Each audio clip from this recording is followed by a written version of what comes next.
just out there swimming. Been a bad man since when? Since the beginning. Got a whole bag of monsters with me, Lord knows they did the illest. And if you come through with the crew, Lord knows we say, kill it. My whole crew just went wild. Kick down doors and we come through straight to the stage where I run to. Gonna get wild. Whole bit dripping in labels, checking out quick on the tables. Right, so wow, I don't even know like that. I asked the crew, they said that we roll like that. So wow, better watch out, we're coming, you know I wanna get dealt with by them youngins. Wow, kick down doors and we come through straight to the stage where I run to. Gonna get wild. Whole bit dripping in labels, checking out quick on the tables. Right, so wow, I don't even know like that. I asked the crew, they said that we roll like that. So wow, better watch out, we're coming, you know I wanna get dealt with by them youngins. Why you people think that you're bigger? One word from us, you get pulled like a trigger. Looking at you like a big plate of dinner. Man like you don't eat your way thinner. And how they gonna call me lazy? Power man style, yo, certified wavy. Certified snakes in the grass, all slithering, bleeding, begging. But nowadays, who gonna pay me that feature? Man, a different breed, a creature. Straight out the gates of hell with a legion. Looking for a whole bunch of souls to feed on. Devil in my eye when I come for the heathens. Babylon burning, all good reasons. Keep that grill turning, add a little seasoning. And that's what them sheep are good for. Them good for the eating. Better step out the way when we're coming through. We the kind of people you gon' listen to. And I can't guarantee that you won't go missing, dude. And I don't wanna tell your mama you went fishing, dude. And be another piece of drama on the evening news. But that's just the way it goes, but you gotta go harder.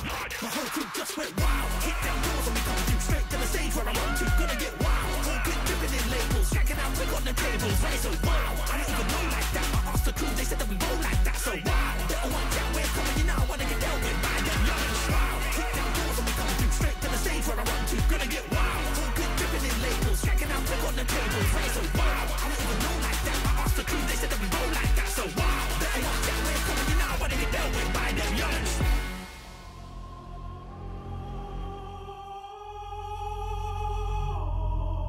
I'ma keep running.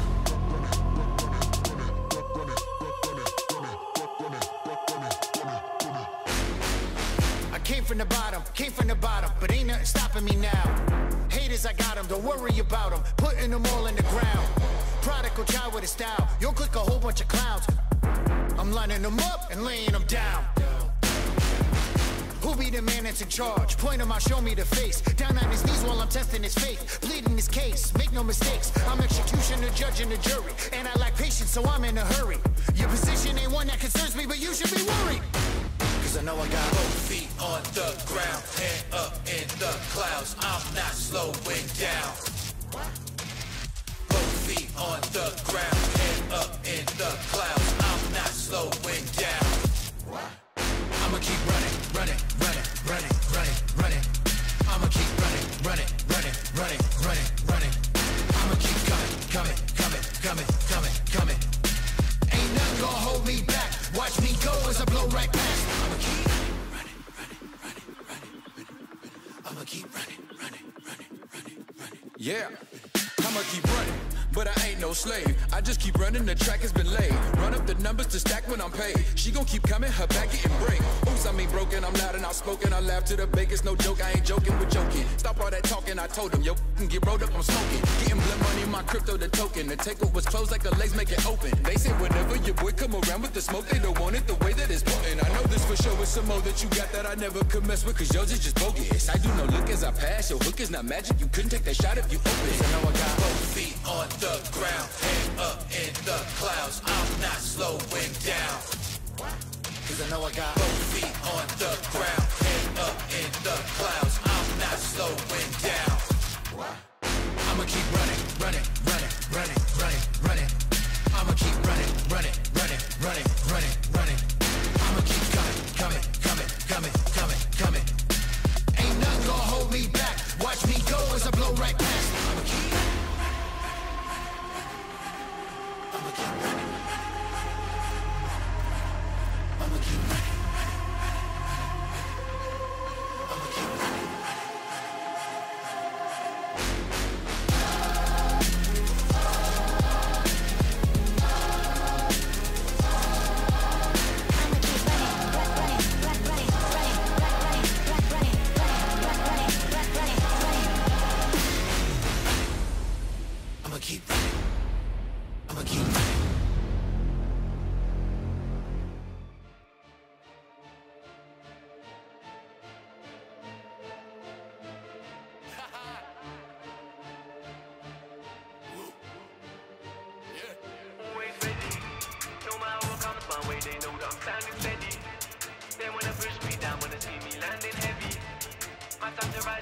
my grind is planned already.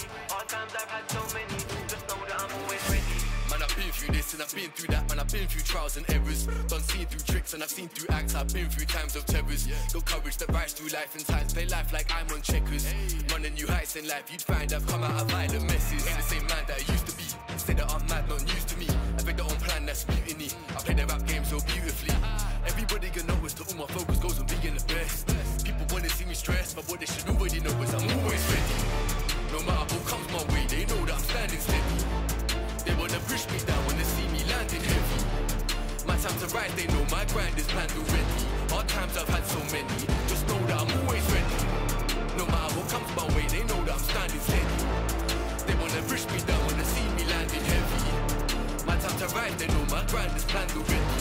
Hard times I've had so many, just know that I'm always ready. Know that I'm building it up and I'm doing it solo. This is the realest of stuff, got the game in a chokehold. No situation I don't know. Bouncing my back like a pogo. Man in the sea moving so slow. Ain't a rhythm where I won't go. Facts they know is my rap so cold. Been told my flow so crazy. Act so bold, no raps and O's. Not about that, no, don't chase me. Ain't been lazy, on my way up cause this music made me. How could you blame me? One of the greats in the game. Better get used to my name, I'm always ready. No matter what comes my way, they know that I'm standing steady. They wanna push me down when they see me landing heavy. My time to rise, they know my grind is planned already. Hard times I've had so many, just know that I'm always ready.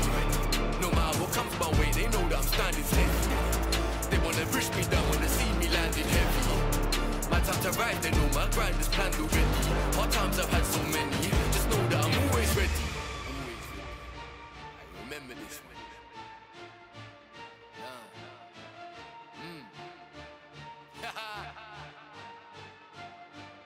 Best. I've been a bad bitch to pay phone. I've been a rat kid for your station. I've been a quiet storm in the terror zone. I've been a big show worth taping. I keep it 100 and I take a lump sum and I keep a good vibe in rotation. As far as the waves, they're amazing. I'm talking like best in the nation. I hold the 8 ball of the relevant. Watch the meat rise from the sediment. Crew of OGs and they hit it home. Bunch of big bags to deliver on. Pronto, I'm the head honcho. Honcho, big chief for the realer, the bigger the winners. Don't fill up a killer on a tuna. I'm talking in a mission. The beat is on the floor. A beat take over. A beat not on the door. We gonna. A beat on the ball. A beat take over. The beat is on the floor. The beat take over. Bigger. Bigger what? Bigger.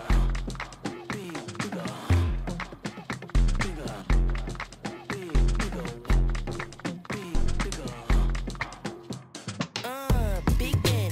That's how they clock in the queen when I walk in the building. Big lens. Feel all the eyes in the room, hit the floor and the ceiling. I'm chilling.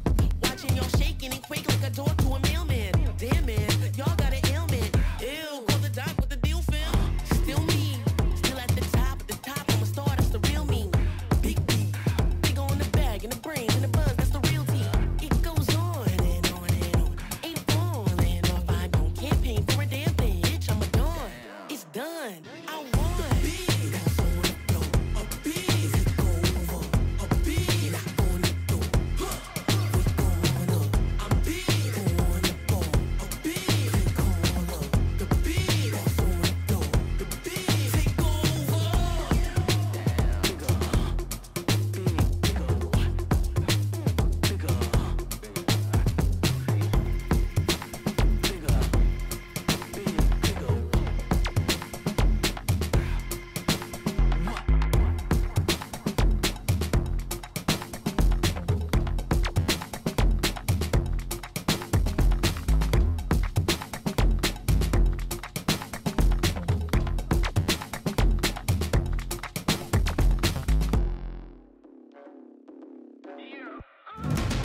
Here we go again, man, I'm on another one. Don't wait up for me, man, I'm on another run. Yeah, I hear the streets calling, I cannot ignore it. Walking on the border, feel the devil on my shoulder. Talk to me nice, I ain't got a lot left, talk to me right. They remember when I used to walk in the light. Now I got a little walk in the black.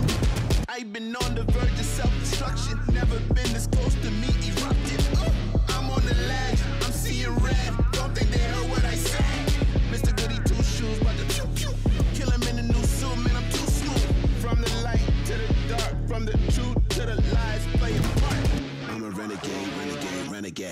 better run away, run away, run away. I'm a renegade, renegade, renegade. Better run away, run away, run away. I'm a renegade, renegade, renegade, renegade. You better run away. I'm a renegade, renegade, renegade. Better run away, run away, run away. I'm a renegade, renegade, renegade. Better run away, run away. Yeah, yeah. I threw away the halo, never gonna be an angel. I'm more keen and able. I've been a since the cradle. Built different, homie. You could go and check the label. I'm 100% raw, underrated. I'm related, I'm the greatest. I'm the hero and the villain. You can pick a favorite. I'm the one that everybody said he couldn't make it. Now I'm on a mission. I'ma try to win my enemies and they gon' hate. Hate is just the love when it's intensive. Dark is just the light without the sense. And loneliness is you without the friends. Click, giving up for me is too expensive. Renegade. I'm a renegade, renegade, renegade. Better run away, run away, run away. I'm a renegade, renegade, renegade.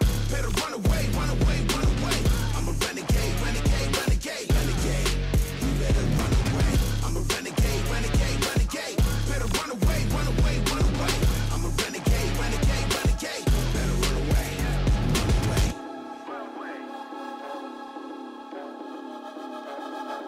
You better run. Yeah, I tell the world, never label me the same. I feel nobody could relate. You can't box me in the day. I'm breaking chains, I'm in the raid. And that's just me, just me, just me. Don't box me in, it'll get interesting. Cause you don't know the pain that I'm wrestling. I'm a renegade when I ain't resting. That means all day. You don't wanna test me, this ain't no play. I could be the warm breeze on a cold day. Or the one you gambling with after a parlay. Yeah, but that's just me, just me, just me. Don't push me unless you're feeling lucky. Or you gon' turn this into a must-see. And I don't wanna go there, trust me. Renegade.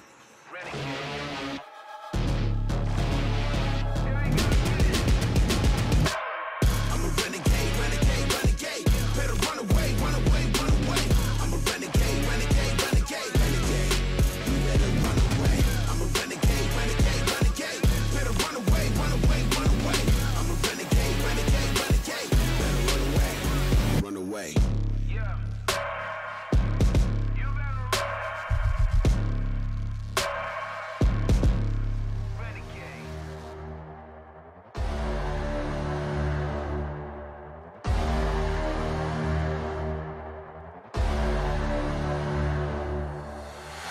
Woke up early, start my day with daily grace. Pray for mercy on my enemies and snakes, yeah, yeah. Lord, forgive me for these choices that I make. I got murder on my mind, I got bodies in the grave, yeah, yeah. We get your block lit, lit, pull up with the chopsticks. Ain't no apologies for nothing. We get your crime split, split. We get your pop, hit, hit. Pull up with the drop tip, yeah. Jump in the stakes, whatever it takes to level the pot quick, quick. You better look over your shoulder and be on. You wanna send shots at us, you better be God. You ain't no tough guy for real, you better be honest. Yeah, you could run, but we gon' find out. Have a ticket on your head, don't be surprised. Shooters itching, they gon' come collect the prize. Book a mission, we gon' take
you saying, cuz? Play the track, play the track, play the track.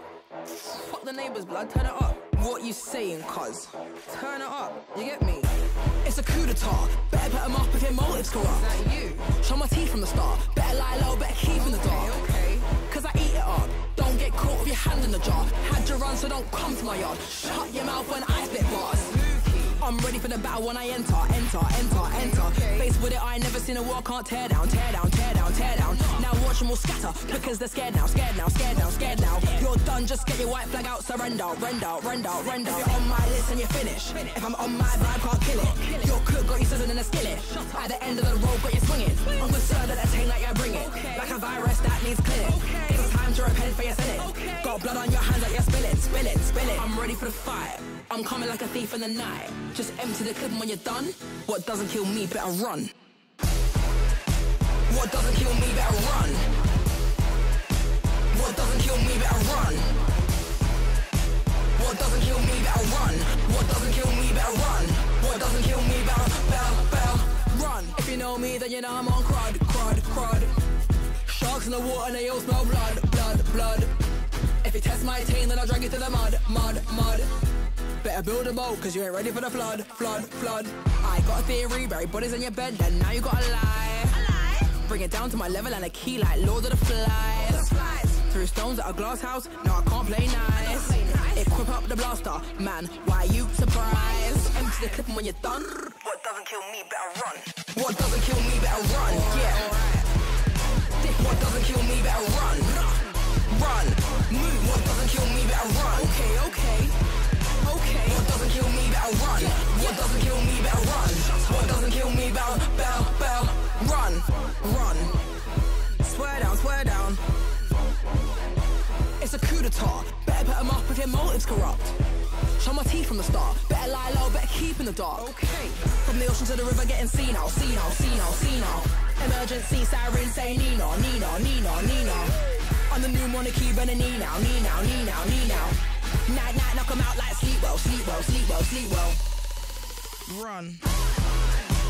What doesn't kill me, better run. What doesn't kill me, better run. What doesn't kill me, better run. What doesn't kill me, better run. What doesn't kill me, better run. Yo, I think you need an upgrade. You ready for an update? It's time for you to level up. Listen, level up. Aim for the top when I level up. Ain't gonna stop till I level up. Say what you want, but I'm taking a shot and I'm shaking them off when I level up. Aim for the top when I level up. Ain't gonna stop till I level up. Level up. If life's a game, it's time to play. If you wanna level up, stay wide awake. Don't fall asleep. Most talk is cheap. If you wanna level up, come walk with me. When I put my pen to the page, it's like I just entered the game. So first I'm ahead to the range, then do some work on perfecting my aim. I'm spending hours to develop and train. You don't get a medal for setting the pace unless you're ahead at the end of the race. I wanna get better by stepping my level. Attackers up until I'm dead in a grave, yeah. I never said I was brave, nah, but these other men are afraid. And they're only here for the rep and the fame. So don't be thinking me and them are the same. I step on a stage where legends are made. Forget that your claim is weapons ablaze. I'm ready to spray and let all my pain. Tell everybody not to get in my way. Level up, aim for the top when I level up. Ain't gonna stop till I level up. Say what you want, but I'm taking a shot and I'm shaking them off when I level up. Aim for the top when I level up. Ain't gonna stop till I level up. Level up. If life's a game, it's time to play. If you wanna level up, stay wide awake. Don't fall asleep. Most talk is cheap. If you wanna level up, come walk with me. To be a master of anything, you've got to put masses of effort in. So if your mentality's negative, then you might never be classed as a veteran. But don't turn your back on your enemy, cause they wanna capture your territory. You can't let them damage your health. If your energy's low, then you have to replenish it. You might need to balance your regimen. But life's like a battle, you never win. So what really matters is legacy, passing knowing that you had your integrity. Cause your credit's in a negative, developing a deficit. But when you're dead and buried, every penny is irrelevant. Instead of getting treasure, and it's better to be generous. And then when you're in heaven, you'll be ready for the benefits. Level up, aim for the top when I level up. Ain't gonna stop till I level up. Say what you want, but I'm taking a shot and I'm shaking them off when I level up. Aim for the top when I level up. Ain't gonna stop till I level up. Level up.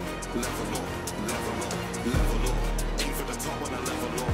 Ain't gonna stop till I level up. Say what you want, but I'm taking a shot.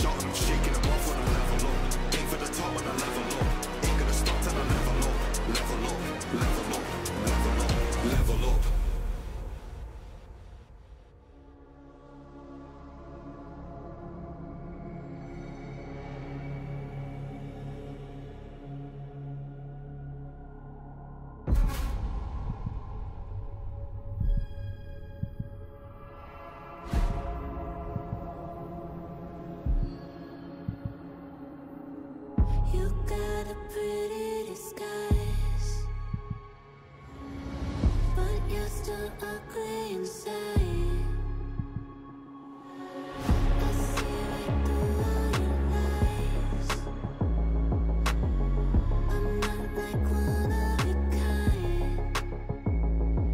I'm a misfit, I'm a rebel, don't fit your description. I never settle, fight back with resistance. Pedal to the metal, we're setting fire to the system, yeah.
With my hands tied.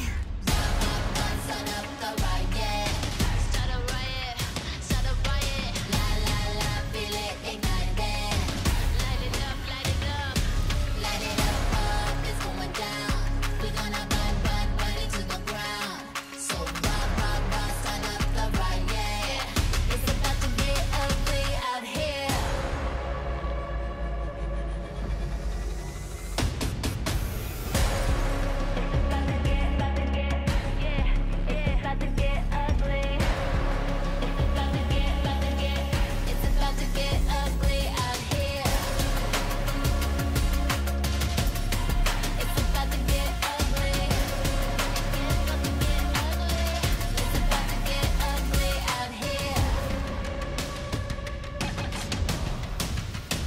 This is who I am. You ain't gonna change me. You ain't gonna break me down. You gotta face me. This is who I am. You ain't gonna change me. You ain't gonna break me down. You gotta face me. This is who I am. Run, set up the riot. La la la, feel it ignited. Light it up, it's going down. We gonna burn it to the ground. So rah, start up the riot. It's about to get ugly out here. It's about to get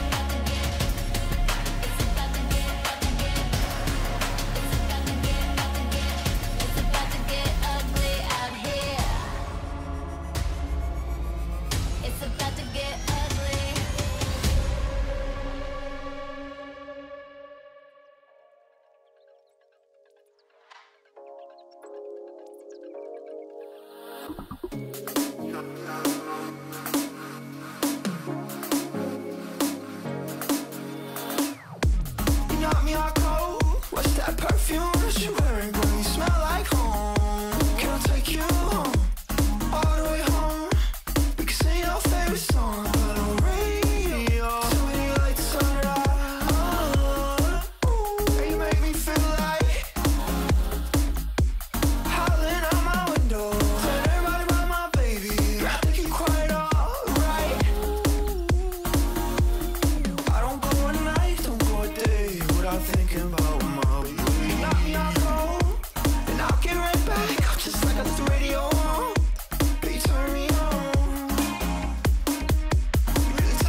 knock me out cold. And I'll get right back up just like I did the radio. You turn me on. You really turn me on. And you make me feel like jumping out my window when I ain't got my baby right there by my side.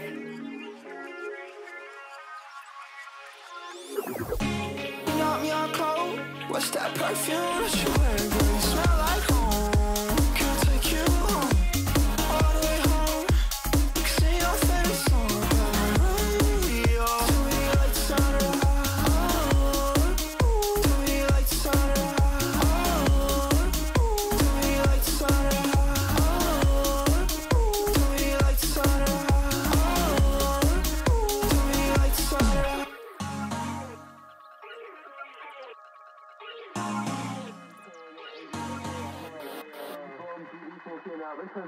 Yeah, please stop messing me up. Just cover it up, and I just stole off from my dad. Now she ain't getting a bands. Do your dance, where your man's do your dance, I'm a sad shit cancer. Yeah, do your dance, got some bands I'm never going to the country club. Yeah, no one pouring out and get the boy a hug. 3 blonde beauties walking out the country club. Yeah, please stop messing me up. Just cover it up, and I just stole off from my dad. Now she ain't getting a bands. Do your dance, where your man's do your dance, I'm a sad shit cancer. Yeah, do your dance, got some bands I'm never going to the country club. Yeah, you never doing bands, never riding on the bus, never looking at your man. So he wishes he was us. And my lady has no trust. So let me tell you that's the crux. So you're looking at solutions in the bottom of a cup. Yeah, she on track, she spent a couple racks, just some tats and a fifth, make it lane, let's smash. I'm on her ass, I mean, I love her ass. Let me see a little sass before I give you the pass. Let me see a little sass before I give you the pass. Or while you rolling the back, or while you rolling the joint. I think I'm missing your back, I think you're missing the point. I haven't seen you in a minute, let me see you in a minute, I mean.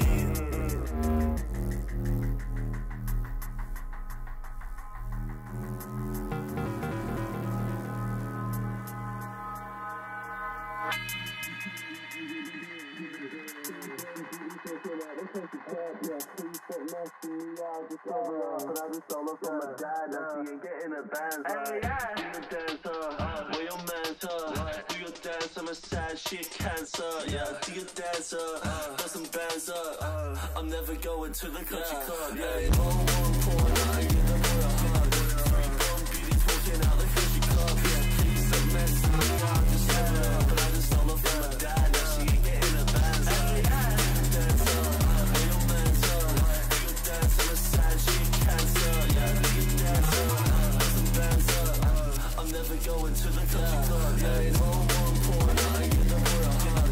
3 blonde beauties walking out the country club. Yeah, please stop messing me up. Just cover it up, but I just stole off from my dad. Now she ain't getting a bands. Do your dance, where your man's do your dance, I'm a sad shit cancer. Yeah, do your dance, got some bands I'm never going to the country club, right? I'm never going to the country club, right? I'm never going to the country club, like. And your man's, yeah, he wishes he was us, I'm never going to the country club, yeah.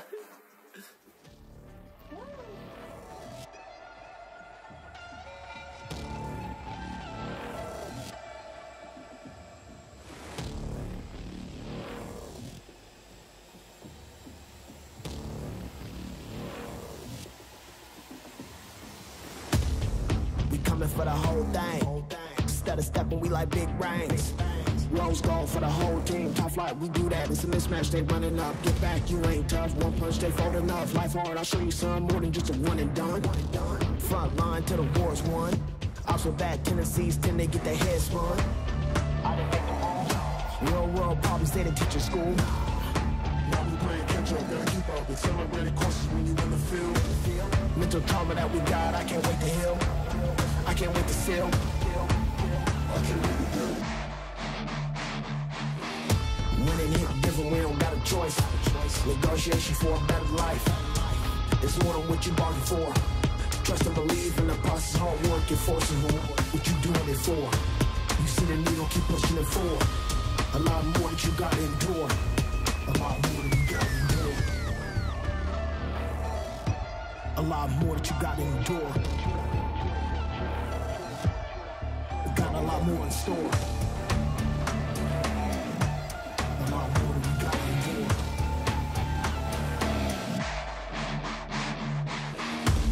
Alright, now let's set the record straight. Something to say it to my face. In the 90s, we sketch your face. Everybody got a stick, now they want to spray. Say it with your chest, it's how we was raised. These kids don't know how to pray. These kids don't believe in faith. These kids don't know how to pave.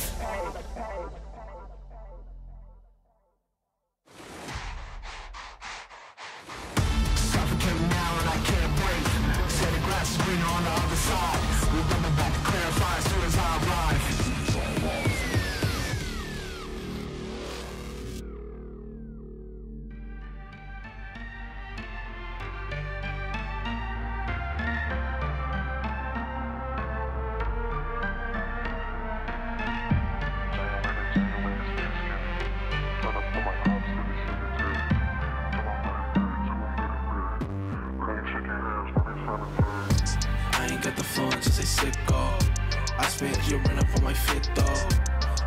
Shawty throwing splits though. Talking to my money like I'm schizo. January to January is very scary. Tryna put my ops in the cemetery. Till I'm dead and buried, till I'm dead and buried. I ain't shaking hands, that ain't sanitary. I ain't gon' front, she can throw it back, yeah. I like the stunt, oh you notice that. Count up the bands, hold up on it back, yeah. Okay, that was fun, but now I'm done with that, yeah. Getting dicey, I'm in psycho mode. They like the ice cause the ice so cold. Wrap up the bands cause they tight won't fold. Taking every shot like I might grow old. Going under every single night though. Had to get it in before the flight though. Hope I don't get blinded by the lights though. Hope nobody tryna read my rights though. Hope I got somebody in my corner. Hope she realized that this ain't for her. Going overseas and over borders. Going in and tell I'm out of order. I ain't got the flow, just a sicko. I spent your rent up on my fit though. I got lil' shawty throwing splits though. Talking to my money like I'm schizo. January to January is very scary. Tryna put my ops in the cemetery. Till I'm dead and buried, till I'm dead and buried. I ain't shaking hands, that ain't sanitary. And that's not like every single thing I know. She said she my boo, but I'm single though. I can't have just one like a Pringle though. I'm antisocial, but let's mingle though, yeah. Call up the Uber, yeah, let's go for a ride. Too drunk to drive, but I'm parked outside. 2 up the fall, yeah, I like this height. If I'm going out right, yeah. And it's 5-star, but let me fitting kinda cozy on the dime. Yeah, I just need my racks and then I'm gone. Yeah, you can go and do whatever you want. I'ma go infinity and beyond. Doing the Birdman finger rub, cause they itch. And I've been kinda distracted, but now it's back to the mission. Hey, I ain't got the floor, just a sicko. I spent your rent up on my fit though. I got lil' shawty throwing splits though. Talking to my money like I'm schizo. January to January is very scary. Tryna put my ops in the cemetery. Till I'm dead and buried, till I'm dead and buried. I ain't shaking hands, that ain't sanitary.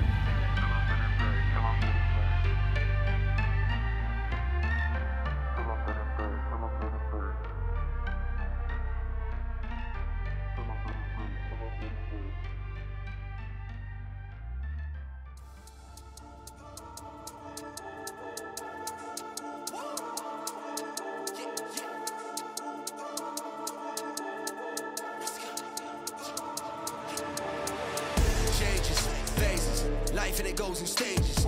Patient, dedicated. Write these poems on pages. Phases, stages. Backtrack, go back to the basics. Don't stop till we get to the top like ooh, what? Take that shot, I'm blessed and I'm all with ease. All these men when they talk that breeze. Did that big chat, did that scene, but I won't go back. Now I switch that theme. Let's get that P. Now I got that team. Now I hit that pump, that get that clean. No rest in peace till I said my piece. Now we gonna run with a different league. Changes, phases. Life and it goes in stages. Patient, dedicated. Write these poems on pages, phases, stages. Backtrack, go back to the basics. Don't stop till we get to the top like ooh, what? Take that shot. Been through phases, hit them with a flow and it's so contagious. Bet I'm a vet and I roll with the greatest. Shoulda, woulda, coulda got me running my paces. Getting my space and you're gonna feel mad cause I can't sit still like I'm running around tracks. And I ain't gonna stop till I go to the max. I can't stop, don't stop, won't stop. Back big moves, take notes. Could've been huge but I say no. Me and you ain't in in the same boat. Been around and about, but I lay low. Stay so good, I break ground when it ain't seen. Not the best, no stress, cause I'm better than I been. One shot, level up to the top, no cheat. Putting in work, this life ain't free, no. That's changes, life in the blink of an eye through phases. Been around the world, big tours, big stages. Hidden with a source and I don't stop pacing. Don't stop making, won't stop chasing. Got a big dream, won't stop till I make it. Take it, this one here's for the haters. Face it, can't stop, won't stop blazing. Changes, phases, life and it goes in stages. Patient, dedicated, write these poems and pages. Phases, stages, backtrack, go back to the basics. Don't stop till we get to the top like ooh, what, take that shot. Changes, phases, life and it goes in stages. Patient, dedicated, write these poems and pages. Phases, stages, backtrack, go back to the basics. Don't stop till we get to the top like ooh, what, take that shot.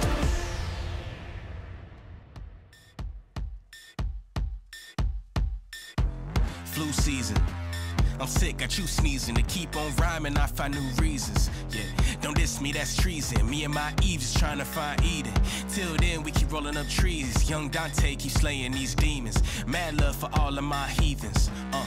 Switching the flow like Cheerio, here we go. We keep the heads moving around, merry go. Fire in my heart, with the fan, very cold. You it's artificial, cherry coke. Throw your hands in the sky, every girl, every bloke. I'm a king, I'm a dawn, on a rock, I'm a toad. Tune into a princess when I croak. Drinking champagne, bumping Prince on the boat. Wild out, looking for the boy, but I'm miles out. Finding myself in a hideout. In a dark space, I'ma climb out. Right now, wild out. Looking for the boy, but I'm miles out. Finding myself in a hideout. In a dark space, but I'm climb out. Right now. I feel alive.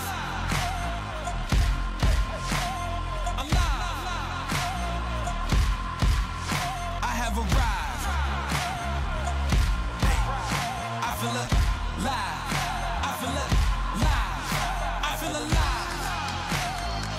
Can you come alive? Can you come alive? Can you come alive? Can you do it right? Tonight is nice, come alive. Tonight is nice, come alive. Come alive. A new season. I'm through pleasing, yeah.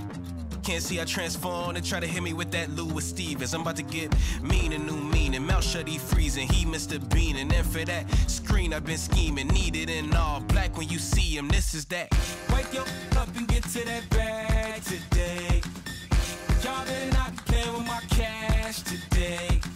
I pop up like dynamite, I won't apologize. If you ain't got my check, well then run to say. You don't wanna see me wild out. Looking for the boy, but I'm miles out. Finding myself in a hideout. In a dark space, I'ma climb out. Right now, wild out. Looking for the boy, but I'm miles out. Finding myself in a hideout. In a dark space, but I'm climbing out. Right now. I feel alive. Alive. I have arrived. Hey, yeah. I feel alive. I feel alive. Hey, I feel alive. Can you come alive? Can you come alive?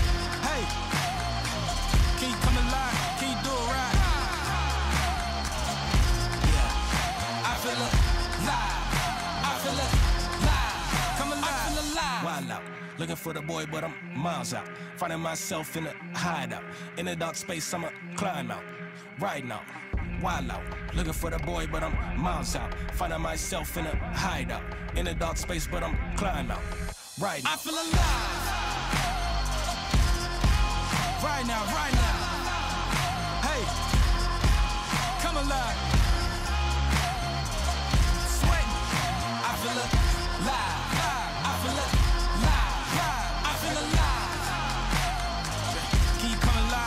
Come alive. Can you come alive? Can you do it right? Tonight is nice, come alive.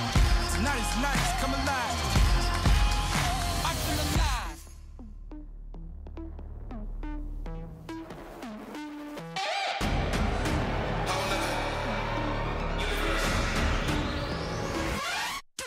Who got the crown now? Heart of the city, I'm the man now. All of the villains, woo, stand down. Pardon the many, many men down. You better run now. I got the cloud. I'm in the clouds too. Ain't no coming down. You better run. Don't mean to be blunt. I'm already a weapon. I don't need a gun.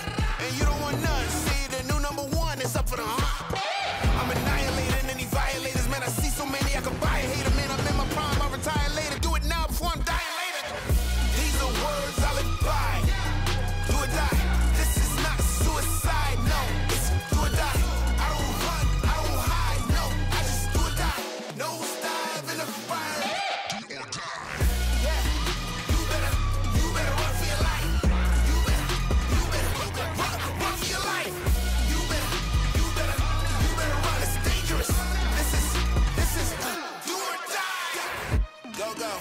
go. I don't really know how to go slow. Oh no, I don't really vibe with the bozos. I don't need a ride to show. Couple hundred miles and I'm over. I got a bucket list with a quarter. I'ma live a million lives till it's over. I'ma live it to the fullest, even when I'm dodging bullets. Especially when I got a grenade in my hand and I got the pin and you know I'ma pull it. Boom! All of my foes are goons. I put them on notice too. And now they know they through. They do. These are words I live by. Do or die. This is not suicide, no. It's do or die. I don't run, I don't hide, no. I just do or die. Nose dive in the fire. Yeah. You better run for your life. You better run for your life. You better run. It's dangerous. This is do or die.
Faster.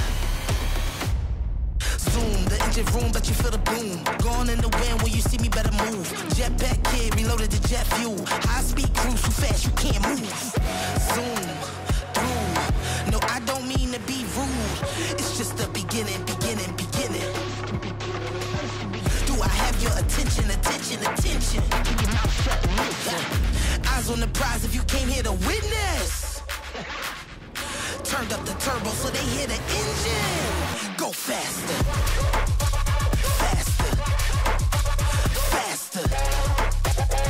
To keep up with me, you better catch your breath. Faster. Upgrade your speed, zoom past the rest.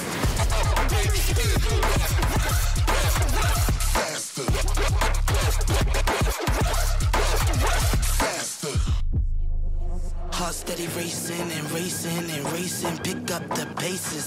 Heart steady racing. They say we dangerous. Heart steady racing, buckle up for safety. Heart steady racing. It's yours if you take it. It's yours if you want it, go and get it. Be sure that you want it, cause you gotta be committed. In order to run it, you gon' have to get the sprinting. First come, first serve, now listen. Eyes on the prize if you came here to witness. Turned up the turbo so they hear the engine. Go faster.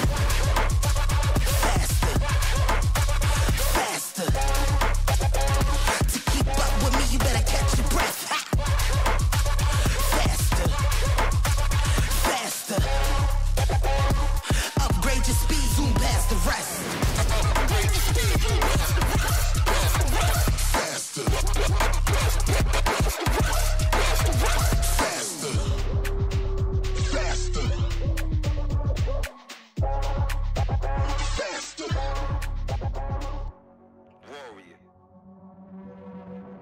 The mentality to never give up, never give in. To the death, for the life of me. Warrior.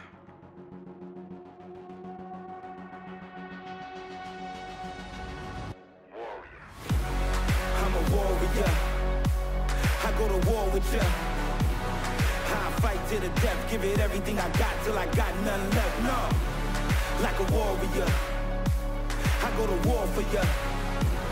Till my very last breath, give it everything I got till I got none left. No, I'm a warrior. I go to war with ya.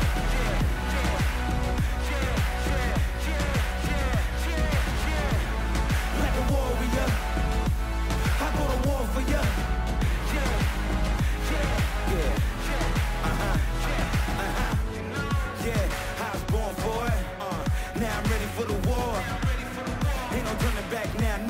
No, I can't back down. Can't run nowhere, gotta stand up. Right hand on your chest for your valor. Kneel down to no man, ice running through my veins cause I'm cold-hearted. Look what they done started. I'm sharp with my aim. The best in the game. On fire, hot like a flame. Wild like a beast. I can't be tamed. So stuck in my ways for the truth. I can't be changed. I'm a warrior. I go to war with ya. I fight to the death, give it everything I got till I got nothing left. No, like a warrior. I go to war for ya. Till my very last breath, give it everything I got till I got nothing left. No, I was born for it. I was born to rise. I was born to fly. I was born to climb. I was born to get it. I was born to shine. I was born to live it. Like a warrior. Like a warrior. Like a warrior. I go to war with ya. I fight to the death, give it everything I got till I got nothing left. No, I'm a warrior. I go to war for ya. To my very last breath, give it everything I got till I got nothing left. No. Yeah, easy.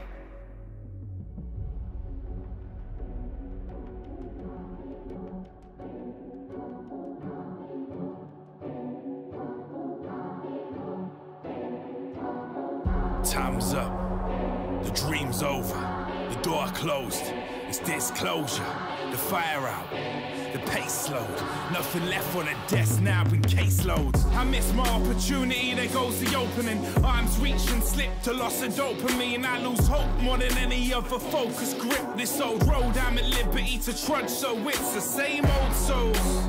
Same old goals, just stick to the script, but sick of what's been written and sold. This isn't it, I can't let this empty sink, but oh, the code's cryptic. No momentum to stop it, I swear my prayers on repeat. All I need is one, is a solid. I'm on my knees as I plead, screaming my speech and a promise. One more chance, like who's gonna really take it from me? I get my hands up to any challenge to stand up in front of, convincing myself before I sit on the shelf. It's in my destiny, the best of me to reach for this belt. I swear they're testing me, but they don't want the rest from the belt. There's only one thing left. Light 'em up. We're gonna light 'em up. Light 'em up. We're gonna light 'em up.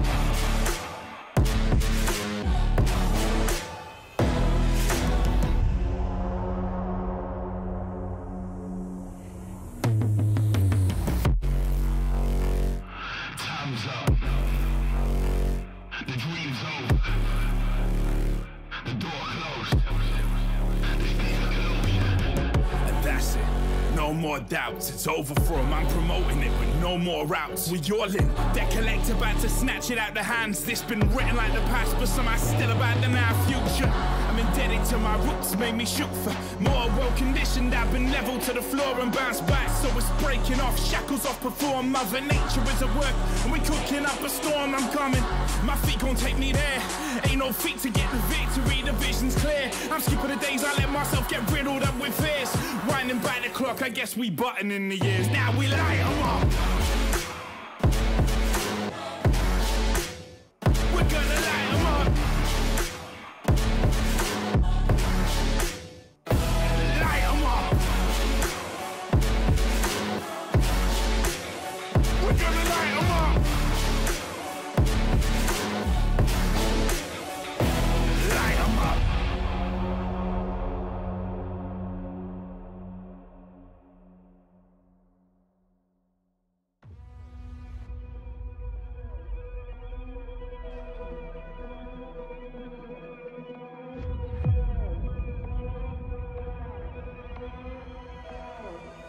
Yeah. I've been on a mission, I've been tunnel vision. You can't stop the vision that I'm on.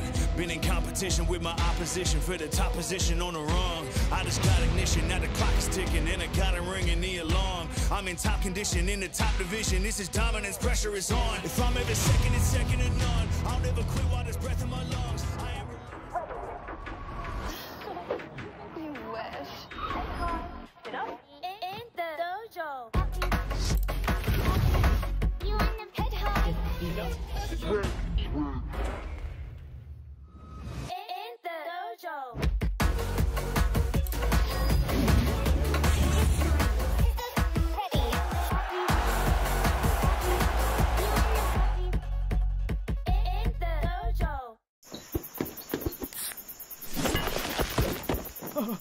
Red Bull gives you wings. And if you're wondering why I move the way I do, I just feel so good, good.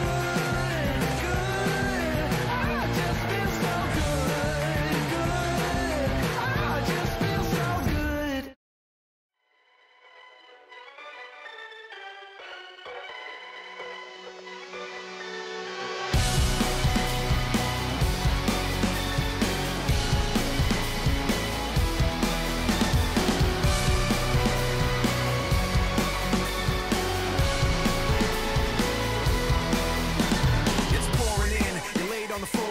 One knock at the door and then we both know how the story ends. You can't win if your white flag's out when the war begins. Aiming so high but swinging so low, trying to catch fire but feeling so cold. Hold it inside and hope it won't show. I'm saying it's not, but inside I know today's gonna be the day you notice, 'cause I'm tired of explaining what the joke is. This is what you asked for. Heavy is the crowd, fire in the sunrise, ashes raining down. Try to hold it in, but it keeps bleeding out. This is what you asked for. Heavy is the crowd.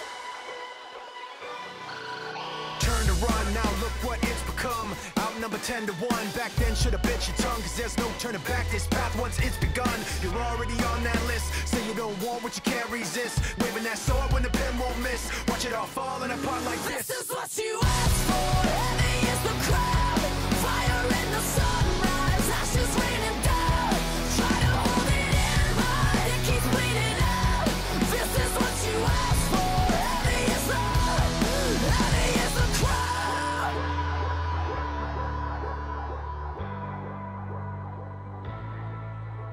Today's gonna be the day you notice, 'cause I'm tired of explaining what the joke is. This is what you asked for.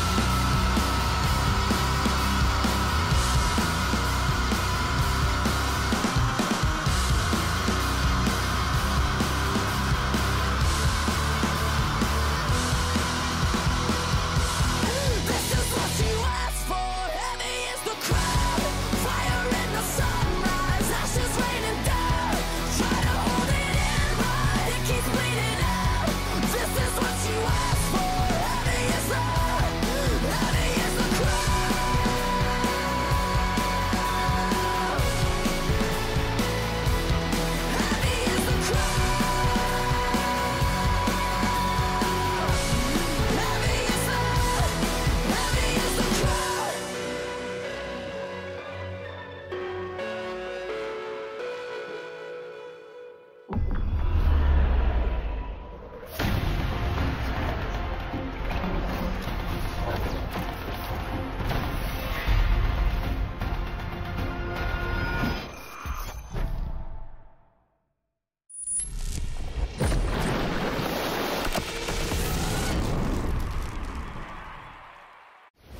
This is what you asked for. Heavy is the crowd, fire in the sunrise, ashes raining down.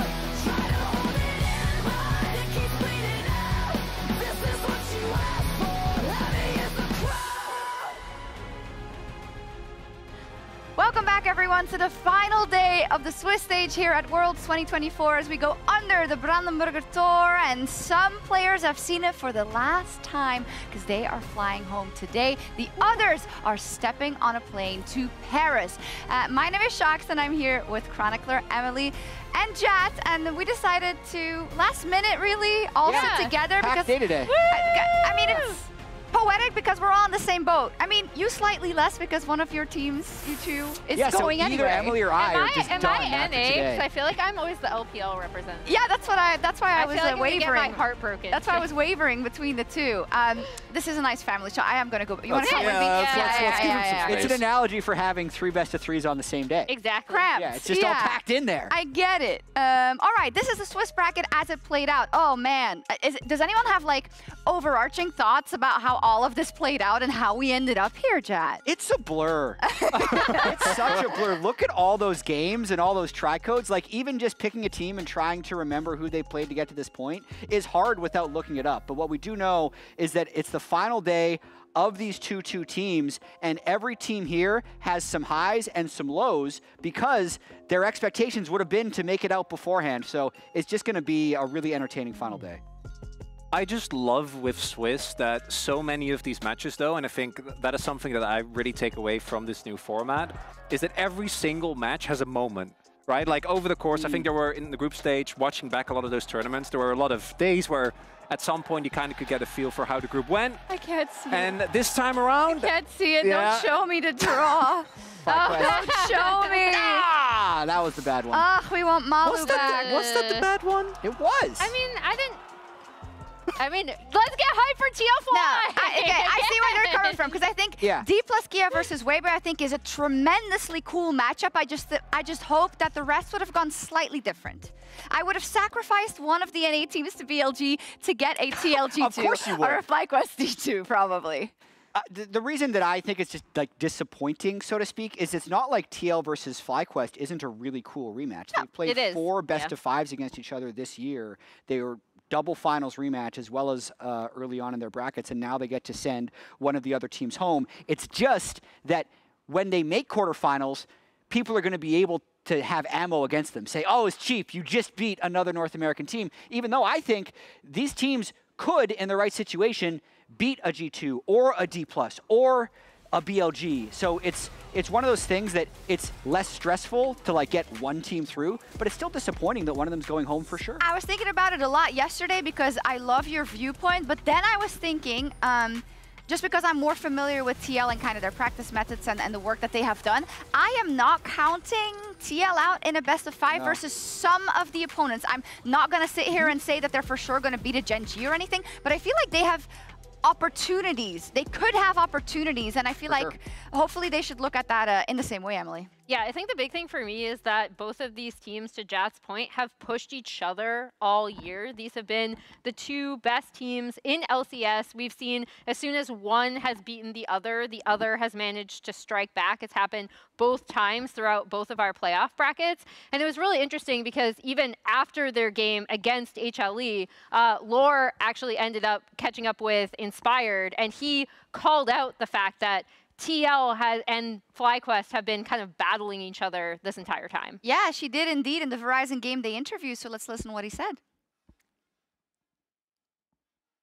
To what you're saying, I know that Core JJ had an interview with Ashley Kang for Horizon, actually, where he was saying that the main difference between Asian teams and Western teams, you guys, is that you don't play fast enough. Yeah. You see what you're supposed to do, but you don't activate the buttons soon enough. Is that correct? And how do you think you can fix this? Yeah, I agree with that. Okay. I think it just comes from like practice. I think when we've been playing in NA, like whenever I played against Team Liquid, I could tell that they're like different team. Like I kind of felt the same vibe as I felt from Asian teams when I played at Worlds before, but it's just Team Liquid.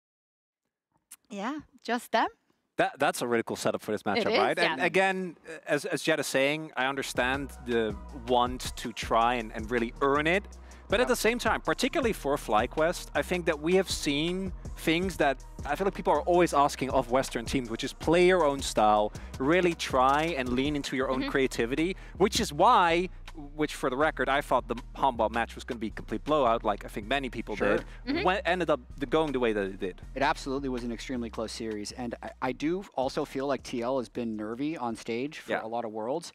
Maybe they're just not nervy at all against FlyQuest because they've played 21 games against them already this It might unlock them further into the tournament. Who knows? So they can choke in the next round. As you may have noticed, we're using this countdown to talk about all of the matchups today and going in the inverse order. The middle one is our featured matchup presented by Mercedes-Benz. It is G2 versus BLG.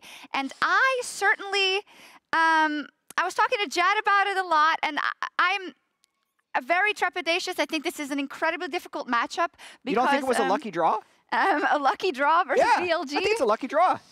I don't think it's a lucky draw. I think it's a very hard one. I think BLG has not looked great and have tons of pressure on them, but the same thing goes for a G2, right? I don't think G2, they have shown snippets of what they are capable of, even at this World Championship, I think. But you now have to do it under kind of the most pressure you've ever been in. Absolutely, and it's a little bit of a Keck W calling it a lucky draw, but hear me out. Yeah, I was like, is he serious? People are going to be taking credit away from FlyQuest and TL if they make quarterfinals. There's no way you can take credit away from G2 if they make quarterfinals. It's true. And I think they actually can win. So they are. Well, no, like they're legitimately, based on the stats in the last 2 years, the best LEC or LCS team. They've played 30 games against LCK and LPL opponents. They've won 11. The rest of LEC and LCS combined have won 5 games in 56 tries. 9% win rate versus a 36% win rate. But 3 in a row? Well, so 2 in a row? 3 of 5. Yeah. They've had sweeps before. They've won series against LCK and LPL. And BLG is not coming in at the same level as what we saw from them in the playoffs. Their meta read has been bad. They've switched junglers mid-tournament. And I just want to make this point quickly, so sorry for taking up so much time, but what I think G2 has done in the past to beat LCK and LPL teams has been level 1s, champion pool, and world-class macro. I think the other two, 1 and 3, can take care of themselves. And here's an example of number 2. So at MSI, the peak of G2, this is what peak League of Legends look like. In just that tournament, they flexed all 5 of those champions, just in that tournament across different roles. At MSI this year, they were the only team to play Leona, Lilia, Bel'Veth, Yasuo, and Jinx. They had 2 wins with Zac. Everybody else had 1 and 7 losses, and they were the only team to win with Rek'Sai. They basically had 8 pocket picks at that tournament alone. They didn't show that against T1, but they did show that a little bit against HLE by flexing Poppy between top and support and playing Lilia jungle, which other teams weren't. And then in their win against Weibo, they played Galio top into Rumble, and that actually worked. So if they cook the draft, the history of them being able to win. They can cook. Okay, chat. They can cook. I like it. If they win, it's going to count, is what I mean. Yeah. By contrast, I think for me, I've been really disappointed with BLG at this tournament, right? Like, I think it's been really frustrating because this was supposed to be the team that we didn't have to worry about, right? Like, they were going to have a good meta read. What are we As you can see behind me, you just listen to this. This is a translated fan video from iCrystallization on Twitter of a streamer. Oh my God. Yeah. 1号种的打不过人家4号种的，LPL 的1号种的现在担心能不能16强出局了。 Yeah, it's real. Like, there's so much pressure on this team. We have seen LPL 1 seeds collapse it previously in groups as well. And I think I can't understate, like, this was the team that we weren't supposed to worry about. At their peak, this team is one of, if not the best teams in the entire world. And it's frustrating that we haven't been able to see that on stage at this tournament. Yeah, meaning they're going to show it today, unfortunately, for G2, perhaps. We'll see. Moving on to our next matchup, which is our first one. So let's build into that. And I have 2 people next to me who are extremely excited for it. D plus Kia versus Weibo. Can I just say the 2 most roller coaster coded teams we have at Worlds? They really are. And I know that, you know, Kitty didn't make it to Worlds, but I think DK is actually a foil to them in many ways. And I really want to talk a little bit about DK. For me, it's very bittersweet that this is my first day that I get to talk about them at Worlds. This is the last day they might be here, because they've obviously been... Maybe it's Where's the confidence? Yeah. Okay, well, I was going to build to that, Jet. Okay. So, because for DK, this should be nothing new. This has literally been this team's identity for what feels like the last 2 years. Like, the peaks of this team are insanely high. When Gen.G was going undefeated in terms of games throughout the LCK, they found a near-perfect game. And then on the flip side, this was during the playoffs against T1. We saw them throw away what looked like a 1 game. And I think that is something we've seen a lot of at Worlds. They've always had issues punching up. But with Weibo, I don't think they need to punch up. They just need to punch at the same level. Laterally. Exactly. Yeah. Do they beat teams that are worse than them consistently? Extremely. Okay. So that is what I want to draw attention to. Plus the fact that hasn't really been discussed yet. Moam has come in, pulled up straight from challengers through like 80% of the year. Right? Like, this is trying to solve an issue that has been plaguing this team ever since Barrow left. So is Weibo worse or not? In theory?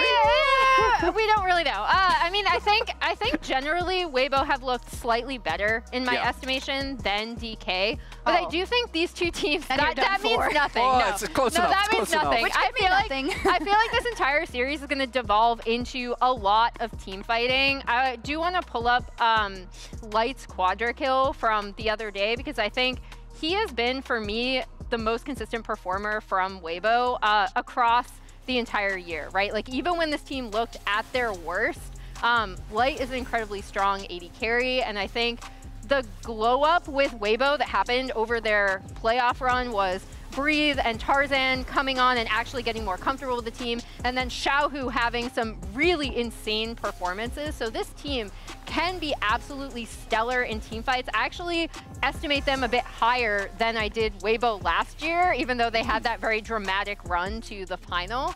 But I think the matchup with DK is super interesting because I just see both of these teams just wanting to fight, maybe not at the best times.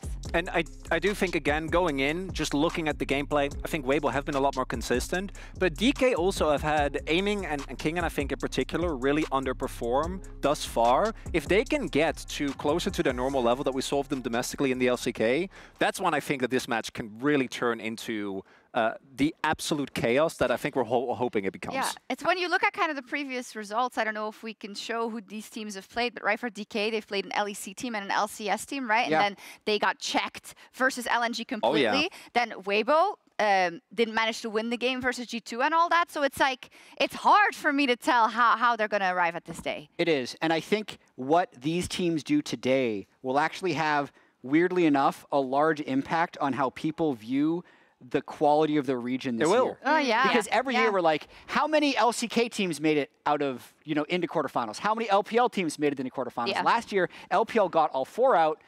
D+ was the only LCK team that didn't make it out. And today, Weibo and BLG, it's the variance between half your teams or all your teams. Woo! Yeah. And D+ being the last LCK team that's not 3 quarters. That matters. And last year, there was the excuse for the LCK for it was KT versus DK. They drew each other, right? Team kill. This time, that's not the case. No team kill. Nope. Yeah. No team kill, so I like that context. It's all or nothing here. And when the pressure is on, outside of that final qualifier, DK have struggled. I believe in Can I them. use They're that gonna do excuse it. too? Like Fly and TL both would have made it through if they didn't have to team kill each other? Am I allowed to say that? No. You're allowed to think it. No, you're allowed You're entitled to your opinion, Chad. You know what? You have a team in quarters. You're entitled to everything right now. But let's see how the fans voted in our MasterCard fan prediction of the day. Let's go G2. Yeah, I guess I saw a G2 samurai in a clown costume. That was really funny. That'll be the last game of the day. Wait. Hang on. We might need to second correct match. this traffic. We might need to correct this is warranted. Oh, a C9 jersey. Wait, this is the Fly prediction. This is warranted, Yeah, it's right? not for, okay, you guys give me your... DK versus Weibo, who's going to win? Yeah, no, your percentage, like the fan prediction. I mean, I'll go like Weibo 55, DK 45. I think this is really, really close. I think it's going to be heavily dependent on draft, honestly. Yeah. Because if Weibo drafts something super early like they did yesterday, and then fight and lose a fight, I feel like we'll see something like that Fnatic first game where DK will be able to take it, Yeah. based on the way they've been drafting. DK is the flip side. I want them to lean into that early game. I think that their mid to late game, even though they tried to fix it, is still just below the level that you need to be to consistently beat a team. So lean into that mid jungle, try to get aiming on a comfortable pick, and don't give Light Ezreal. Hopefully Aiming can perform better on it, because he has been domestically great in it. This World's yet to show up. You don't really think so. Okay, we'll see. Indeed, I mean, there's a lot here. The last day of Swiss is unlike anything else in esports. It's all 2-2 matches. It's all teams that have wanted to show more, but they haven't yet, right? And it doesn't matter if you are LCK or LPL or LEC or LCS. The pressure is humongous on you and on your team, because if you don't make it here, your year ends right now. Otherwise, you're getting on a flight to Paris to those quarterfinals. I think a human can't grow unless it's being challenged. I have to either live up to it or die trying. Every loss from this point on, you're going home. Baker charms up Broken Blade. Zeus is just ripping through G2. We're gonna cling on this chance. Live the dream that everybody wants to live and win. 저에게 있어서 월즈는 정말 꿈의 무대이고, 제 꿈을 한번 이뤘었던 만큼 그 감정을 한 번 더 느끼기 위해서 더 간절해지고 어느 팀을 만나든 다 부셔버리도록 하겠습니다.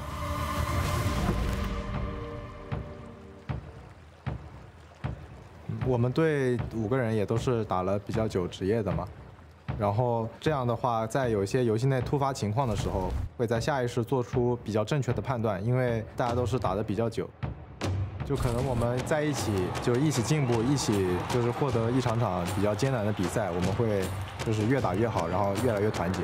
And Weibo will keep themselves alive. 让我们今年不留遗憾就行了。希望不能忘了，我们春夏都是 LPL 冠军，我是1号种子来的。Only one more step for BLG. 所以我们每个人都要带着自信去的。你说挺期待去巴黎的吧？我觉得我们如果能调整好最好的状态去迎接任何对手，都是不会害怕的，会给大家都带来精彩的比赛。 저희 팀은 꼭 파리에 가야 하기 때문에 어쩔 수 없이 집에 보내드리도록 하겠습니다. G2 is here to win Worlds. And no matter the position we're in, we're going to fight for it.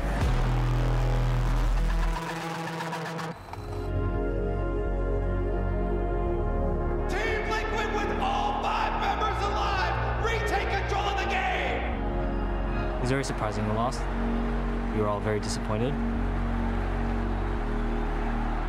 FlyQuest, for the first time in LCS history, conquer their demons!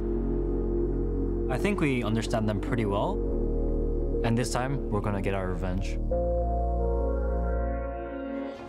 I want to continue playing against the best teams in the world and the best players. Us exiting the tournament before we have reached what I believe is our potential will leave regrets. Once we beat FlyQuest, Yon is gonna prove that he can beat LCK, LPL bar laners. I have a lot of faith in us to make top 8. I think we can for sure do it. I can achieve anything. I know many NA fans are cheering for us, but we're gonna be the real last NA hope. Let's settle this once and for all.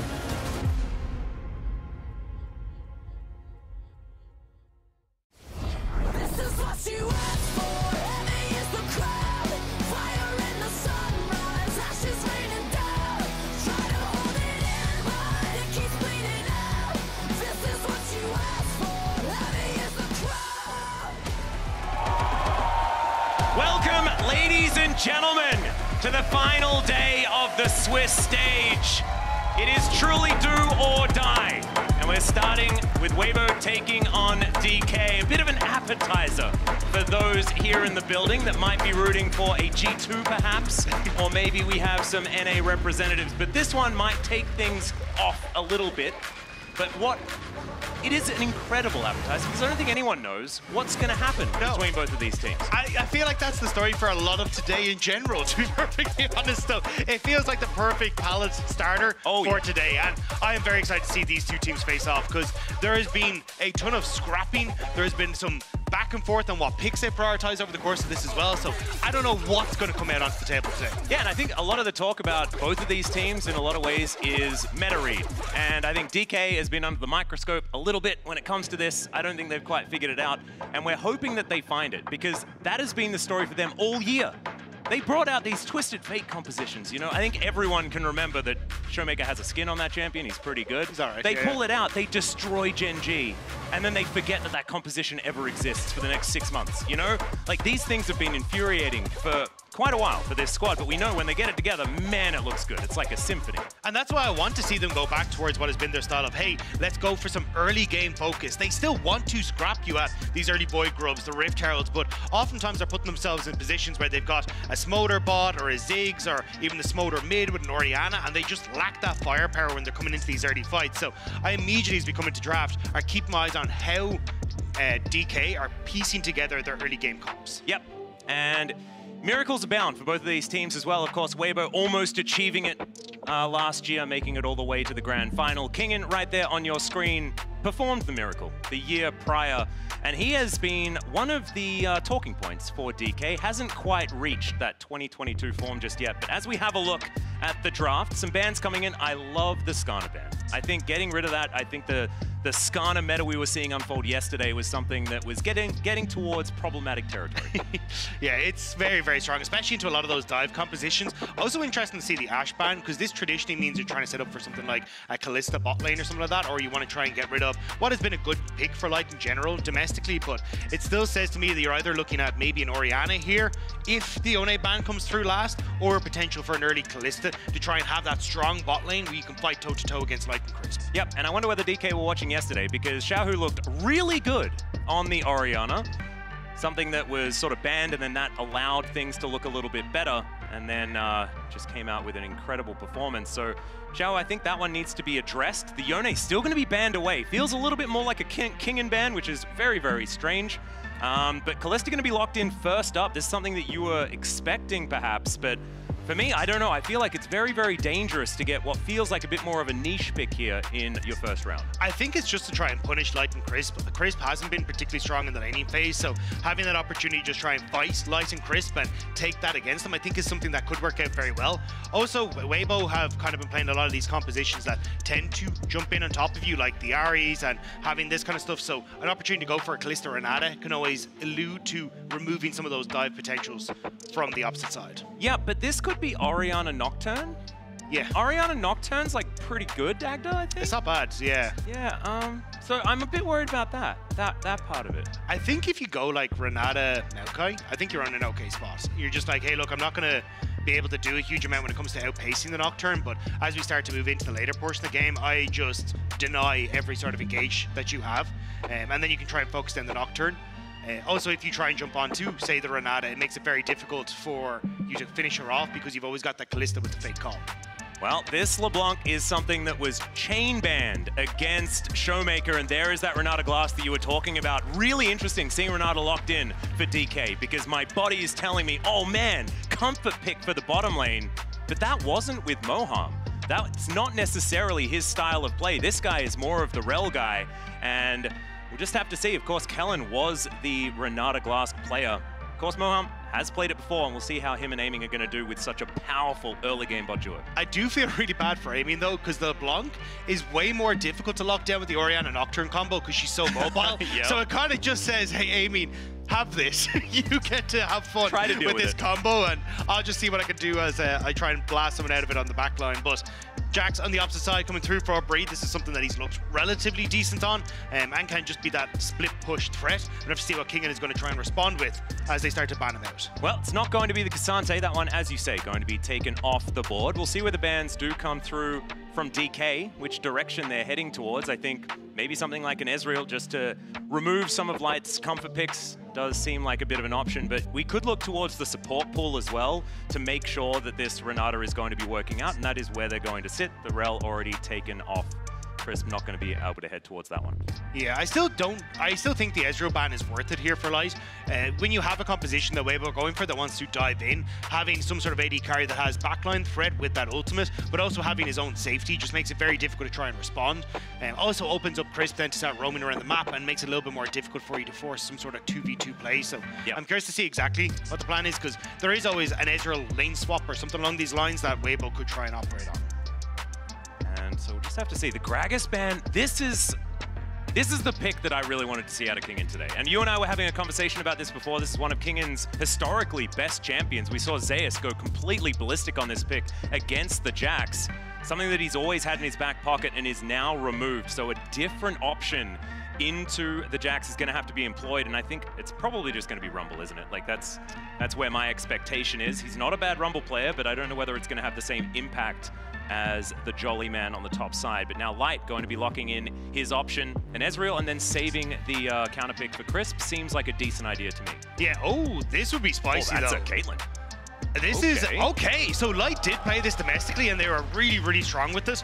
So this is exciting to see if you can now just outrange and outpoke your bottom side and just say, hey, we don't really care about this all-in engage. We're just going to instead look to take over the map with this Caitlyn. And I know you probably got your ear burned off you with Ox saying how much you wanted to see the Caitlyn and these type of AD carries going back into the meta for this pushing style.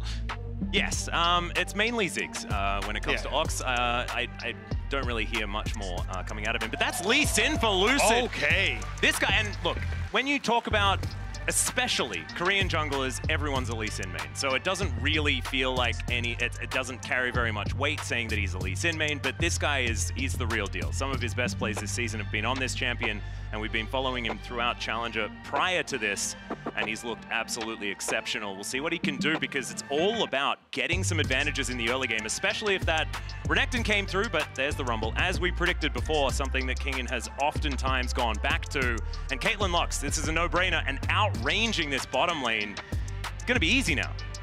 And that's the kind of worry that I have for DK here. Like, there's no real CC setup for their composition.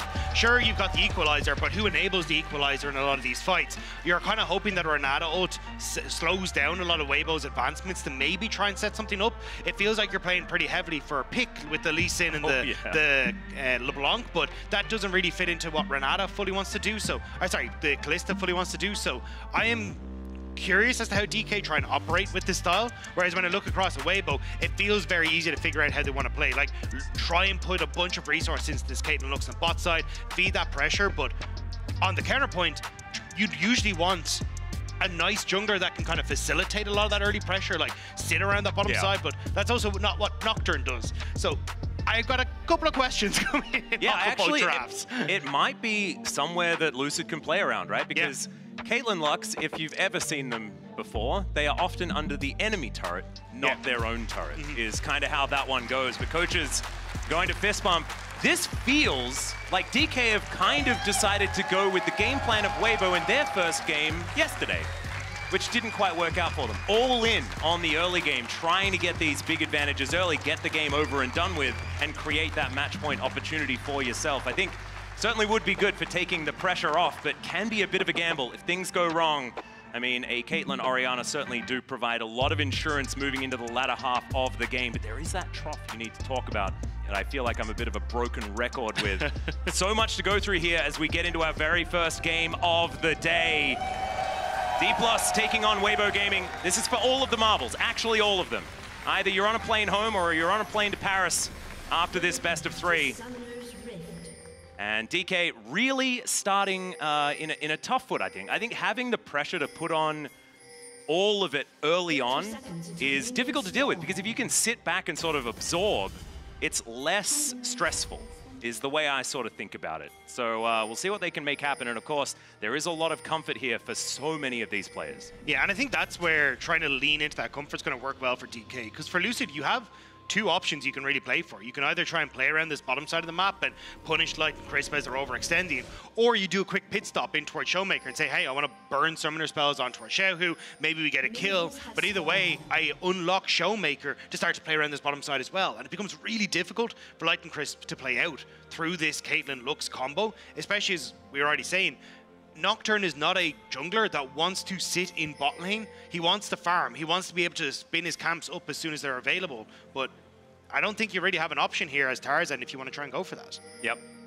And I love this. Seeing Tarzan versus Lucid, it just feels like Lucid is trying to step into Tarzan's shoes of 2019, right? Like, Tarzan was an explosion when he came into the LCK alongside Griffin. It was sort of that time. D+ was another example of one of these teams that represented the new guard of the LCK. And Lucid, I think, is trying to do a very similar thing. We've had a lot of players, especially in the jungle role, like Peanut, like Canyon, that have been around for quite a long time, Owner included in that one. So you can go through the list. And Lucid really one of the bigger high points, I think, for a new player. See what he can do here up against one of the players that did manage to do it in the past.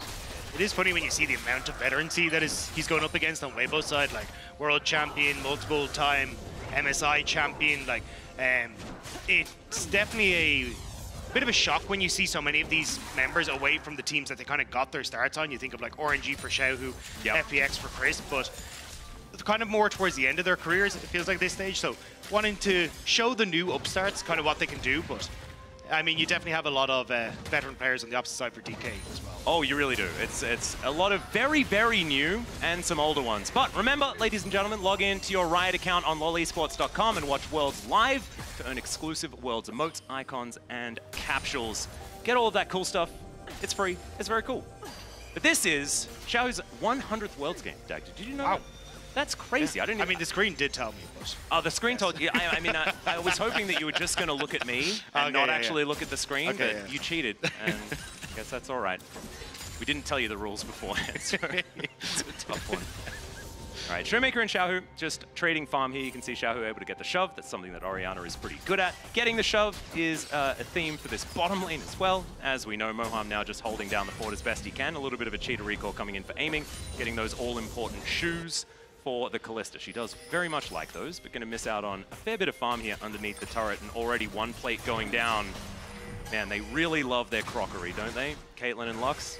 Very, very good at collecting it from enemy turrets. And one of the reasons why we thought that we'd see more of this Caitlyn Lux was just because of the changes to the towers. The bot lane tower is so weak at the moment. You can pick up a ton of these place knights in early, but this is sick pathing from Lucid. Tarzan moved down to cover the bot lane, but Lucid snuck around. Yeah, and you can see Lucid actually knew because Tarzan just cleared out that ward, and now Moham going to be flashing forward. Everyone misses everything, but Lucid's still in position. Tarzan going to get down. The Tempest, the Q not going to connect, and it's Lucid that's caught on a trap. First blood, it's a disaster for D+. And it should be another one as the Lucid Singularity comes down. The double kill for the Caitlyn. And yeah, I don't need to talk about troughs anymore. I think that Light's going to be just okay. It's 2 Qs missed for DK, but it's QQ for them as well. It's so sad to see them just completely whiff. And Weibo, a nice trap from Light. The turnaround as Tarzan was able to get into that bottom side. And now, as you say, 2 kills for Light to start things off. Oh man, it feels like unforced error, but it also feels like they were just red. And Weibo knew exactly what they needed to do. Maybe D+ moving up a little bit early or something like that. I felt like the initial setup felt really cool. Just didn't quite work out on this double miss. Oh, man. It was a great sidestep from Crisp, and then this is unfortunate from Lucid, just not quite able to connect on towards Crisp. But I love the idea, right? Disrupt Light and Crisp before they can get that first reset off and really take over in the laning phase. But Tarzan in position, they couldn't quite get the kills off quick enough. And it means that 2 kills go over and all these plates. It's a 1.1k gold lead already for the Caitlyn. That is absolutely gigantic, because the thing that we talk about all the time is that Caitlyn, if you are just going even, you're still, even if you're ahead by getting a few of these extra plates, things like that, that Caitlyn tends to do, you still often feel a bit trapped when you're on those 2 items and things like that. You really want to get to 3 to really feel like a threat. Light not going to have that issue whatsoever. So this is going to be a very different style of game and something that D+ are going to have to try and play around. And the thing that's really, really difficult is now picking yourself up after things go wrong like this with this composition that wanted to flourish early. And the thing is, you kind of missed that timing window now for Lucid where you could really affect the lane. We talked about the level 6 being hit for Tarzan. He would like to just continuously farm through. Well, he cleared all of his camps, got the play on bot side, reset it, has now farmed through his camps once again. So he's very quickly on his way towards that level 6. And for Lucid, you're kind of synced up with him on these plays as you move down towards the bottom side again. Tarzan is once more going to cover where Lucid is probably going to play as Light and Chris push in, just again diminishing the windows of attack that DK have. Well, you got Lucid coming back towards his bottom side. There's a great handshake. Crisp, I think, might have been dead if Lucid wasn't there, but he'll come over. He'll grab himself some gold and try to make up for the situation from earlier. Showmaker throwing down a Mimic Distortion on top of Xiaohu, but not really doing too much. He's going to have to exit stage left, as now Tarzan going to collect a Q from Lucid, spell shielded it nicely. He's not going to be able to fight him just yet. As we can see, some wards being cleared out. No Dragon's going to be taken just yet. First one going to be a Chemtech. Hopefully the next one's an Ocean, so we're saved from any Dragons that are going to bother us if they're a Soul. Yeah, still though, I think the fact that you've now got this kill on bot side helps out DK massively. Like, they can start to move up, take some of these Void Grubs. The pressure that you were under if these Void Grubs start to go towards Caitlyn is absolutely absurd. So being able to at least diminish that thanks to the kill on bot, getting the quicker reset for Amy and Moham means they can move up top side. And I think you're in a relatively okay spot. I mean, obviously you still got that big Caitlyn in the bot lane, but at least she's not being snowballed completely out of control right now. Yep, and we do have those grubs being started on full vision here of Weibo, but with the man advantage, it should be absolutely fine. Recall did come through from King, and he actually moved down towards that bottom side of the map, had just teleported top, but goes, buys some shoes, and heads down there to try and defend from this Caitlyn Lux. He will need to equalize this wave immediately, though. I don't even know if he... Yes, he got into range for it, so this should deny Light being able to get any more of these plates, which is really what he was looking for on this cross-map trade. And now that you post 5 minutes, at least Amy and Moham can get some plates in the top end, but it's the next wave that is now going to be a bit of an issue where Light and Crisp kind of need someone to push against them, because otherwise they will just take this turret so quickly. Oh, absolutely. You can see Light already throwing a Peacemaker through these minions. That next wave is going to be over there extraordinarily soon. Lucid now moving in, now actually looking for Xiaohu here. Kingen in position. There's the flash into the kick with the paranoia to immediately answer. The chain's connected, but Xiaohu should be all right. Looks like Lucid will be able to get himself out of there as well with the backup plan that was Kingen. Breathe underneath this turret could be in some trouble as well, but they're running out of minions. And Moham tanks up the turret there just to make sure that aiming is going to be all right. Oh, man. It is DK pulling back to about a 500 gold deficit now. It was a whole lot worse, so that is good news, but it is still feeling like this could just tip one way or the other so incredibly quickly, and Lucid getting taken down to 200 health is certainly helping with that sentiment. DK kind of needed something to land there, though. Not getting the kill onto Xiaohu means, look, bot again. Light is once more back on towards his turret. Breathe used the Grandmaster's Might just to keep himself tanky enough so he can stick around for this wave as well, and it means that DK haven't really found that footing. I'm actually surprised that Light is now resetting. Maybe they are just looking at further turret plates there. They may just send Light up towards this top half of the map and look to snowball this again even further for the Caitlyn. Yeah, I think that it's a bit of a mulligan. I think that turret, anyone can sort of go over there, and a stiff breeze should be able to take that one down. See aiming and Moham turning back up towards that top, bottom side of the map as well. Collector is done, and I actually love this. This is my favorite Caitlyn build because it feels the least bad on 2 items. You go Collector IE, you don't quite have the attack speed just yet, but your abilities do a heck of a lot of damage. Also, just how hard you hit off of that 1-item spike is absolutely absurd. So if Amy never gets caught, say, by a net or a trap or anything in between, it is lights out, especially if Chris plans a bind. Lights out, I get it. That was a good one, Dagda. It's completely unintentional, but thanks for, you've just thrown now entirely. You're supposed to just pretend that you had that one planned from last week or something like that.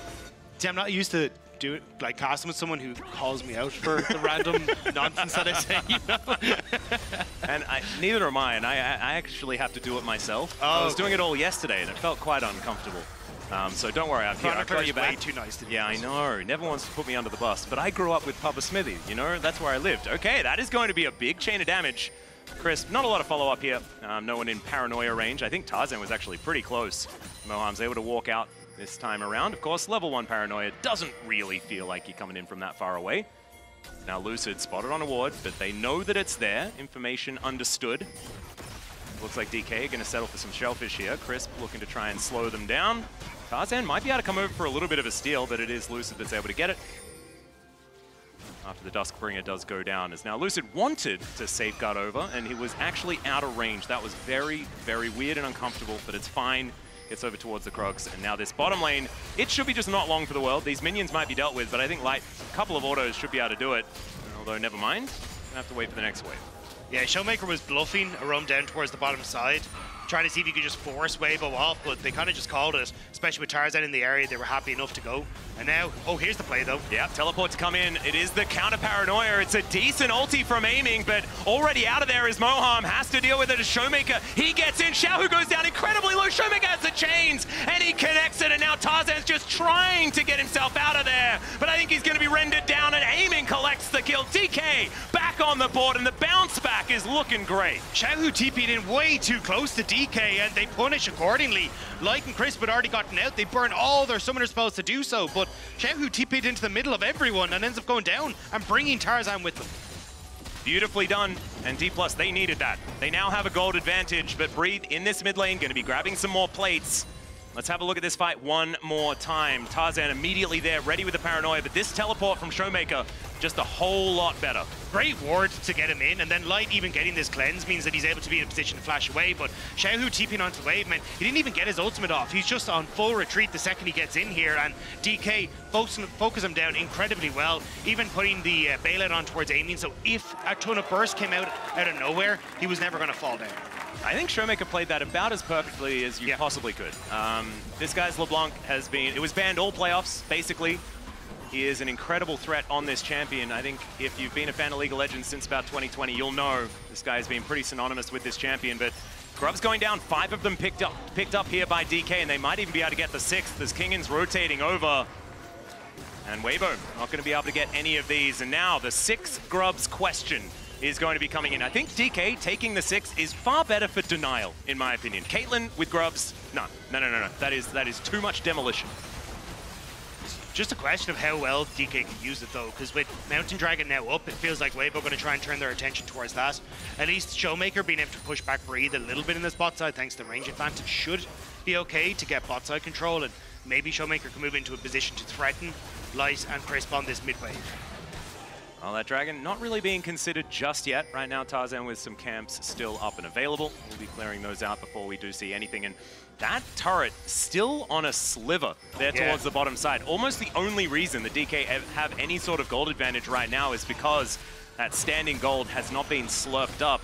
And 30 seconds until that plate is going to go wanting as well. As now Lucid coming on over, looking to try and even out the Drake count.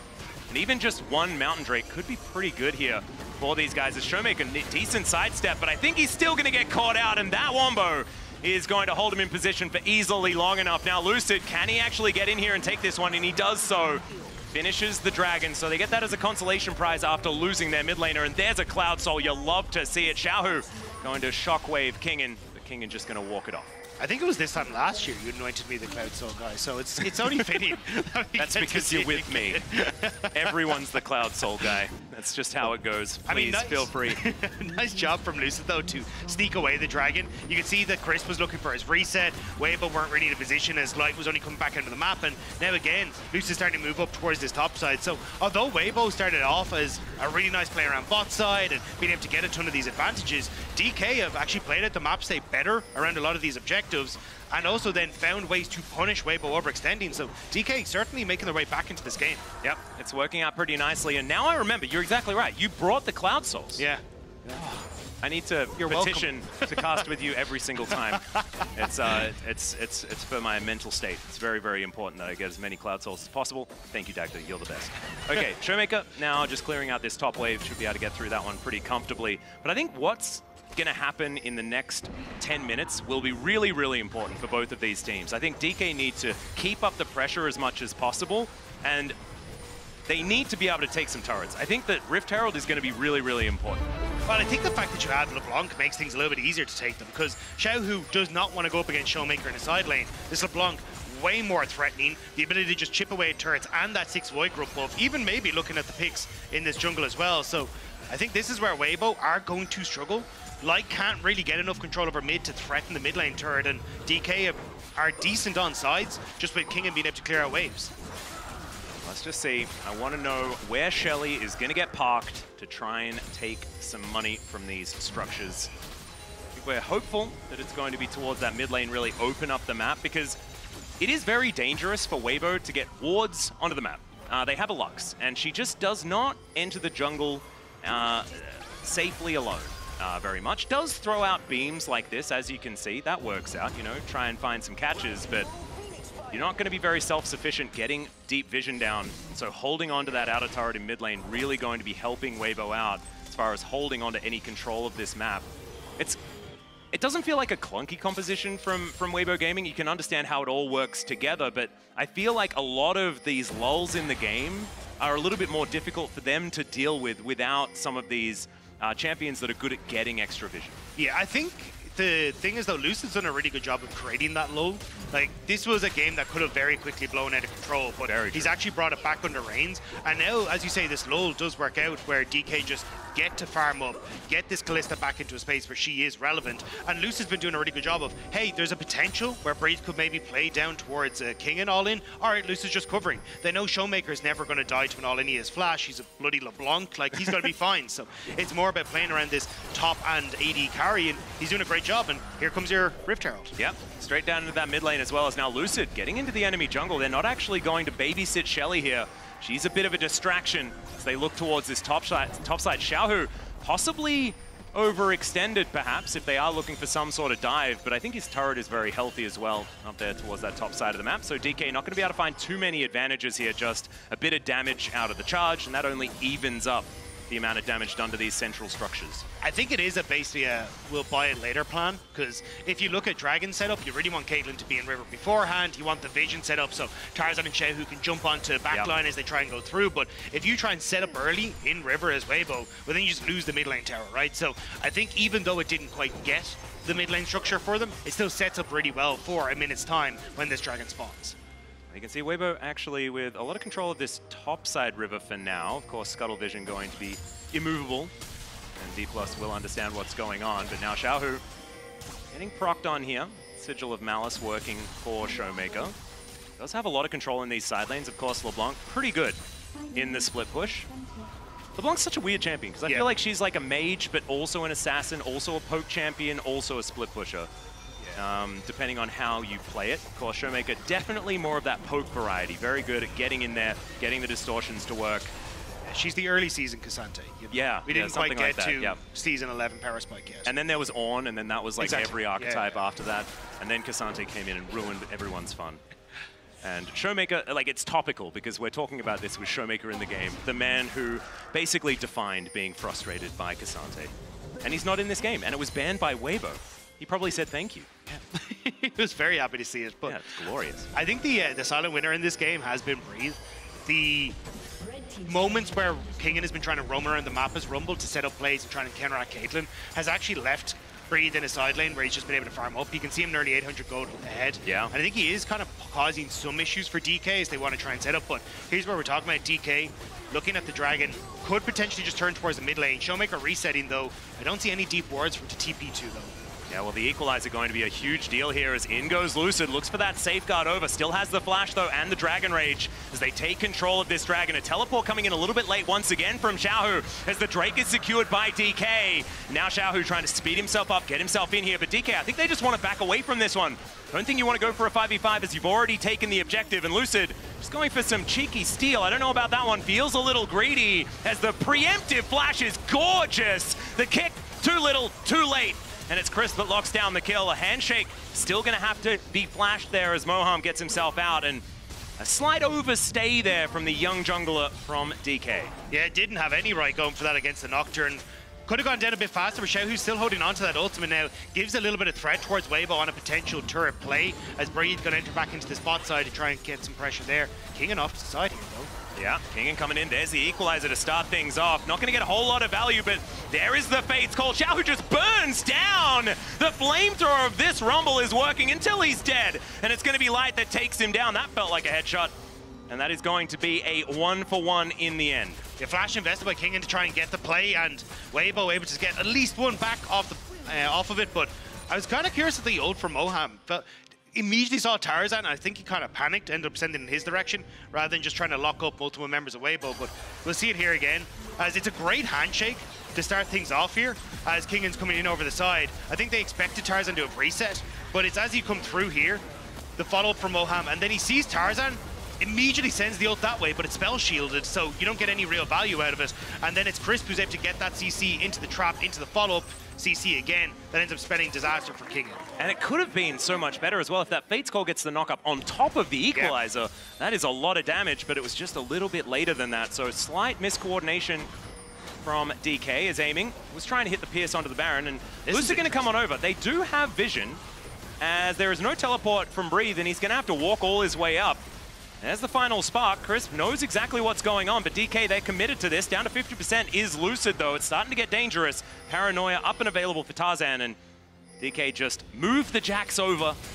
They will stop on the Baron. Yeah, I thought this was to alleviate pressure on Kingen so we could actually push it bot way, but Kingen started to rotate up as well, so it looks like DK a little uncertain of how they want to approach the game, and now because they forced that Baron, it means that Weibo just get access to the mid lane turret and are even putting pressure on towards Showmaker on this top side as well. Yep, Showmaker moving down. Lucid's going to be there though, hits the Q, but Xiaohu just dissonances his way out of there.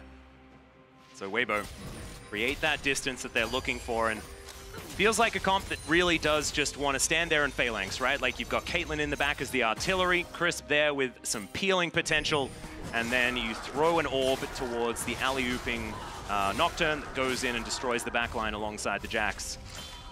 You can understand how it's supposed to work, and right now, with the amount of control that they have, with that mid-outer turret falling down, feels slow and steady will win the race here for Weibo if they can make things happen. DK, they have to be tricky with how they get these fights started. Play on flanks and utilize Showmaker getting around and deceiving everyone, much like the LeBlanc wants to do. Yeah, and that's where it kind of starts with getting mid control to enable Showmaker. If you can get that push, oh, fantastic. We can get all that vision control on the top side to let Showmaker push through, but it's just been really difficult because this Caitlyn has been accelerated, and they keep moving Kingen in towards this mid to try and help out. You can see Lucid constantly playing around that as well, but until this mid lane structure goes down, it's a bit difficult for DK, but they might have found their window here with no TPs available for Weibo. Yeah, final spark, not going to clear out the wave here as Tarzan soaks the Q. That is going to be enough for DK to take down the outer turret themselves. So 2 for 2 on that front. Bottom outer falling for Weibo, top outer falling for DK.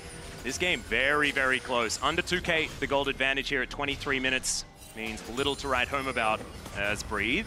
He's going to jump in. Kingen has Scrap Shield's going to be able to speed himself up, gets himself out of there. Scryzorb going to spot the rest of DK as they rotate their way around, and the battle for mid-wave is continuing.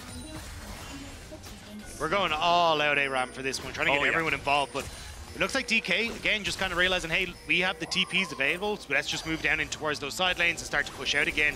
There is pressure on Showmaker, but it's very difficult to try and lock down this LeBlanc side, so I think you're all right as DK to get these resets in and look at Dragon. Yeah, things are very, very dark indeed. And a lot of wards up here for Weibo, as you can see. So some homework, some clearing out, some chores to be done for D+. They look to go for a reset, get back in there, clear up this vision. So Showmaker still towards that top side. You've got Breathe there down towards the bottom lane. Teleports in hand for both of them, and 15 seconds on the second Cloud Drake of the game. Soul Point available for D+ as well. Pretty important that they can get over there, and you can see already bottom lane moving. Kingen's down towards that bottom lane, and a recalling Showmaker tells me that this is going to be the fight. Especially when you look at the items that have just been picked up by DK. 2 items almost across the entire board. You even got the Warden's Mail picked up for aiming to be the half item, but also allow him more entrance into fights. He also has that flash. If he can avoid the shockwave, he has a better time trying to out-kite Tarzan. So DK definitely have a chance to fight, but it looks like they're instead going to try and trade it for positioning on Baron and try and clear out some of the vision that's there. Even Kingen TPing in, maybe they just try and start this. Yeah, well, they are definitely starting it. It was on vision when they did start hitting the Baron, so Weibo going to have to rotate over. DK probably looking for a turn. You can see Showmaker, being frustrating, getting himself amongst it. Tarzan looks to come in, doesn't land the spell shield. But now DK, can you find the fight where you want it? Breathe looking for that flank angle. That's an interesting use of the Counter-Strike a little bit early, but now the Paranoia does come through. The Shockwave doesn't do anything at all. Tarzan is burning down. Lucid still on the Baron. It goes down. This Mighty Equalizer is gorgeous, and it melts the Nocturne. Breathe not going to be able to get anything done. The kickback onto Light and into the backline goes Showmaker, but Light is still alive somehow. The Q misses as well. And DK, they have them on the wrong side of the map. The flash out from Showmaker perfectly timed. DK, you've got it. You've taken it. It's fine. You've got a pick as well. We don't need to fight more. These health bars are so low, but Weibo, they're still trying to move out. Another flash picked up here, and now Lucid, he's out of position, and Light grabs the headshot. They get one back, but still, it's DK coming away with the Baron. DK played that so incredibly patient, with Showmaker just poking and prodding Weibo to the point that he felt like they needed to pull the trigger, and the trigger did not go off well. That was the flash that we were talking about for this Kalista, crucial to avoiding that. And with that Warden's Mail, Tarzan's just not really a threat, so he has to run away. Baron goes down, and that equalizer to finish off the low health Nocturne was perfect from Kingen. Oh, Lucid, if that net hadn't have come through, Light would have been very, very dead. That would have been a delivery perfectly over towards Showmaker, but he walks out with a sliver of health. Moham tanking at Ace in the hole as well. And now you're in a position as DK where you can just look to even funnel Showmaker more. You've got that 6-boy grub buff. You have Baron. You have control of the map. Wait, he's gone? Yeah, Showmaker in a lot of trouble here as the Paranoia does come down. Breathe is going to secure the kill, and that was just him and Crisp getting that work done. Light was there. He didn't really participate too much. I'd like to formally apologize to LCK fans because he kind of got obliterated there. But a good read from Weibo to say, look, this is where Showmaker wants to be. They want to try and play through sides and burn all these structures, but DK still end up winning out because you've got push on bot, you got the shove in mid as well. You will answer with a tier 2 tower, but you're still at least getting that quicker take for Weibo plus the extra tower, and now the reset coming through that makes Weibo run very quickly away. Yeah, being able to get that inner turret as well, I think really works out for Weibo. If it had been just the outer in trade for mid-inner and the outer on the bottom side of the map, then probably not worth. But as you can see, as far as the Rebel Baron power play is concerned, 700 ain't really very much when you start off with a 1500 gold advantage just naturally. So we're still with about 47 seconds to go, but this Baron is not going to be the biggest that we've ever discussed. Still, DK looking for some more options here. Inner turret towards the top side of the map might be an option. And Lucid lost so much of his health bar. Light is absolutely massive. 3 items already completed. Rapid Fire Cannon Collector, IE, feels really, really good, especially when this team composition is so incredibly squishy. There's no true tank here. Barely needs to build any of these armor penetration items as Moham has to ult just to play defensively here as Tarzan still looking for it. There's the kick out. Nice little knock up there, but the Paranoia was held on to. Gets the activation as now Moham is in so much trouble. There it is, no bailout for you, my friend, as now Kingen moving up. The equalizer placed beautifully, and Tarzan will be traded in an instant. Stunned up there, but you can see he's able to go into the stasis. The rest of DK, can you actually find a fight? Because Breathe says no! The Counter-Strike gonna help lock down the kill onto the Rumble, and now Lucid is scattering, trying to get over towards these Raptors. Even clears out the camp. Very nicely done on the exiters. There is Showmaker looking for the pick, and he'll find it! Crisp goes down as well. Weibo playing off the fact that a couple of members of DK had reset, but not everyone. They get Moham, but the extended fight, because Moham had taken so long to die, means that the rest of D+ are actually able to get in position. You'll see it here. Tarzan, a bit early with the spell shield, means that it goes off, and then Moham, I wasn't sure on the flash, but when you see how many members of DK are starting to move into position, at least it buys that little bit more time before he fully goes down. And this equalizer from Kingen was gorgeous. Tarzan has no way out apart from walking across that red carpet. And even here, Kingen, the trap, just a little late from Light. So Kingen gets the flash away, and he will fall, but still Showmaker end up punishing Crisp as he goes for one more. Yeah, and I just want to say, this is exactly what we were expecting out of these two teams. It is fighting for, I don't even know what, I'm sure they do, but the fights look so good. It is just limit testing after limit testing between both of these teams, and this gold advantage has not changed one way or the other for the last 20 minutes, I think you could say. I think the beginning where we saw Weibo get those couple of kills was the largest gold lead that we've seen, which is just kind of nutty when the game has gone for about 30 minutes in. But now, Cloud Drake on the cards, traps set up here by Weibo. And Showmaker getting over, able to avoid them pretty comfortably. Kingen has a good position here, though. I was going to say, is he can move into and kind of break this fortress that Weibo have set up. Even Showmaker just trying to poke through, but needs to do so fairly quickly as okay. Yeah, Moham going to get the Fate's Call to make sure that that final spark does not connect. Losing Singularity, not quite coming through as there's the ace in the hole. Showmaker sacrificing a third of his health bar. And now it's going to be a bit of a smite fight here between Tarzan and Lucid, though. He's just going to go for the kill, though. He takes down Showmaker. That is going to be Soul Point, but it's not really a huge deal.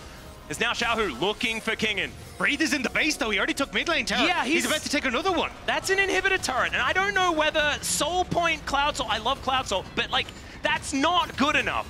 This is an inhibitor taken by Breathe on this Jax, and DK, I don't think this is a trade-up.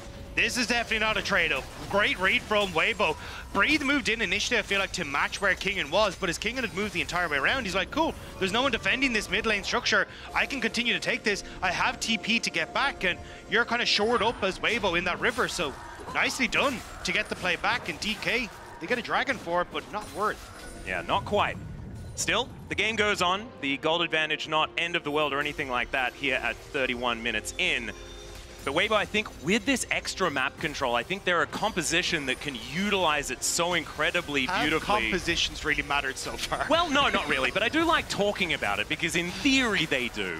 And DK, they did do their natural thing, which is start Baron, and don't really provide too much context on it. As Weibo do push them away pretty comfortably. A lot of testing the waters as Kingen with teleport up and available can be there at a moment's notice to drop down these equalizers. Showmaker doing his best to stay frustrating as he pushes in, but with the fact that the ace in the hole does so much damage, it's more difficult for Showmaker to do this on his own, right? Because as soon as light presses R, Showmaker takes 50% of his health bar. It's also really difficult to try and move into these. Yeah, these two choke points just here and here. Like you're in such a difficult spot because there's constant trap usage. There's Tarzan just playing in the front line, and if you ever become overly separated by the rock in the middle. Equalizer looking for light. You can see Lucid looking for a bit of a flank angle, but he's a little bit late in there, and there's the Paranoia. Breathe with the flank is gorgeous, but Tarzan is getting focused. The counter-strike on a 2 is phenomenal, and Showmaker, he's going to be able to lock down Light. Crisp is dead as well, and DK, they could be doing it. The bailout doesn't work, but maybe that does not matter because Xiaohu's on the ground and it's Breathe that has to be the raid boss. But against 3, it ain't going to work. Lucid is just going to hold him in place, and Breathe might be able to run them out on a bit of a merry goose chase, but there's the 600 gold going over to Lee Sin. That is the ace, and DK have done it. This could just be Baron. DK played that beautifully. They end up getting Lucid into a position where he can find that flank. Showmaker comes in off the back as well, and Moham's ultimate just completely rips through Weibo as well. DK secure the Baron. Beautiful stuff from the LCK seed. The hostile takeover has never been more aptly named, Dagda, as the Baron will be secured for the second time here for D+ Kia. They will move into a gold advantage. It's all tied up. Before this Baron goes down, I want everyone to know that this is entirely even. 12-12, 58.8. And even the turret's very, very close. The inhibitor being down in the mid lane will make this Baron difficult to utilize with the inherent pressure that Weibo has. But still, this is a big advantage now built up for DK. Yeah, and you can see as this fight kicks off, Lucid has actually walked the whole way around towards the back here, and everyone in Weibo doesn't spot him out, so he's in a great position to come through. Also, Weibo jump on towards the one member that has that Zhonya's ready, so you're not able to follow up. The Moham hostile takeover is gorgeous. Showmaker to finish off Tarzan, and the kick from Lucid is just perfect. DK played it exceptionally, and honestly, for a rookie, Lucid is outperforming everyone here. And I have to say, Breathe played that about as well as he could at the same time, because otherwise it could have been even more catastrophic for this team. But man, the coordination between both Showmaker and Lucid is something that we've been talking about all year. I think everyone knows Showmaker and Canyon. You know, when they were broken up, everyone was so sad. It's like, oh, they've been a dynamic duo for so long. This young player and Showmaker really have started to gel together, and that was a beautiful example of what they've been building towards so far here in 2024. Aiming now pushing this wave out towards this top lane. It's been a very quiet aiming game. He's now finally got a gold advantage of about 120. I only say that because he normally has a gold advantage over everyone in the entire league. And so for him to be behind the majority of this game probably doesn't make our Gold King feel all that good. Still, the fact you're back into this game after giving 2 kills across and all those plates here, you're kind of wiping the sweat off your brow in that one. But he's got a Randuin's. Yeah, I like it in this position.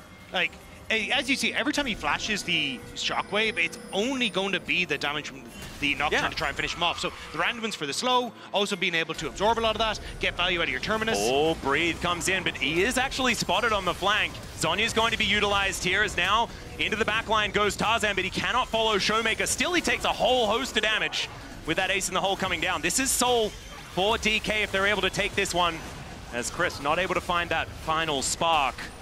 This dragon being started. This is going down extraordinarily quickly. It's going to be a teleport back in from Showmaker, but that does mean that they have only 4 here as there's the red carpet down. Chris takes half of his health bar just by existing. That's going to be Xiaohu locking this one down. But down to the back line goes Breathe, and he has no friends. No one's going to be there to help him. Chris almost just explodes, and finally they deal with the Jax. No bailout, though, for Showmaker, so he'll fall down in trade. And that's Weibo being able to stop this Soul from coming in, but somehow, Crisp is just dead. It's Showmaker's just able to get on in there with his LeBlanc, and that is going to skew things in the favor of D+, especially with this Baron still with 15 seconds to go and all of these Void Mites careening towards this inhibitor turret. I mean, they're going to be able to put pressure here, but I don't know if they can quite get through. 5 seconds on the Red Bull Baron power play means that at this stage, it's going to diminish before they can actually get the structure. They have to hard force this, but do you really want to go up against that as Light walking back at a base may just give them that window to take this? Yeah, with the fact that the trap was procced without him being in headshot range was kind of a big deal, because I think if Light hits any of those headshots, it hurts like a lot, like really, really a lot. I think aiming can tank it the best on his whole team, and that says a lot. I think you're genuine, yes. But TP in behind, it's Xiaohu. This is a crazy TP. It's a double to come through here as now Breathe with the counter-strike is able to get a 3 stun, and now Tarzan trying to get himself in. DK being so tricky, though. The handshake, fantastic. 3-man shockwave, the final spark, as well as Weibo. They're trying to find it, not quite doing enough damage, though. It's a 1-for-1, but aiming is going to get hit. The bailout not going to work, and he is going to die. There's the shutdown going over to Light as Showmaker gets himself out and away from Breathe. King and his TP into this top side, though, immediately clearing out the wave that Weibo could look to use to try and close out the game with both AD carry and support gone. But with that, it's a lot invested I feel like that should have been way worse for D+. I think D+, like, that three-man shockwave, absolutely gorgeous. The fact that Tarzan could get in and support this double TP, we're going all the way back to this Dragon fight. Yeah, and I think the fact that Xiaohu gets this is absolutely absurd, but Breathe ends up being forced away. He buys some time, but Showmaker doing a ton of damage on towards Crisp on the opposite side, but at this stage, you're just trying to hightail it. My big worry was if Weibo lose this, there's already a wave in mid that DK could look to win off of, but now the double TP in behind, I'm shocked that, like, Showmaker was in base, so I like the call from Weibo here, but Lucid just being a little bit more mobile seems like it gets him out. Yeah, and then this shockwave works out beautifully, but everyone kind of moved over towards Kingen, so the target selection wasn't quite there to immediately follow up. Moham with a big ultimate as well, keeps Slide out for a little bit, and there's the mobility we were talking about for Lucid, and Kingen just able to walk out on the bottom side of the map as everyone was distracted by the shockwave. Yeah, I think Kingen just saying you shall not pass by putting down the layer of fire there underneath the brush was really what helped DK stay in it for as much as they could. That's going to even out the kills. We're back to even once again, ladies and gentlemen. That's how we like to do it here, both teams with Soul Point available. This is really helping the Cloud Drake stats, which I'm absolutely loving. Sorry to bring it away from the game just for one moment, a little bit selfishly there, but it's very, very important. There's definitely some people at Pick'ems that are very much on your side. It's okay. A few of them tweeted at me, yeah, that did happen, and I appreciate you guys. As Weibo now just trying to grab some control of the mid lane, has been a theme so far today. There is a ward that does spot out aiming, who's just looking for a bit of a reset angle. See whether that Mercurial Scimitar is going to be up and available for him on the next recall. It'll be 6 items complete, at least before the Zephyr is done. Of course, aiming a big fan of just building Zephyr if he can. I think the... Oh, Jackshow's actually done instead. Never mind, he sells the QSS and he's like, no, I am the tank. Allow me to frontline. But the thing is how much has actually been utilized by Weibo with this combo? We haven't seen it really hit home, this Nocturne Orianna combo, so for him, I think it is just a case of, hey, if I can survive the Nocturne, I'm fine. And we have enough damage coming through from Showmaker and Kingen, as Weibo aren't exactly the tankiest team in the world. So I think for DK, it's kind of a good read. But for Weibo, they want to try and find these picks right now, but this is where I was going to talk about for compositions. Like, Weibo, in theory, I feel like should be all guns blazing at this stage with the late game scaling on their team, but they just haven't been able to find fights that are working in their favor. And also there are a large amount of super minions now crashing towards the bottom side of the map, so they're gonna have to go back and deal with that one. Xiaohu is the one that's gonna draw the short straw, or maybe the long straw, considering whether or not he wants more money. He definitely needs more money. Yeah, Breathe also now moving up towards that top side, so this is the opportunity for DK to get over towards the Baron, at least grab themselves some vision. As, you know, DK kind of want to do, they just want to start this one up. Right now, playing a little bit more reserved than they have for the remainder of the game.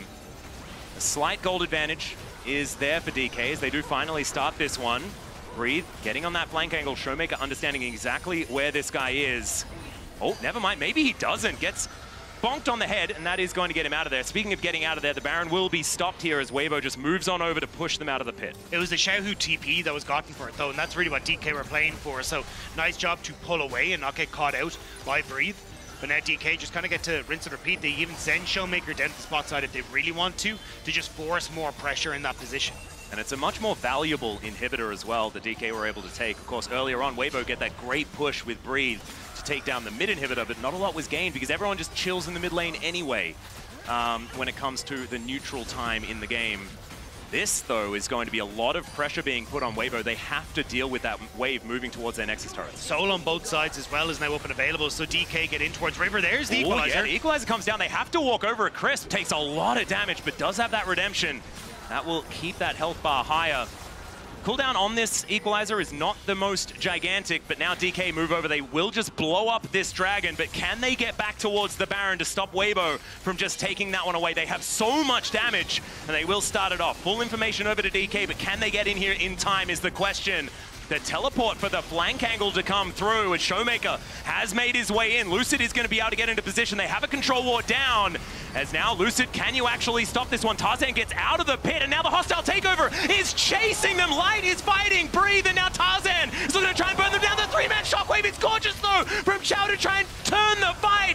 And aiming is going to finally be able to take down Tarzan. The tank Callista is bouncing through the enemy team, and Xiaohu goes golden just for a moment before this Rand is going to cut him down. The triple kill for the front line. Kalista is gorgeous from aiming. And now it looks like DK are going to push forward for the win. Showmaker is doing so much work in these fights, getting access to light continuously, making him uncomfortable. Breathe is trying to do everything by himself, and DK are cussing down Weibo. That should be the game end.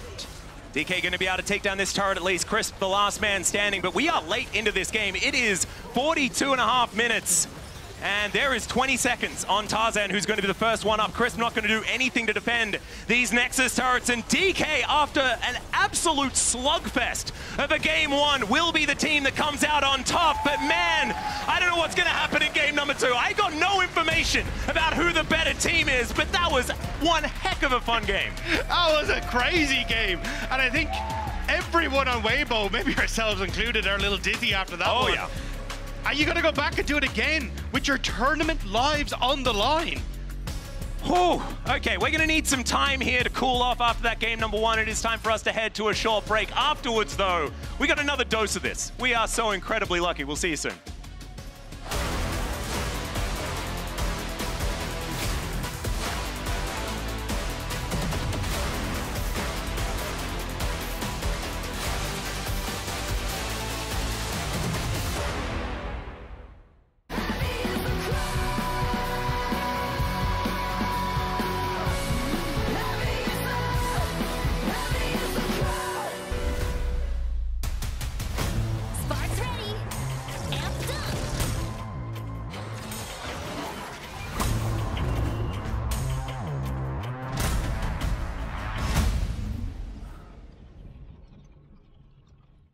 This is necessary.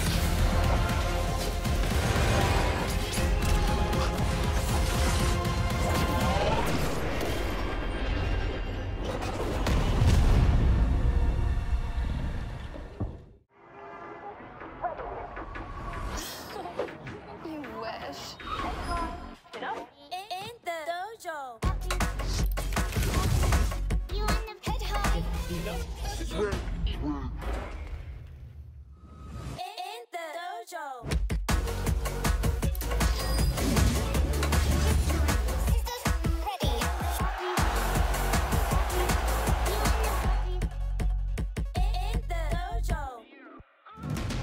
Here we go again, man, I'm on another one. Don't wait up for me, man, I'm on another run. Yeah, I hear the streets calling. I cannot ignore it. Walking on the border, feel the devil on my shoulder. Talk to me nice. I ain't got a lot left. Talk to me right. They remember when I used to walk in the light. Now I got a little bark in the butt.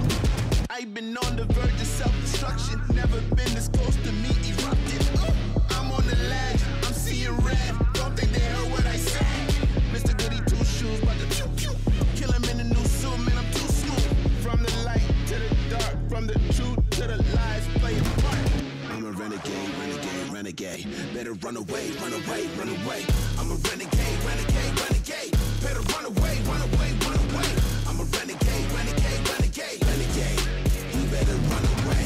I'm a renegade, renegade, renegade. Better run away, run away, run away.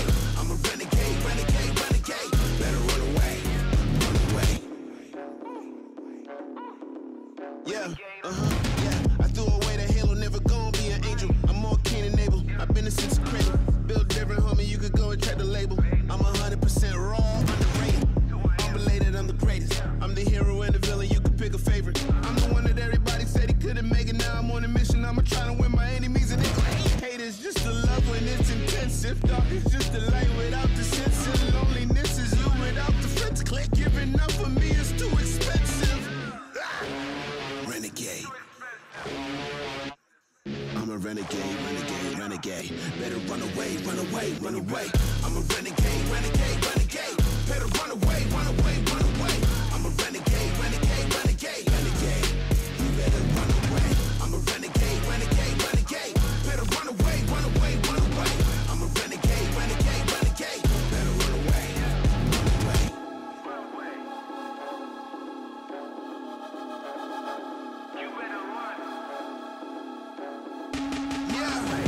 I tell the world, never label me the same. I feel nobody could relate. You can't box me in the day. I'm breaking chains, I'm in the raid.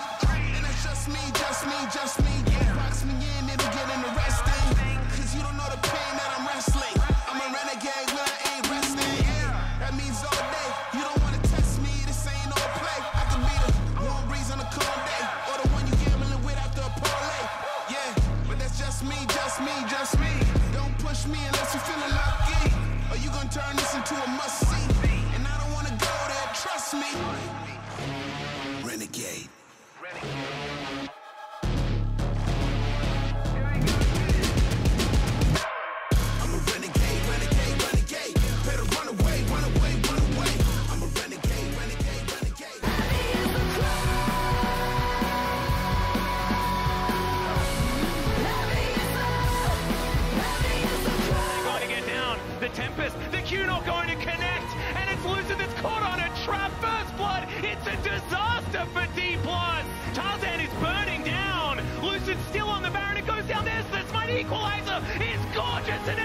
down on the exiters. There's Showmaker, look for the pick and he'll find it. It's gorgeous though from Chow to try and turn the fight, and Aiming is going to finally be able to take down Tarzan. The tank Callista is bouncing through the enemy team. How'd he get in there? Oh my God, Mark is losing his mind, and why wouldn't you? You know, I was promised a roller coaster. I was promised something crazy between these two teams, and I was still caught off guard. You shouldn't have. Oh my God. This is exactly what we wanted. Whoa! This is why we were excited about this. Are you excited now? I'm very excited. If I get 3 games of this, I love it when we come out of a draft, and me and Emily, right? Like, having watched these teams, and we're like, this is what they'd want. Yeah. This is for both teams. For both teams are like, I think that for DK, this style is where we saw them, I think, have their best individual games, right? And the fact that I think you can look at both these compositions and very clearly identify what they're trying to do and how it works for the respective teams was what led to the game that we had. The big thing for me is it plays on comfort picks on both sides, right? Like, it got to a point in the draft where me and Mao were just calling exactly what they were going to lock in, because we're like, okay, Lucid wants the Lee Sin. They're going to be banking on this LeBlanc pick for Showmaker, which is a classic for him. We've talked so much about his Syndra, yes, but this pick has been banned against him so much. It's one of his best champs. On the other side, Breathe on the Jax. We have the Knock Ori combo, and then the Caitlyn Lux, which they brought up, is something that has been incredibly successful for Weibo, and specifically this bot lane of Light and Crisp. The Knock Ori wasn't good, though. No, the execution. Yeah. The Orianna was kind of okay. He landed some good shockwaves like in the middle of fights, but they didn't do a good Knock Ori combo the whole game. Yeah, That's probably the difference. Like, if we're going to try to isolate a difference in the game, that might have been the thing that pushed it over the top for That's a good point. I also think if you're looking at these drafts, DK do have a lot of really good answers for that Knock Ori combo as well, right? Like, I think it's both. I think they had answers, and also the execution was not that great from Weibo. And I want to take a look at the HyperX Reflex replay, specifically the fight for DK, because the reason why I love DK when he plays these type of comms, and this is something that goes back all the way. As we zoom out here, initially the setup here looks a little bit rough for DK. If we can pause here, because the counter engage comes in, right? They are fairly solid. Look at this angle found here by Lucid, right? It's fine. This is something that he has been doing since 2022. DK in Challengers played this skirmishy style, and with Showmaker on LeBlanc as well, the amount of damage that they can do in these extended skirmishes is absolutely insane. And we talked about what we wanted to see from DK in terms of like, okay, what have they been kind of missing in this tournament that helped them get here? And Lucid's performance is one of those things, right? Like, we've kind of watched him slowly evolve over the year and hadn't been a great performer for them thus far at this tournament, I think. And so for him to come out and have this game together with Showmaker on the LeBlanc, like this mid-jungle combo is exactly what we want to see from DK. it was what was lacking, right? The mid-jungle combo when they weren't doing well. And I remember you said it on one of the prep videos. I don't know if it was on Mark's video or what. You said Lucid does have a little bit of young player syndrome. Even in this game. And he's playing Lee Sin, so it's perfect. He died taking wolves after a one play. Like, worth. Oh, no, definitely not worth. And that's to me why I think if you're a DK fan, as much pain as this team has caused you, these are the moments that make it worth it, right? When it does all come together. And it's very fitting, again, that this is so messy because DK had some of the longest average times. I also very quickly want to highlight, for me, even though I think Lucid and Malm have obviously had a lot of struggles being this being their first international tournament, Kingen and Aiming have disappointed me more. And I think this game, they both really stepped up. Given what we've saw from them domestically, this is a lot better than everything, particularly for Kingen, that we've seen so far. Yesterday, we saw Weibo go down in the first game. They ended up winning the series. What we saw is that they moved on to the blue side, as telegraphed, so they will. And they reverted back to a very stock standard composition, right? And they took the series from there. Are we seeing a similar path here? Because it obviously worked very well yesterday, Jad. It did. I mean, yesterday, both games, the game one winner lost the series. So I don't think it's completely over yet. But Emily, I kind of want to pick both your brains because you have the most emotional attachment to this. Is being down, how much do you feel like momentum will play a part? Because game one's what we expected. They're evenly matched, messy teams. But is one team more likely to tilt after a loss like this? You should speak for Weibo. I mean, they've done this before where they can recover. Like, the thing I'm most curious about from the Weibo side is, do they stick with this draft knowing that DK do have the some answers for this Nock Orianna combo? Or are they like, we didn't execute on this, we think we can do it again? From blue side, that's the thing I'm most curious about, because yesterday I felt like they locked in a really good like early game composition, didn't execute on that, and then changed. It's also a DK special to have a composition like this and then never pick it again. That has happened in the past, so I hope that doesn't happen. And if they lost, I do think that would have been it. DK is a super emotional team, have been for a really long time. So I think if they lose like a 43-minute slugfest like this with getting a lot of what they wanted, I do think it would have been an absolute disaster. I do think that when they're playing well, though, like this team can, again, match the best. They were the one that ended Genji's win streak that was, they literally hadn't dropped a single game. Is it enough? If they keep playing the way they did in this game number 1, definitely. Maybe. We're waiting for the glow up. Maybe this is finally it, right? But we saw it from Weibo yesterday. They don't go down without a fight, and they are poised to take this game too. Yeah, let's head over to our casters. Hello. Thanks, Sharks. Hi. It's time to get into game number 2, and are we expecting just the same thing, Dagder? Yeah, I think it's bedlam. Yeah, okay, it's just going to be the same. I really do appreciate Emily and Chronicler and Jad sort of like analyzing and trying to go deep into what's going to happen here. And it's just going to be, we're going to fight a lot, and it's going to be great. That's it. That's the game plan. That's what we're going to see. And it's who has the coolest hands as these skirmishes unfold that's going to be the victor. It's the way League of Legends was supposed to be played. Exactly. Right? We're going back to grassroots. Yeah, exactly. Yeah. And that's what I appreciate about the series. I think that we need to understand that this is the original view of how League of Legends is supposed to go, and it's absolutely beautiful. I just have to see which one of these teams is going to be going over to Paris and which team is going to be going home right now. Xiaohu, that man on your screen right there, is on the cusp of heading back to China, and D+, one more win. That being said, if Weibo win in game 2, the bounce back potential of D+, you heard it from Chronicler, they're an emotional team. It might just break them here. So we'll just have to see what happens on the red side for DK, as already Lucid's Vi is going to be banned away. We will see this. If they stay in the tournament, she will continue to get banned away from Lucid. He plays every champion as if it's Vi. The Lee Sin Vi looked really good in game number 1.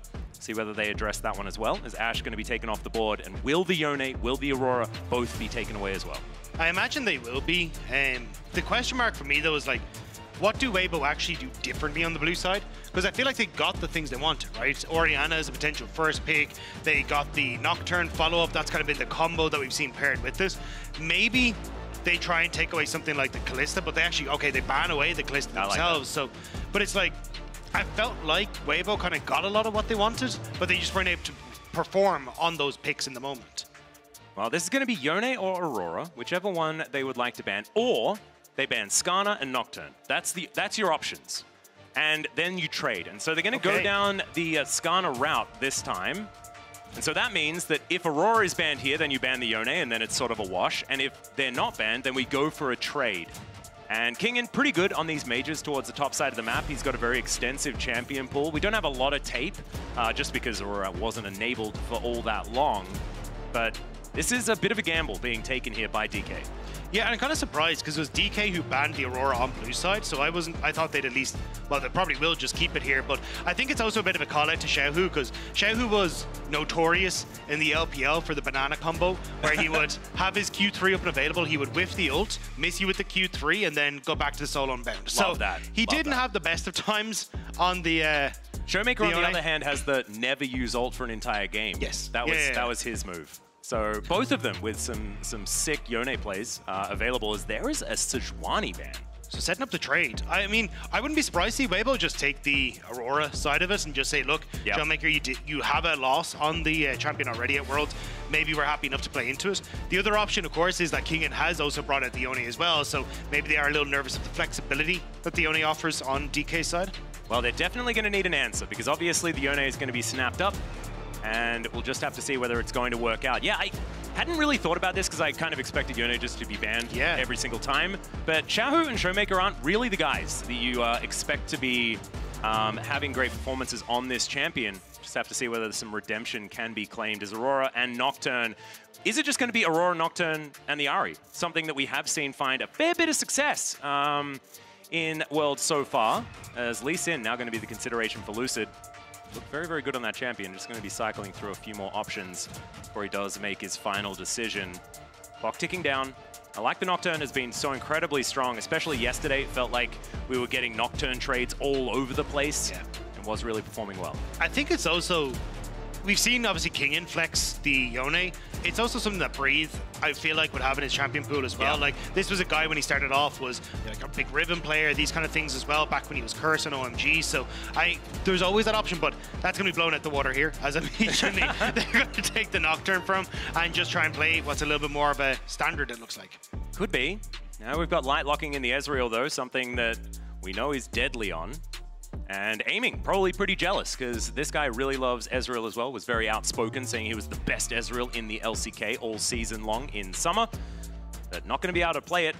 See how he plays into it, as Xiaohu to lock away potentially a support pick if they want to lock down the bottom lane here, or they could take a jungler for Tarzan to answer this Nocturne. We'll see exactly where they go, as instead, it's going to be the Gnar picked up. So Tarzan leaving that pick up in the air, probably wanting some magic damage. I also feel like Weibo are setting up for a lane swap. Whenever we have the Aurora that's potentially going top, we've seen the Gnar into, hey, I'm going to push, waves, TP in, have my Nega Gnar, make it really difficult then for this Aurora to operate, and then be able to get this gold lead that it can then abuse the matchup. But with the Kai'Sa locked in, at least you got a decent matchup if you have those standard lanes into the Ezreal. Exactly, and it also really pairs well with the Nocturne. We saw this yesterday work so incredibly well with the fact that you just paranoia, and then immediately that killer instinct comes down on top of your target, and both of them are just dive bombing into backlines. If Kingin gets good flanks, or a Showmaker on the Aurora, if they do decide to flex it, if they get good flanks, then the amount of follow-up is there in an instant. And we saw how well it worked in that huge snowball that was prepared. So Jack's going to be taken away from Kingin here, not wanting to allow him to have that on 4. I don't really want Kingin playing Jax either if I was going to be the LCK guy on this desk.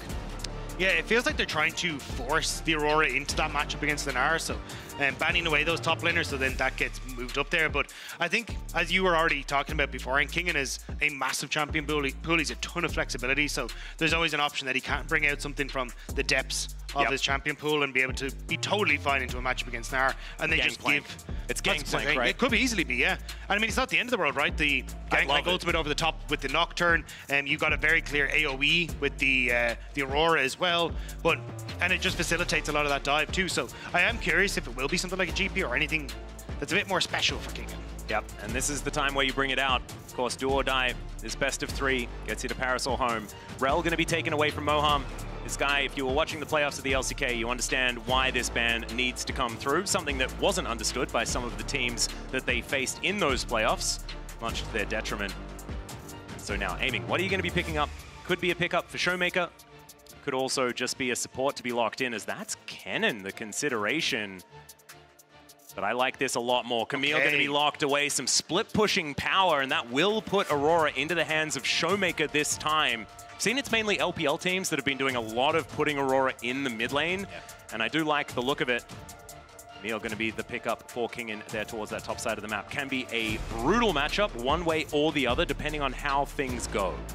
I think that's where it's going to be a little bit interesting for how Lucid operates, trying to facilitate that Camille so she can play aggressive. The match will be okay, but Brand jungle for Tarzan. He looked exceptional on this pick in the LPL, consistently being able to get those like flash seer or Q flash seers to get the CC. So definitely a pick he has comfort on, and with Crisp going back towards the Alistar, I think you do alleviate some of that pressure on the bottom side, because you do want another follow-up kind of dive tool for DK. Alistar could have worked well, but forcing the Nautilus, not the worst pick here, just not the best into the Alistar.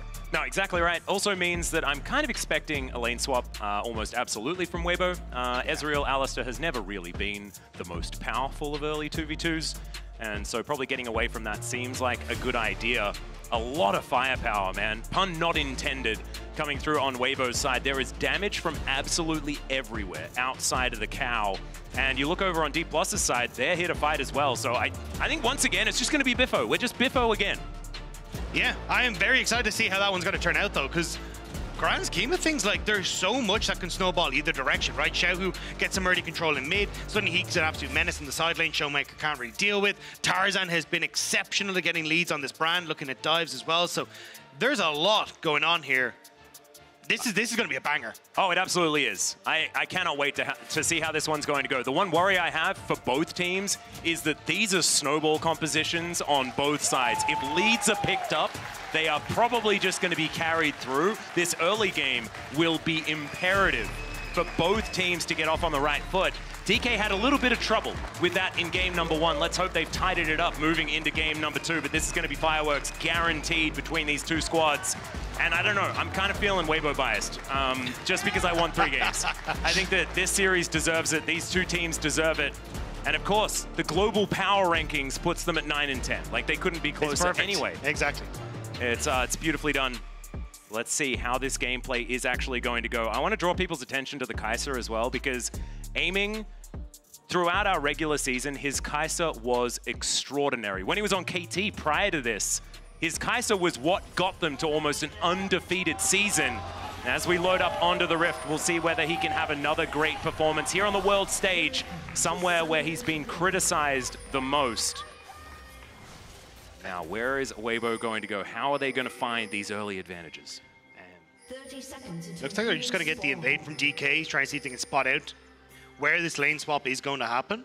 So nothing too untoward at the moment. They're spotted by a nice ward at the Raptor, so Kingen now going to see that Weibo are going for a similar story.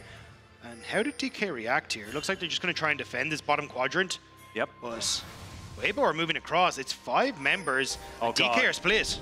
This ward is getting so much value as now Lucid is going to get spotted. There's the flash pulverized. Lucid flashes away, gets the Dustbringer for the extra movement speed. And might be able to get himself out. The block on the Mystic Shot just to make sure that Lucid isn't taking more damage as Showmaker does hop himself back. A bit of damage with the passer on the Q. Nicely done.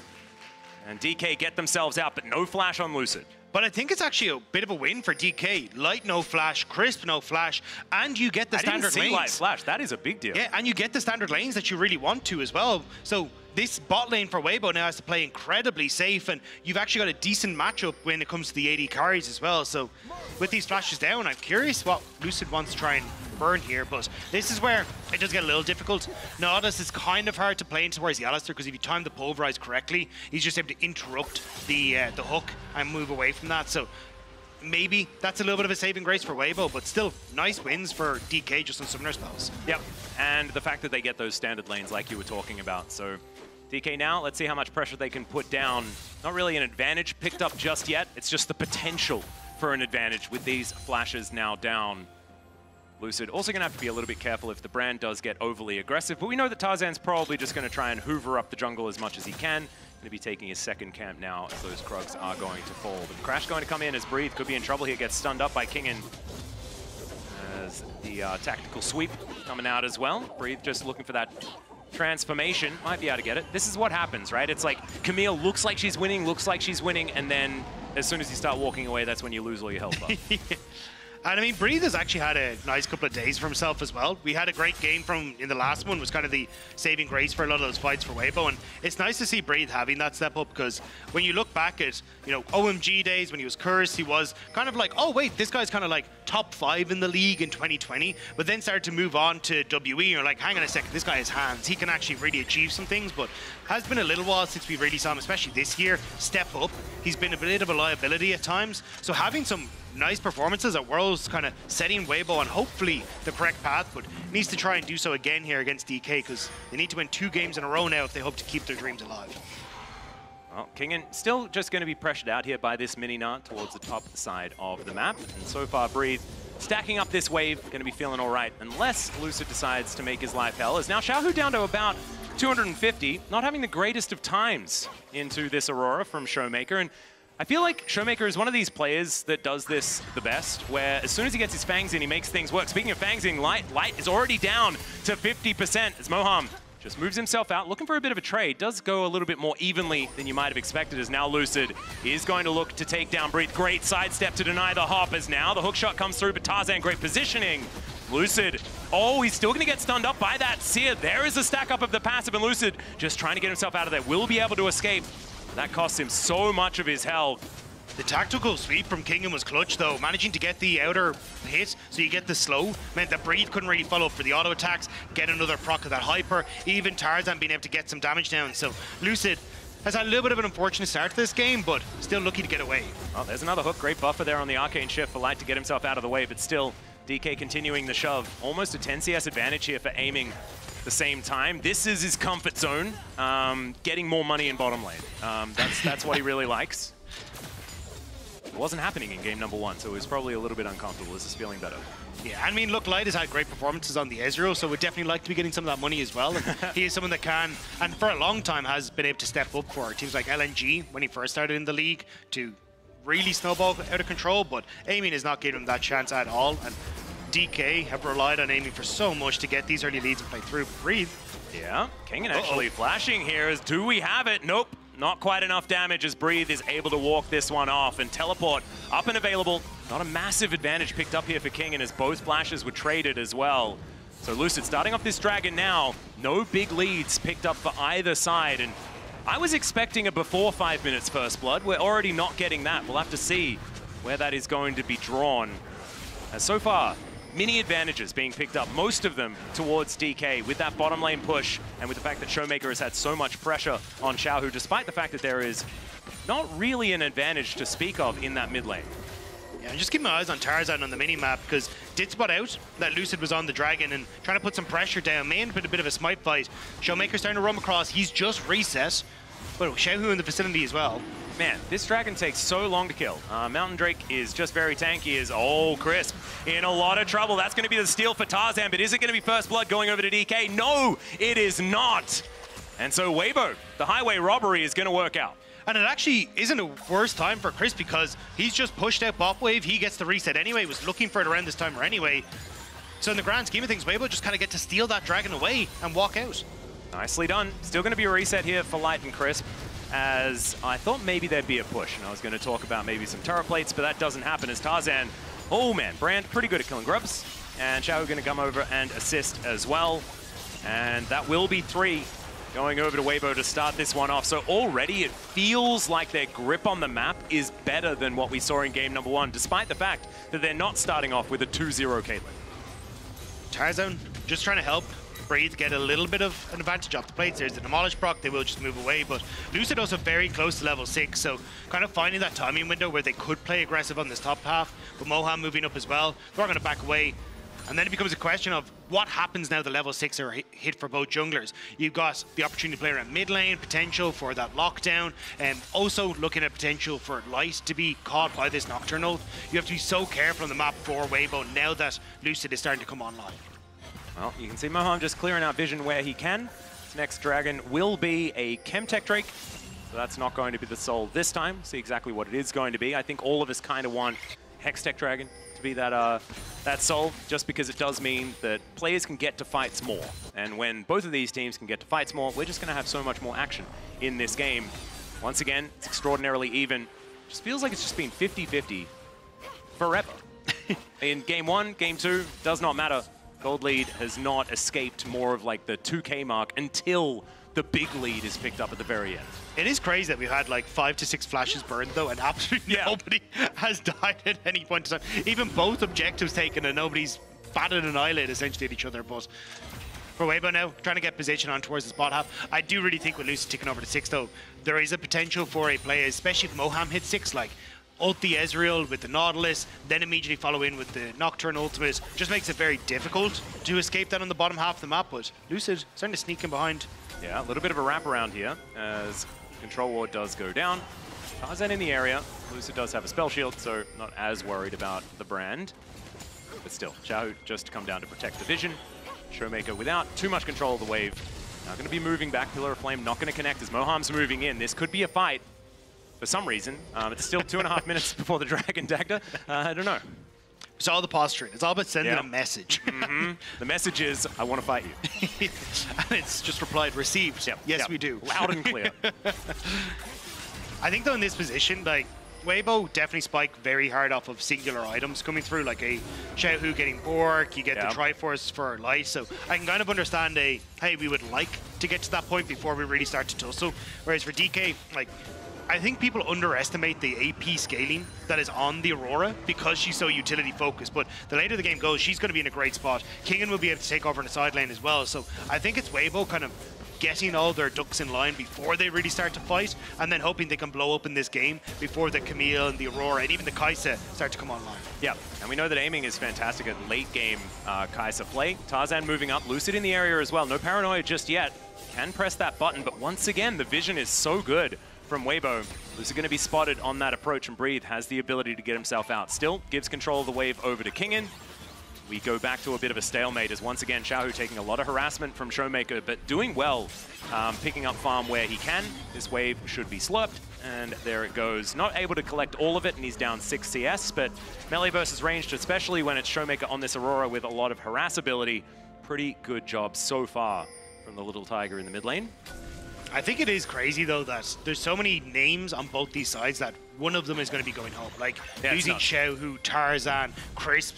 I know Crisp hasn't had the best of times, but still, like, just a world champion that could potentially be going home on the opposite side. People like Showmaker, Kingen, aiming, like, names that have been around for so long in the LCK and shown up so consistently on the international stage. Like, to have this as our only potential to go to playoffs is absurd. Yeah, it's ridiculous. It's sort of speaks volumes towards the pedigree of players that we have here at Worlds in 2024. Sad, but we are lucky, you know, at the same time. There's a silver lining, Dagda. We're going to be all right. And at least one of these teams is going to be heading towards Paris. See who it's going to be so far. Weibo, I think, playing out the game plan quite nicely. This will be 6 grubs if they're able to take it. DK know that this is happening. Ticking up to 4, so Void Might's now available. It's going to be dangerous, though, as we can see. There's 5. DK still looking for a potential fight here as the turn available. Crisp has the ultimate, and there is the flash forward. They lock down Lucid. He's going to have to flash away. As now Moham finds himself all alone, gets the knock up here. Hasn't died just yet, misses the hook, but gets in range onto Crisp. Between Worlds from Showmaker is doing so much work. He takes down First Blood, but Kingen is also going to fall alongside his support. And now Lucid is in no man's land. Light is able to pick up that kill. It's a double for his Ezreal. And Weibo, I think they're real happy about this one. Yeah, Weibo needed Light to step up yesterday, and now he's doing it again here against DK in the elimination game. Gets the snipe with the Arcane ult over the back, and also then picking up a second kill. Weibo now getting a second dragon as well. And the start of this is unfortunate for DK. Lucid gets jumped on by Crisp. You can see Aurora is trying to run down for Showmaker, but Moham hooks the wall with a nice side step from Tarzan. He's now in no man's land. And even here, as the TP comes through, you've still got a lot of flashes on the side of Weibo Gaming. So you end up with Breathe being able to flash out. Light gets the snipe onto the backline as well to finish off the Nautilus, and then he's just able to chase down with a ton of damage just being thrown all over the place in that fight. Yeah, and Moham hit the same bit of wall twice in that fight. So hopefully next time it's a champion on one of them. That's what we want to see. Nailing the wall on that one as well. Getting the eye in. Working out. Backing on a ward, as we can see, but Kingen towards this bottom side of the map, looking to try and grab some plates. Not very much longer do we have plates on the Rift. 1.5 minutes. Try and get the rest of that gold as now Showmaker up towards this top side. We've seen the Aurora now matchup quite a few times. So he's going to be heading towards that one. And DK, still a lot of win conditions, a lot of ways to get themselves back into the game in the gold lead. Not even 1,000 or anything like that. But if these fights go the way that we saw that last time around, this could be very, very dangerous here for DK because it feels like this is a lot more of a slow and steady approach from Weibo, and it's working very well thus far. I think it's also, you need really time for Kingen now to come online into this matchup against Breathe. So the range advantage that Breathe has to start chipping away at these turrets is going to become very noticeable. Even Showmaker versus Xiaohu. Xiaohu can still get a lot of push in the matchup against Aurora, so you do have a lot of champions that can get value from this 6 Void group buff, and Weibo, you can see already, definitely taking full advantage of that. Yep, Breathe should be able to at least grab some plates from this one. Him and Light, gold leaders at this point in time. Showmaker may actually have his back stopped as well. Yeah, the last second boulder going to come through and deny the back from the Aurora. That means another wave does taxi on in, and this should just be first turret blood going on over to Weibo. They even teleport in, try and make sure that this one's going down because they want to be able to get themselves an inner off the back of this as well. Yeah, Xiaohu had also been zoned away from that bot side turret. You could look at where Lucid and Moham were. They were fully attacking that bottom half. So Xiaohu says, look, I'm never going to be able to get access to this wave, so I'm just going to come top instead and see if we can use the 6 void group buff to get 2 towers off the back. That's such a massive gold injection for Weibo. Yeah, this is huge. Moham and Lucid are making their way in, though. Tarzan already softened up just a little bit. The hook just barely going to work out as Between Worlds coming down from Showmaker does get the flash out, as now this huge knockup from Crisp is massive, and down goes the Nocturne and the Nautilus. Showmaker not long for the world as well, as Xiao knocks him up and cuts him down. Aiming tries to get in there, gets one of them back, could be another. The flash out of the way, the headbutt is gorgeous. They still get the turret, they still get the kills, but Aiming is now fed. The focus was the tower, but now I'm looking at the hands of both these teams. That was sick from Aiming, being able to dodge away from so much of this, but also Crisp surprising DK over the wall, setting up for Breathe in that brilliant arrow. But every time we get these fights, it feels like Weibo get a chance to sneak away another objective, and it's the Rift Herald that will go their way, but hook from Moham goes wide. The Between Worlds, Xiaohu flashes away, but Crisp with a Hex Flash over the wall, gets on towards Lucid and Moham, knocks Lucid back immediately into the Mega Gnar. So both Moham go down thanks to that extra little bit of damage from the Ezreal ults, and Showmaker's just kind of left alone for Xiaohu to finish off. But Aiming here, this was gorgeous. Finishes off one, flashes the headbutt pulverize from Crisp, uses the Void Missile, so doesn't even need vision in the brush, and manages to finish off one more. Yeah, Showmaker praying, Lucid praying for an opportunity to get back into this game because things not going so well in that fight. I think pressure on these rookies, of course, Lucid and Moham. Moham having a little bit more experience, having played here and there in the LCK, but never at this level. These are two players that are relatively untested and absolutely untested when it comes to the world stage, especially for Moham, who has only recently joined this team as Paranoia does come down. There's a hook landing. That's my boy Moham, as they will be able to get the kill onto the Brand. Lucid's still taking a lot of damage for it because Brand just does so much. But now Showmaker might be in an awkward position. Between Worlds coming through as he uses it to escape here. True Shot Barrage going to be landing as well. The Hyper has been stacked up. One more auto from Breathe is going to do it. And Showmaker trying to get there, but he does not manage to avoid that last one.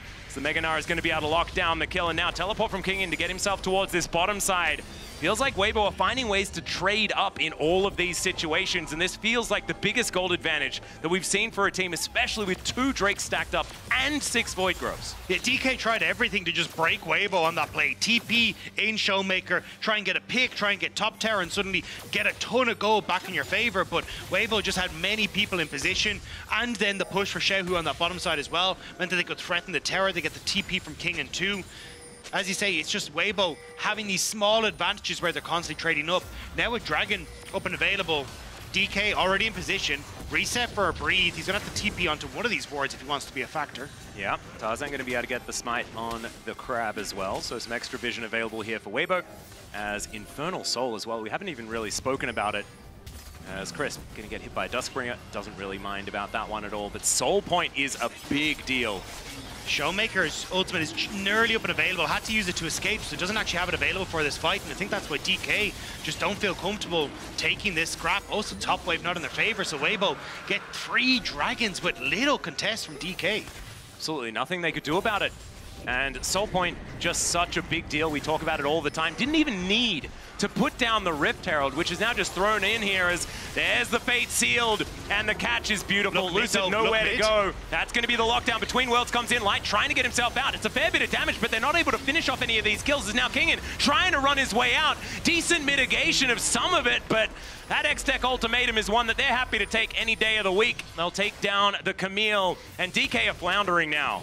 Weibo are just catching DK as they try to set up these plays. There was a great flank coming through from King and started to move in at the back of Dragon Pit, but Lucid gets caught. He goes for the all-in anyway, and there's just too many health bars and gold on the members of Weibo to really distract them. Depth charge to come on through here. Showmaker trying to at least follow up, but not able to get into position, and feels like clutching at straws here just a little bit. DK, they were answering a lot of aggression in game number 1. This feels like they're throwing themselves at the problem and not quite figuring it out. I don't really know how they try and stop the bleeding is the problem. Again, the 6 Void Grubs making it very difficult to really try and push back against the onslaught that is Breathe right now. This Gnar has been absolutely spectacular so far, but Xiaohu's been able to pick up a ton of kills. You have the Trinity Force and very close to your Merman completed for Light as well. You're just slipping further and further behind, and DK are a couple that need to go in, so they have no other choice. Yeah, and the problem is that it feels like you need to remove Tarzan from the fight just because he does so much consistent damage. But if they do that, he still does a lot of damage. And the rest of Weibo are going to kill DK anyway. I don't know what the answer is to this one. And you can see that DK are struggling to figure it out as well. But they're going to have to if they want to find their way back into this game. Then a 6,000, well, more like a 5,000 gold advantage. It's going to be hard to overcome by any stretch of the imagination. 2 items now coming in for aiming. Does have his Rage Blade complete. Wants that Nashal's Tooth before he's feeling really comfortable, and we know that this guy is very, very good at utilizing his Kai'Sa in the later stages of the game. Just don't know whether it's going to get to a relevant point where the fight's going to be honest enough for him to be able to perform. I think you can see what DK are trying to do, though. It's, hey, we pushed out bot side of Kingen. Let's try and move him up and look for an all-in brawl with Lucid being able to follow up with an ultimate, but it's just so difficult. I actually think they should be going for nearly the reverse, where try and play for a Kingen pick on side with Lucid, and then you have Kingen's TP to wherever Weibo try and do the cross map. But you can see in this position, as long as Weibo are playing safe, it's very difficult to lock down Light, or honestly even Crisp as well, when he's got that Alistair ultimate. Yeah, you can see Lucid actually pretty deep in enemy territory, going for a recall now, but was able to get some reconnaissance work done. Crisp walking towards his control ward. They will be able to clear that one out. Now control of this Baron area is pretty absolute from Weibo. One ward, that one tricksy little ward there, is going to be able to spot the rest of Weibo as they're moving over. Aiming will be able to secure the red buff here for his team. As Crisp avoids that poke damage outside of the Duskbringer, as the Baron has been started. Vision was there for DK. They know that this is happening, but do they have an answer for it is the question. Xiaohu taking a fair bit of damage, wants to get over that wall, gets the knock up. There's the Pillar of Flame. It's nicely done. Lucid tries to spell shield the True Shot Barrage that wasn't actually going to connect. They do get the control ward in. Decent knockups coming through, but they just back away. They just hold strong, and Weibo, they leave the Baron pit. Man, this is such measured play from this team, not wanting to risk it. But DK now have access to mid lane and a potential for that bounty on the tower. Kingen constantly keeping Breathe pushed out. I think they should be able to get some damage, but maybe not take it. It looks like Light should be in a position to hold. That was a weird situation. Yeah. I normally expect them to just fight, and then they just didn't. And I don't know whether it necessarily works out, but I'm confused. And I like it. Okay. See where we're going to get a bit of a turnaround. 50 seconds on this Infernal Drake. And honestly, I think if Weibo get that Baron, it's good. But flipping for it is not. Because they've got this fight to work around when it comes to the Dragon. They have Soul Point. They don't care if DK gets one of them. But getting Infernal Soul is a gigantic deal. And accelerating the Elder Drake is going to be huge as well. So no real need to take the risk. So I do kind of understand the Baron. Yeah, I did think, though, that we'd end up seeing is that you get the Gnar who's going to push in on top side and basically has to be answered by the Aurora because she's the only one with TP because they got that TP out from Kingen. But Gnar is currently grouped with the rest of the team, so it looks like Weibo just feel confident enough to take the full-on fight rather than looking for a trade for an inhibitor on top side. Well, now the setup for the Soul begins. Kingen looking for that flank angle, spotted immediately by the Scryer's Bloom. The flanking aiming is set up at the same time. Decent vision here for both teams as the Rift Scuttler will be secured by Weibo. Kingen on that flank, taking a fair bit of damage here. Does have to hookshot his way out at 50% health now. No teleport available. Still going to look for a reset. Wants to be able to try and book it towards this battle. Already you can see this Dragon has been started.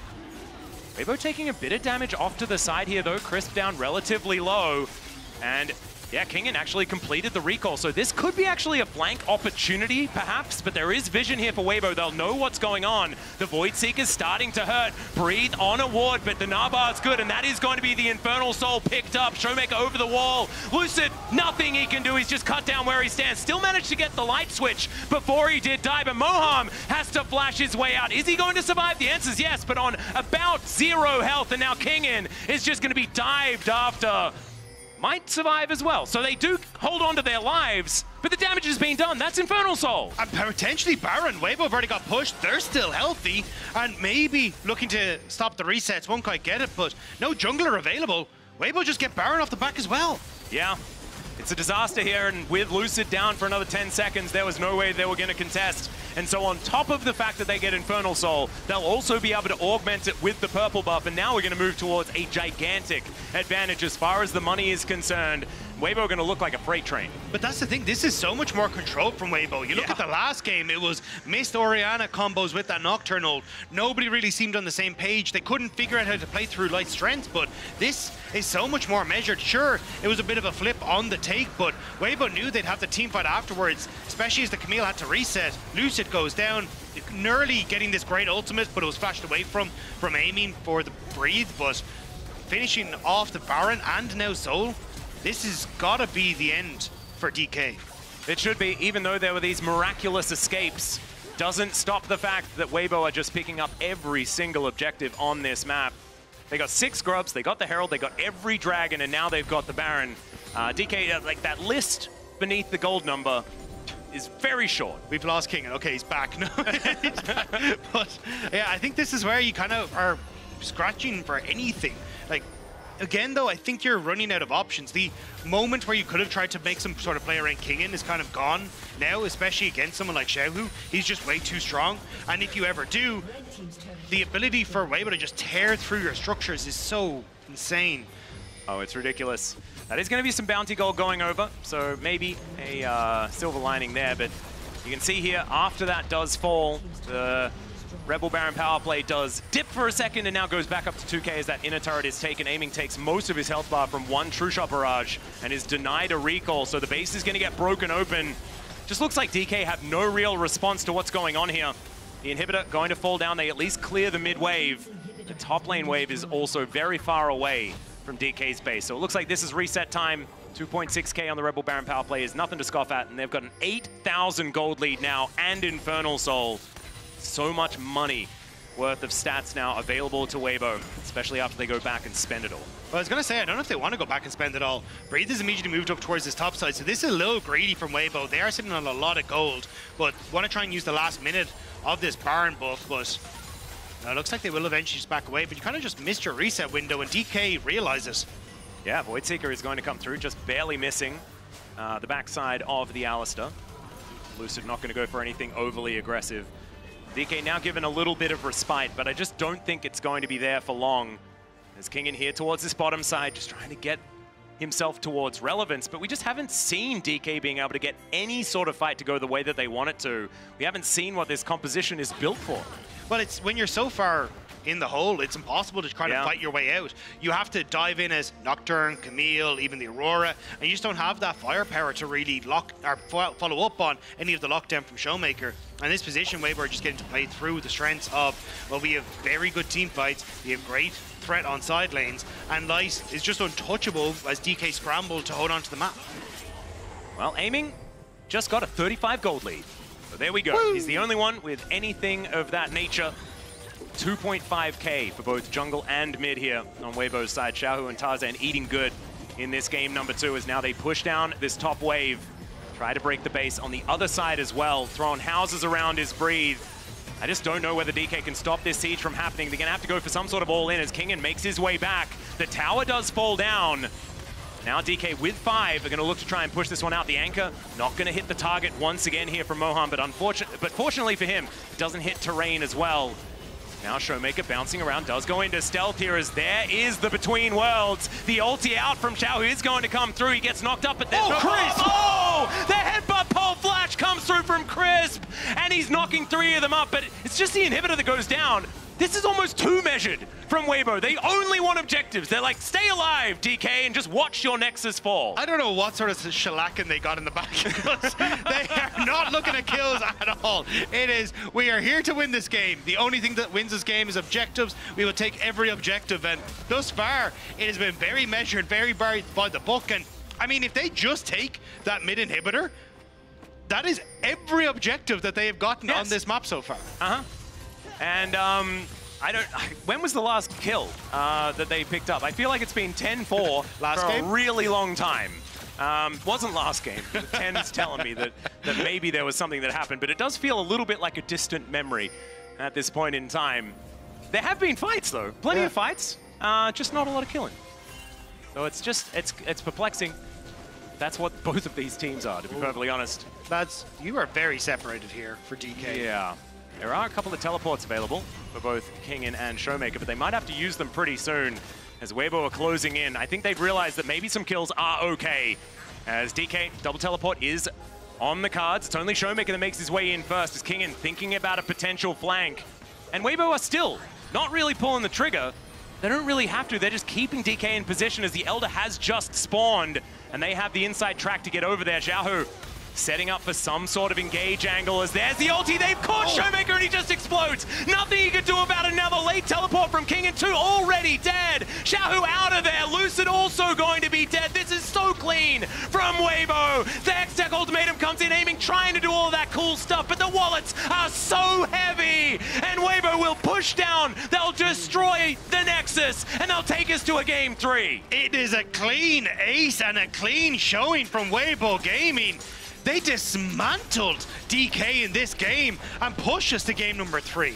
I swear, it's almost too clean, yeah. Dagda. And I don't know who this is. I didn't think that I'd be saying that phrase in this particular series, but it was gorgeous League of Legends here from Weibo Gaming as they do take down the Nexus in game number 2. DK, they're gonna have to pick themselves back up after that one and see what they can do in the third deciding game between these teams. Yeah, I mean, every so often, you just kind of get these games from Weibo.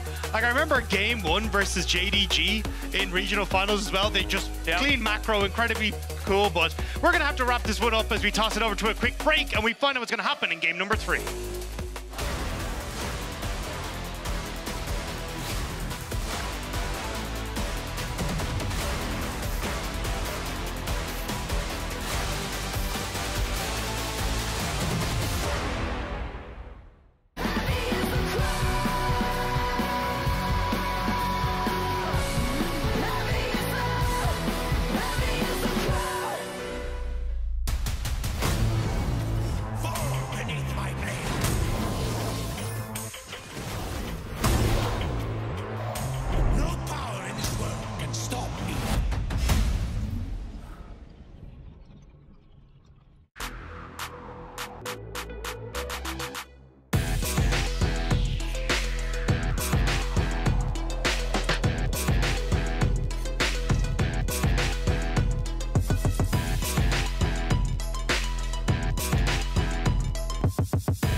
Red Bull gives you wings.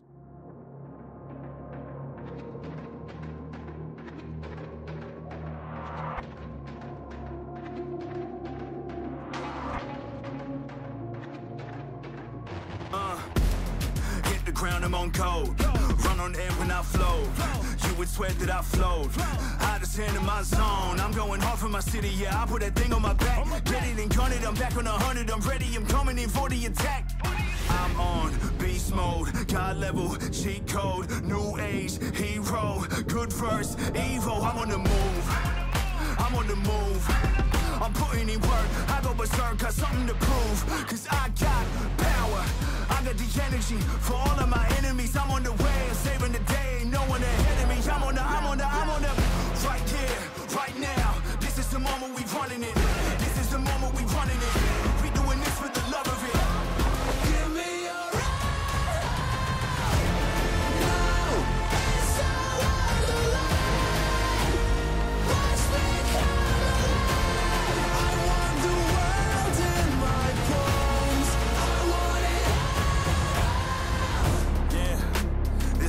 lives in my soul, it drives me to my goal. There's no distance I won't go, cause the climb's all that I know, and I face it all on my own. So my name will be known, yeah, my name will be known.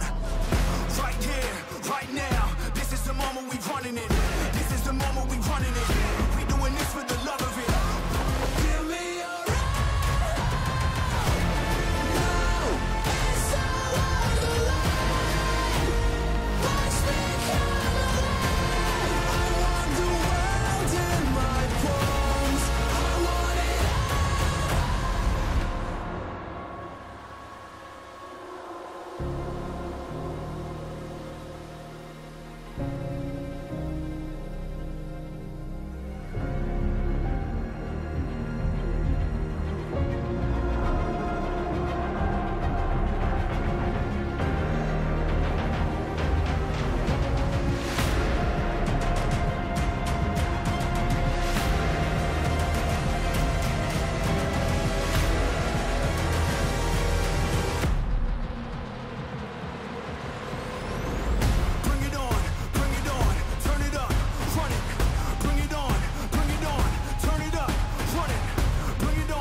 down from Showmaker does get the flash out, as now this huge knockup from Crisp is massive, and down goes the Nocturne. Xiao knocks him up and cuts him down. Aiming tries to get in there, gets one of them back, could be another. The flash out of the way, the headbutt is gorgeous.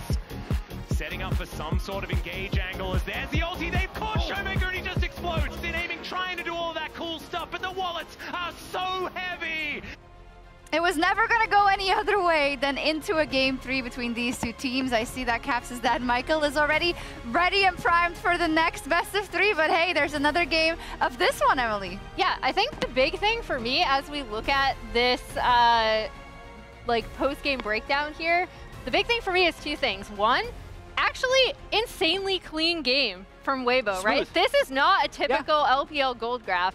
And then the other big thing I want to point out, Light on Ezreal, because we talked about Light being kind of a stable force for them, even when the team was collapsing around and they weren't doing super well in LPL.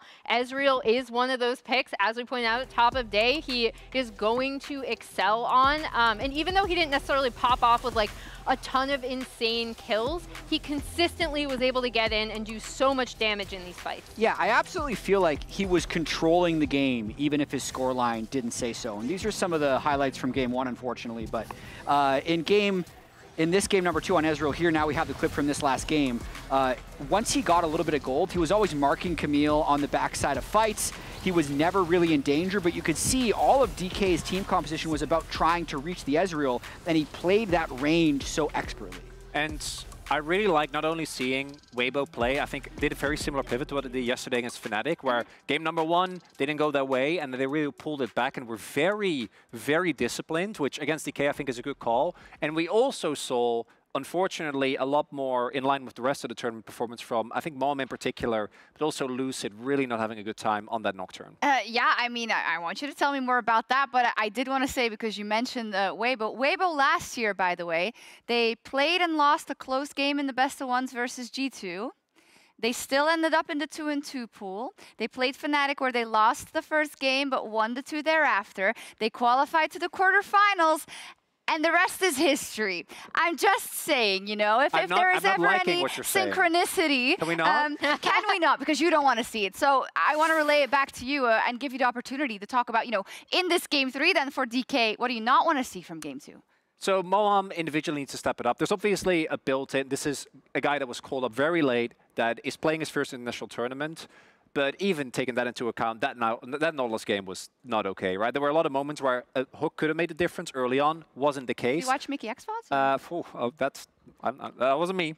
And then secondly, Lucid, we saw him hover the Nocturne. I think Nocturne is a great pick, but it's also the same way that I don't want to see Lucid on Maokai. I think that there is a specific style that this guy plays really well, which we saw, even with all the flaws in game number 1, he was still a big reason of why they won. And I think that they need to go back to that for game number 3. I think the other thing I'm super curious about is this Aurora-Yone trade, because I don't think either of these teams are particularly the teams that you might want to see playing the Yone. I actually don't think it's a pick that Xiaohu and Showmaker, like neither of them, even though Xiaohu like didn't perform badly in this game, right? Like, and Yone was a factor in a lot of the fights as the game went on. I don't necessarily see it, even as strong as it is, as a pick where these two teams want to go for it. So it's interesting to see that trade go through. And with DK having selected blue side for this draft, I'm very curious to see if Weibo just ban out both of them again on the red, or if we see a trade coming through as well. Actually, DK banned Aurora, I think, on blue. It's been kind of a weird series because the team with more of a like Wombo team fight comp has lost both games. Yeah. Which, when we were originally approaching the series, we saw the Weibo series yesterday against Fnatic, and they were just like grouping up around objectives 24/7, even if they weren't up. And it was like, okay, yeah, the team with better team fighting is going to win. But the opposite has been true today. I think part of that is because of like how well, if you look at Showmaker on LeBlanc, he can kind of just do his own thing and still be able to make the plays. But the overall cohesion of D+ doesn't necessarily seem like it's there. So I'm really curious to see what we see back on blue side. And I think Showmaker was probably just hoping that he can get LeBlanc again. Yeah, for DK, we have seen them have these oscillations many a time, right? And this is something Showmaker has obviously made Worlds every single time ever since he came into the LCK with Damwon back in 2019. Last time was the first time that he didn't make it out of groups. And obviously was pulled KT, right? You can look at that, but I don't think that's going to matter if you are Showmaker. This is a guy that has also been struggling a lot with the pressures of being a Pro 1 very early in his career.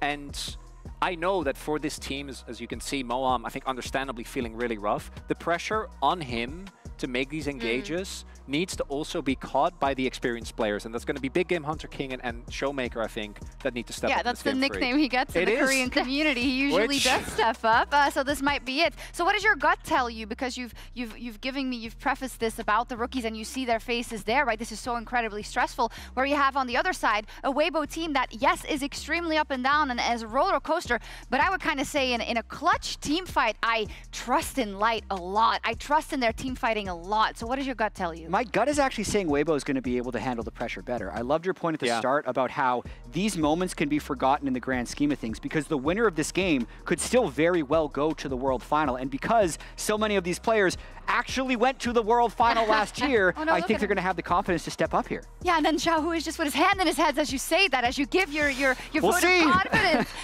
to Weibo. Emily, final notes? Yeah, I mean, I think for Weibo, we did see a much more disciplined game from them in this game. So regardless of what they end up drafting for this final game, and I do want to keep an eye on Aurora and Yone, I want to see that same discipline from them in order to win. Okay, how's the stress levels here, Maurits? Not great. No. I appreciate you asking He's ripping out his mustache hairs, guys. It's a great stress level tool. It is. Don't do that. I believe in them. I think they can do it. I hope that they can band it together. It would be a really big deal, both for the rookies, but also for Showmaker. Okay, let's see what happens. Who's heading to Paris? Let's find out.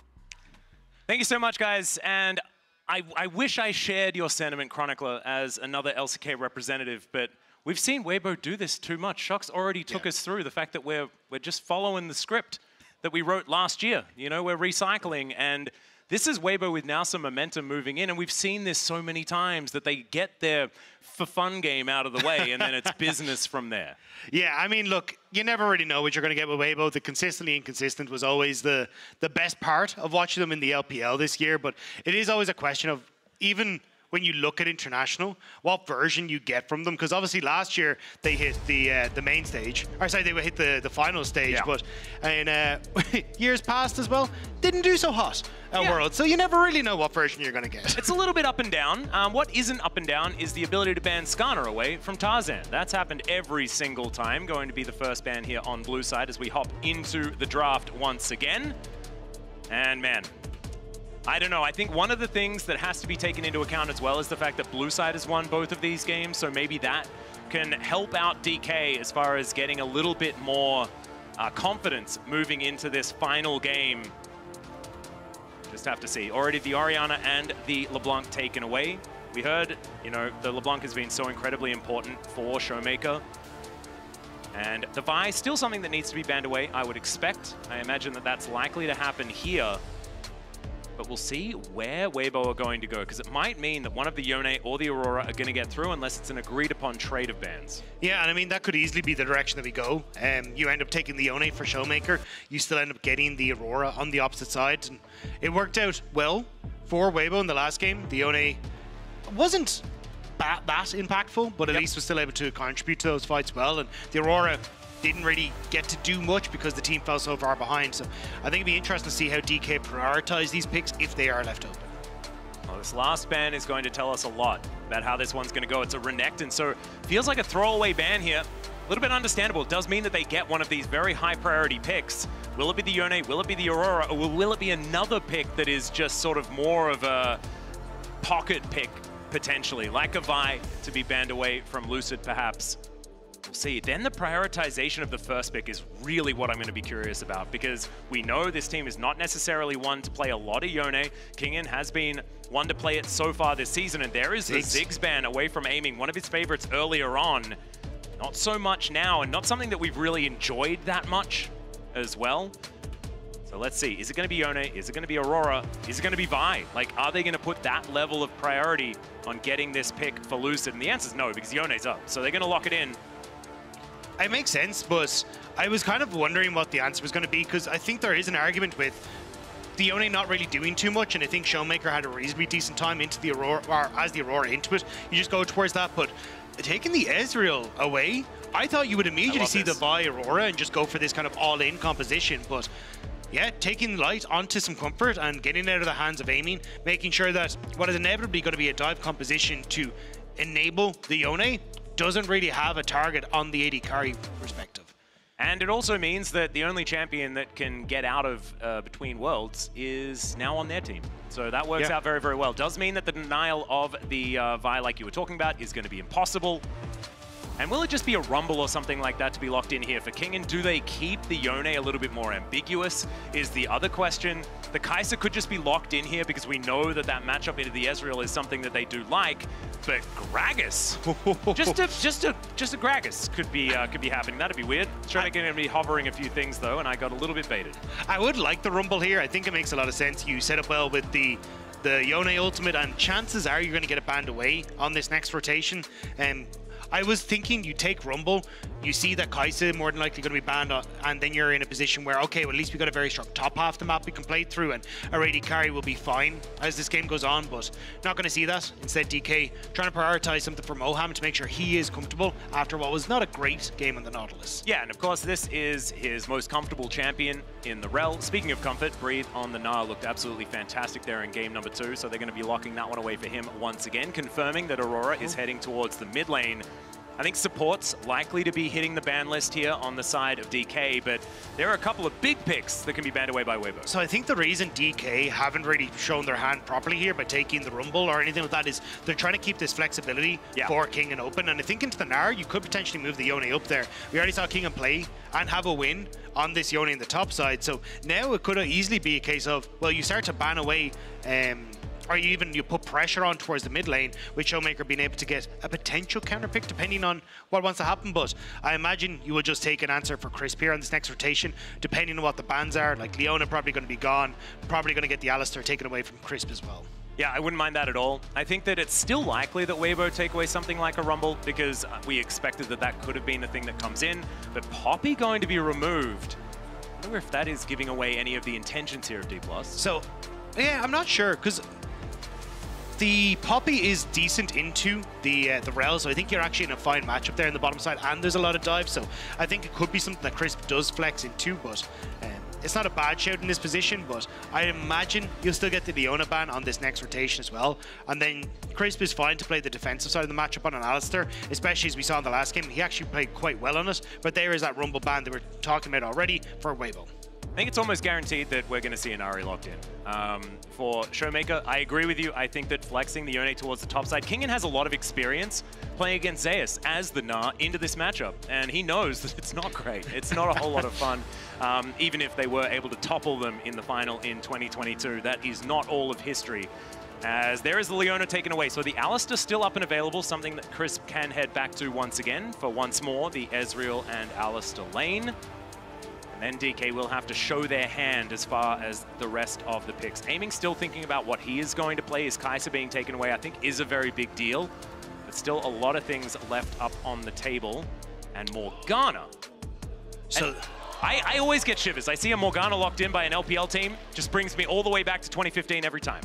I think this is a sick counter, though. This has been an answer that started to creep up into the Vi. The Black Shield to deny the Vi. You have a great clear. You've got that long-range engage as well, which works out perfectly. So makes a ton of sense here, and it's definitely something that will enable Xiaohu in these fights to not just get completely womboed out of existence by DK, but the wombo wants to continue here, it looks like, with the Misfortune, giving good push on that bottom side, at least giving Lucid an opportunity to play around that bottom lane, especially as he does hit that level 6. Yeah, Misfortune going to be the lock-in. This is where we're going to get that information as to what is going to be played elsewhere on the map. Where is that Yone going? Is it going to be in the hands of Showmaker?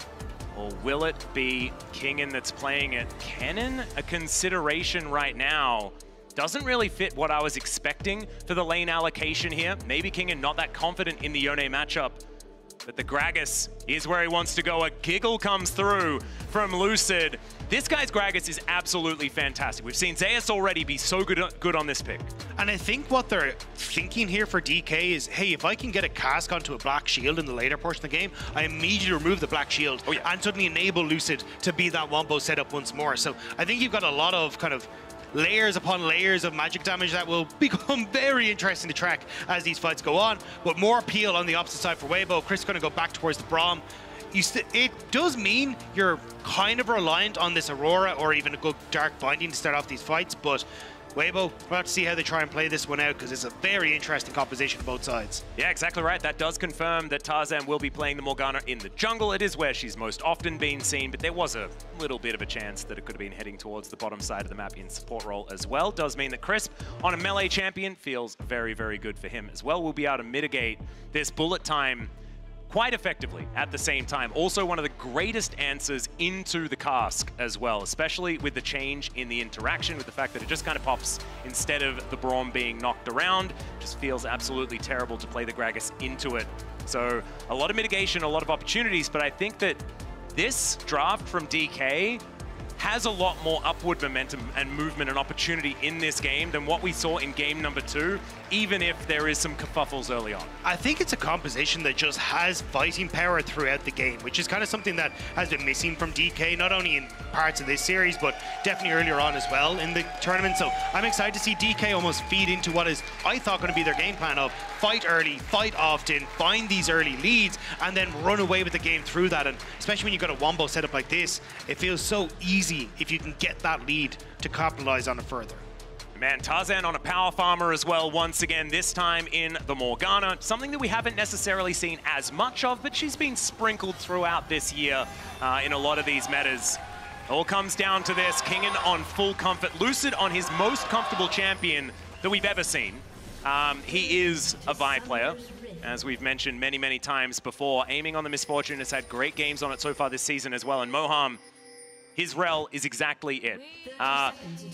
As far as the rookies, as far as the young players on DK are concerned, Rel and Vi are exactly what they wanted. It's just whether the answers from Weibo are going to be good enough that we're going to be looking out for. And just a fun fact, it's the first Morgana that we've seen in the jungle here at Worlds ever. Wow. The last international appearance was, of course, MSI 2021. We all remember that because that was every game. Yeah, did reasonably all right, but Weibo getting at least into the bot side jungle here. I don't really think they're going to do too much more. I think it's just trying to figure out exactly if there's any sort of swaps or anything weird going on, but it looks like it's just going to be standard lanes for the moment, and I think you're happy for that as both fans and both teams, as a lot of these matchups are fairly dependent on just being able to get that 2v2 or 1v1. It's pretty interesting. I would have expected that Aiming and Moham would have been happy to go into a 2v2 against Ezreal and I guess it's Ezreal Braum. Yeah. It's not quite Ezreal and the Alistar that we saw last time. So going into a lane swap does make a little bit more sense as my brain catches up. Moham now parking himself in the mid lane, doing that standard thing, trying to get towards level 2 on the support, sharing the mid wave experience. Okay. Aiming and Kingen now towards the top lane to be able to crash this wave through.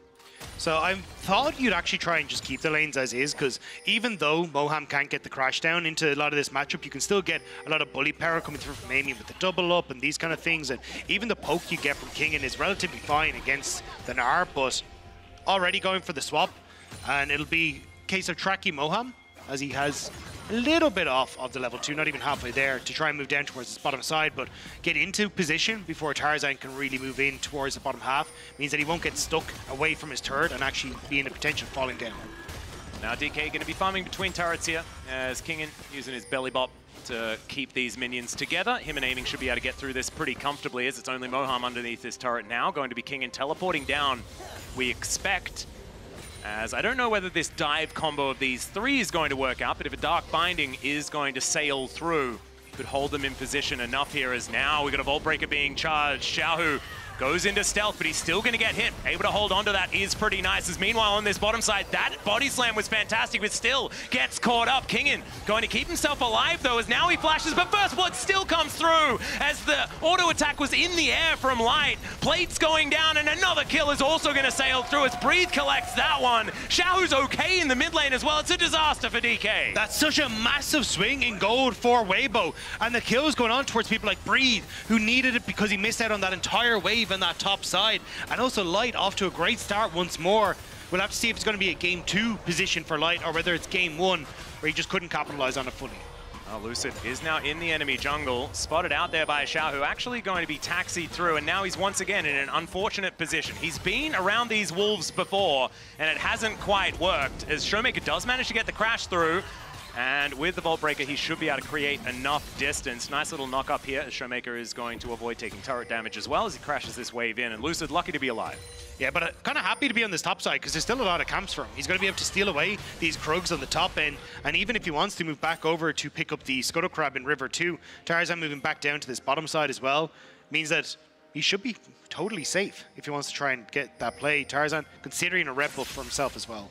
Yeah, we'll see whether it's going to be Lucid looking for a potential gank on the top side as well after he grabs that crab, but is that going to be enough to try and mitigate the early advantage already picked up here by Weibo with the first couple of kills underneath that bottom turret? Showmaker now to clear out this ward as Tarzan moving through. We'll be able to head towards bottom lane now.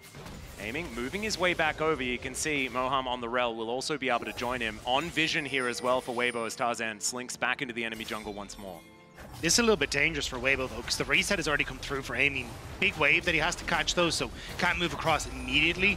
Vi trying to make her way back out, so I think Weibo should be able to steal this away. Ezreal backing on vision may mean that DK go for the all-in afterwards, because he like cancels his reset to make sure Weibo can get out. Showmaker doesn't have his ultimate available. I think maybe could have looked for something if he did. Moham in the area as well, as now Lucid back to collect his Raptors. Otherwise, not too much going to occur. Yeah, Light going to be very late on his reset, though, which is kind of spelling nice things for Moham and Aiming, as they should be able to crash this wave and let him lose a little bit. You can even see Light realize it himself. Now has to stay in lane. So if I was DK, I'd try and transition this to a potential dragon just off the back of, hey, we have a reset and are in a better spot, but looks like they focus more on the Void Grubs, as you can see Lucid moving back up towards his top side. Yeah, and Tarzan is moving back down, just trying to babysit, making sure that Light can push this wave out. Crisp still hovering. Might be able to find himself a Winter's Bite here as the Make It Rain does come down. Moham, a potential target here now.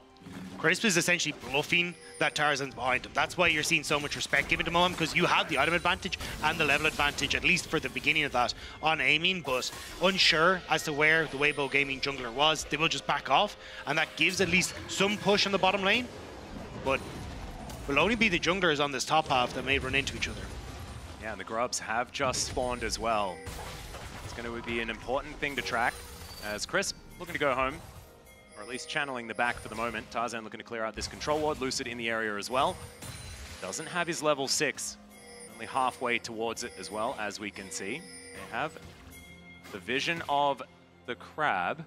Breathe is moving down. You got the Gragas also in a flank angle. Has the ultimate available as well. Breathe didn't hit level 6 because he lost so much of that experience to the tower, and may come back to bite him. Yeah. There's the Vault Breaker going to connect onto the Gnar, as now Kingen looking to try and move him out of position. Not quite in range to land that cask. And remember, the Black Shield is always going to be there. That is going to be Grub number 2 being picked up here by DK. Lucid collecting the experience as well, which is a very big deal. Tarzan going to be able to grab that second one, so a Grub advantage here for Weibo, but it's not a wash. That's what we've been seeing in a lot of these games, is 6 on one side, 6 on the other for games 1 and 2. This time a little bit more split, as there's a knock up onto Xiaohu from Showmaker, but he still takes a lot of damage back here. And Xiaohu on this Aurora is doing a lot of work with this harass. Yeah, I think DK have just been doing a good job of pushing some of the advantages they had. Look, they only get one Grub there, but it is, you know, they get the reset quicker for Aiming on bot side, so he can get the push, denying Chris being able to roam up towards top. Breathe being behind on the level advantage means that they have a little bit more threat towards that top half. Weibo, though, calling the bluff as soon as Chris does get that quicker reset is a nice job from them as well. So a lot of this is coming down to the map state and where people are, particularly the supports and the top laners. But between worlds is going to come through. Showmaker going to have to flash. Does get himself out of the way of that, but that is a big cooldown that Xiaohu was able to pick up basically just for free. I know you have to invest the ulti, but Flash is a very important cooldown. And True Shot Barrage not quite going to connect, so Showmaker going to be able to make his way back. No teleport. Does want to stop this as Lucid. He's moving over, Vault Breaker in hand. Can he find it? There it is. The cease and desist comes down. The ulti comes through, collects both of them. Great sidestep there, but still going to die. His soul was unable to return to his body, and Lucid, can he actually get a shot? Gives him the thumbs up. It still tanks the turret shot. A 2-for-1 trade in favor of Weibo, though, in the end. Weibo just barely able to get in to keep Xiaohu alive. Chris being able to get in, and that heal keeps Xiaohu topped up just long enough, but Weibo now get the kills and will get the dragon off the back of this. Yep, the first straight going to go over to Weibo Gaming here, and I really like the pizzazz from Xiaohu. Would have looked far cooler if he hadn't have just been hit by the turret and taken down. But let's have a look at this replay. Yeah, and I think this is a great call from Lucid. Showmaker wants the reset, but the wave is not in a position where it's favorable, so bring in Lucid, gets the ultimate off despite the invisibility, but the jump in from Crisp gets in front of it just barely and has that heal to keep his mid laner alive. The Black Shield as well means he's able to escape, and this is nice from Lucid, but the Black Shield lasts just long enough to deny the knockup from the Q, but it still means that Xiaohu just barely walks into turret range.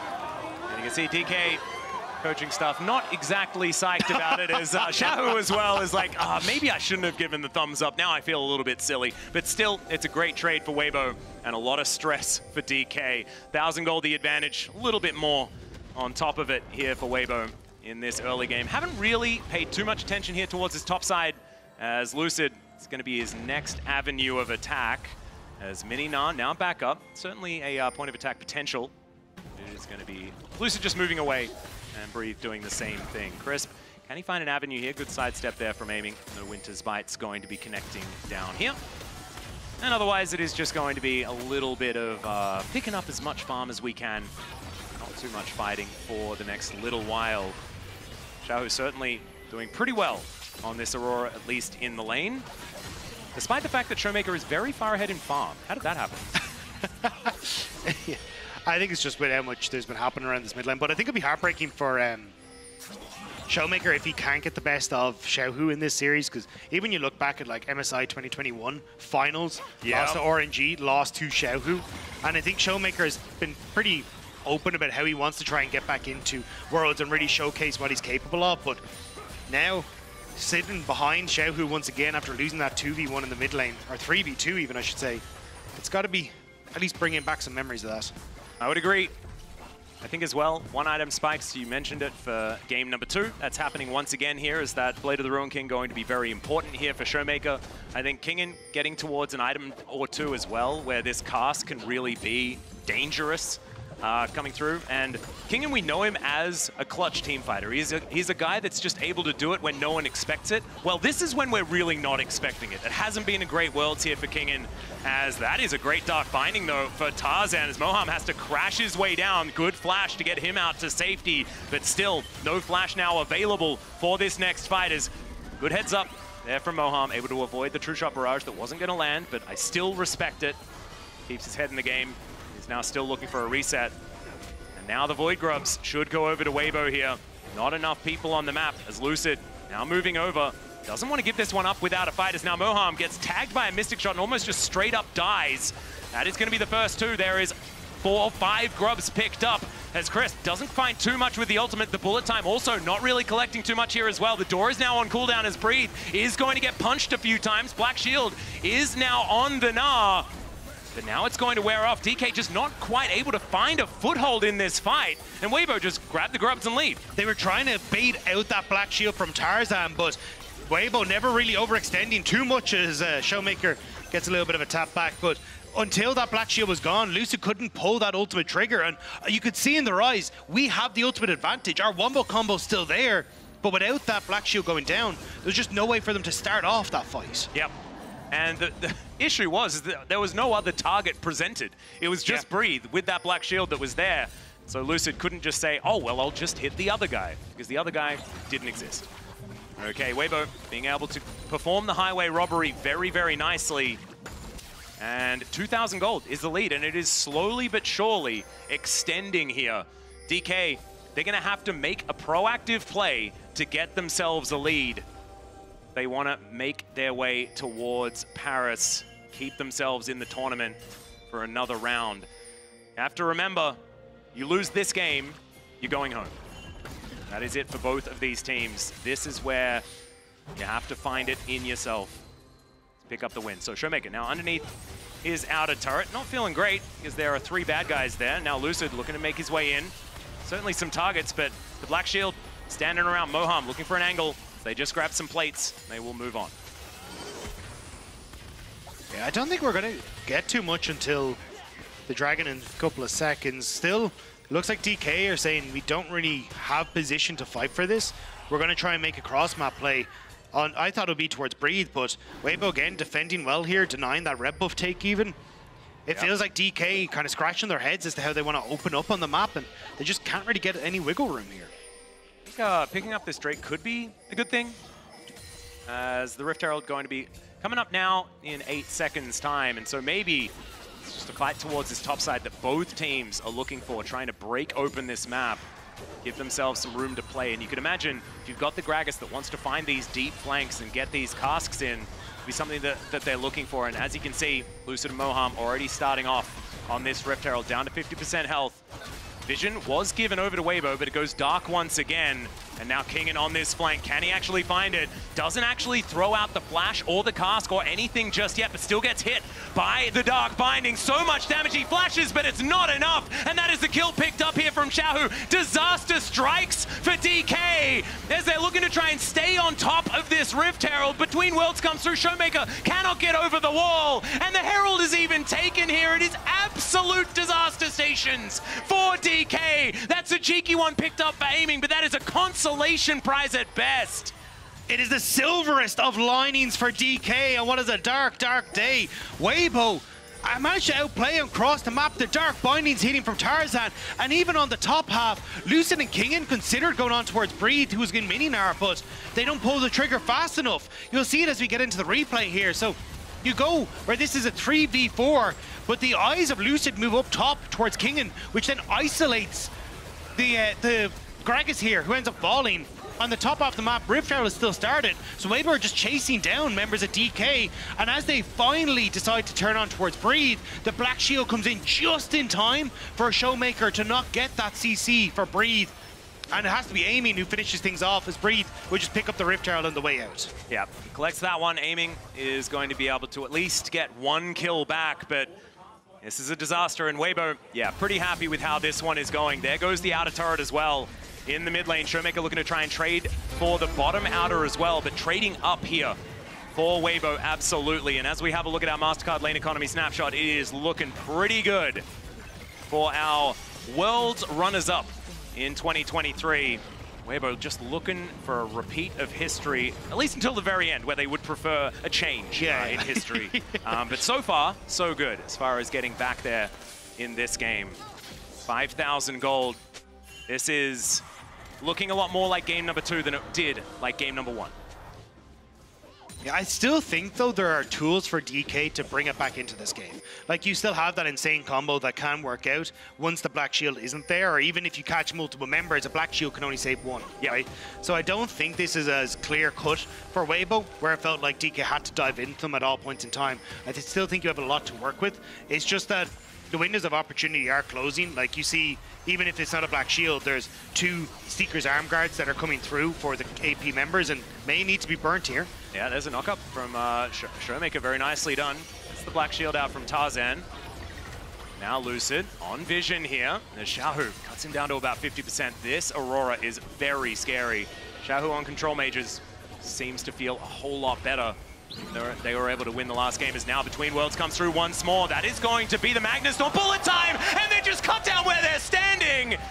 DK, can they find more off the back end of this one, though, as Lucid still has the ulti available. Tarzan still with that Black Shield there, and DK not going to push for more. They pick up 2 kills, and this might give them an avenue back in. And that's exactly what I was talking about. You overextend, and there's still windows for DK to come back. Plus, Kingen was pushing to that top side the whole time. He gets the top lane turret too. That's a nice go back in towards DK's favor.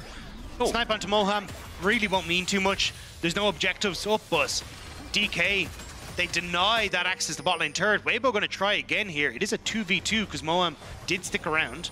As they say, if at first you don't succeed, just try again. And we'll see whether they're able to take this one down. Under 50% on this one, but they are running out of minions. And with an AP Gragas, he does pretty well at clearing out minion waves relatively safely with those barrels. Lucid looking for an opportunity towards Light. Of course, pretty slippery on this. Ezreal does clear out this vision as they move toward through the enemy jungle. Breathe will finally get that free time that he was looking for.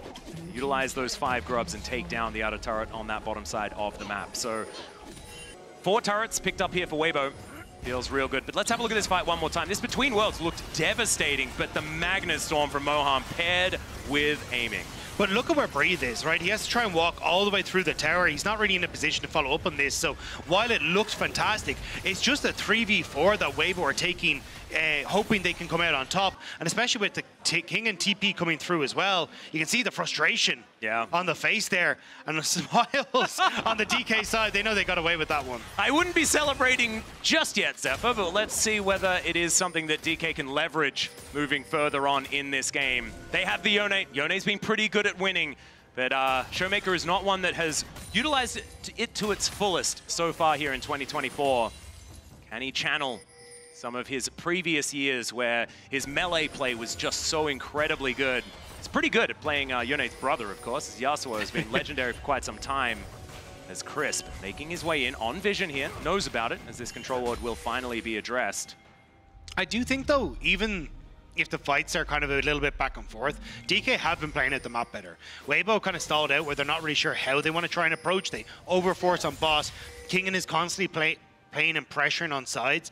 And at this stage, with Showmaker being a fairly sizable threat when it comes towards just how much damage you can do in a side lane, you need to be in a better position to respond. But Weibo just haven't really wanted to play around sides, and this is something that we started to notice a lot when they brought out the Oriannas and moved away from the AD carries, was just not sure how to facilitate a control mage like this Aurora on a side. Now Aurora has escapes, but Shahu just hasn't really been going to a side lane by himself. Yeah, and I think this is a lot going to come down to Dragons. Next one's going to be up in 15 seconds time. It is once again an Infernal Soul in this game. It's going to provide so much extra damage for either team. The mobility of the Cinders as well is, I think, underrated. Do very much like that. But it looks like Weibo have full positional advantage around this Dragon Pit, as Kingen hanging out towards this top lane. Xiao going to catch that wave, but there is no vision here. It looks like Tarzan should be able to just secure this for Weibo. The first Dragon of the Infernal variety secured here by Weibo Gaming. Yeah, you can see DK trying to get vision on this top side in return for that Baron area.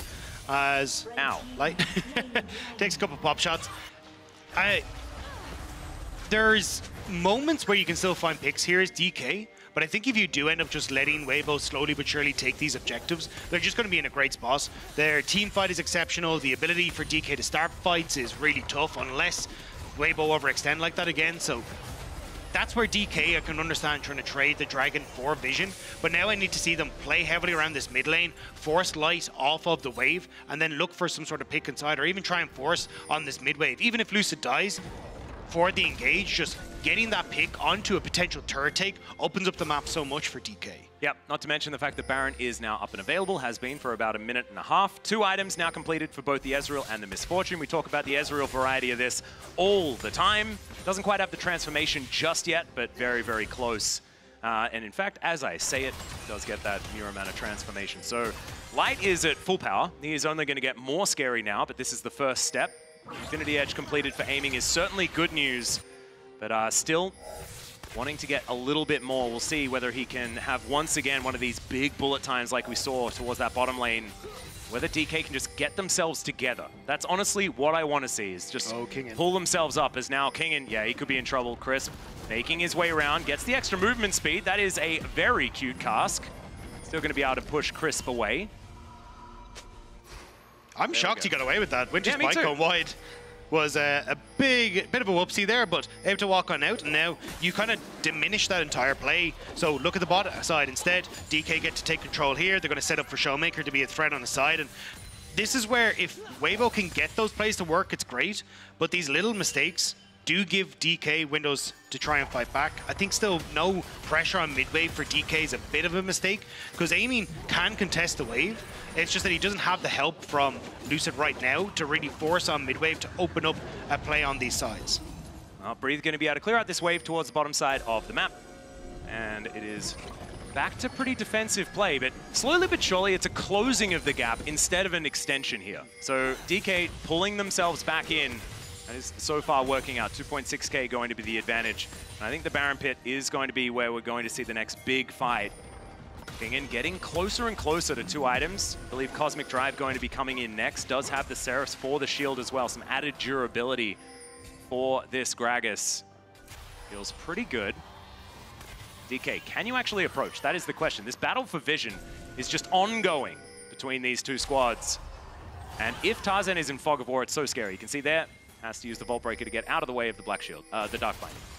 Showmaker has just hit his 2nd item though, which is pretty nice for an upcoming fight. I'd say the Dragon in 2 minutes time or a Baron pick is crisp. That's a little bit of a dangerous position that he finds himself in. Shows them the door. They'll accept it. Black Shield also going to be invested there. Chris makes his way out. Let's buy a little bit of space here for DK to clear out vision inside their own jungle. Some mobile champions as well. That body slam on the Gragas. Breathe back in bot side though. Again, just putting this pressure on towards DK, but DK want to fight as a result. Yeah, the battle for the crab. You love to see it. Dark Binding going to go wide once again, and they're not going to win that battle.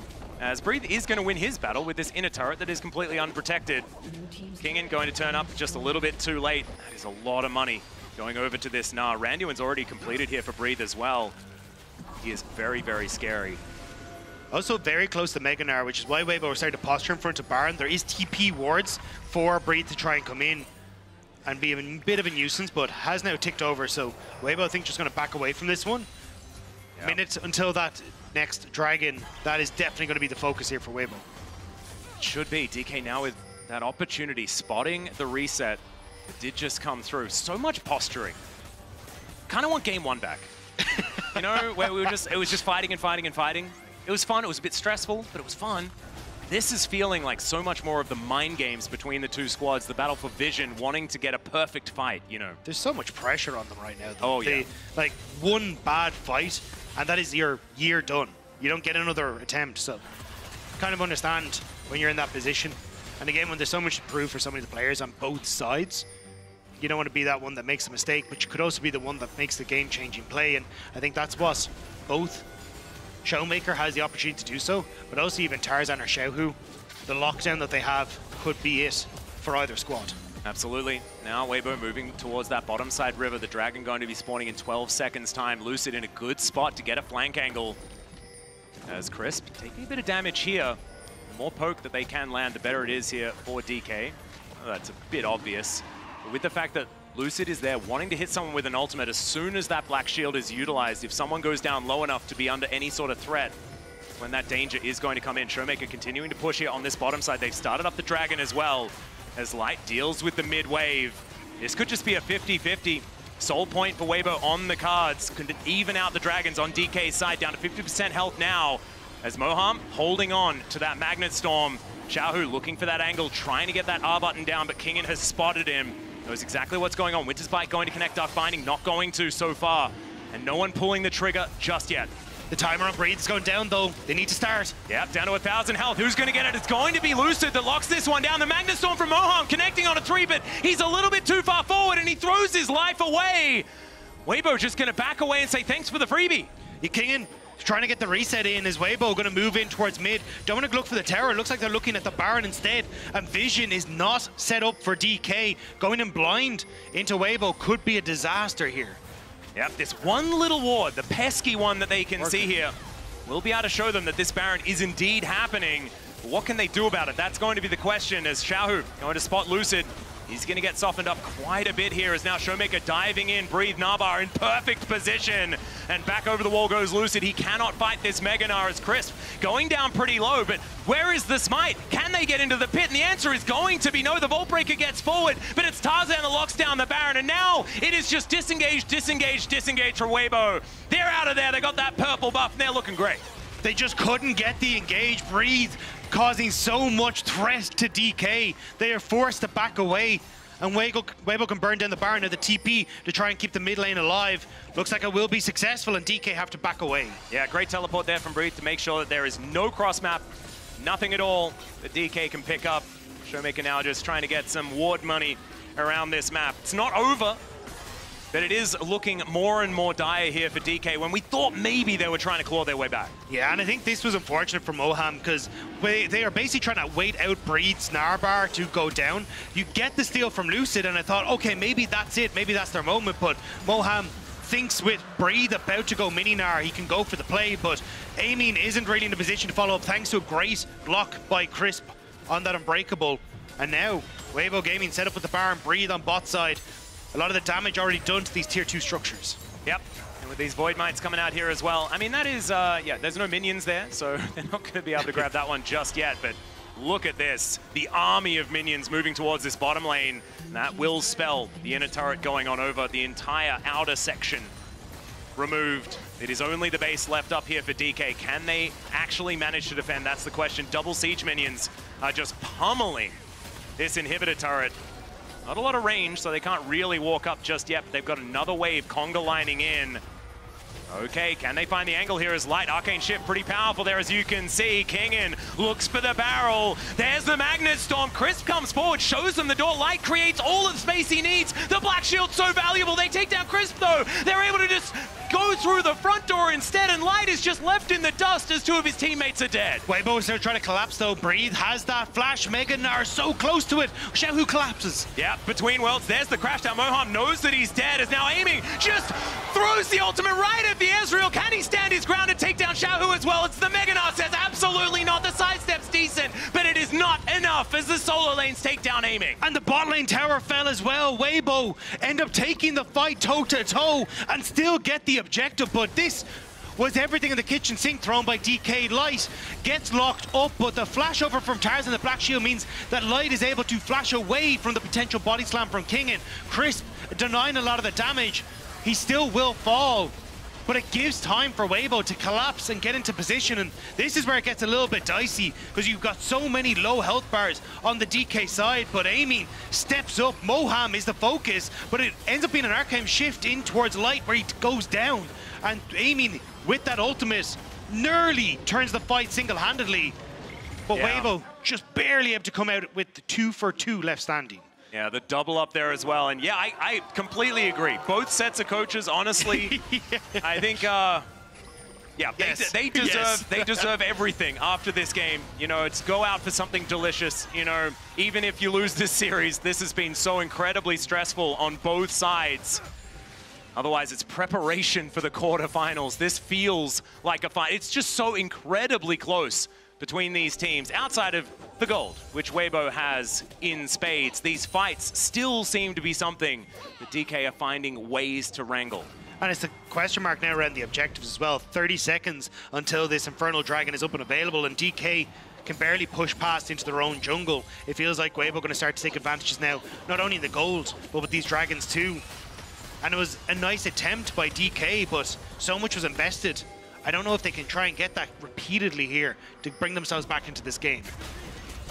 Well, Crisp going to be eating a barrel, but they're just looking to take down this trail of wards heading towards this Dragon Pit. You can see 5 seconds, and that Infernal Drake is up and available. DK thanking their lucky stars that the Dragon was secured by Lucid the last time it came up. But Lucid going on a bit of a mission here. Secret Agent trying to get in behind Weibo. The Dragon will be taken. It is going to be given. But I think Lucid is essentially just going to sit here and hope that someone overextends on mid-wave and they can immediately go for the crash down with Moham. But Amin isn't there to try and follow up, and Lucid may be spotted. Where is the...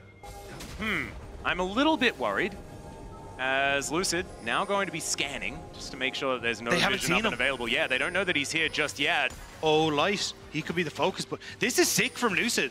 Like, it's even in advance of Baron. It may look a little funky, but this could be the call. This is what the Lee Sin kick did to Light last game. Can he get it again here? Yeah, he's channeling now. There's the Black Shield, though. Light in a lot of trouble, but he just gets shielded up and he's going to be A-OK. There goes Lucid. They threw the kitchen sink at him, but it did not work out. The Between Worlds is gorgeous. Moham's dead, and there's the ult out from Showmaker. They cannot do anything right now, and Weibo, they just had all the answers. They tried everything there. That was the Hail Mary play from DK, and it is spotted. There is no miracle for the LCK third seed. It will be Weibo who push into the base. Yep, they're just going to cut down the inhibitor here. Kingen, can he remove the minions? That is the question. It might take some time, but I think that Weibo, that was the death nail. It's just whether the Nexus is going to explode right here or whether it's going to be after a bit of a reset, because, man, we're moving towards 8,000 gold, the advantage. The Baron's coming up now, and there is no way that DK can get over there at all. It's miracle or bust. Respect to DK for the attempt, though. Lucid trying desperately to get in onto the back line, but that Black Shield again, so pesky. And showing why this Morgana is such a good answer in the jungle, specifically to this fight. Lucid just hasn't been able to get into any of these fights thanks to us. Yeah, Moham is able to get in here, though. They are able to clear out some vision, as we can see.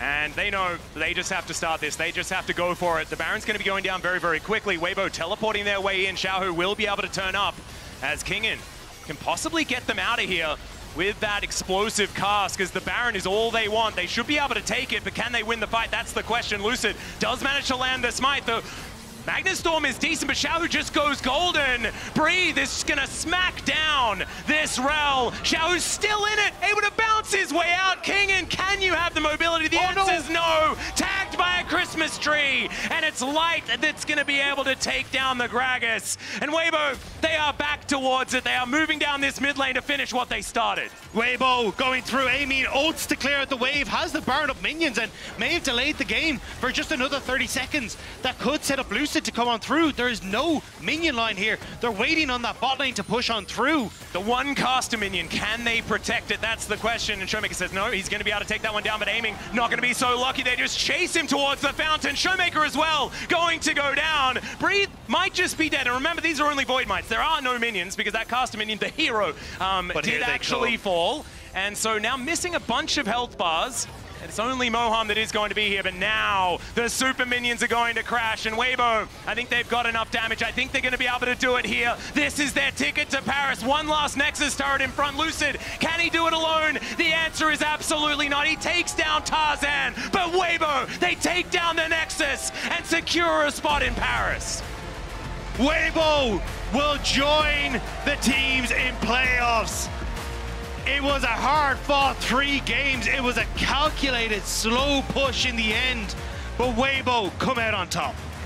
Oh man, this is a stressful series, Dag. That was an intense series. But what incredible gameplay from especially Weibo that just say, oh, you guys just want to scrap? No. Yep. And they just did it. And they just played better macro League of Legends. They also played extraordinary counter pick. Like the tech choices here, the Morgana, so good here from Tarzan. A deserved spot over at Paris. But now, we'll hear from Tarzan right after this break. Don't go anywhere.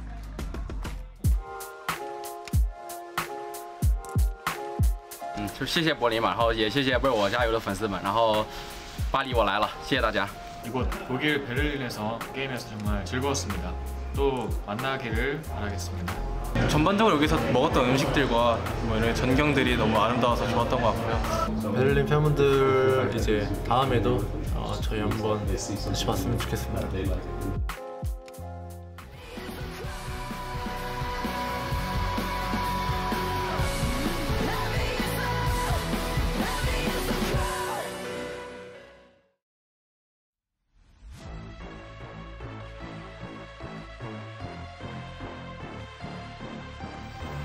I've been living behind all the scenes, 'cause it's easier when they don't believe. Keep it quiet, keep it hush, keep denying, but the fire that's inside is igniting. Keep control, I'm like a bomb sticking. Hit, explode, I won't be so forgiving. Cross me twice, no, I won't let it go. Hit you from your blind spot, hit you where it's gonna hurt most. Words unspoken, I'm not afraid to say it now. Set in motion what I've kept underground. Don't crack under pressure.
welcome back to the stage as Weibo Gaming saved the world's run. And Tarzan, thank you so much for joining me after this one. Wendy, thank you so much to assist me with the translation. I want to talk about that last game because you picked Morgana in an elimination series. What made you think it was the right plan and that overall you had the draft that was going to bring you the victory? 那首先恭喜你们获得这场比赛的胜利，你们的世界赛之旅还在继续。同时也想问一下，你们在生死局的选择，当时背水一战的情况之下，选出了莫甘娜的打野，所以说想问一下，当时为什么会觉得这是一个正确的选择？同时，你觉得你们的这个阵容为什么会是那条可以让你们通往胜利的道路呢？首先莫甘娜英雄的话，我们其实已经提前准备好的英雄，然后教练就给我很有自信了，我的莫甘娜就。很厉害，所以我选出来了吧。So to be honest, I must say that Morgana pick, we have already made the well preparation for the pick, and also our coaching staff gave me the enough trust and enough belief for the Morgana. I'm very confident with this champion, so that's why we like to just give this champion a try in the elimination match. Confidence and a well-thought plan. Now, Tarzan, I remember that a few days ago, you told me that you were the last Griffin who was not yet qualified to quarterfinals. Now that you made it, how does it feel?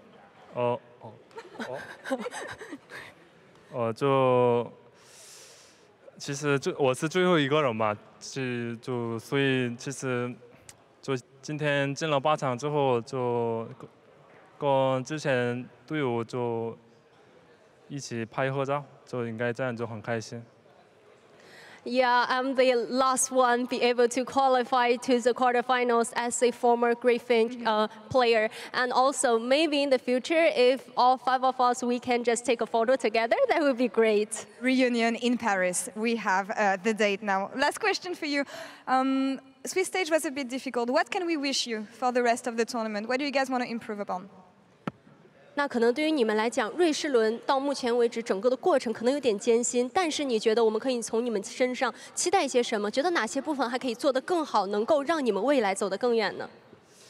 就是前面比赛的我们其实配合上和就 BP 的里面我们就没有做好吧，然后我们就大家一起一直努力，然后教练也一直努力了，所以我们就现在变得很好了吧。 So maybe from the very beginning, in terms of the synergy and also the ban pick, we have some issues around those parts. But definitely under the effort put in by all the players and also the coaching staff, I think we have made some improvements on already, and we're going to try our best to do better. Wishing you the best in quarterfinals because you made it to Paris. Sheshe, thank you so much for the interview. Wendy, thank you so much for the translation. And Weibo Gaming advances to the next round. Shades of 2023, where Weibo again, after 3 games, make it into the next round, and they make it into the plane to go to Paris, where DK unfortunately has to go back to Korea and will not make it for the 2nd year in a row. But up next, though, it is our featured matchup presented by Mercedes-Benz, G2 versus BLG.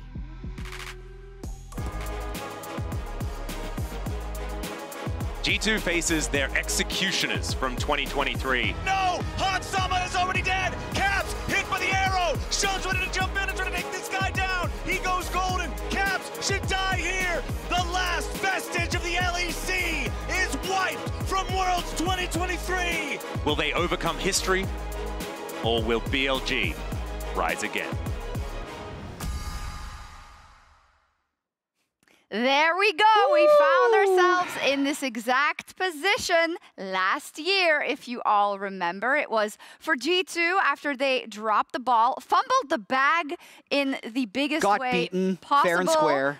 by NRG, who beat them fair and square indeed in a 2-0, mind you. And then they had to play BLG, where they lost that series 2-1. And I feel like living in the past is tricky for both of these teams because this is a different BLG from their regular season, but also from their current form. And this is definitely not a 2019 G2 that we should expect to easily favor in a matchup like this. This is hard. Where do we start? Yeah. Pick something. Okay. The things that G2 does that to me make them exceptional. Okay. I feel like there are some commonalities there. I feel like even if I look back to 2019 G2 and compare them to the G2 we saw at MSI, they had incredible level 1s, they really cooked in the draft phase, and they had world-class macro. And I think those things can be true. And just to refresh people's memory, at MSI, just MSI, that one tournament when they created Peak League of Legends and what it looks like, they flexed all 5 of those champions within the same tournament. At MSI, they were the only team to play Leona, Lilia, Bel'Veth, Yasuo, Jinx, only team to win with Rek'Sai, and they had 2 wins with Zac. The rest of the tournament only had 1 win with Zac and had 7 losses. Even at this tournament, they cooked a little bit. They flexed Poppy in game 1 against HLE, looked pretty good, almost won, and they counterpicked the Rumble top with Galio. They didn't cook as much as I would like for them to cook against T1, and still had like a triple inhib game and had Baron stolen on them in that game too. So I actually think these 2 teams are closer than we think. Than the eye might perceive. Also, T1 just put like a whole vat of salt in that by picking the Gragas and distorting their conf, let's not forget. So yeah, I think for G2, they are the first seed coming out of the LEC. Their entire 600-plus day run, right, has been building up to this, because they've never gotten the result that they wanted. Emily, let's contrast that with a BLG, a first seed out of the LPL with tremendous pressure. This was supposed to be the team we were not supposed to worry about. Yeah, first seeds from the LPL, you know, it's been a little bit of a coin flip as to how they're going to do over the years. I think the most stunning thing for me about this BLG team is, like you prefaced, they were not supposed to be the team that we were going to worry about, right? They looked by far and away the strongest team in LPL. It also looked like the meta was going to be something that would suit them, especially with Knight being able to go back to stuff like the Syndra, even the Ahri pick, which they have played, but they haven't done as well. And as you can see, this video behind me, this was subtitled by iCrystallization on Twitter, but it is a rant by a popular Billy streamer. Yeah. And they are mad. My favorite line comes after, where it's basically like, don't tell us that you're going to evolve. Like, if you lose here, you need to go down and evolve in the Demacia Cup. But I think the reason why I pulled this is actually not only because it's funny, but because it illustrates how much pressure this team is under, right? #1 seed from the LPL, coming in, expected to be a favorite to win this tournament, and has performed incredibly poorly compared to what we know this team is capable of. And now you would be the only LPL team not to make it out. Yeah, and we have seen, I think, out of the other LPL teams, Weibo in particular, I actually rated pretty highly coming in, but LNG having the glow up that they did, I think is also a large part of why BLG was so thrown off. And I do think that particularly if you're a first seed, the teams that they lost to, I don't think there's any shame in losing. But if it happens when you feel like you're the favorite, the fact that they're swapping away from their jungle is, I think, telling in that regard as well. Oh yeah, I know Shun is starting again in this series, and I know they've not been playing up to par in BLG, but I have such a hard time. I'm so incredibly stressed about putting that hope into G2, just because they need to hit a standard now that they haven't hit yet in 2 years, and I don't know. I know. You have some trepidations. Yeah. And listen, I actually think this G2 team is exceptional. And I have a few stats that might change your mind. Okay, go. We've heard people say that this 2019 G2 was this legendary team and that it's, you know, unfair to compare this team to them. I think they're way closer than you think. So, in 2019, G2 against all LCK and LPL teams was 12-11. Just above 50%, but they won MSI and went to World Final. Because when you're playing against the best of the best, you're not going to win every game. 8 of those wins were against T1. They were 8-3 against T1 and 4-8 against everyone else. Mao, was T1 better in 2019 or now? No. Okay. I don't think it's close. Let's hold on to this. This year's G2, 2024, 6-9 against the LCK LPL combined. 8 of those losses are to T1. Okay. Who we just decided is better now. Okay. They are 4-1 against everybody else. You got me. They are 4-0 against the LPL. You got me, Angelina.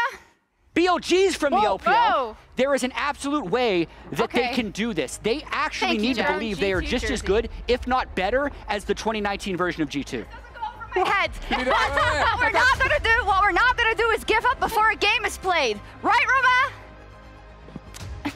You worry about statistics, about narratives. Fear not, friends, as we will show them no mercy.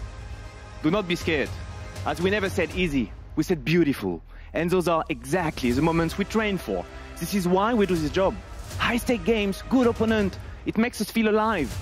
Do you think this team was built to defeat some NA players? We are exactly where we're meant to be. We are Europe's last standing fighters, hope bringers. And today is our revenge on BLG. Today, we start our legacy, or we gloriously die doing what we love. What a privilege to be the one taking down China for seed. To battle.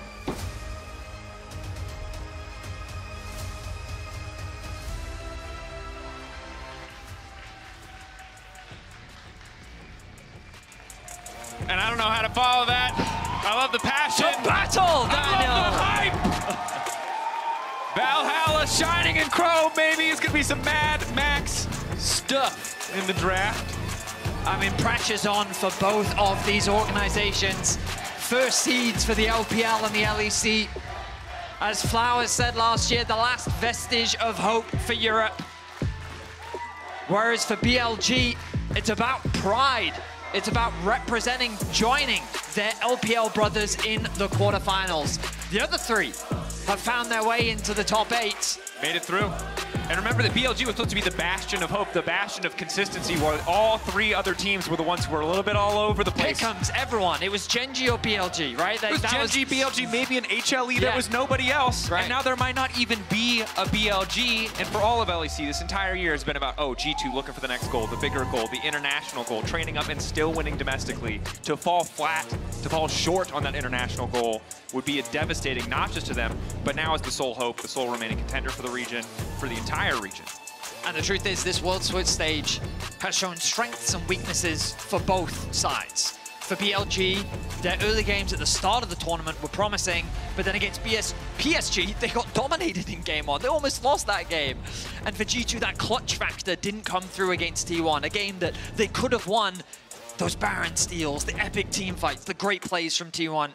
But here we are, we jump into draft. Let's see what the priorities are. Ari taken away from Knight, makes a lot of sense. The Ashe taken away as well. Aurora and Yone, the typical red side bans that we often see here at Worlds.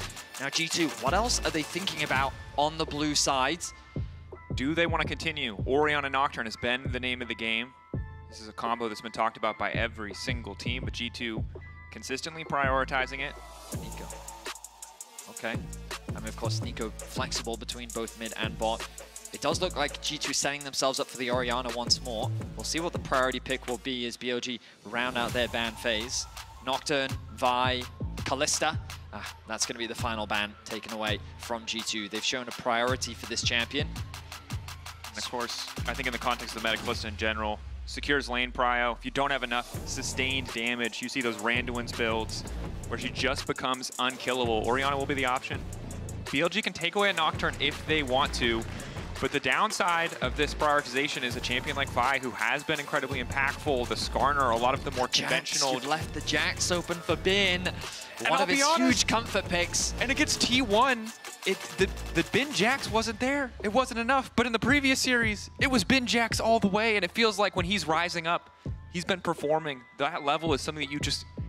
I mean, can you really contend with it? We saw last year in the Elimination Series, Ben got the better of BB in just about every single game, and now you've given him his comfort. Well, G2 will likely answer it with something like a Gnar or the Poppy. So far, Broken Blade has played 5 different champions across the Swiss stage. I wonder if we'll bring out something new today, but instead, as you rightly said, Nocturne is the expected jungle pick here. They could also go for something like the Vi, but it looks like they're going to stick with the approach that they brought against T1. In game 2 is where we saw them finding great fights, big advantages, opportunities to turn the game in their favor. But in game 1, this strategy didn't really work out for them. The Gragas, of course, was a big part of that. Of course. They're not as scared now that the Gragas is there. Of course, after that first game, it was the Skarner they banned away. So it's not like they haven't given up power picks, but maybe they feel the angle is a little better this time. Gnar now locked in. Knight debating what he wants to go for. And Betty, we've talked about this before. Silas. You know, Knight has so many iconic picks, but obviously Silas is a champion that, especially against the Gnar, the Nocturne, the Orianna, has so much playmaking potential. It certainly does. I think the Silas has a lot of great ultimates to steal here, but he's hovering. And it's going to be the LeBlanc. We look at his career all-time. LeBlanc is definitely one of his most played with 36 games, only hovering around a 55% win rate, which, when you think about Knight with how many incredible win rates he has with things like Syndra and Ari, is a little surprising to see. We'll see how this one pans out, because typically Skarn and LeBlanc is not a duo that you often associate, but against an Orianna, it can be a very effective matchup of hell. We even saw it from Showmaker earlier in the day in our first series of the matchup, so it can definitely be strong, especially in side lanes, where we saw howcap struggle to get farm in the side lanes because G2 wasn't probably setting him up to get that farm. And if Knight is left isolated, look at this 1-3-1 that BLG are already setting up for themselves. And it's one of the downsides that's been called out about the way the G2 are drafting, right? Yes, Orianna is powerful, but it doesn't give the same side lane agency as a champion like the Ari or LeBlanc will. Maybe limiting one of the strongest points on the map for them, but have to hope the Orianna will be enough. And you said it, the LeBlanc. We saw the Nocturne comp really struggle against T1, partially because of Gragas, partially because there really just wasn't a good target for the Nocturne to jump on. LeBlanc's certainly not bad, but is so slippery that if the follow-up isn't there, it's just not going to work out. Poppy ban. Good ban. Taken away from Mickey. I think good respect ban obviously blocks the first half of Distortion as well as the Jack Sleep. I wonder if G2's thinking about a Kai'Sa right now. BLG could consider an Ezreal. I quite like their ability to play with poke, right? LeBlanc later on into the game becomes this great poke champion, and G2's going to pan that one away. So Xayah and Ezreal taken off the boards. Interesting. Now, BLG really get their pick of the litter here. Do they want to go for something more team fight focused? MF would certainly be vulnerable against this G2 composition and combo. Kai'Sa would be more safe, and that will be the option. And it's an awkward position because you don't want to give the Ezreal up, but Kai'Sa was traditionally a pretty good answer into that same Ezreal. Now the question is, what are they going to prioritize? Draven, we saw, couldn't really get through the front line of T1. Maybe they feel a little bit better in the context of this draft, but AD carry pool has been limited very heavily. The Draven itself already taken away. You know, like, a part of me feels like they're going to do something like Twitch or Cogmore. We wanted to see them. MF, they're going for the MF. That's fine. I think it's very like team fight driven, which is very much what their comp is leading towards. Does look like it's going to be a Rel. They might go for Leona if they want a little bit more guaranteed lockdown with the Q that Leona brings with the instant stun. Sure. And of course, it's not really the best Merc Treads team to play up against. So many of the CC tools just don't interact with Tenacity. But Rel still remains this incredibly powerful playmaker. Leona has a little bit less hard committal in terms of the CC because she can ulti and is often a little bit tankier early on. But BLG may look for the Alistar here. Really lackluster first couple of levels, but as you go later in the game, can be such a nuisance to deal with. Yeah, it does imply that BLG is considering a lane swap. The bot lane 2 versus 2 here could be very difficult for them to execute, but BLG have great side lane threats. I think that they've got very solid poke as well, especially when Kai'Sa starts building out that AP. She's going to be this long-range threat that can just chip away your HP bars. G2 have strong, hard committal engage thanks to the Nocturne ultimate and the Rel. The Wombo combo kind of speaks for itself. You can see the highlight reel in your head, but it's a question of will they be able to enact it when there's so much mobility on the side of BLG. You've got Jax's jump, you've got the you've got the interruption and interference from the Alistar, Kai'Sa's ultimate, LeBlanc W. There's a lot of mobility on the side of BLG to give them agency to navigate their way around these team fights. There is, and it puts you in a position where if BLG get ahead, if they are able to establish that side lane pressure you talked about, if G2 has to enter these objectives blind, their comp becomes not impossible, but certainly very, very difficult to execute. I think the biggest thing about this is it is, of course, best of 3, first game. This is going to be very telling because BLG on Bin, if G2 can beat Bin's Jax, then that's huge in terms of confidence and momentum. Yeah. However, you could just have reality come crashing down on you as it's Bin's Jax. I mean, I'm not going to lie, Vedius. I'm doing everything I can in my power not to have a panic attack right now. As 2 EU pundits casting this, we're always going to do our best. We're going to represent both sides. This is 2 incredible stories from 2 incredible leagues. But on a personal, emotional level, I am a very scared boy when it comes to LEC representation at this tournament. That said, BLG, certainly a worthy contender, a team that has been rising up despite a somewhat questionable start. A lot of that we heard in an interview with Wei, talking about, hey, they didn't quite have the right read on the meta. And it's certainly developed, we've seen over the last few series. Bin's Jax Prile remains there, but his individual performance has stepped up. Knight and Elk both with tools between the LeBlanc and the Kai'Sa to really take over these fights. And again, you just read the nameplates. Knight, Elk, Kai'Sa, LeBlanc. You can't afford anything less than your best if you're playing for G2 right now. And in that PSG series, I really feel like Elk and Bin really stepped up. in the deficits that they found themselves in when the things were getting a little bit shaky. It was thanks to Bin's fantastic flanks, it was thanks to Elk's incredible team fighting that they were able to turn that series around. Then, of course, in Game 2, they were able to dominate their opposition. So I think you have to keep track of their impact in the team fights, and we'll see if we get to see a lot more from Knight in this game on the LeBlanc, because a lot of poke threats, a lot of individual agency. When you kind of look at the low mobility side of an Orianna and an MF, there's great opportunities here as we are initiating the lane swap. This is something we talked about in the draft. The ward will be spotted out, cleansed out, and Broken Blade now making its way towards the mid lane. Spot him here. Not going to go over the wall with the blast cone. Don't want to risk anything. Of course, no surprise to anyone watching from home, the G2 versus BLG is our featured matchup presented by Mercedes-Benz. Look, first seeds, both teams. No one expected them in the 2-2 slot. But they were also here last year, so maybe we were the fools all along. Maybe this is the inevitable rematch. And could it really end any other way for one of these squads? There's a lot of tension. Single best of 3 deciding whether or not you'll be continuing into a tournament or flying home. Yeah, I mean, the fact that BLG spent the entire summer finding success with Wei, and then they brought out Shun here halfway through the Swiss stage, just goes to show the difficulties and challenges that BLG have been facing here at the Swiss stage of the World Championship. When so much of the conversation was how Wei kind of changed the roster, made them more complete, gave them way more options, to then bring in Shun was definitely a huge surprise. And in contrast, G2 set these high expectations around their mid-game approach, and against T1, we saw them getting dominated in the mid-game with those superstar plays that we saw from T1. Definitely was the case. Now we keep our eyes on this dive. Ben getting locked up. Level 2 is there. Counter-Strike available to stop any more damage. Get that Jax low. Ben, for now, feeling relatively comfortable on coming in with the level 2. Waiting in the brush, knowing he's invisible. Headbutt, pulverize, ignite now ticking. Ben coming over the wall, like the spell shield out, and they slow that initial jungle path. It's a small advantage, but Shun happy to be that much quicker on the clear.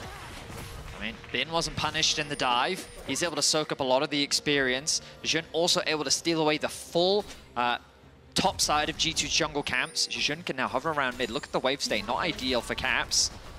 Blanc. Suppression into the wall. Shane now follow up. Caps is just a dead man. Clean first blood coming in from BLG. Beautifully played around the mid lane. A very effective gank from Shun. Caps holds on to his flash, thinking he can find the outplay, but the chain CC from both the LeBlanc and the Skarner was enough to secure first blood. It doesn't go on to the LeBlanc, which would have been ideal for BLG, but still, they'll take it. Get the early TP out from Caps. We'll see. Shun wants to use this lead to go for something like the Heart Steal.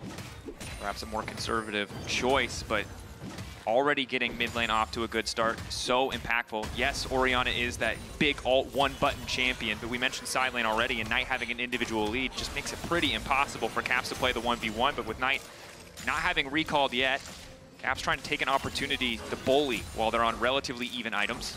Exactly, like Knight just taking these trades though, remember he can TP. It's just extra credit. Yeah, exactly. Yeah, he comes back, oh, you're at 50% HP, I'm full, I've got my pots, Exactly. I've got my items. So even trades are losing trades for Caps. Yeah, but that's you can why see, Yike has to come mid, exactly. Yeah, all he cares about is getting this wave in. Maybe he can get that free reset. Knight's still playing very aggressively. Caps will miss the cannon there as well. So just insult to injury in favor of Knight. Reset's gonna have to come through for Caps. Knight does have that experience advantage. You can see the half a level. Knight looking, is he sticking around for another? I mean, I guess he can afford to stick around for another wave, knowing that he does have that TP available. This wave is going to push very slowly, because LeBlanc only level 5, of course. Yep. But the crucial thing... Level 5 Doran's ring, yeah. You know, not a lot there yet. So Caps, he's going to lose out on a couple creeps. Good play there from Knight, really maximizing the advantage he's going to get off the back of that play. I wonder if he even needs to expend the TP here, but regardless, he will have it available to him. Caps going to lose out on 4 CS there. So that's a full level disadvantage he now finds himself in. Now Shun hovering around the bot side of the map. Mickey, quick Q taking his time on, just waiting in the brush there. And the swaps have come back through as well, so Elk now back on the bot side of the map. They want Hansama. Nice knock up onto the initial engage coming from Mickey. 5 stacks of the plasma, instantaneous shattering strike onto 2 from Mickey, but he's going to go down as well. Flash in from Elk to finish. BLG. 2 kills on the board, only 5 minutes into this game. And look at the wave state as well. Hansama in dire straits as Elk and On can allow this wave to push in. Hansama can't afford to farm, and Mickey gets punished in the play. Great stuff from Shun already in this early game, taking quick leads for BLG. Shun, the On performance as well. 2 key components of any team strategy, jungle and support, but both of them able to find those early plays, get those small advantages. Now snowballing further ahead as Broken Blade be in a solid position. Bin false sense of security here. Doesn't have vision in the brush, but it's only a level 5 Gnar and a level 4 Nocturne. Pings into the brush, anticipating that Yike is there. So Broken Blade going to get a bit of a positive trade because Bin knows he can't step too far forward, but nothing else going to come from Yike spending that time. Does, however, give priority access to the Grubs. Don't have a wave in their favor topside, but they do know that Bin is chunked out. So starting off the objective here. Notice as well, Elk making his way down alongside Shun and On. The first Grub will go down.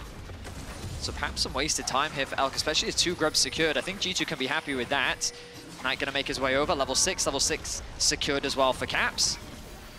G2 trying to back up, make sure that BLG can't get any exit kills. Unfortunately that they can't grab the crab, but good recognition from Yike and G2 to realize, hey, BLG are on the move. We cannot stick around for the 3rd Grub. Very likely would have meant death.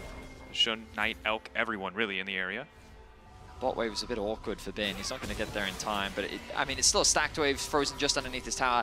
Knight can now set up a nice freeze around mid as well. This bot wave, or sorry, this top wave rather, will push towards Hans Sama and Mickey, so they should be able to catch that one out. But you just look at the bottom of your screen and you can see advantages across the crucial carries for BLG.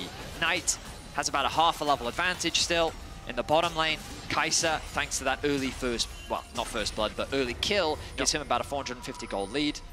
Interestingly, they actually swapped Hans Sama over to mid, and they're going to have Caps catch that top wave to try and get him back into the game a little bit more. A huge stacked wave.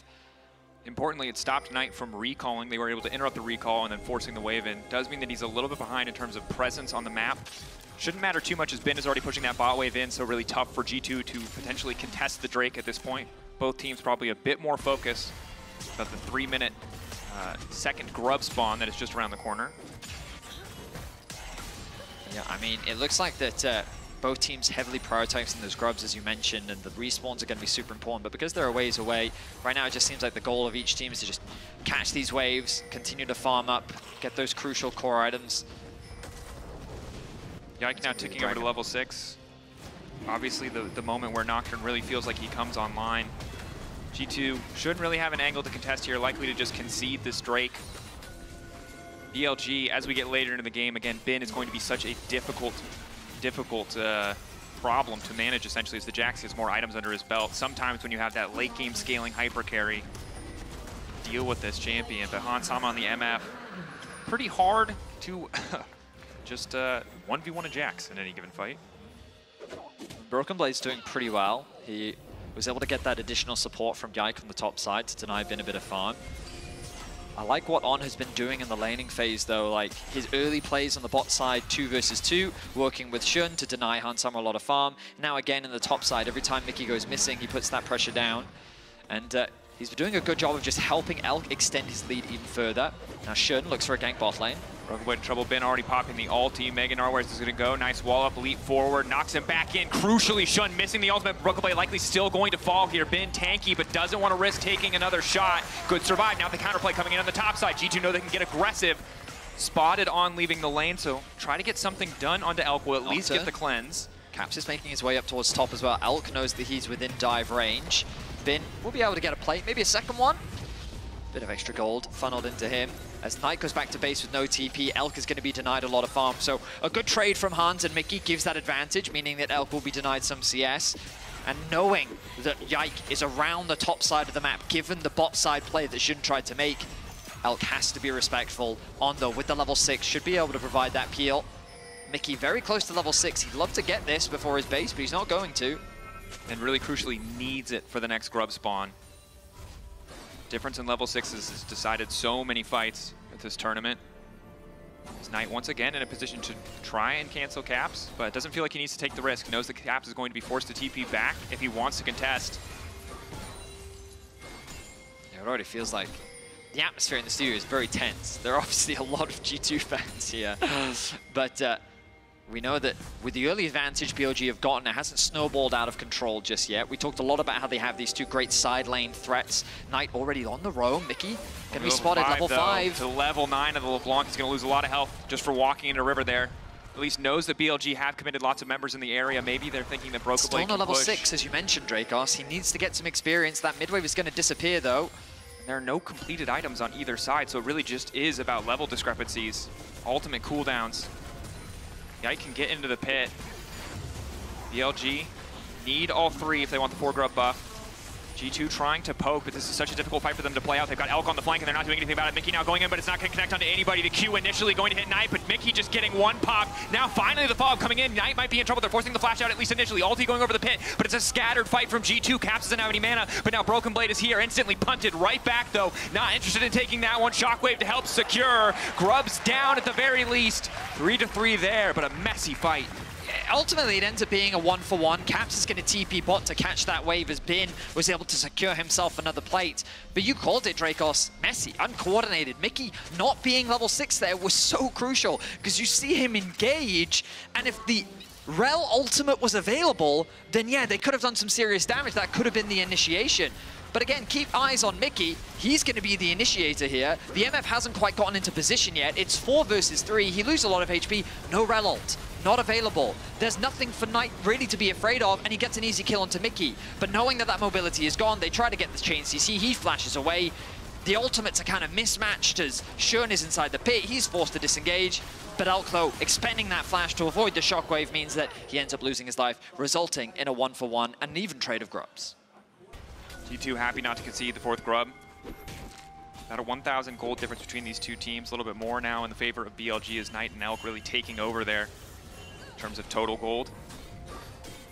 Knight already becoming that threat on the sideline. His companion completed. This is where it gets hard, right? You saw how much damage he did to Mickey. Broken Blade stepping up. Crucially, the chains don't connect. It's tricky for G2 to navigate, right? They have the Wombo combo. They've got the flashes off the major carries. So for the next 3 to 4 minutes, they have a good angle if they can find a fight. But Bin's been doing a great job on a side lane, right? Like, he has just been permanently playing for plates. He hasn't been overdrawn into fights. Broken Blade spent a lot of time. On. Aftershock proc. Shun coming over the wall. Hansama crucially pinned. Ulti fall up there, leaving him for dead. They know there's nothing left. BLG just make it look so effortless. It's an easy pick once again for BLG. They're fighting over a control ward. It's like a 3 versus 4 because Knight had prio in the river. He was able to move first, and even though he wasn't really involved in the play, the fact that that numbers advantage forced that G2 to retreat, allowing BLG to find an easy pick. They're TPing bot, they set their sights on Caps. Caps, movement speed stairway there. Knight ready to come over the wall. Shun going through it. Chain now connecting. Nice shockwave back, but Elk is there to follow up. Good flash out from Caps. But BLG have moved from top to mid to bot, moving with pressure constantly across the map. Broken Blade is looking for an opportunity in the mid lane, but BLG are just kind of running rings around G2 in this early game. It's just so hard for G2 to find a fight on their terms. Mickey is that source of engage. Want to get aggressive here. Counter-strike is there. Mickey now pulling the back. It's a clean combo to kick things off. Knight snapping back, but he's still in the MF ulti. Yike. Finding the kill, crucially, for G2. A nice combo there from Mickey, expecting the W to come through from Knight. He waits before committing the stun, and then fully engages, knowing that the MF ult is right behind him. Shun now sets his sights on mid. The pace Shun is playing at in this game, his CS is good, but I feel like I have not seen him hit a jungle camp in 5 minutes. He's been everywhere on the map. Yeah, rarely do we see Skarners this active in the early game, but Shun is constantly looking for these ganks, looking for these plays, and he'll secure his team a Rift Herald as the Dragon goes in favor of G2. About a 1.3k gold lead in favor of BLG, and crucially, it is coming from the mid laner and the AD carry of BLG. G2 trying to get some pressure back on the bottom side of the map. You can see the lane economy snapshot. Pretty damning indication of the early game thus far for G2. Not the most massive individual leads. We'll keep an eye on those item completions. G2 will knock down bot lane tier 1. Expect that mid will be the center of attention for BLG, given the access to the map it gives them with that Herald. But we'll see where they decide to use it. I was going to say, the Broken Blade has TP. Maybe if they wanted to defend top that they could, but instead they're going to concede it. They're going to allow Broken Blade to push in another wave on the bot side. He is almost a full level up over Bin. But of course, Bin being able to catch this wave will close that a little bit. But again, Broken Blade doing a good job off on the side lane as we kind of reset back onto the map. First items being completed across the board. Trinity Force getting closer and closer for Bin. Dragon 4 minutes away, these neutral objectives quite a ways away, which means that these teams likely setting their sights on the cross maps, on the side lanes. You can see BLG already pinging that bot side of the map. They've collectively brought both Knight and Elk into the mid lane, get that mid push. This will allow them to move into the bot side jungle, take full vision control, and set up for this objective. Mickey, in response, is now making his way down to try and contest, but I think BLG is too late. Knock up, quick Alistair combo. Broken Blade gonna try to double hop out of safety, but Shun already waiting, and Knight grabs the kill. BLG, this was the team people expected to see at the start of the Swiss stage, but here they are, they've finally arrived. They're playing the map beautifully. And it's so efficient in terms of what they do when they come back out onto the map. They don't bother wasting time sending anyone to the top side. They bring 2 into mid, grab that mid prio, and then immediately from mid move into the bot jungle and then commit onto Broken Blade, who's overstayed. He pushed that extra wave in bot, he stuck around hitting that bot tower for a little longer than he should, and BLG in that small window were able to find themselves another kill and a tower, and G2 can't cross map anywhere because they tried to defend the play rather than get something elsewhere on the map. Another advantage gained for BLG. And it's tricky as we get deeper into this game because Corner's getting tanky fast. Early Warden's Mail, such a fantastic purchase against a triple AD comp effectively, as once again now Mickey has been locked up, likely to fall. Crashdown buys him a bit of space, caps in the area. Will just cost him the flash in exchange for Shun's ultimate, but a positive trade for BLG. But it's similar to what we saw in the series versus T1. G2 members just keep getting caught. Prior to objectives, randomly in side lanes. Again, it's BLG that have good setup on the map. They've pushed out top. BBU is catching the bot wave. And so while G2 are scattered, what do BLG do? Put pressure into the mid lane, the weakest point of G2, where they then can't be punished. He's going to be able to get away on the Rift Herald as well. Escort that one to safety. He's just using it as an escape tool. BLG extend the gold lead now to about 3K. Just so much pressure on G2 now in this game 1. You can feel like it's already starting to slip away. It's not the biggest gold lead. BLG have just been cleaner in most of their plays. G2 are getting back what they can, trading even where they can, but we know how terrifying Bin will be. He feels like a ticking clock stacked against G2. Now though, the setup for G2, pushing the bot wave. Bin, I don't think powerful enough in the 1v1 yet, especially with Broken Blade having red buff, but does at least feel like he can step up and push this wave. Instead, just keeping it here, knowing that it's Broken Blade who has to risk something to walk forward. Exactly, and so you can see how it's kind of awkward for G2 now. Caps has set up a bit of a freeze on the top side of the map, knowing that there's no objectives to play for, so it's Knight, who in theory is being starved of experience and gold. But the same thing's happening on the bot side of the map. This wave is ever so slowly pushing towards Broken Blade because Bin is getting those last hits, but Broken Blade has to overextend, and both supports now have to come because On is threatening a gank, whereas Mickey has to provide peel. On just continues to walk up, completely unafraid, knowing his team is closer, advantage of having Elk on the Kai'Sa. But look at mid lane right now. You'll see Knight wandering around the map because there's not much that he can do. But there's a big difference between a LeBlanc wandering around and an Orianna because of your ability to set up a potential play. And also, once you knock down that tier 1, look how much of the enemy jungle just belongs to Knight. Anytime mid-wave is in a decent state, he can walk in so freely, so effortlessly, to just threaten. Nocturne out now going in. TP coming into the midst of G2 as well. They're finally going to spot it. Looks like they're going to try to catch out Knight, looking to punish, but On an excellent use of disruption. Shun now trying to get involved in the fight. Bin waiting over the wall. Jack, keep your eyes on that counter strike right into 2. Quick flash out from Cap. Holding on for now. Ulti coming in from Onsama, but it's just not connecting the way that they need it to. Shockwave from Caps doing a bit of damage. Mickey taken down. G2, do they want to keep taking this fight? Shun on the run. Health bar's low. Knight forced back. A messy exchange overall, but Mickey the only one to fall. A situation that should have ended in disaster for BLG ends up becoming a winning play. They find a kill onto Mickey. They're able to get out without really expending anything. Look, flash available still for Elk, Knight, Shun, and Bin. G2 realize that they can't contest this dragon. They've just committed all their ultimates. Yike and Caps had to flash out of that play. And keep your eyes, because the idea is to punish the TP that gets invested. They interrupt On here, but they know if they hard commit, the Alistair, of course, has ultimate. But in this situation, BLG's disconnected. They're isolated away from Knight, so they try to lock him down. A good ultimate from Mickey, but Knight's able to get away. And then look at Shun and Bin on the flank. They actually zone away this backside, splitting the fight onto a really nice shockwave on the front. But Shun and Bin are able to sidestep the ultimate entirely, and they don't get punished for it at all. And again, I think if Shun and Bin aren't there, Hansama is able to get a better angle on that ulti. That shockwave hitting 3 people, even when it's only Orion on a single item, might have been more kills for G2, but BLG salvaging what could have been a disastrous situation well.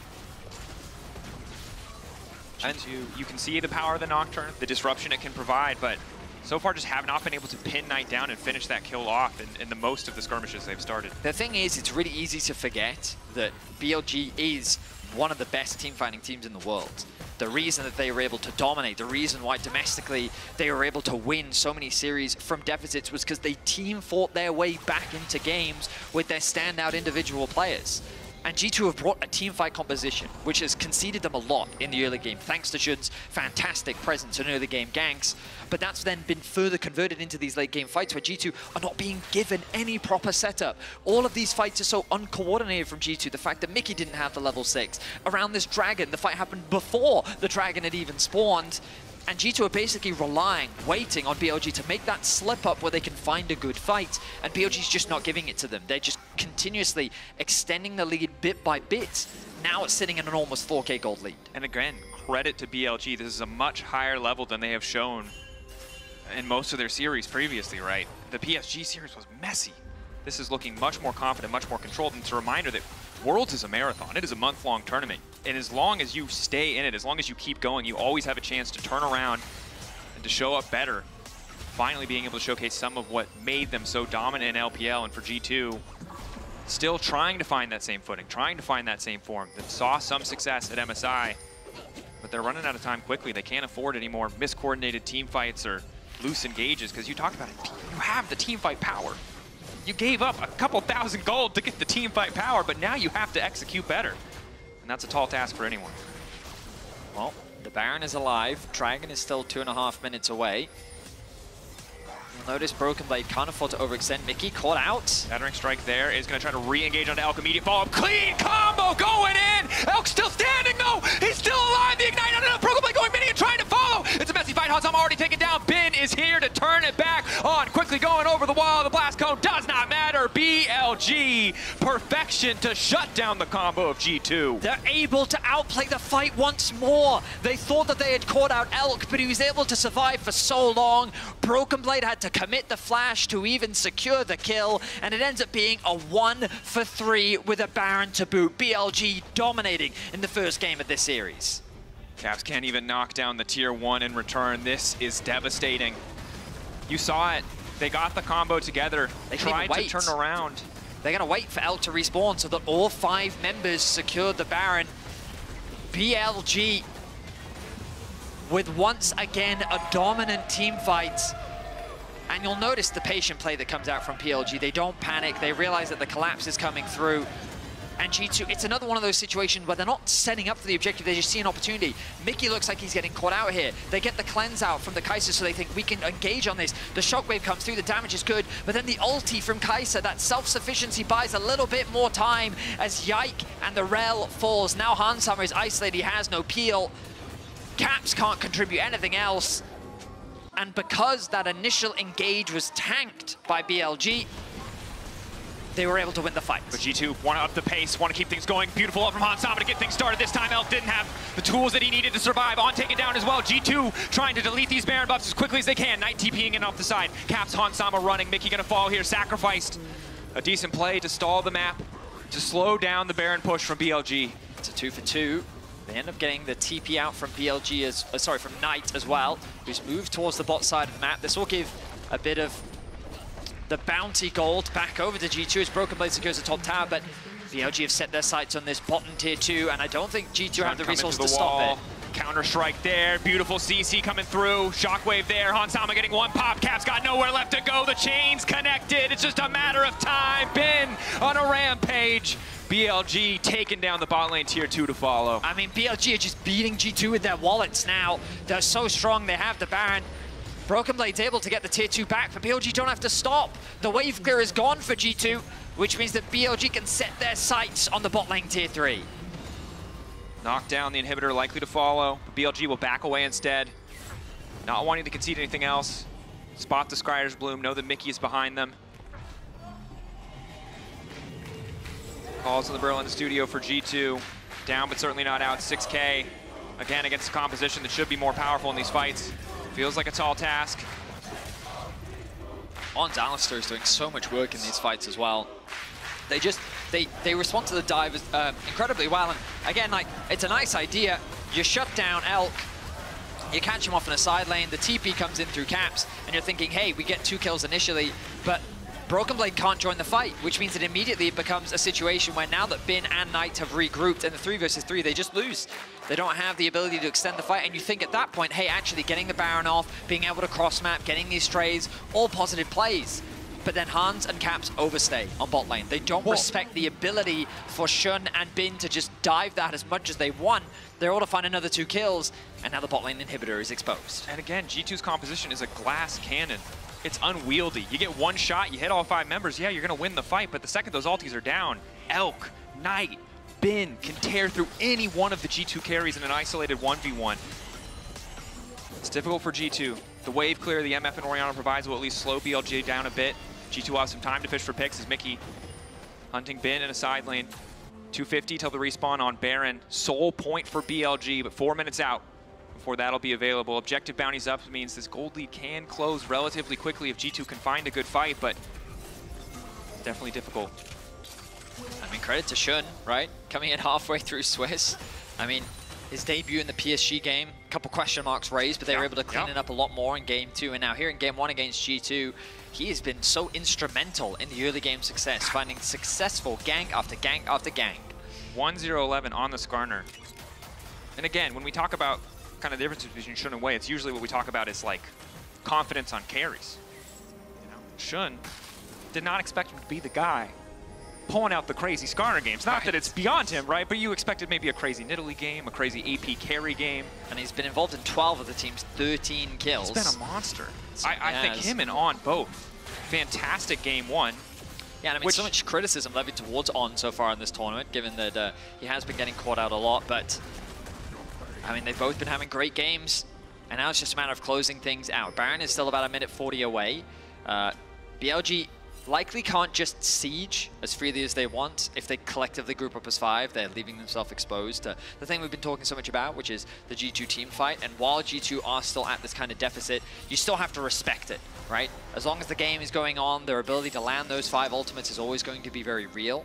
And so BLG can continue to play the side lanes, keep the pressure up, suffocate the vision out from G2's jungle, look for picks, look for opportunities, and then look to close out the game that way. G2 hoping to catch somebody out, but again, the vision really not in their favor. Makes it so difficult for them to find those angles. You mentioned it very early on in the game, Betty, but the poke. LeBlanc at this point in the game, very free to just throw a combo down. The same is true from Elk with these long-range Ws. That was Shun's ulti there, but it doesn't matter. Elk will still get the mid-tier 2. Bin, pressure. This is exactly what you want to see the from combo BLG. again, but who do they go on? It's a timer now. Yike has to go. It's not going to happen, just a major cooldown removed.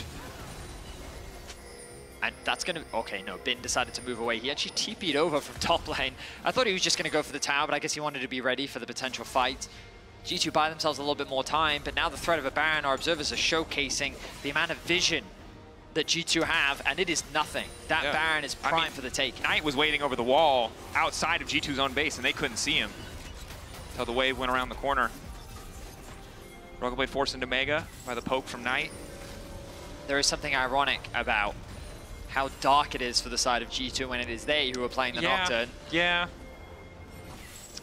And notice how PLG are not overforcing the Baron. They could. There's a world where they could start it, and if they're confident enough in the gold advantage that they have, they could use the Baron to force G2 to overextend and turn and fight. But they're not. They're knowing that they're really strong at playing through sides. G2 can't match them in the 1v1s, and so they're just spreading G2 apart, looking for picks. They're chipping away at these tower. Elk got the tier 2 in mids. Bin is able to get the top tier 2. Knight finishes it off.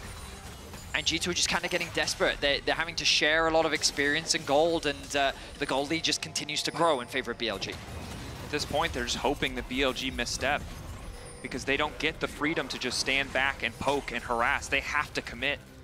Their ability to fight comes from those ultimates, comes from that combo. There's so little left when they don't have that.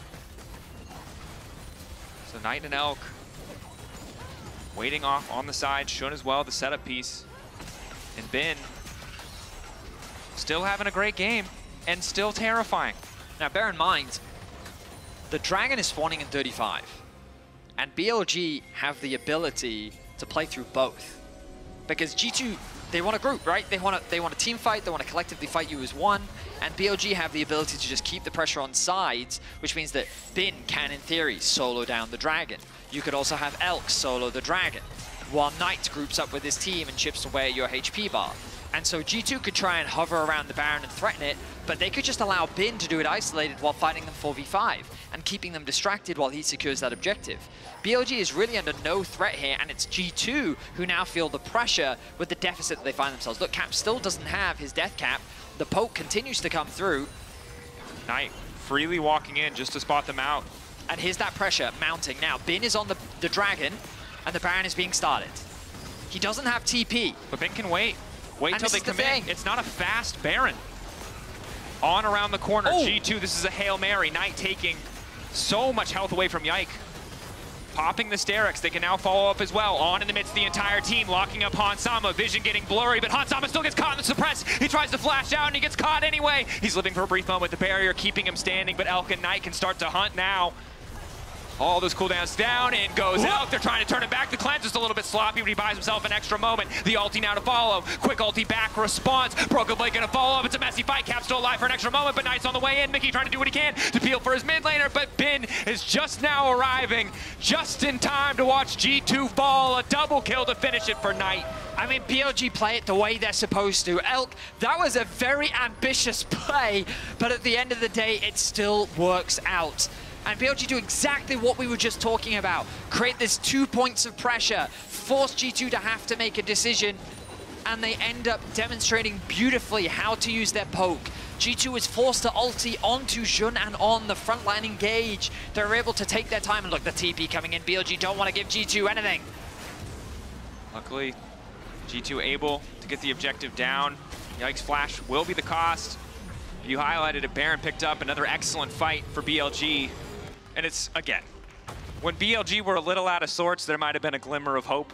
The team fights could look okay. But when you see this proficiency, this patience, using their poke, not giving G2 any cooldowns for free, it's so hard for G2 to play it out. Yeah, they just let the Baron do the work. Knight takes off the Sterex from Yike. He's very low. Then look at this front line. They're completely safe. On his tank up so much damage. Knight and Elk don't overcommit. Look, they're full HP. They don't really take any HP damage. And then this is where it was super risky for Elk. That was probably a little bit of an overstep. He trusted in the Zhonya's. He's forced to flash out. Broken Blade's able to find the play, but it doesn't matter because the fight gets split up. And on the far end, Knight and Jun are able to clean up with the arrival of Bin. It's an easy team fight win for BLG.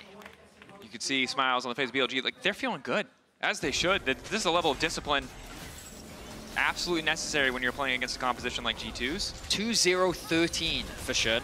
He's been involved in 15 of the team's 16 kills. An immaculate performance from him. And now with the Baron buff, BLG can begin their siege again, playing through 2 lanes. They keep Bin in mid lane. But if BLG overgroup, again, all it takes is one misstep where G2 are able to layer all of their ultimates together. The death cap now finished could be the difference. But finding one fight isn't enough at this point. You'd have to find multiple back-to-back. And I just don't think that G2 have the damage. I don't think they have the lockdown to really win a team fight. I mean, who's killing Shun? Because they've demonstrated they can kill Elk, but like you have to commit so much just to kill him that Knight and Bin then clean up the fight. I'm pretty sure if we look back at the team fight, that was almost every single ability just for Elk. Yep. Who is the squishiest member of the team. Yeah, I mean, it's true. Look, he has 4 deaths. The rest of the team has 2. It's just that hard. Tough. Broken Blade at least able to get a little bit of poke down on the Knight. They're slowing down the push here. Ulti coming out for Yike. Where are they going to go? Click combo coming in onto Elk, but he manages to go invisible for a brief moment. Yike now trying to follow up. Mickey coming in over the wall, but he just gets one shot. The carries do too much damage. Broken Blade is here. Elk goes golden. The timing is good. Knock back into the wall with the wallop. He'll take one, but BLG are just going to take the base. Again, G2 succeed in killing Elk, but that is just not enough. On and Bin dive onto the back line. They decimate G2. And in this first game, BLG have dominated from start to finish. BLG reminding us why they are the first seed from the LPL. A nearly effortless game 1. Beautiful fights from start to finish. Discipline on the Rift, a terrifying prospect. G2, they're gonna have to show us some adaptation here. They've been relying on this Nocturne Orianna combo, but BLG game 1 were very prepared. Certainly were. We'll see if they want to step away from that combo, what side they will select and more when we return from break. But for now, we'll see you in a few.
Red Bull gives you wings. And if you're wondering why I move the way I do, I just feel so good, good, good.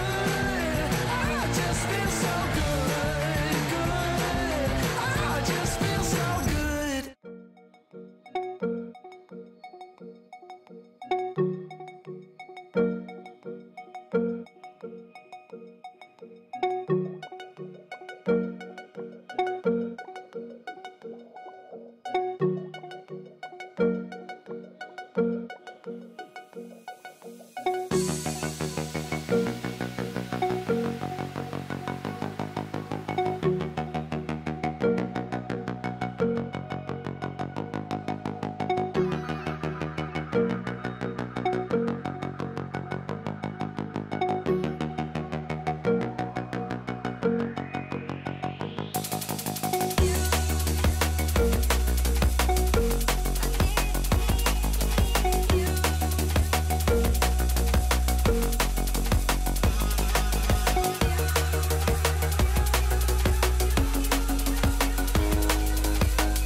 Shun coming over the wall. Hansama crucially pinned. All devolved. They're leaving him for dead. They know there's nothing left. BLG. Maybe I'm looking le blanc. I'm looking le blanc. I'm ulting. Nice. Way to follow. It's a messy fight. Hansama already taken down. Bin is here to turn it back on. Quickly going over the wall. The blast cone does not matter. BLG. Counter strike there. Beautiful CC coming through. Shockwave there. Hansama getting one pop. Cap's got nowhere left to go. The chain's connected. It's just a matter of time. Bin on a rampage. It's BLG that hits first in this best of three. That music was entirely too cheery, okay? It was pretty cheery. If you looked at G2 shellacking, I said before the series I was not gonna despair before a game was played. I will despair now that one game has been played, unfortunately, for the side of G2, but for the side of BLG. There were so many questions going in, Emily, about you were definitely nervous, right? Because of how they've been playing. Yeah. And this was markedly better. Yeah, I mean, I talked about it before, right? When they're at their best, they're one of, if not the best team in the world, or at least can contend with them if you're saying Genji, right? At their worst, we get some of the things we've seen from them during the Swiss stage at this tournament. And I think the big thing for me is that Shun coming in, right, as the substitute jungler seemed like a little bit of a Hail Mary decision mid-Swiss stage. He was so active early on the map with what they wanted to do, especially that early gank to set up mid lane right here.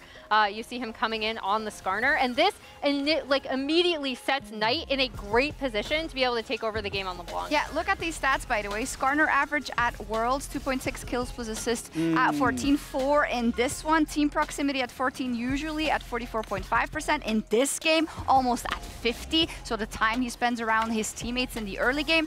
And it's like he's taking that substitution in and he's rolling with it. And I also have a lot of unresolved trauma of Shun ganking consistently from last year.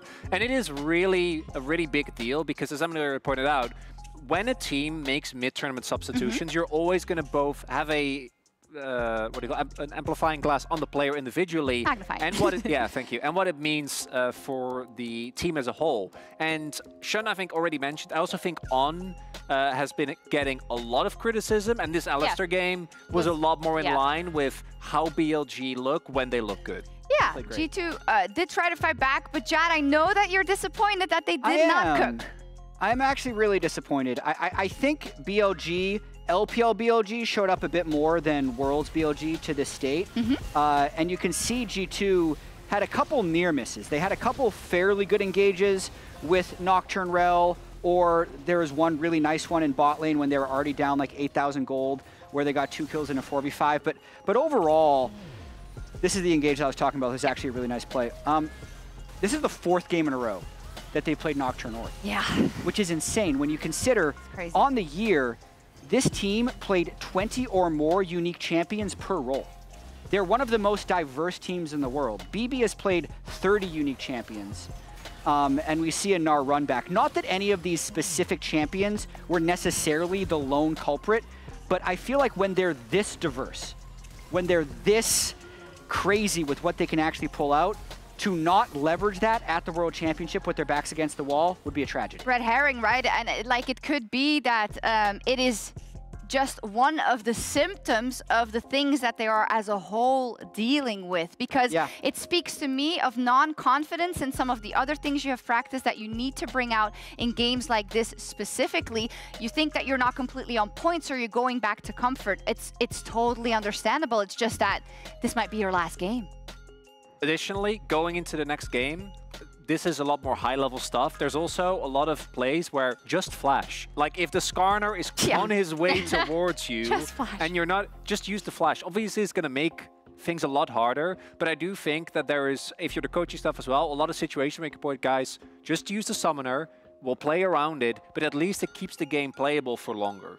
Yeah, and I think for the side of BLG, the things I'd commend them for, again, recognizing where they want. They brought out a composition that they were comfortable on, and they also recognized where they wanted to allocate that gold. Shun was so active early, especially, again, getting gold onto Knight. And Knight is a player at this tournament we've talked about, even when he's locked in stuff like the Ahri, which he is incredibly good at. Their compositions and their gameplay have not been able to facilitate a lot of carry performances from him. In this game, Knight, Bin, and Elk were all major threats in teamfights, to the point where when one of them went down, On was able to peel enough that the other 2 carries could get it done. Yeah. And hey, maybe game 1 is overrated. The whole day it's been. The last 3 series. The last 3 series. It's a stupid thing to say that the game 1 winner of the last 3 series has lost the series, but it's a reminder to not overreact. Yeah. I feel like we've seen the same G2 for 4 games because they played Nocturne Orianna 4 times in a row.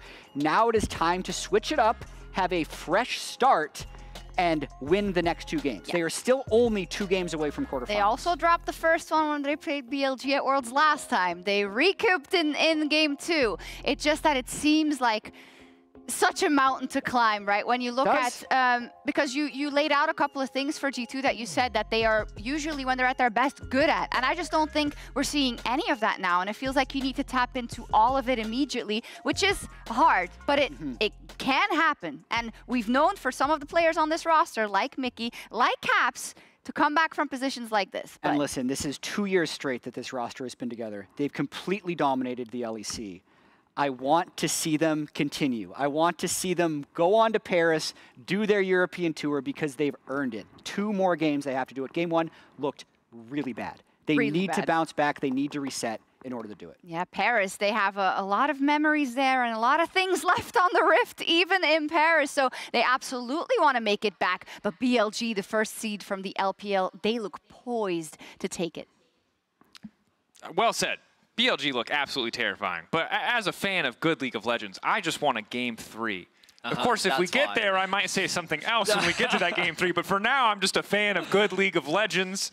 Getting closer and closer to Champions Select now, heading into this Game 2. I think the biggest question on everyone's mind is if G2 can keep their cool, if they can keep their composure, and if we will remain in the world of Nocturne Orianna. I mean, as a Caps enjoyer, I do want to see him off it. I want to see him have something with a little bit more individual agency where he can be the side lane threat. G2 domestically found so much success playing through the side lanes.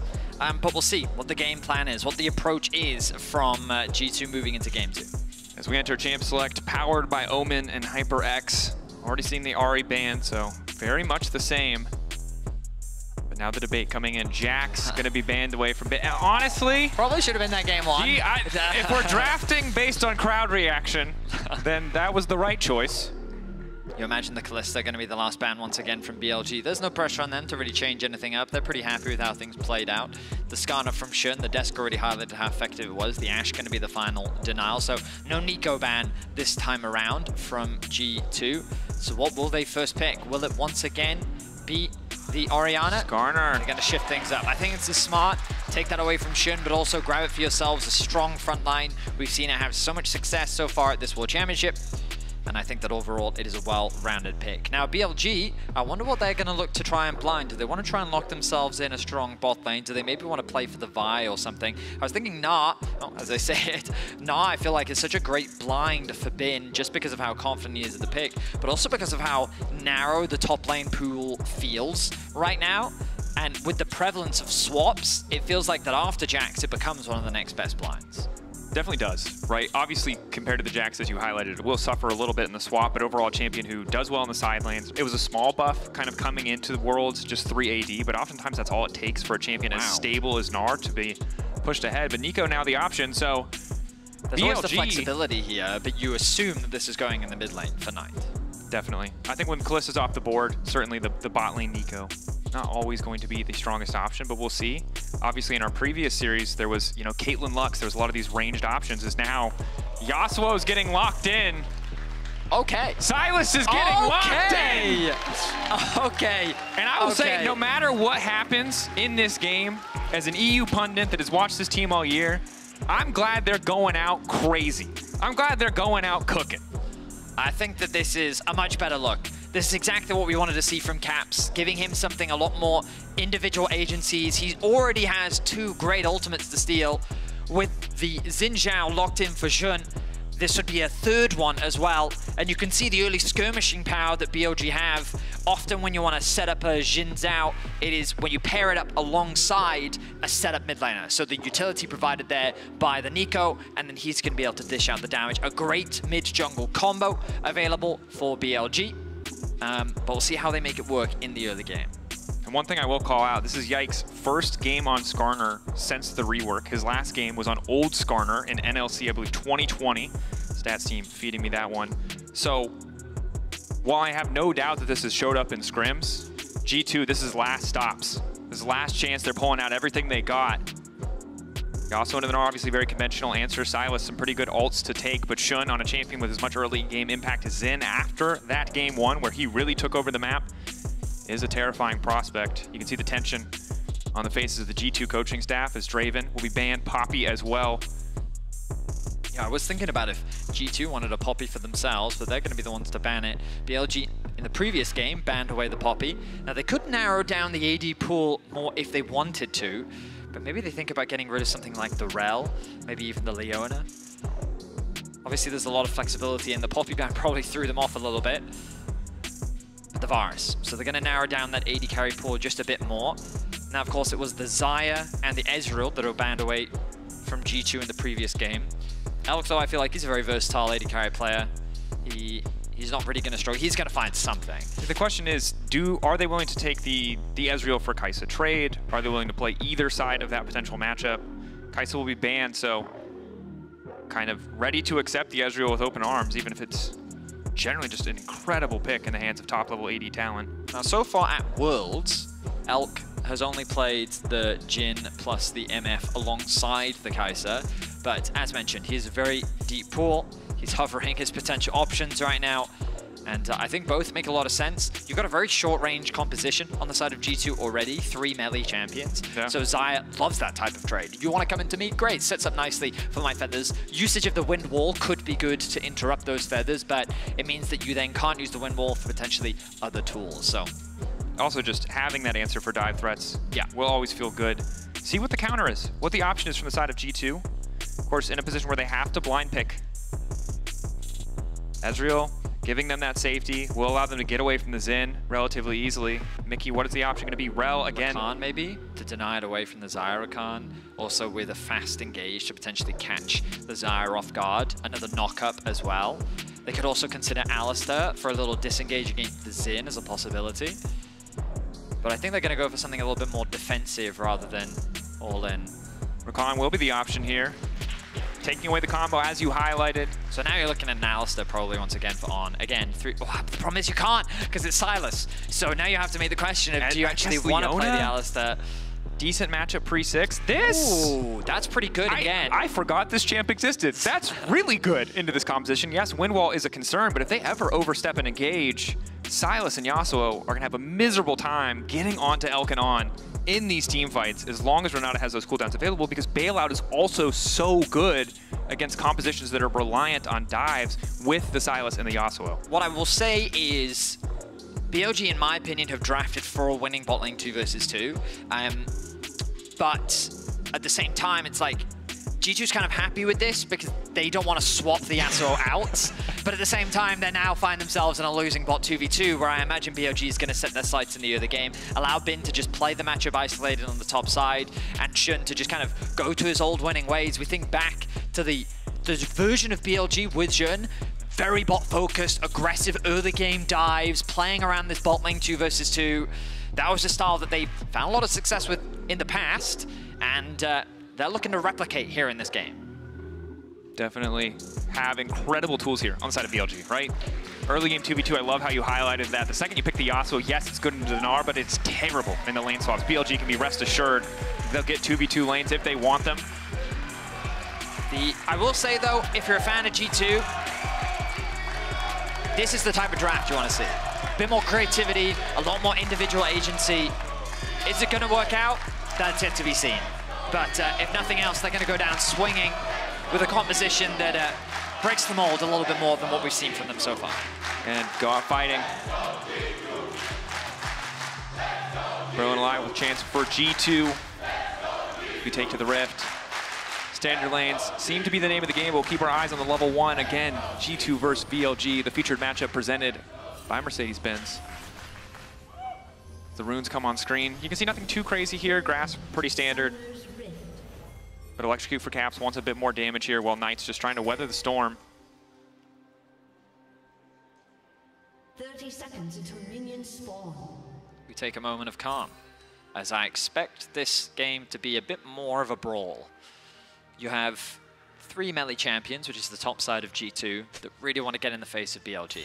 However, they have Renata, Xin Zhao, Nico, and Xayah that kind of thrive on, well, there's disengage on the side of Xin Zhao and of the Renata, but also Nico Ultimate and Xayah Ultimate are just great into champions that want to close the gap for you. So how G2 find ways to navigate around this is going to be interesting to watch. But the good news for G2 is they've got a Sylas. They can steal those ultimates for great effect, and it's going to give an opportunity for Caps to really shine. The truth is that regardless of how good he is on Orianna, I just think that we haven't seen his impact like we've seen domestically. Even at the first start of Swiss stage, when he was on the Yone, it was his split pushing that was so massive for bringing G2 back into many of their deficits. Now G2 are looking for an early trade. Trying to get brush control here, but again, the level 1 is difficult. Xayah level 1 not that menacing. So with Renata potentially taking the handshake. Or just the shielding makes it tricky. They're going to get this early push. I mean, the fight is it's just a fist fight for level 2. It's so crucial for both 2v2s. You can see no combat sums really on either side. Exhaust cleanse versus barrier heal. They both know that they're likely to be the center of attention early on. And Broken Blade able to get that early level 2. In this matchup, it's an old school counter, but it is an effective one. Basically, like the wind wall can not only interrupt the boomerang, but also it's just in the consistent trades, Broken Blade just wins, right? And it's much easier for him to close the gap because of his E through the minions, which means that he doesn't suffer from some of those other champions in the laning phase against Gnar as much. Yeah, it's similar logic to why Aurelia can be really good, right? It's really easy to get on top of Mini Gnar, whereas you see in so many other matchups, Mini Gnar, the movement speed, the hyper procs just keep champions at arm's length. And then when he's in Mega Gnar, you get the Tornado, and he's a bigger target to hit. Yeah. So and then you walk away, because Yeah. Mega Gnar beats everybody, but that's fine. You can just leave. Cap's going to struggle a little bit in the early laning phase, but for the time being, he's doing a good job. Of course, you're going to see him lose a lot of HP. Running the Electrocute for those short burst trades that he's going to be able to take once he get a few more levels under his belt. But in the meantime, he's just going to have to accept the fact that it sucks. Oh, Caps. Yeah, he's going to be forced to flash there. One more auto. Cap's going back in for a little bit of extra healing. Will at least survive, but a disastrous early lane. Sticking around, Doran's, I don't know if it's enough. But luckily, they see Shun on the ward crucially at Raptors. Caps knows that he just has to survive in the context of the 1v1. Blooming Bows not going to do much here. Yeah, I mean, it's a tough matchup, and Knight did a good job of playing around the cannon minion that Caps really wanted to get. And so he was able to find a really nice punish. Cap's going to try his best to back quickly so that he can TP back into lane. Knight still going to have tower aggro. Ooh, not ideal there. Oh, Broken Blade though. That is not a good trade for him. Shun is hovering around the top side. He's looking. I think he's going to find this game. Oh, this is tough. Xin early on with red buff. Broken Blade should just be dead. Shun taking his time. Waits for him to leave. Tornado going wide. W follow-up likely to force the flash at the very least. Third auto not going to hit. Patience from Broken Blade. Knight now trying to get away. Clone used to body block. The E2 is big. Root there from Knight as well. Flash forward, but Mickey gets hit by the root. Now going to follow up, but moment of split coordination. Cap's too low. Cap's no mana. Can't follow to get more damage down. Now Mickey trying to body block. If Knight does try to stop the recall. I mean, the good news for Caps is the wave is in a pretty good spot. But yeah, a bit of a misplay there from Mickey. He wanted to connect the flash into the knockup. I assume he thought that he could flash over the root, but it ends up connecting. And he ends up getting punished for it. Knight still with his summoners. Going to expend the TP to get back into lane. But ultimately, nothing really lost for the BLG mid laner. As Mickey hovers around mid once more. Trying to follow. This time he manages to hit. Shade Splitter not coming in fast enough, forcing the flash from Knight. Positive advantage to the side of G2. Now this is a great position because the wave is still pushing towards Caps. So while Mickey does overstay, Ezreal in the bot lane should be relatively safe. There's no real cross-map play for BLG anywhere on the map. And Knight now has a huge health disadvantage and he's a level down, meaning that Caps is able to find a kill and it's forcing On to come. He has to come, try and help push out this wave underneath the tower so that the wave isn't as bad. Good play there from On. Certainly is. On and Elk, of course, resetting first means Elk is already in the top lane. However, they're mixing things up. Want to put pressure on top side so they can secure control of the Grub's pit. But Broken Blade level 5 in the isolated 1v1 should be able to do some work here. But Elk already having boots too makes it that much harder. On now on the way. Broken Blade level 6. Tornado, where's it going to go? Going back in, taking his time, moving away. Windwall a little bit awkward. Is On now starting to chase, but Yike is here as well. Not able to connect. Doesn't get the knockback, no setup angle for Broken Blade. Mickey is here. Shun. I think Broken Blade's quite happy to play this though. He decides not to go for the all-in. They don't have information as to where Shun is. Pull back magic is big. Broken Blade just barely able to escape. Guardian proc. Oh my god, G2 playing on the edge here. BLG's bot lane doing a good job of weathering all that pressure. The heal was used by On, but no Summoner's Burn on the side of G2. It is G2 to start off the Grubs. Jun is around though. Broken Blade has to base and he doesn't have TP available. Ezreal's on the way. Level 6 for Caps, no level 6 for BLG on the top side of the map. Emotes coming out. I mean, they're still playing with confidence. which is a sight to see considering how devastating it was in game one. The gold remains even. Ezreal's actually moved over to catch the mid wave. They're going to send Sylas to catch the top, and then Broken Blade is going to head towards bot. Crucially, Bin still has TP available, and he has a healthy CS lead over Broken Blade, and he's going to be able to get 2 plates off the back of this. So while all of those shenanigans were happening on the top side, Bin was able to gain a pretty good advantage off the back of it. Good awareness from Bin to push his advantage. Actually goes Mega and ults the wave, just effectively one-shots it, crashes it that much sooner. Broken Blade with vision. It's a quick Q off to delay Bin's recall. Just trying to mess up. And he's planning that BLG have put together. His Caps is once again on a side lane. G2 don't have a significant lead. But compared to game one, this is going significantly better. They've moved Elk into the lane with Broken Blade, and they had Bin TP top to catch that wave. So again, Bin is doing a good job of just keeping up with farm. He's catching all of these waves. No one on BLG is really losing out on much. The only person that's been put behind in the early game really was Knight due to all that pressure that came through from Caps and Mickey. But even he is in a comfortable spot. Jun teasing the dragon, but with the bot lane now here, he should be able to secure it. Mickey has to be careful. Handshake there. Pull back. Knockup is going to be there as well. Clean interrupt coming in from the side of BLG. An excellent pick. Mickey overconfident to step up. Thought they'd all be focused on the Drake. Level 4 there for Mickey. He's going to be 2 levels down behind On. That ultimate, once again, going to be very crucial as we get closer to the next grub spawn. And it's BLG that find first blood once again. And you can see, now that we've ticked over to the level 6 mark, how much harder it is for G2 to find angles to fight. You have the hostile takeover. You have the Featherstorm coming in from Elk as well. The number of priority targets that are easy pickings has essentially disappeared, as Knight now also has access to his ultimate. Broken Blade going for the 1v1 here. Nice sidestep there from Bin, able to dodge away from the Q to avoid that stacking. Blake gets bone plating off at the very least. Q3 goes in. But with Gnar so close to Mega and at full HP, Broken Blade can't really afford to commit too hard to the trade. Yeah, a bit of a slower early game this time around. Shun not able to have, I mean, it's kind of crazy to me that Shun hasn't been able to have the same early game impact on his Xin Zhao compared to the Skarner, but I think where he wanted to play through was the bot side of the map, and because of how defensive this Ezreal Rakan is and how safe they can play in lane, he wasn't able to find many opportunities there, and mid would be his other option, but because of the pressure that was thrown onto Knight, that also limited his early game options. Also, you're playing Xin into Skarner this time, not into Nocturne, so enemy jungler's going to participate on the map before level 6. I think makes those decisions a little bit higher stakes. His Caps, small XP advantage here in the mid lane, but Knight getting close to 6 as Mickey just returns.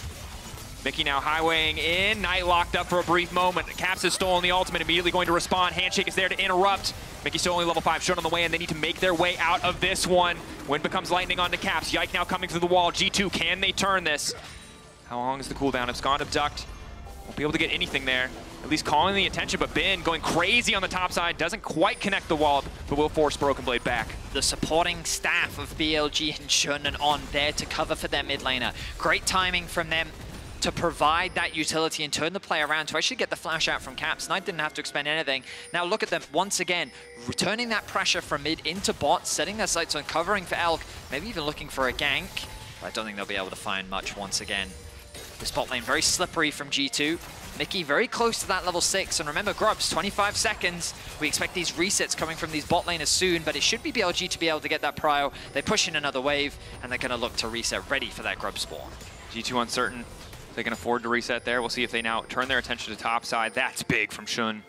Caps has TP. He can get right back on the map, but as long as that recall is delayed, Caps can't get really involved in any plays. BLG painfully aware that they can't give up a single grub. So despite the initial top pressure in favor of G2, been on the map sooner, Shun on the objective sooner. Yeah, really smart. Really, really smart. You called it out, interrupting the base, and it really just boils down to that. G2 cannot get back out onto the map quickly enough to really contest. So they're just going to have to concede. If they could steal one, that would still be a big win for them. But it looks like that with the reset coming through from Broken Blade as well, that they're not going to be in a position to do so. Good setup from On and Elk, making it hard to actually enter the river. Mickey caught out, double knockup is big, instant follow-up, suppression now there, Charm, but the ulti doesn't hit from Yike, crucially onto Yelk. G2, do they still want to keep going for this one? Another knockup onto On should seal the deal. Bailout now coming in, Caps off onto the side, looking for the 1v1. Desperation comes in, he steals the Gnar ultimate. Hanzama finds the kill, now the chase is coming in. Shun locked up, Broken Blade chasing. They found the angle, they found the fight, and they found the grab on top. G2 take the advantage. An early skirmish goes the way of G2. It's set up by Mickey and Broken Blade. The knockup comes through and allows the setup that forces the summoners out of the bot lane and a winning fight. They get themselves that 4th grub, and G2 looking a lot more confident here in game 2. So we talked about it. Mickey with the setup, he's contesting this ward. Maybe he's at risk of getting caught out, but no, this time he goes in knowing that Broken Blade is at his back. Yike is there, doesn't connect the ultimate. Oh, because the charm comes through, slowing his lockdown. Ulti comes in from Bin, decent damage, but as long as Silas has W, he should live for an extra second, but no! CC layering is flawless. Yike now chasing, Bin likely to fall. Yike looking for the knockback as well. One more auto and a Q to finish, but clutch flash! The kill finished. Extra life now coming in off the kill for Broken Blade. He'll manage to survive 1-for-1 on the top side of the map. You can see BLG now trying to match the pace of G2 as they push in the bot lane tower. G2 responding with a little bit more pressure in mid. Ezreal going to be tried to delete those waves, slow down this push. Caster's not going to fall though. Means it's very likely that BLG will grab that Shun now here as well. Credit to BLG, keeping up the pace now, matching G2, getting some gold back across the map. Yeah, I don't think G2's really going to be able to cross-map this. Again, like, it was a 1-for-1, but if BLG secure the first tower, that was definitely a worthwhile trade for them. With the plates still up, though, this tower is very durable. Caps should be able to get within range to be able to deny that. Here comes Mickey, too. Do they really want to go? No, this is too ambitious of a play. Okay, so let's kind of take stock of the situation. For the first time in this series, G2 will find themselves with a gold lead. They got themselves 3 plates in mid lane, they got a single plate in top lane, and they defended their bot tower. Caps has been sent to the bot side of the map, no TP available for him, with the Dragon available. Broken Blade heading towards top, doesn't have the TP either, but Bin does. So if G2 want to try and contest this Drake, they're going to be guaranteed a man down. They'll send the Ezreal over to mid, and one of the biggest shifts that we're seeing in this game is, number one, Caps having a little bit more agency in the side lane on the Silas. In that previous skirmish, we didn't talk about it, but in a 2v1, he was able to get that kill into Elk because he stole the Gnar ultimate away and knocked him into the wall, guaranteeing that kill. But this time, Mickey's just roaming around the map a lot more. He's making his way towards top. Broken Blade, where's the wind wall going to go? Knockup is there, manages to block a little bit of the damage, doesn't really have a clear path out to safety. Ult through, trying to get a bit more damage down to the shot. Nice dash back! Oh, the wind becomes lightning. Knockup is there, but they don't really have any other follow. They at least stop the play. They slow down the play on top side. The tower will still fall, but in the meantime, Hans is pushing.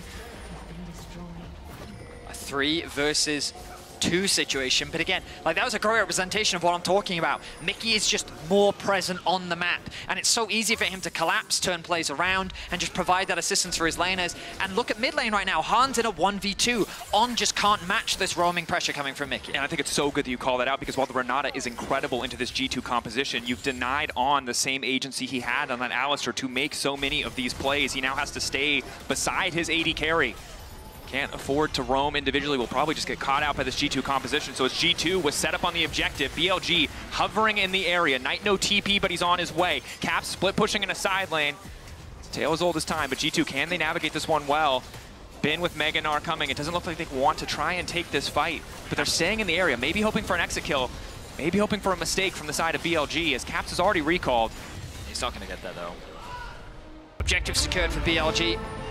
I mean, it's an exchange across the map. G2 still in a very comfortable spot. Caps is able to get a lot of solo gold off the back of that. Notice that he's a full level up overnight. Hanzama as well, quietly, has just become this, I don't know, I didn't want to say millionaire, but he's just been like, he's making rich. A lot of money, yes.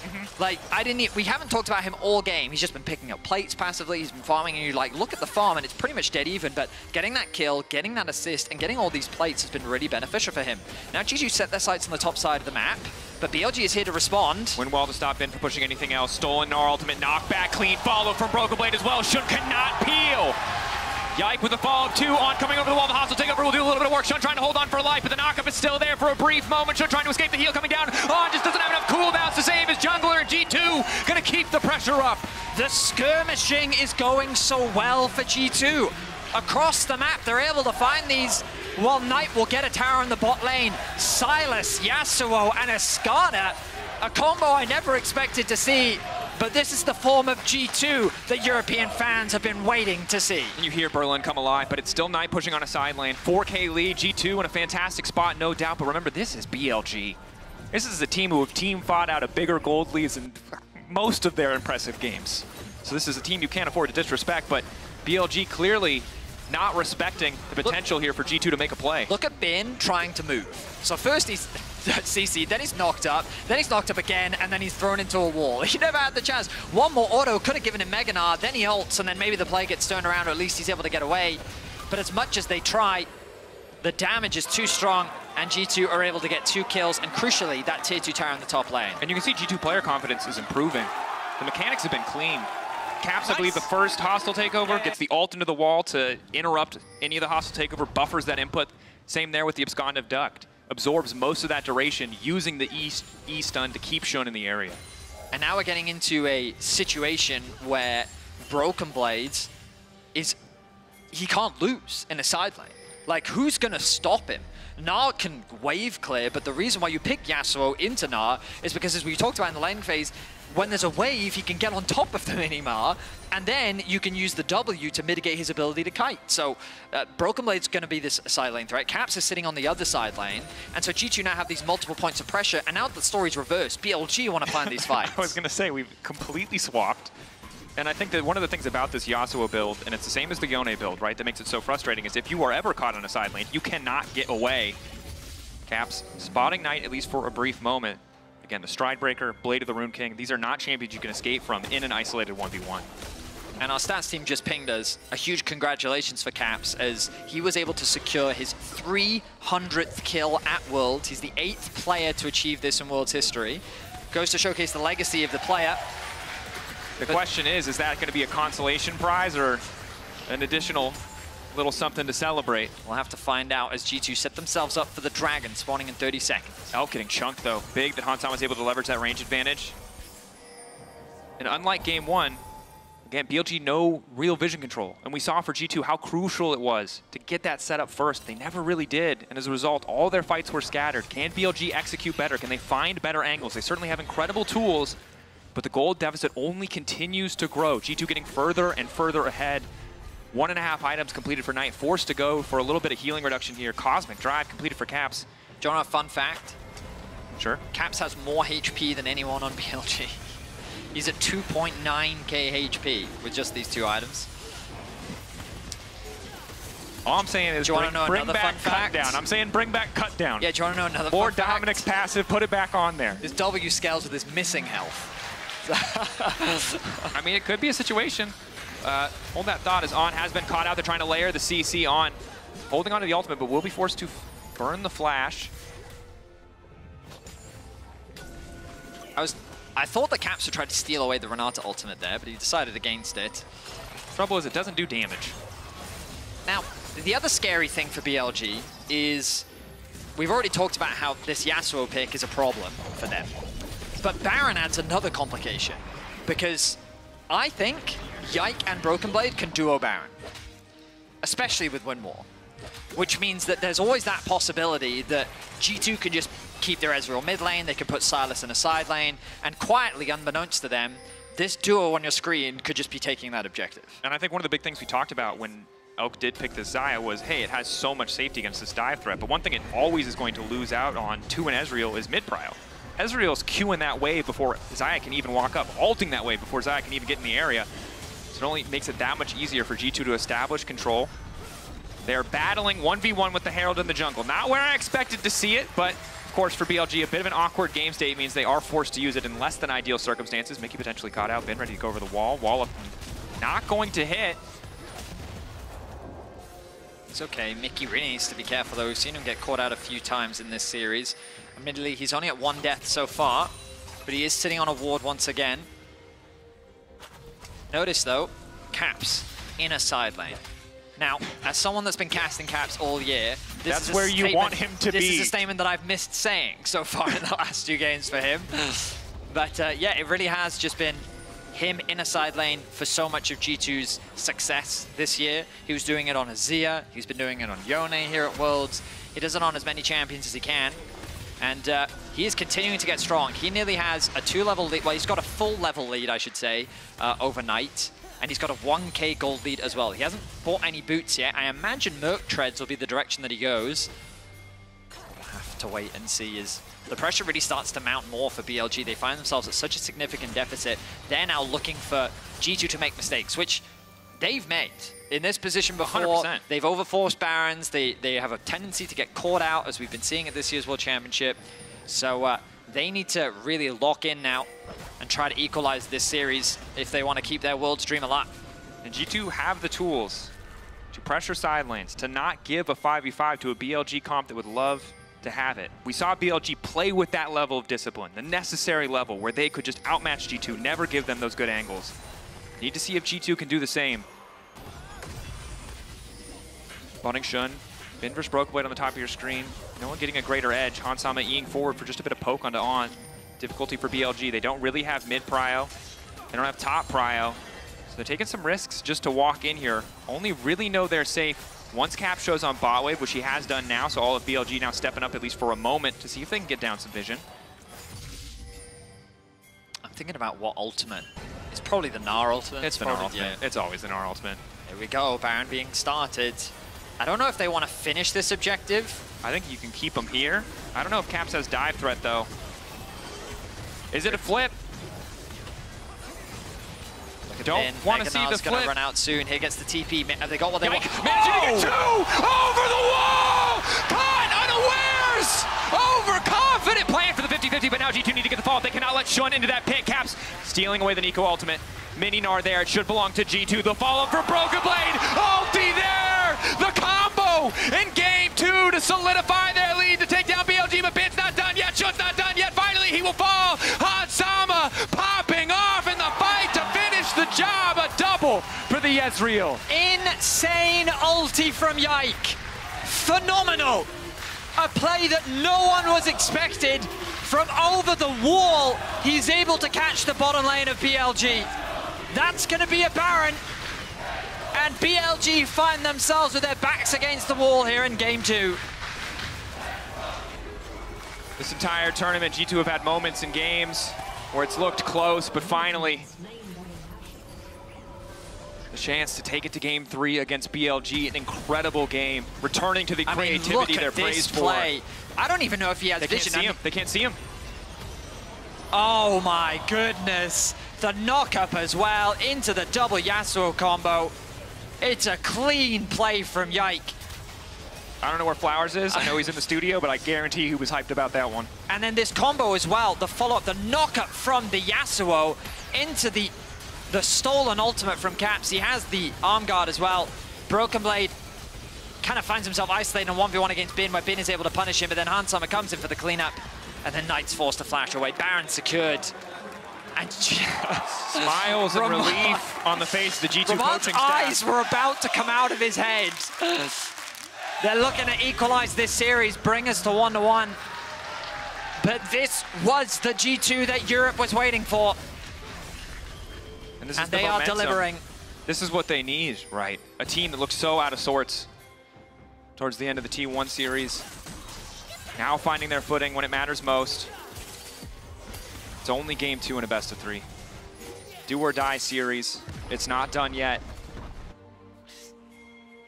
I mean, if they do win this, it's ultimately going to come down to a single game, right? And I mean, I think this is the thing. It's just your entire year for both of these lineups in a single game. That is more pressure Brokenblades than most people are ready to deal with. Brokenblade, will he get caught on side? Holding onto that Q3 as long as possible. Gets the double knockup, crucially. Elk now trying to follow. Windwall is there. G2 locking down towers on the bottom side of the map. Pick will be there in time, though, for BLG. Can they turn back to defend? Only 1 minion remaining. G2 likely to need to back off here. Potentially a bit desperate. Yike fishing.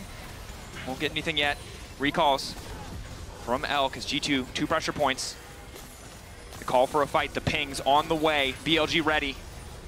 3 members isolated. The TP flank, TP flank. TP from behind, Bin, but it's only the mini Gnar.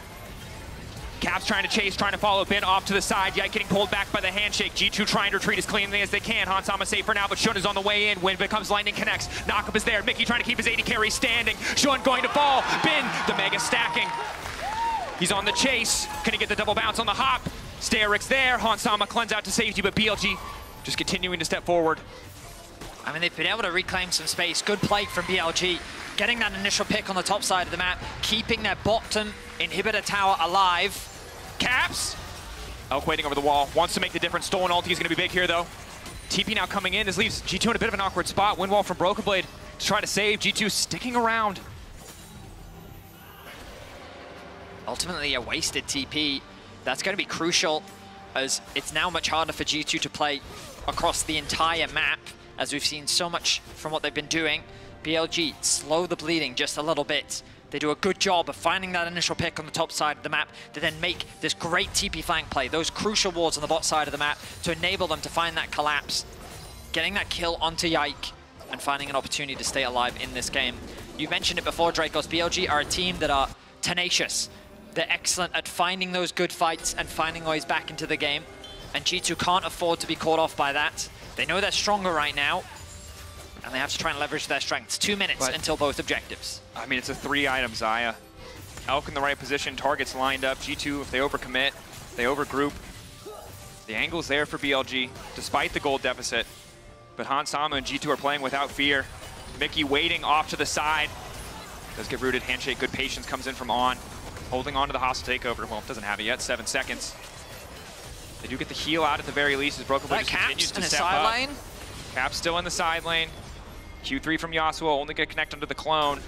G2 do not want to let BLG out of their base. There's the grubs in the mid lane, I think. Maybe the Ezreal wants to... Oh, all right. Hans was thinking about it.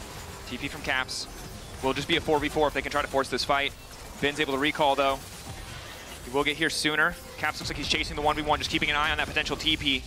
Gnar forced out. Skandam Duck not going to connect. Wall up there.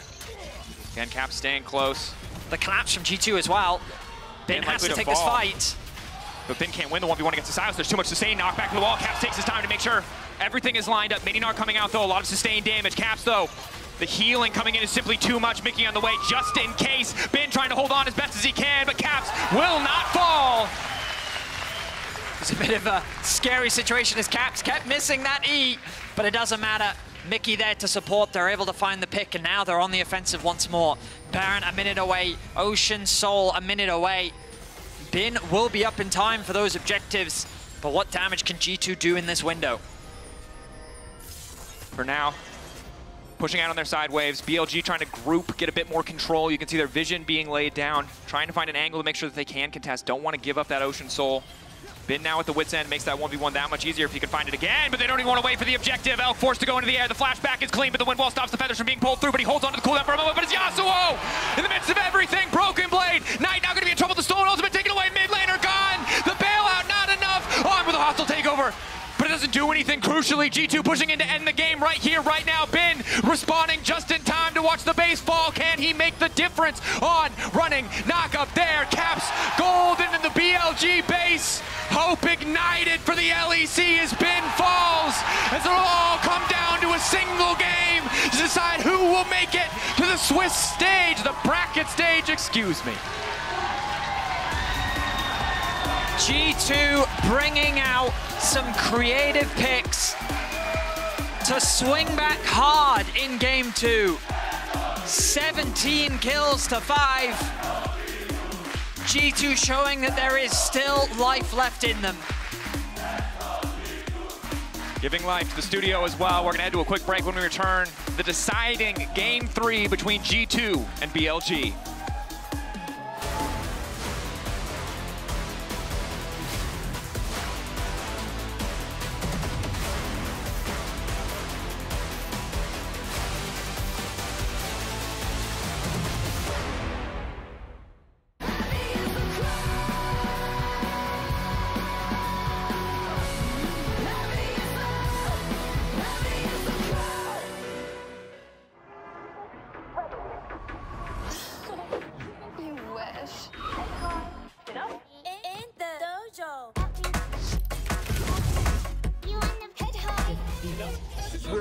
In the dojo.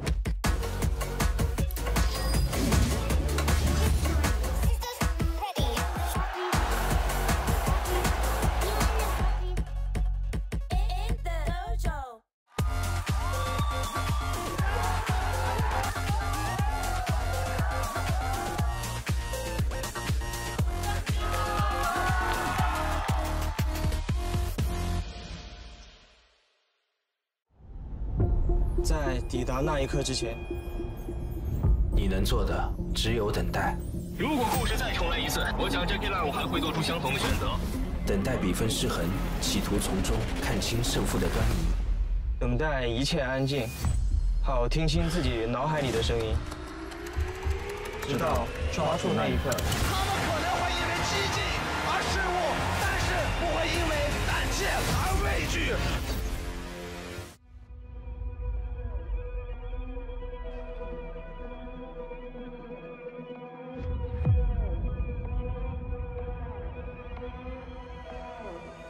Yeah. I've been on a mission, I've been tunnel vision. You can't stop the vision that I'm on.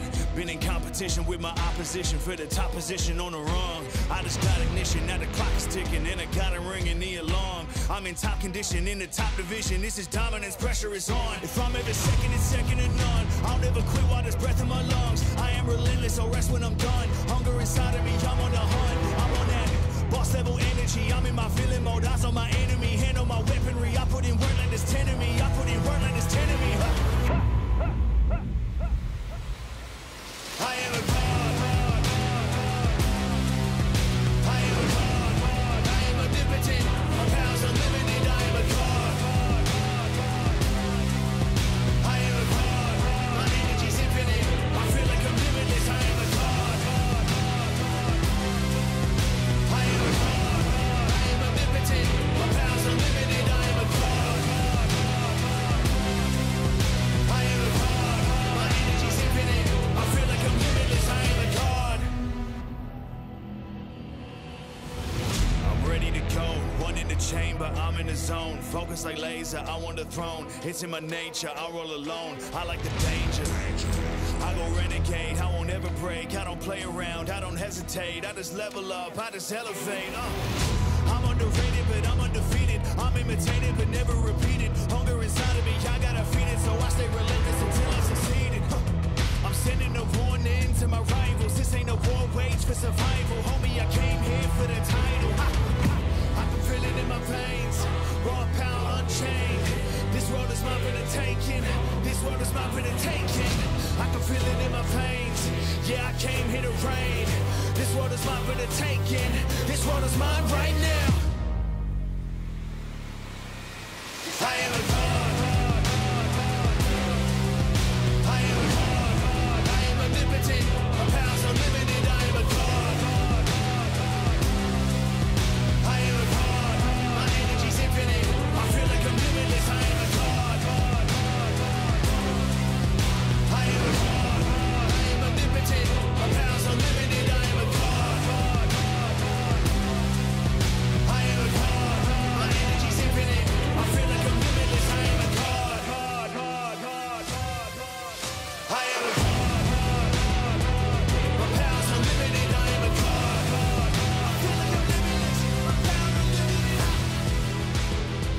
I feel like I'm limitless. My powers unlimited.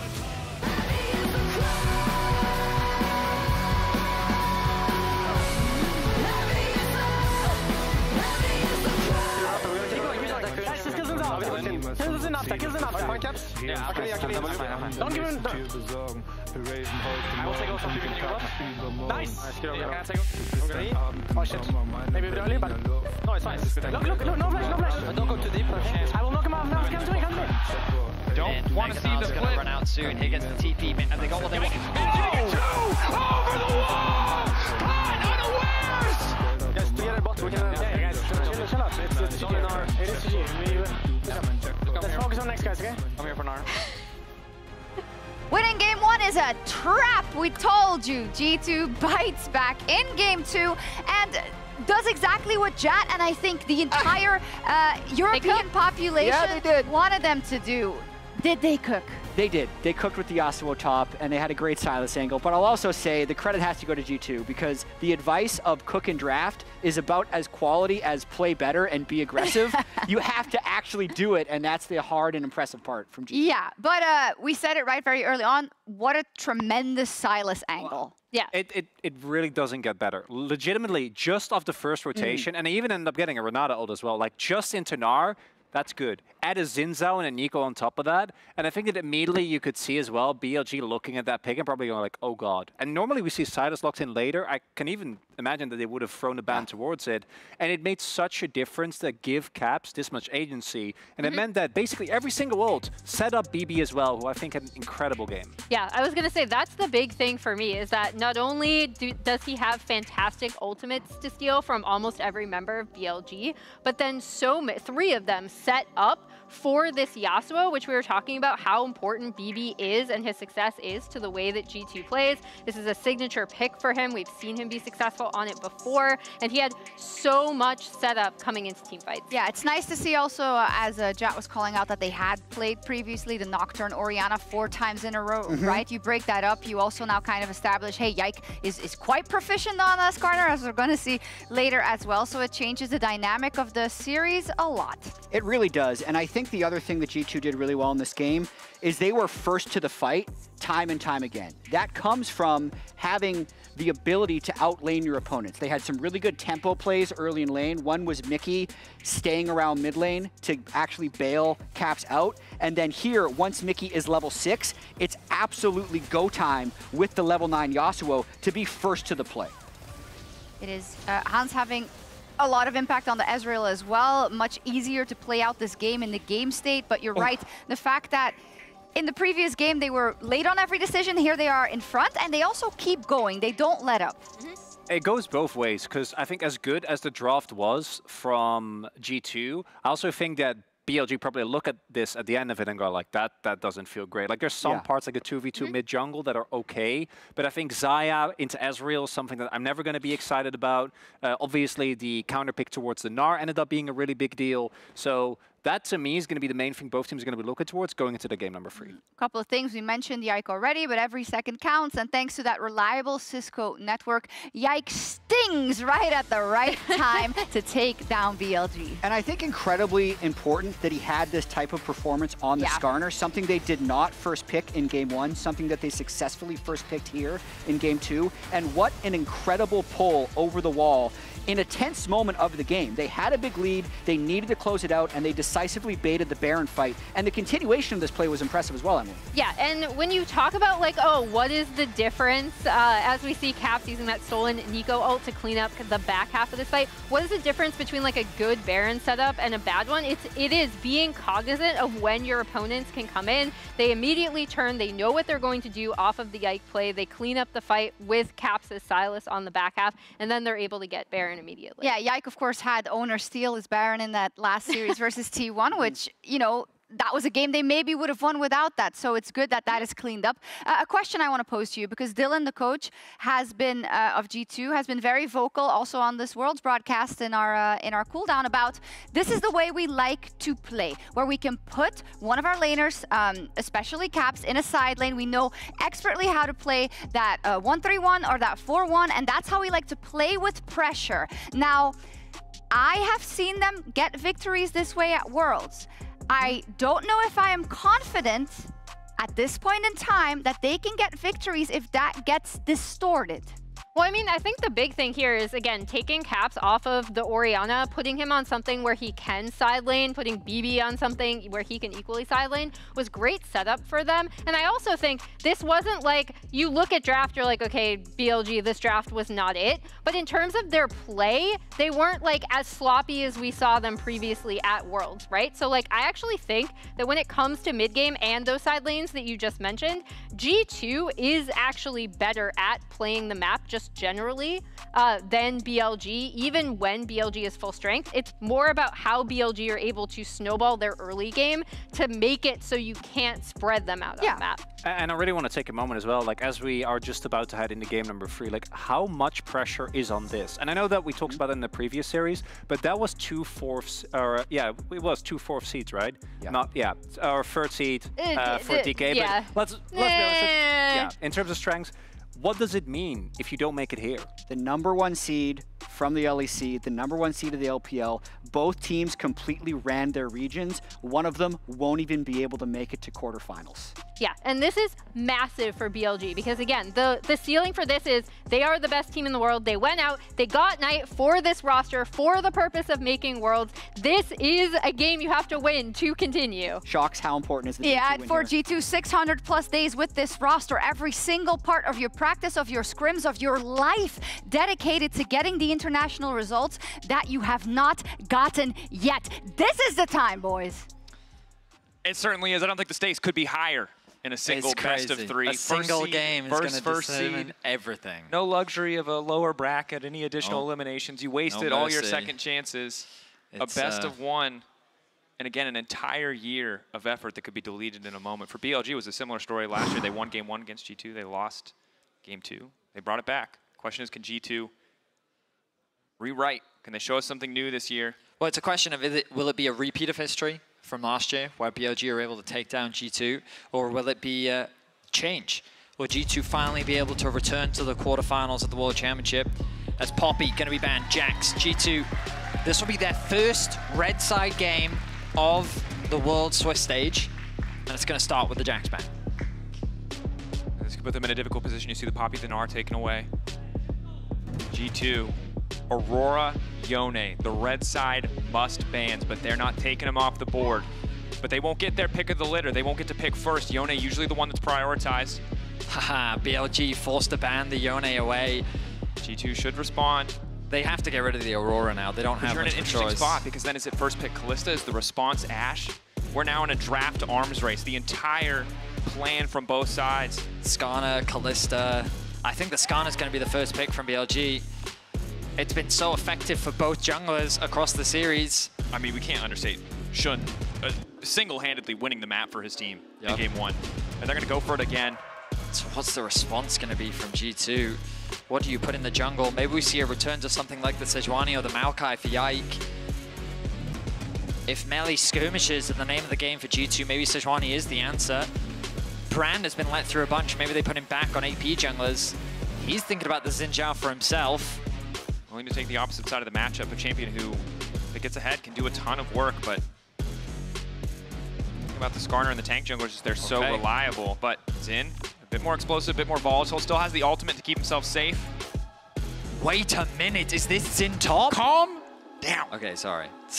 You're right. We can't forget the fundamentals. Just True. because it's Don't game talk 3, about it's super Hovers. Don't crazy, talk the about stakes are Hovers. insanely high. Not Can't talk lose about ourselves in the chaos yet. Yeah, we get in the game, it's a different story. But for now, okay, Renekton. Okay. So Double AD topside. They're really putting pressure on Bin's pool here. Likely leaning towards a Cassante then would be the likely direction. With a double AD topside, if Cassante gets ahead. Oh, Rumble is another possibility, and that's going to be locked in. So already BLG drafting some strong team fighting, leaning towards more of an MF angle. I imagine that they don't want to lock in Knight mid laner just yet. Perhaps they just go for, I was thinking support perhaps. The Rel is currently the hover for On. His most played so far at the Swiss stage. In general, I think it's probably still the strongest blind pick support we have in the current meta. Bin's Rumble, of course, not his most played champion by any means. I really liked Mickey on Rakan, but the Callista is still available, of course, and so... Followed by the immediate Ashe ban to ensure the lane counter is not on the table. Yeah, and BLG have already banned the Poppy as well, so that's something they don't have to concern themselves with. The Renata, a good take away from Mickey to deny that Kalista-Renata bot lane 2 versus 2, a terrifying duo. What other AD carries are you now afraid of? Maybe the Kai'Sa is something to consider. MF, yeah, when you're drafting Rel plus Rumble, MF is the obvious answer to pair alongside that. Don't want to give them any more combo pieces. Incredible focus on physical damage, however, Maybe on the Alistar side of... banned from BLG now. We don't already know Mickey for being a big Alistar player, then Nico instead. Yep. Okay, well now you imagine support is going to come through here. They want to give Caps counter pick, which makes so much sense to me. You want to make sure that he's really set up for success in this final game. Alistar is currently the hover though. Pairs nicely alongside the Kalista, but so does a Leona. Both, I think, are fine picks. Debate, Alistar feels like the one that makes the most sense. But something new, Taric. An old school bot lane. Champion does incredibly well into melee-focused compositions. If you don't have a lot of burst on your team, Taric has one of the best ultimates in the game, but the timing has to be flawless. I want to say it was an old school rogue bot lane. I think we saw it from Mad Lions I remember too. The timing on the TP was good, but what I will say is the LPL have always been much better with Taric than any other region in the world, so it is a bold call to play it against an LPL team. Are they thinking about taking the Silas away from Caps? Yes, they will. The blind pick gonna come through. The ultimate's not the craziest. Of course, the Taric ulti steal away could be good, but the teamfight comp is what they've drafted. BLG 5v5, they have good side lane threat with the potential of the Silas. I think Renekton versus Silas in a side lane could largely go either way. Is it? Whether it's Ezreal or Zyre, I think both kind of fill the same role, providing a little bit more safety, self-sufficiency for Elk. And BLG terrifying Ezreal. All right, so Caps, what's the counter pick here? What are you thinking about as an answer to Silas? Guys, don't get baited. What is the call? You need magic damage.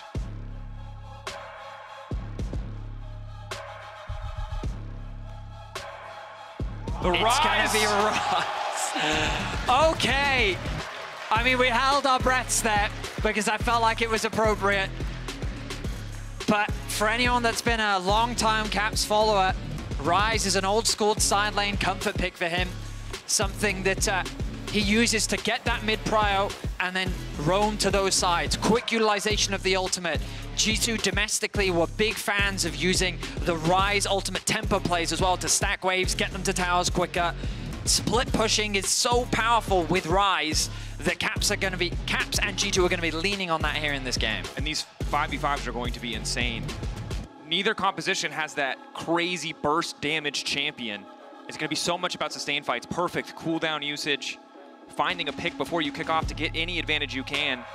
It is low range and it is scrappy. Ezreal is the only champion in this game who gets to take a step back from the absolute bloodbath we will be seeing on our screen. I also think that the value of this Rise is Silas doesn't have great ults. Taric ult can definitely be good. Renekton ultimate, Xingqiu ultimate, they all have their placements, but they're likely not going to be game-defining in the same way that Caps had options in the previous game. We'll see how Knight is able to navigate. Jun on the Skarner, he was a menace in game one, but it all comes down to this. The year will end for one of these teams. A ticket to Paris in the quarterfinals for the other. G2 and BLG take to the stage, crowd here in the Berlin studio. Live with the sounds of G2 chants, but this time, you're right, Shun back onto a champion he had such an impact in on game one and also on. No longer on Renata duty. Yes, it's so good in the lane. Jaio's coming out as well. BLG fans not going to go quietly here. Yeah, it's pretty divided in the studio between BLG and G2 fans. Obviously with a small advantage to the home crowd. But my goodness. Oh, but look at Caps, BLG. It's crazy to think how merciless this format is. Two of the champions of their respective regions. Gone to the blink of an eye. Gone at a level 1. Knight hooks in. Yike now try to follow. Broken Blade trying to stack a bit of Fury, but Mickey X and Hans are on the way in. Okay, I said Bloodbath. I didn't expect it to start at level 1. Here we are, a bit of a fist fight. Looks like we're not going to get a swap. Looks like standard lane matchups. Bin wants to be able to bully out Broken Blade.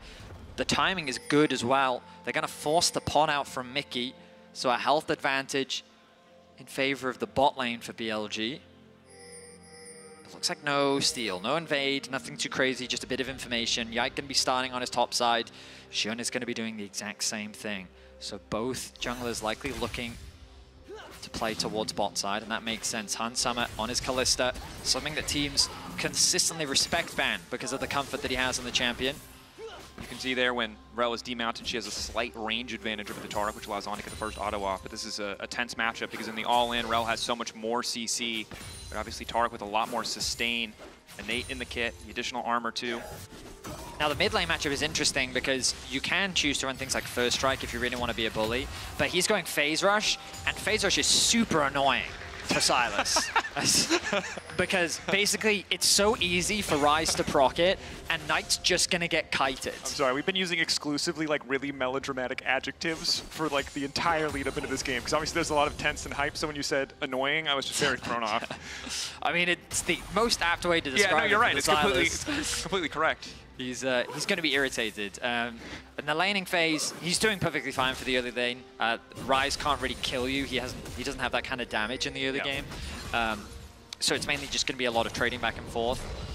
Notice that he's running Conqueror as well. Rather than going for the short bursts, he's expecting more of these longer drawn-out fights to be happening in a side lane as well, which does make a lot of sense when he anticipates going up against things like the Renekton and the Ryze later on. A Renekton, Ryze, the Xin, your electrocute probably isn't the difference between you finding that kill unless you get really fed, but Conqueror in an extended trade where you can get a lot of healing, a lot of additional damage, could make the difference. Level 2, of course, went in favor of BLG. That's why they have this initial push here. Also, Taric just doesn't do much, right? Yeah, level 3, a little bit better. Yeah. But now junglers are making their way to bot lane. Jun has completed his full clear, and Yike is looking to do the same. Jun with a little bit of a faster one. He's going to be shadowing the bot lane as information is starting to be gathered. Scryer's Bloom is going to be used. Again, looks like a reset's just going to come through from the Kalista. Doesn't want to overstay here. Knows that Jun is in the area, and instead will be making his way towards the top camp. But Mickey saying, I don't need to back just yet. I'm going to be working with my jungler, maybe providing some cover for Caps, knowing that he's prone to a gank right now. We'll have to see what the Taric initial item choice is. Obviously, you kind of want access to a tier early on, but Caps caught out here with Pierre, but now they're trying to turn the play. Nice stun fall from Mickey, and down goes Knight. BLG in trouble. Shun trying to walk away. Exhaust coming in as well. They want to kill Shun. G2 a little over-eager. The flash from Mickey. Ooh. Forcing out the flash from Shun.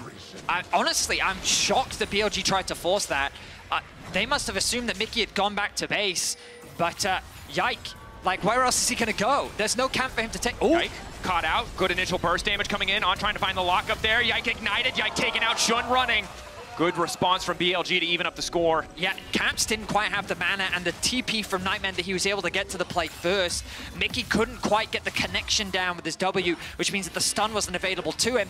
And so Shun this time reads the play well, knowing that Yike wants to get that top crab and is able to find a punish. Ends up just being a 1-for-1.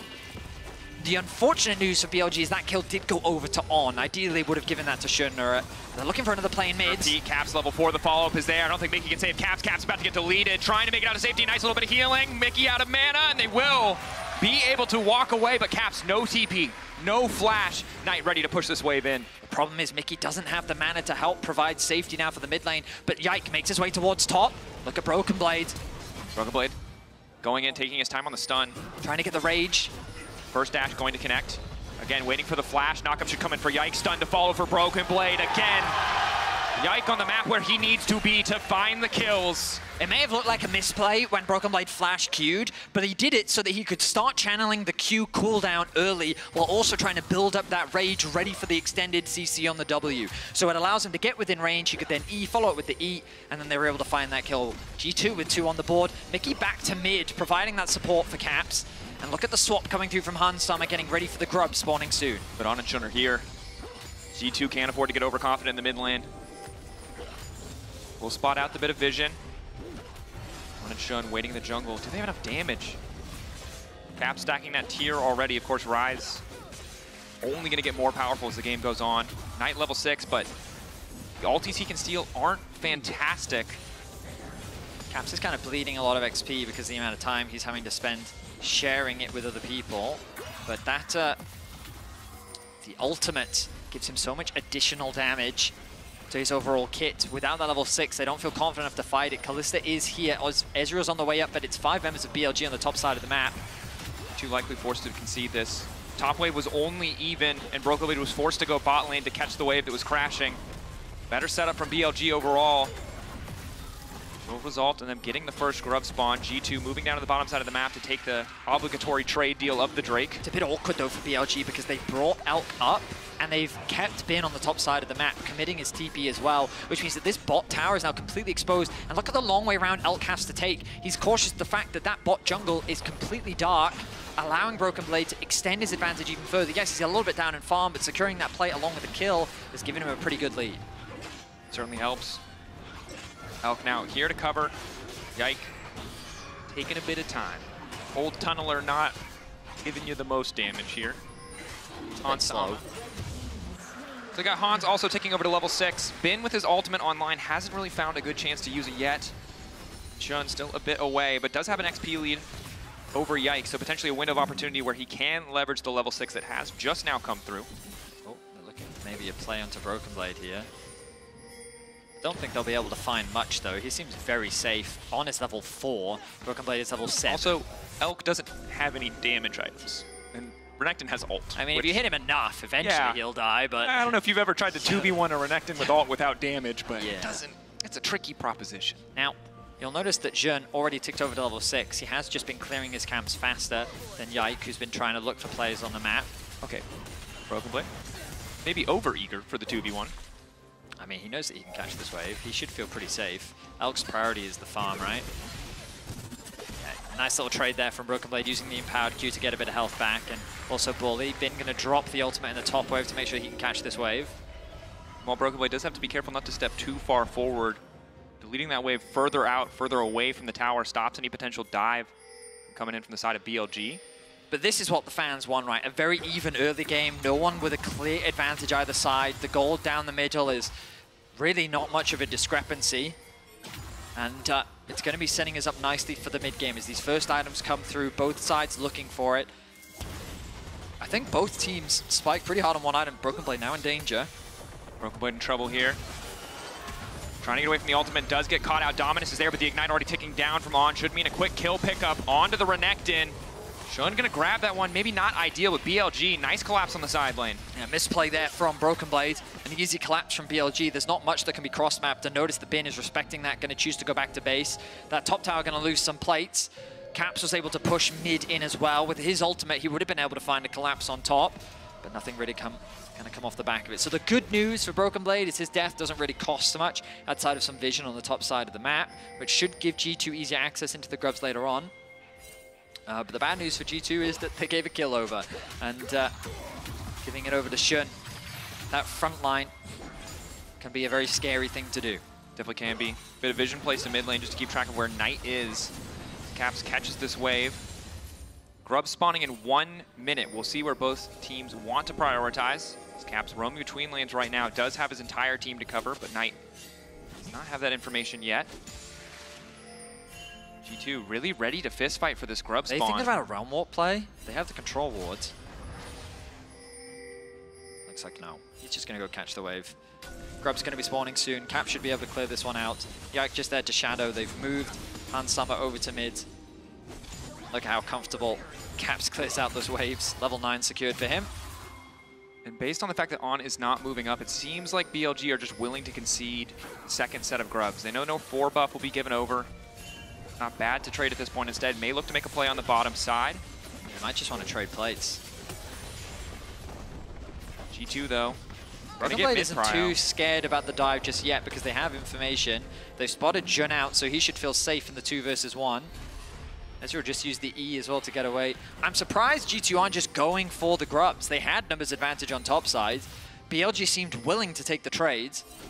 But they end up collapsing onto mid, and as a result of that, Bin even gets a plate in top lane, pushes the wave underneath the tower. All that gold now lost. And you can see now, as the waves are pushed in, Shun has license to start the objective. Mid prio, though, is there for the side of G2. But again, BLG only need a single grub. They get it. They don't need to stick around. Good window of opportunity leveraged by the side of BLG. That's all they really wanted. Didn't have to risk much to get it either. Yeah, I mean, as you rightly said, I think BLG really got everything that they wanted here. 4 grubs secured. They're going to use that advantage to help secure the tower on the bot side of the map, and it will be the first tower of the game too. all this influx of gold. That's a huge gold injection. It just jumped up to a 2K gold lead. Yeah, and there's no cross map available either. G2 can get some plates for themselves, but we're still 2.5 minutes away from the tower plating actually falling. Keep in mind, we've now got first item completions for both Shunt and Knight. They should be much stronger in any of the fights. Now, the good news is, if you want to look at it holistically, is a lot of that gold lead is sitting on. Yeah. He's got about a 900 gold lead over Mickey, which in the context of the game doesn't really mean that much. The bad news for G2 fans are that this Ezreal has already completed the Trinity Force, the Rocket Belt finished as well for Knight. So these first item spikes are crucial given that the Dragon's spawning in 10 seconds. So I'm not sure if G2 should feel confident enough to actually fight this. The resets are coming through from the 2 carries. We'll see if they actually complete an item in time. Thundered Sky is there. Caps does manage to get Archangels, but again, before it turns into Seraphs, really not the same immediate oomph. And then the Kalista back also cancelled as he tries to catch the wave. So yeah, nice, honestly, good sequence of events from BLG. A moment of hesitancy there from G2. Rather than just committing to the grubs and playing for top tower, they moved back into mid-wave, that then moved into bot river, and they just kind of wasted their tempo, allowing for BLG to both secure the bot tower and even get a grub for themselves. So well played by BLG. Yeah, good discipline from BLG. I think it's a situation where G2 are clearly fishing, hoping that Rise creative here. angle. Rise finding the angle. Bin now in trouble. Yike going over the wall. The Dazzle not going to connect, but the knock was there. Quick flash coming in from Caps. Bin's got nowhere to go. Side lane pick. Bin cannot get close enough to the wall to flash to safety. G2 find one in the side lane, but BLG looking to respond in the mid. They commit very heavily to getting that kill on the Bin, and it will pay off. Dazzle going to hit. Aftershock there for Mickey. Yeah, I don't think want they to can overcommit. really force this fight though. Kalista still doesn't have the first item finished. Jern, I don't think you'll be able to get much here. Renekton going to go catch the bot wave as Knight finding himself more time in the side lane on bot. Going to go match Caps now on the top side. Cosmic Drive likely going to be the second item for Knight.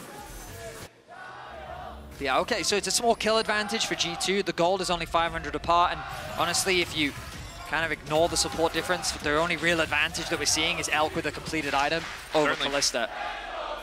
Herald going to be spawning in 10 seconds. If Hans can get back to base and buy this item, it would be a point with which G2 could consider fighting. But it might be right what you said, that with the Archangels not fully stacked, maybe G2 is saying it's not worth the risk. I think they're just too late. He is finally back. He does finally buy it, but the objective's already started. I think you're right. It's a situation where that minor difference of 200 or 300 gold doesn't seem like a lot, but when it's the difference of completing an item, puts you so far behind on the play, and good recognition from BLG, knowing they're stronger, knowing they have the items and the XP that they need to force this. Of course, Caps does have a small lead in the mid lane, but Rise level 11, not that big of a deal, and you can see bot lane, as you so well highlighted, Vedi, only one of those little blue graphs matters, but the Elk one, always a bit concerning. It's building up into a game that's going to come down to teamfights, Dracos. Right now, BLG, I would say, getting the better of G2 when it comes to the macro department.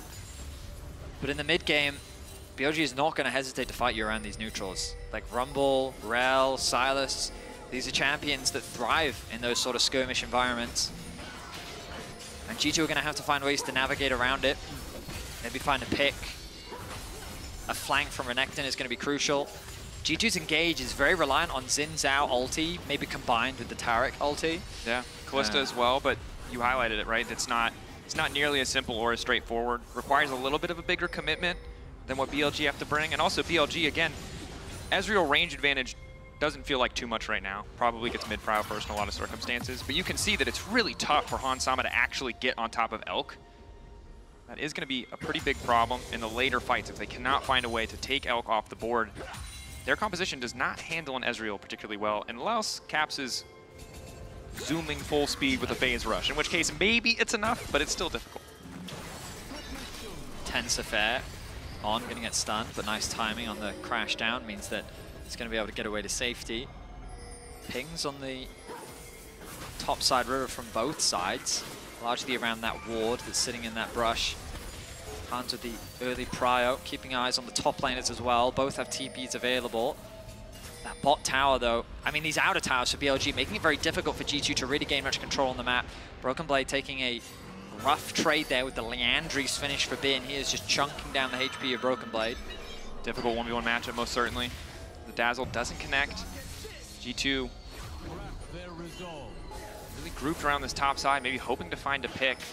Not really a lot to play for on the map right now. Dragon set up the next big thing as Elk is able to find a good ulti.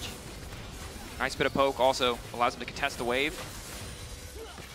Mickey getting lower and lower. BLG again just chipping away these health bars. On a bit of an awkward start. Mickey ignited, now trying to use the ultimate, and they're going to turn it back. He's invulnerable for 2.5 seconds. Good ulti coming in from Jun, and Elk still untouched for a moment. Realm Warp coming in as well. On going to be in trouble. Mickey still standing. The healing coming through. BLG just the 1-for-1 so far. Yike now in trouble. He's burned everything he's got. Knight coming in, flashing from Yike. He wants to turn it. TP coming in as well, but Knight sawing away the Zinza ultimate. It's a double kill for Elk, and again, the Ezreal starting to take over, doing a bit more damage to the red buff there, but Broken Blade coming in, the Stride Breaker. Is it enough to flash forward? One more on it, wants to finish the job. He'll get him a pin there to punish. It's an even fight thus far. A crazy skirmish the Caps wasn't even involved in. The TP came through from both top laners to get down and dirty, but so many summoners burn. I think that ended up being an even trade of 3 for 3. Caps were pushing this top wave. Bin will scare him off. Let's look back at how this one started. It's Mickey taking a dangerous path to regroup with Yike. On sees an opportunity, misses the Q, connects the ultimate though. Q from Elk doesn't actually find purchase either. Mickey with the re-engage knows that he has the ulti to stay alive. Jun buys time during the suppression, but then Han's ulti brings him back in. Now though, they can look for the re-engage as Elk finds a nice Q onto Mickey to equalize the trades. They then look for the re-engage, knowing that they're stronger. As you said, Yike burnt so much, but he goes back in, knowing that the TP is coming through. It looks good initially for BLG, but then this Silas is just isolated as Jun is forced away, and so is Elk. Broken Blade with a clutch play there to end up trading 1-for-1. Tension, shouting behind the scenes. Incredibly close fights. I mean, it is incredibly close. But you see in the picture-in-picture, the game pace is so quick that even in a replay, we need to show you what's happening next. And right now, that's BLG with the first objective setup. And once again, Caps in a side lane, which thus far has been a good omen for G2, but it's not the same game that it was in game 2. It's not the massive compositional difference that allows G2 to just split the map effortlessly. But look at the gold at the bottom of your screen. I like what BLG is doing. They're punishing the fact that Caps is in the side lane on the top side. They should be able to secure this tower. Can they catch Hans? On. Missing the Shattering Strike. Second charge. Will not connect. Caps now finishing the Cosmic Radiance, or excuse me, the Cosmic Drive. But bear in mind, it is 2 out of towers for 1. The fact that BLG have secured that mid tower as well gives them that much more agency over the enemy side of the map, and they got the Dragon too. On should be fine in this situation, but it seems that G2 are willing to take these skirmishes, but they're prioritizing allowing Caps to scale up.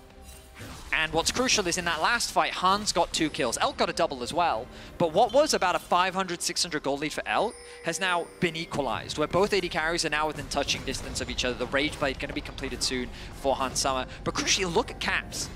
Cosmic Drive now completed with the Merc Treads as well. Broken Blade and Caps should be able to get this tower. And the only concern that you have for BLG is Caps is ramping up. He is nearly 2 full levels overnight. He's about 11.5 for the time being. They're going to TP to top lane. Oh, but that might have been too dangerous. Leading the wave.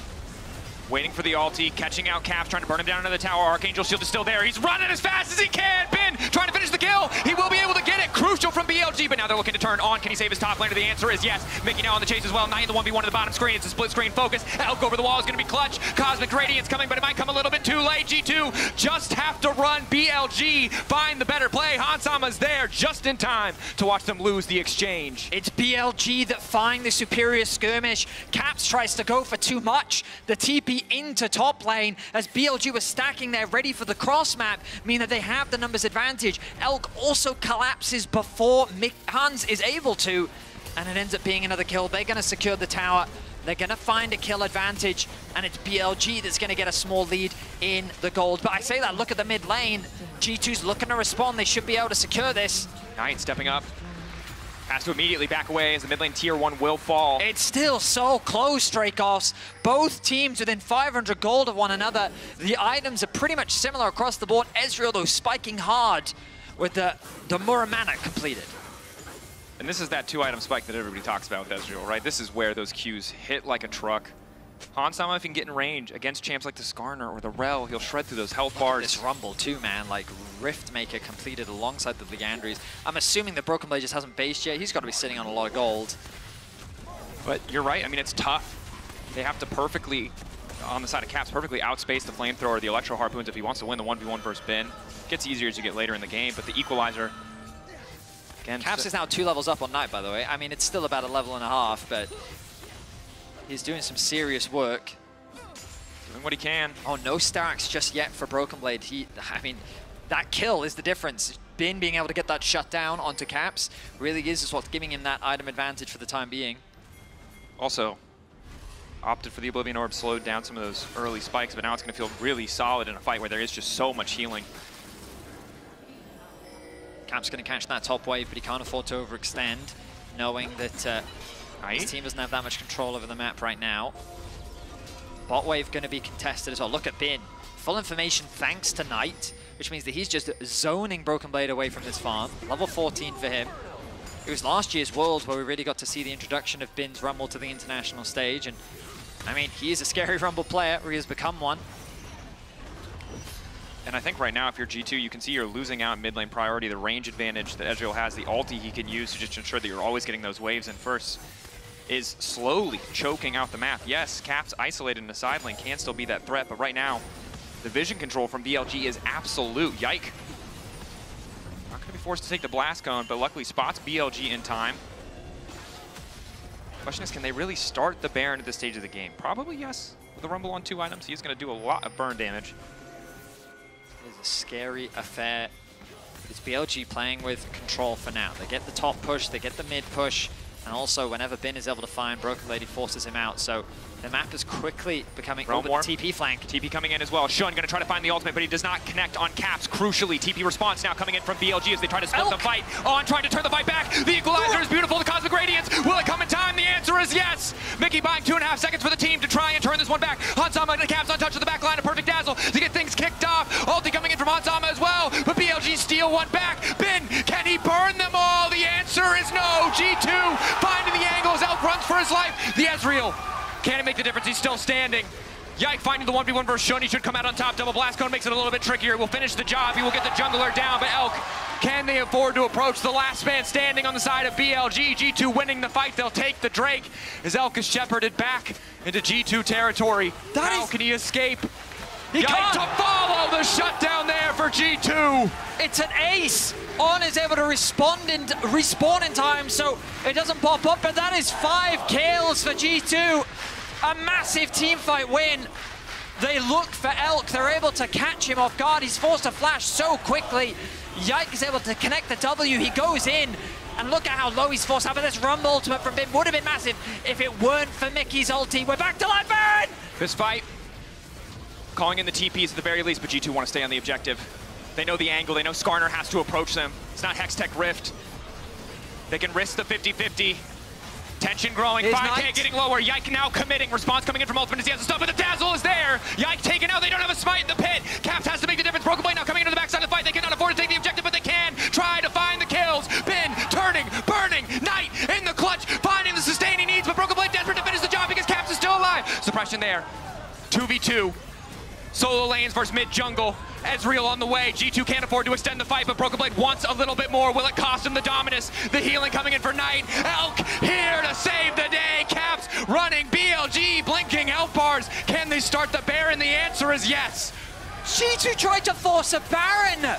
They tried to do it when Jun was dead, but that ambitious play may have cost them everything. It's only Caps left alive. With Elk now here, they can secure the Baron. A massive team fight win for BLG. Knight. Oh. He's going to deny the blast cone. There will be no steal. They're not going to wait for Bin to respawn, but that's a Baron for BLG. Why did G2 try to do that? They thought they could turn. They trusted in the moment that they had what it takes, but you can see how much damage BLG are able to do. Look at this Rumble ultimate. So the thing is, like, the Taric ultimate isn't available. So Yike goes in and then they just focus him down. He then drops before the Renekton is really in range. They take out on short. Mickey's still tanking up the Baron, trying to keep it low. Knight is able to get out of the fight, but that Rumble ultimate was huge. The Rumble ult, the Ezreal ult, the sheer amount of damage they do to Yike. He's just built HP. He doesn't have any MR. He gets shredded alive, and while Broken Blade is desperate to get this back, he thinks maybe they can win the 2v2. It's Elk coming in the final moments that ensures there's really no avenue of attack left for G2 in the fight. An over-ambitious play. BLG find a huge punish, and now they have the Baron. It's not over yet. The goal is still within touching distance, but The Zonya's now completed for Knight. After what was a big advantage being built between the two mid laners, he now finds himself in a much stronger spot. 3 items for Rumble, 3 items for Elk. BLG is looking scary and online. Definitely are. Again, the range discrepancy, Elk freely able to throw down this poke. Look at the experience discrepancy. Bin's about to tick over to level 16. Broken Blade still a ways from level 15. I mean, look what he did with rank 2 Equalizer, rank 3, even more damage. Realm Warp, G2 want to make the aggressive play. TP behind, but the perfect Equalizer, slowing them down for now. Cosmic Radiance going in, Knight's in the midst of the entire team. He now goes golden, a perfect goal coming in for Sean. Elk untouched over the wall, they get the exhaust down at least, but G2 trying to fight back in the extended fight. Now in the midst of everything, it's Sean continuing to step up. Yikes still standing, but he can't get in the mix. Broken Blade trying to hold on, but BLG are just better, just more powerful as they knock down the tier 2 as G2 are sent back to their base. G2 is overforcing. They use the ultimate there to try and catch Bin off guard, but another fantastic Rumble ultimate means that BLG win out on the fight. The suppression against the Taric ultimate to buy time means that an inhibitor is going to fall. G2 is quickly losing control of this whole game. And you can see BLG ready to weather the storm of the G2 engages, knowing that the way things are going when they have the Baron buff, it's G2 who have to try and make the play. Credit to them again, another beautiful Rumble ultimate in the midst of that fight and that choke point. Yes, Taric ultimate comes down in time to mitigate some of that damage, but it's just so well played. Mickey able to get the exhaust off in the last seconds to deny a bit of damage from Elk, but he's just untouched in all of these fights. The situation is now dire for G2. Bin's Rumble is monstrous with the arm guard now completed as well. This Ezreal close to the 4th item. And the split push options that G2 have are quickly dwindling. Look at this Rumble ultimate from Bin. Right into the choke point, onto 3 members. Caps gets melted before he really has an opportunity to do anything. And then the suppression from Shun's ulti to buy out the duration of the Taric ulti. They think maybe we can get the re-engage, but the rest of BLG is there to support Knight. He ends up dropping at the expense of Broken Blade's life, but that was enough. They unlock 2 towers. The bot inhibitor is gone. They just can't afford to lose Caps in the start of those fights. He's so much of their damage. You can see Hans Sama throwing countless spears, but it's just not enough. Even with the Rend. Checking the goal difference powered by AWS, a much closer game overall, but BLG on track to replicate the success they found. Caps, though, still with more threats on a side lane. This is not the same game as it was when it was the Orion Nocturne. More agency, more angles, but higher risk now. As he may step too far as the Realm Warp if he does need to escape. Soul point going to be secured by the side of BLG, 5 minutes. So they're able to force a fight, and right now they've set up to take better control of the map. Again, so hard to match this Ezreal in the mid lane, the pressure he provides. Elk is just so terrifying now. Ezreal is so difficult to lock down in the late game fights, and G2 in that previous fight around the blue buff found a way to get his flash. He had no cleanse. They were able to lock him down. And now how are they going to do that?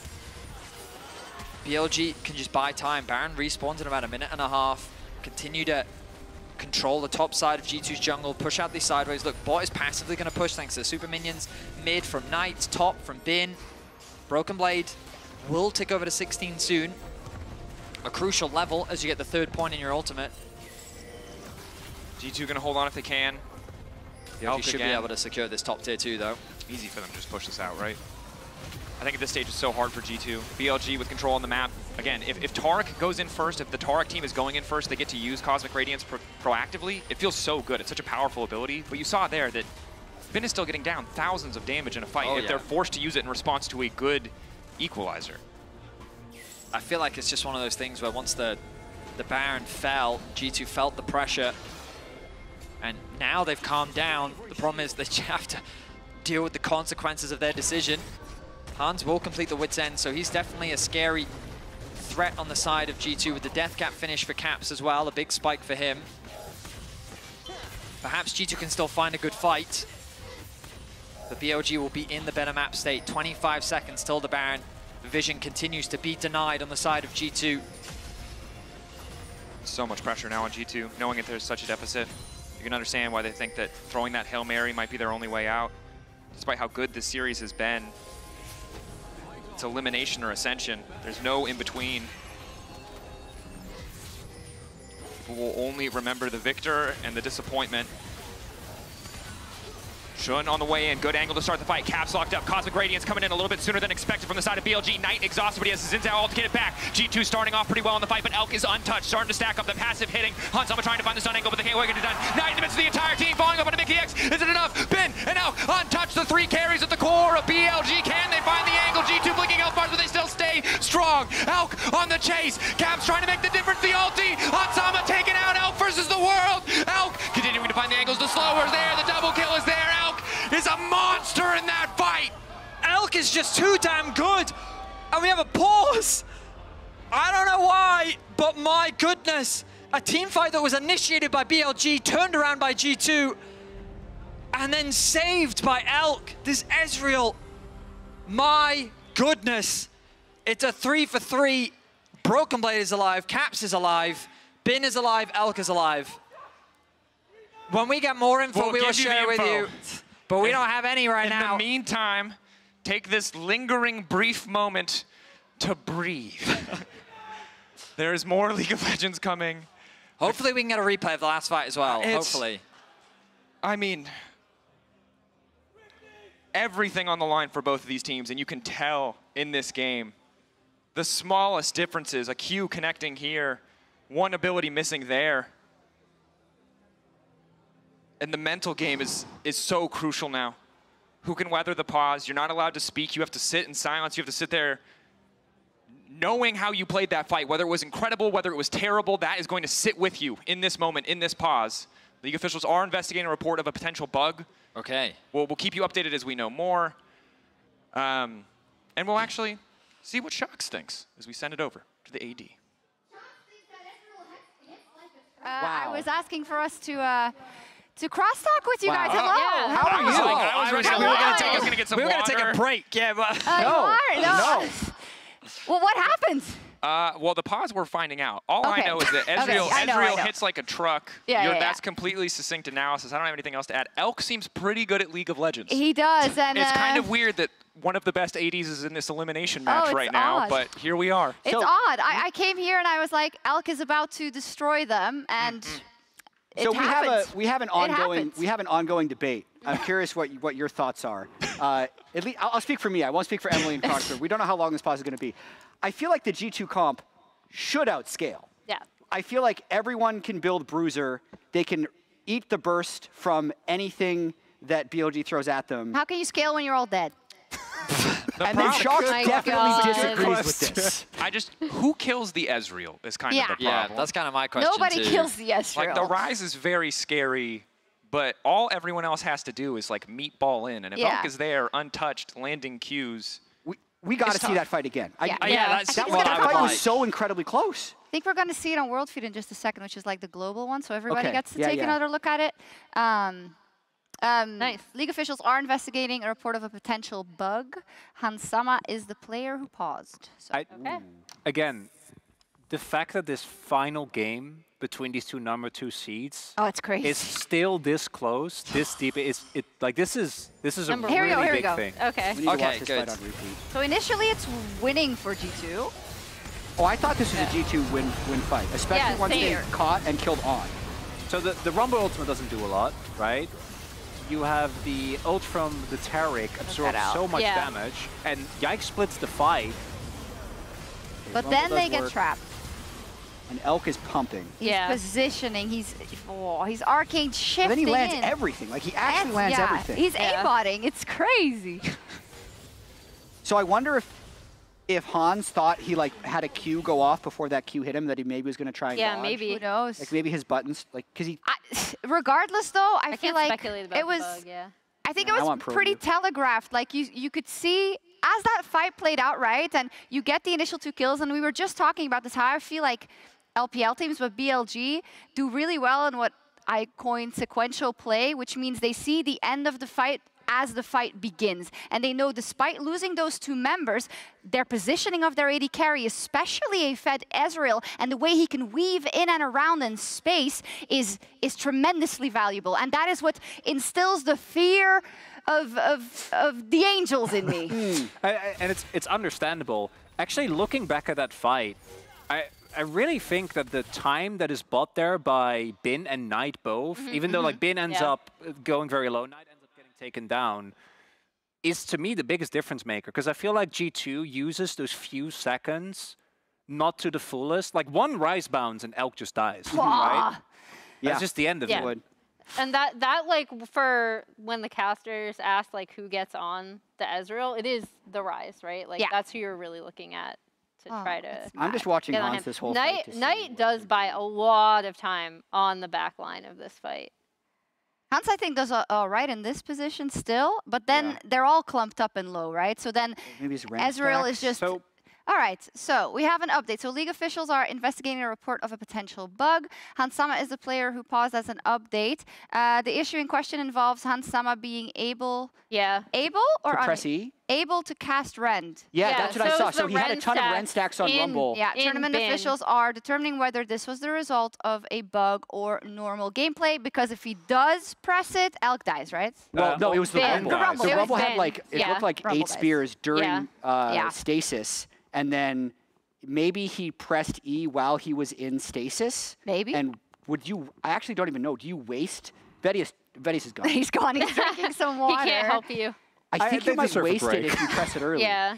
I hate that there's a, I mean, I don't hate That's great detail. There should be a pause if something is awry, right? But this game was so great to watch as it was going. I feel so bad that we're out of it, and for the players as well. And Jat, you and I and us at the desk were just talking about how these are the series you live for in League of Legends esports. But this is it. Like, even if everything goes from here as it was, like, the game isn't over one way or another. Like, even if Elk lives there, because there he has 2 more kills. No, I know that, but like, there will be another fight. Like, the game is not going to be decided unless there's a scenario, which I guess could happen, where Elk just keeps going from here. I've seen that a few times. I mean, I'm not saying it doesn't. I'm not saying it's not going to happen. Okay, you argue it for me, because G2 outscales, right? Emily? In theory. So, but even if they outscale, but Ezreal outranges. That's the one Ezreal outranges and is also scaling. So how do G2 play out the fight correctly if they get split by a Rumble ult every time? They leverage their pressure on the map better, which I think they are good. Again, like if I'm looking at where these two teams are at their best, I do still think that G2 plays the map a lot better, like plays split map pressure better in those mid to late game situations than even like a BLG who looks at their like LPL best. And it's also something that the Rise even further augments because of the sideline pressure that you get to have of the ultimate. And I think for BLG, it's about brute forcing, because I don't think they can match the Rise on side lanes as much. So if they start objectives early or deep push mid lane and just go, that's their best chance. And that's literally how that last fight started. It was Rel running it down so that the fight would actually start. He needs to go in to die to get the Taric ult. Yeah, and they covered it on cast, but also, forcing them to use Taric ult defensively instead of offensively, where they are setting up a potential pick onto Elk and taking him out early, or taking the Rumble out early before, Rumble out before he can ult in a fight, for example, because that takes away their 2 major like damage dealers in a fight. Like, sure, Knight is going to get in and be able to do a lot, but eventually they'll be able to whittle him down. Why do I have so much stake in this game? Because it's absolute cinema. It's your team. Oh, it's crazy. Just knowing, take this with a huge grain of salt, knowing what I know about pauses. Yes. If they deem that a bug, like if they deem that Hans Sama was unable to cast E and that would have resulted in a Rumble kill, it's not like they go back and let him kill Rumble. They go back to a dead ball state. They go back to before the fight in the first place.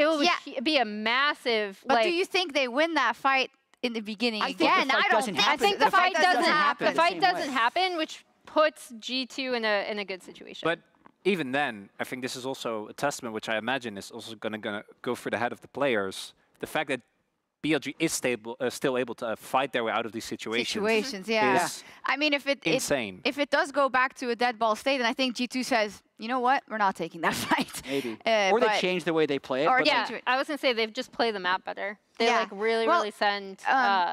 they send Rumble, or not Rumble, oh my gosh. They send Rise to sides, and they spread BLG on the map. I mean, I see it, Emily. I definitely do, because it's also the playstyle that G2 has historically been the most successful. Not even historically, I mean, in the context of this year, right? We know from them themselves that is the way they like to play the game. I just asked to Jat's point, like, I feel like BLG know very well they can brute force. And I don't think you get the setup anymore that you need, especially not because you are pushing into them, right? They are pushing into your territory. I think BLG has to kind of pull rabbits out of hats.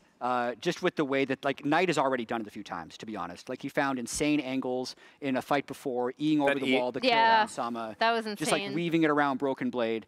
And that's how they have got the Baron to get in this gold lead in the first place and have some item power spikes. That Baron, though. I'm watching this right here. I can't tell if they'd allow the players to talk or not, because that's always an interesting thing to me about pauses. Yeah, I guess they can. If the pause is long enough, sometimes they say you're allowed to speak. But if it's a short pause, they don't want anyone to pause for strategic reasons, so you kind of just have to sit with your thoughts, which is just fascinating to me at this moment, with how much pressure's on both of these teams. Yeah, it's like you're, oh my God, my brain cannot handle that. I think there's the white noise spamming too. I think we're checking because they are talking on stage. I think we're checking. I think they've been given the okay. They have been given the okay to do so. We are paused in the midst of our game as league officials investigate a report of a potential bug from Hansama, who alleges in a critical team fight he was unable to cast Rend. Tournament officials are reviewing the shadow play to determine whether this was the result of a bug or of normal gameplay. You would want to know, wouldn't you? And we're in the middle of a 9-game day possibly, but we'll take a look at everything that happened here before that. It was going good until it wasn't. For G2. I'm trying to cast my mind back to the situation before this fight. But this a lot happened. Yeah, a lot has happened. In this game. Like, this game has had a lot of twists and turns. Come on, you think, I was going to say, like, the big thing for me is in fights like this, again, where they are able to get the come across. Elk still lives, which is kind of insane. It is kind of hard for G2 to force fights too, which is the awkward part. And that was one example where they absorbed the original engage and got the counter engage. This is the fight where I thought G2 was going to be able to take control of the game. Yike dies early, and specifically watch Knight Silas, top left of your screen, how he finds this E onto Hansama. Yeah. And we were debating whether an instant cleanse from Hans would have allowed him to dodge. Seeing it again, I think Knight might have just W'd him and still killed him. Yeah, I'm not sure. If he had flash as well, we'll obviously be also the Rumble split them really well. Bin's Rumble has been, I don't know how many people know the kind of joke. Tell us. The Very few. lore. As we see, this is also, again, this is another fight that G2 initially took, and I thought they were going to win. The suppression coming out is really, really good here. And again, Knight is doing a good job in the fights that they do win of splitting these up, so he's diving the backline with the Silas. Rumble, not something that Bin has been historically fond of playing. All he has to do is draw a line. He's normally not that outspoken, right? But he's a chill can guy. I just say how much I love seeing Rise and Pro play? Like those realm warps, it is fun. I don't know if I'll keep having fun if this game ends. There's a lot of lore in EU connected to Rise and G2 mid laners. I'm sorry, but my head's down. I'm trying to look up Rend. It's okay. We're still awaiting. We're still awaiting updates. You're looking up like I will say, okay, I see that players have taken bathroom breaks as well, which I mean, this is good for them, I guess, in long games like that. Oh, it's crazy, just the pressure. They can talk now. I mean, they can talk over it. And that's where it becomes so interesting, right? Because I feel like when you play a game like this where you go up against a composition that you weren't necessarily prepared to go up against, right? You are learning as you go. So every team fight that happens and every skirmish that happens as BLG, you are figuring out how to play this more correctly. And I feel like they're very close to solving the Rubik's Cube, because we see now what Knight realizes what he has to do to mark Hansama. We know that Bin, you can say whatever about the Rumble, but he knows how to split G2 up expertly so that Elk gets the space to arcane shift towards Hansama. It's, I mean, you're seeing, it's like poetry in motion, and I feel like once they've solved it, it's problematic. Yeah, I mean, I'm still pretty concerned about BLG in this, and for it to all come down to this, I think is just massive for this team again. Like, to take a step back and look at stake setting for this BLG lineup. Again, they fall short. They go out. They get Knight for this year, right? They're like, okay, we got this. This is our Worlds roster. And they, until this series, I would say, have not looked particularly strong. If we have time, I'd love to watch the fight one more time. Yeah, I think we have an update. It's being typed to me right now so that there's no... If we can get back into game, please get us back into game. But here's a fight one more time. So here's Rend. The spears will last 4 seconds. If you have no spears nearby, you can't cast Rend. So what I'm going to be looking for here, I know he has a ton of spears in the Rumble at the time of stasis, which lasts 2.5 seconds, but is there enough window for the spears to run out?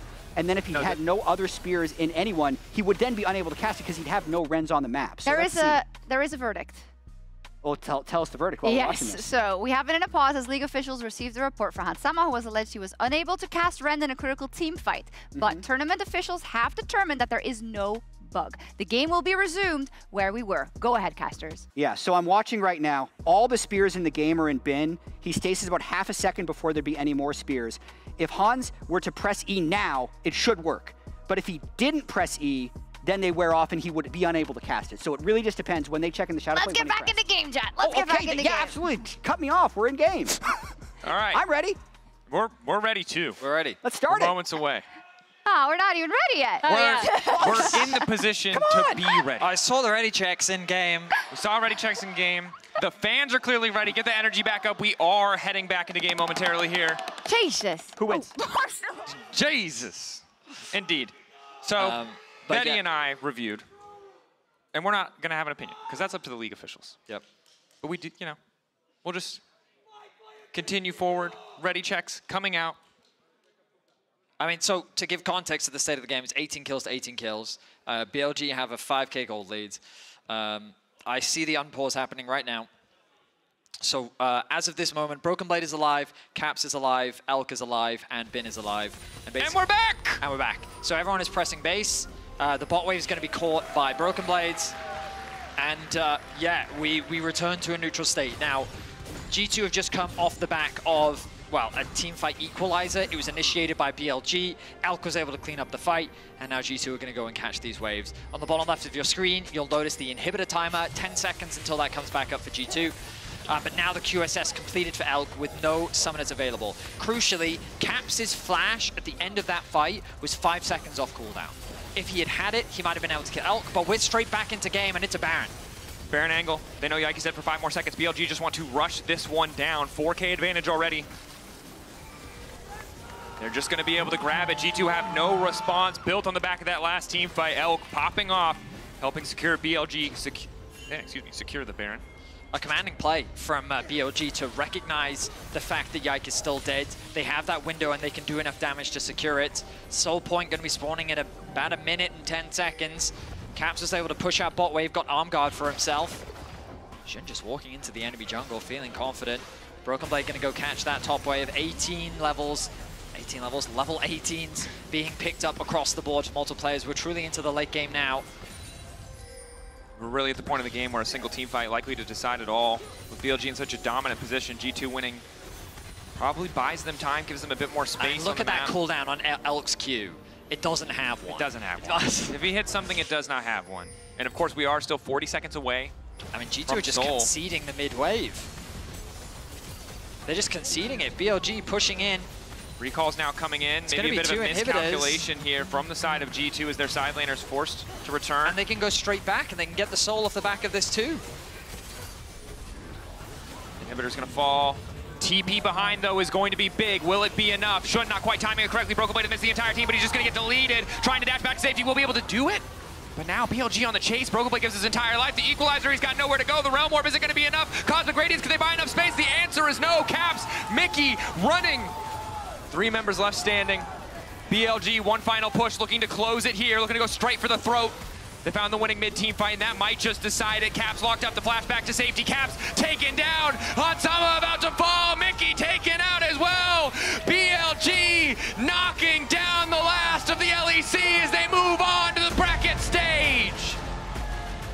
All 4 LPL teams will qualify as BLG join their brothers in the quarterfinals. A single team fight off the back of a Baron was all it took. And just like that, the last hope of Europe is eliminated. And that's enough from us here. Let's send it over to the analyst desk.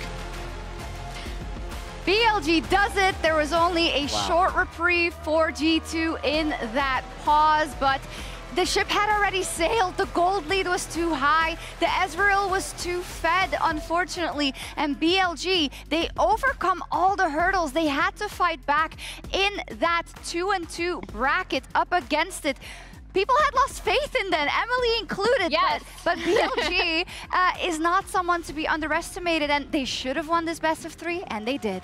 I was just about to say, let the record show that I did not believe in them every step of the way, especially in this game. I actually really did think, as we see G2 taking their final bow, that they would not be able to execute on this, that G2 would be able to spread the map. I do think coming out of that pause into the team fight, recognizing they should immediately take Baron, was an incredibly good call.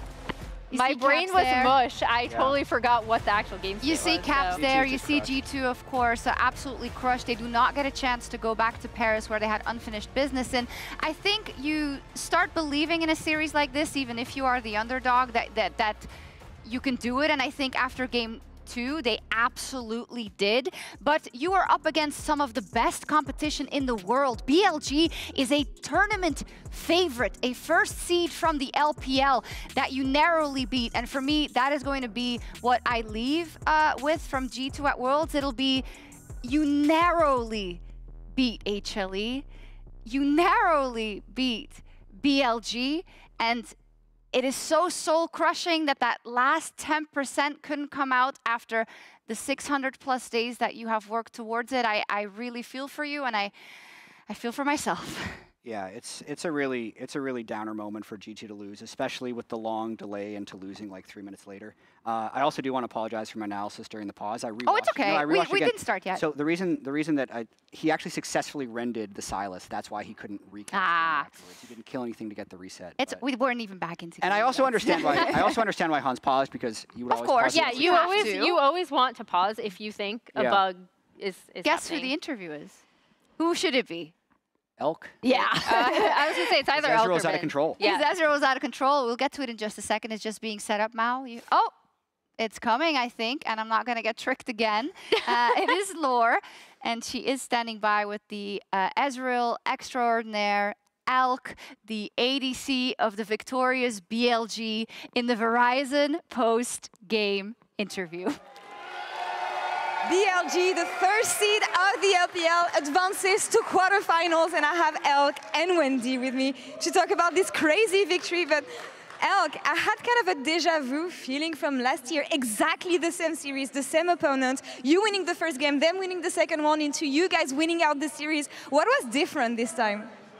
那首先恭喜你们获得这场比赛的胜利，晋级到8强的争夺当中。但是其实我们有一种魔咒，有一种历史重演的感觉，因为在去年的瑞士轮，你们也是同样的对手，同样的舞台，你们1-0被对面追下1分，但是你们依旧凭借着顽强的韧劲，2-1拿下胜利，晋级到8强。但是你觉得今年有什么不同之处吗？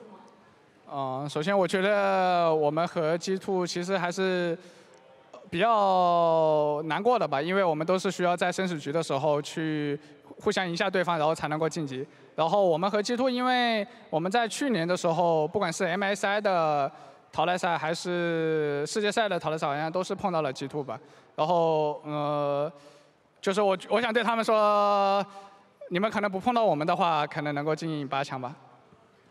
To be honest, I really feel like it's a very sad story that we need to face against J2, and for both of us, it is a death match. It's a fight you can win or go home. So I feel really sad about this. And also, if I'm not wrong, like for the previous MSI and for the Worlds tournament, for the most important, like the qualification match, we have faced against G2 for so many times. And I feels like what I like to say maybe to G2, if you guys not have this show with against us, maybe you guys can qualify to the quarterfinals as well. Appreciated words from the European fans, I assume here. Any comments on your Ezreal performance? That was phenomenal. 同时，有没有想要对自己 EZ 今天的表现说些什么的？可以说你今天的 EZ 的发挥太完美了。我觉得第3局的发挥就是相较于正常吧，因为前期也是比较优势嘛，然后在整个阵容也是比较好发挥的。然后就是因为在前2局其实发挥的也不是特别的好，我觉得在最后1局能够赢下来，然后开瑞我觉得非常的开心。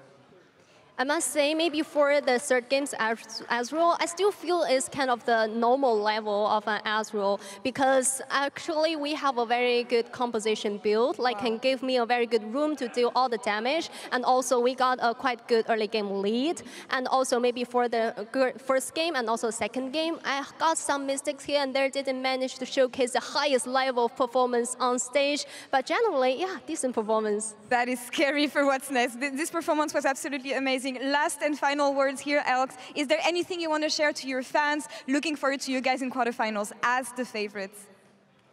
那最后一个问题，站在这个舞台之上，即将面对到后面更加强大的旅程，也想问一下，有没有想要对所有支持你们的粉丝朋友们说的呢？虽然我们瑞士人，我觉得走到这里可能基本上所有的粉丝都可能没有想到吧，然后我们自己也没有想到。然后我觉得不管怎么样，我们都是去了巴黎，然后去到了8强。其实不管对手是谁，我觉得我们都是能够打的，就像我们去年一样，我们只需要相信我们自己，然后最大的对手永远都是我们自己。So maybe what I like to say to all the fans, maybe it's kind of like out of the expectation, maybe to all the fans looking back our stage journey, and also like for me, for BLG as well, it's kind of out of the expectation if we're looking back for the whole Swiss stage.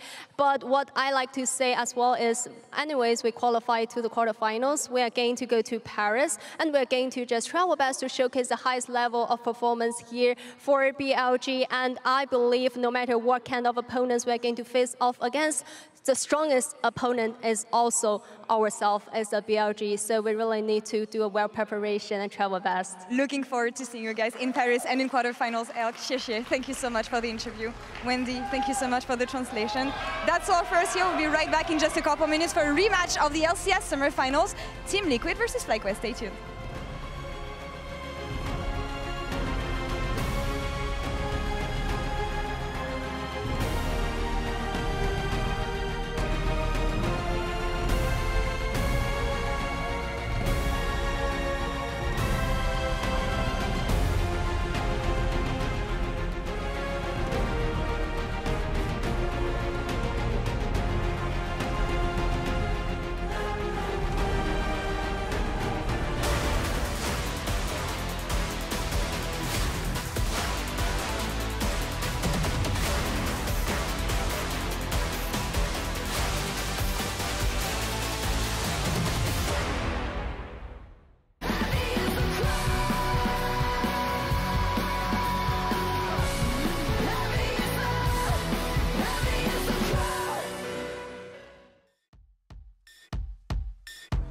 Flu season. I'm sick, got you sneezing. To keep on rhyming, I find new reasons. Yeah, don't diss me, that's treason. Me and my Eve just trying to find Eden. Till then, we keep rolling up trees. Young Dante keep slaying these demons. Mad love for all of my heathens.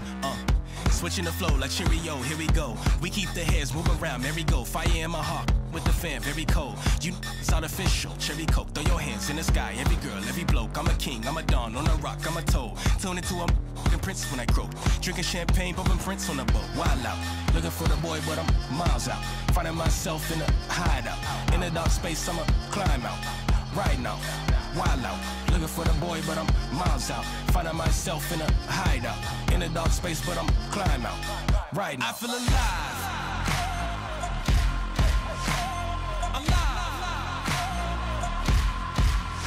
I have arrived. I feel alive. I feel alive. I feel alive. Can you come alive? Can you come alive? Can you come alive? Can you do it right?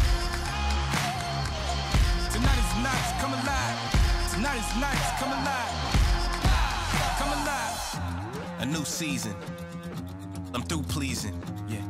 Can't see I transform and try to hit me with that Louis Stevens. I'm about to get mean and new meaning. Mouth shut, he freezing, he Mr. Bean. And then for that screen I've been scheming. Needed in all black when you see him, this is that. Wake up and get to that bag today. Y'all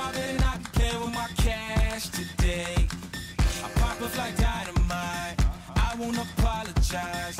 If you ain't got my check, well then run to say. You don't wanna see me wild out, looking for the boy, but I'm miles out. Finding myself in a hideout, in a dark space, I'ma climb out. Right now, wild out, looking for the boy, but I'm miles out. Finding myself in a hideout, in a dark space, but I'm climbing out. Right now. I feel alive. Alive. I have arrived.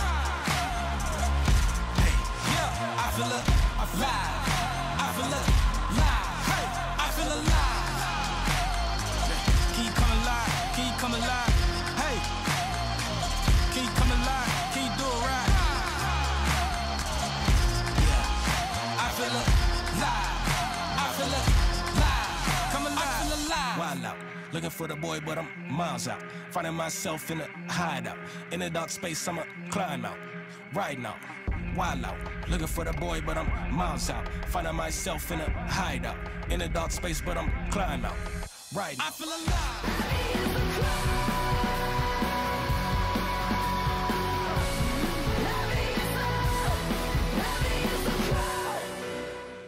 The first game, first 2 games, there's a lot of trash talking in the all chat. It's really hard to focus when a bad player is talking shit.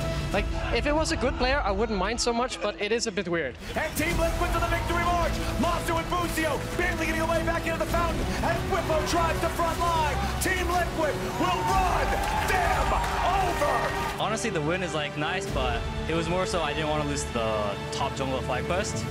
They're so f***ing annoying, man. Team Liquid from the precipice comes back. Wait, hold on. Their Nexus! Wait! They lost! Their Nexus is dying! Whoa! Wait! They've got to go fast! They lost! Against Team Liquid at the very end of the day! Lives is done! Oh, wait, they won! FlyQuest won? Wait for minutes? No way! Are you kidding me?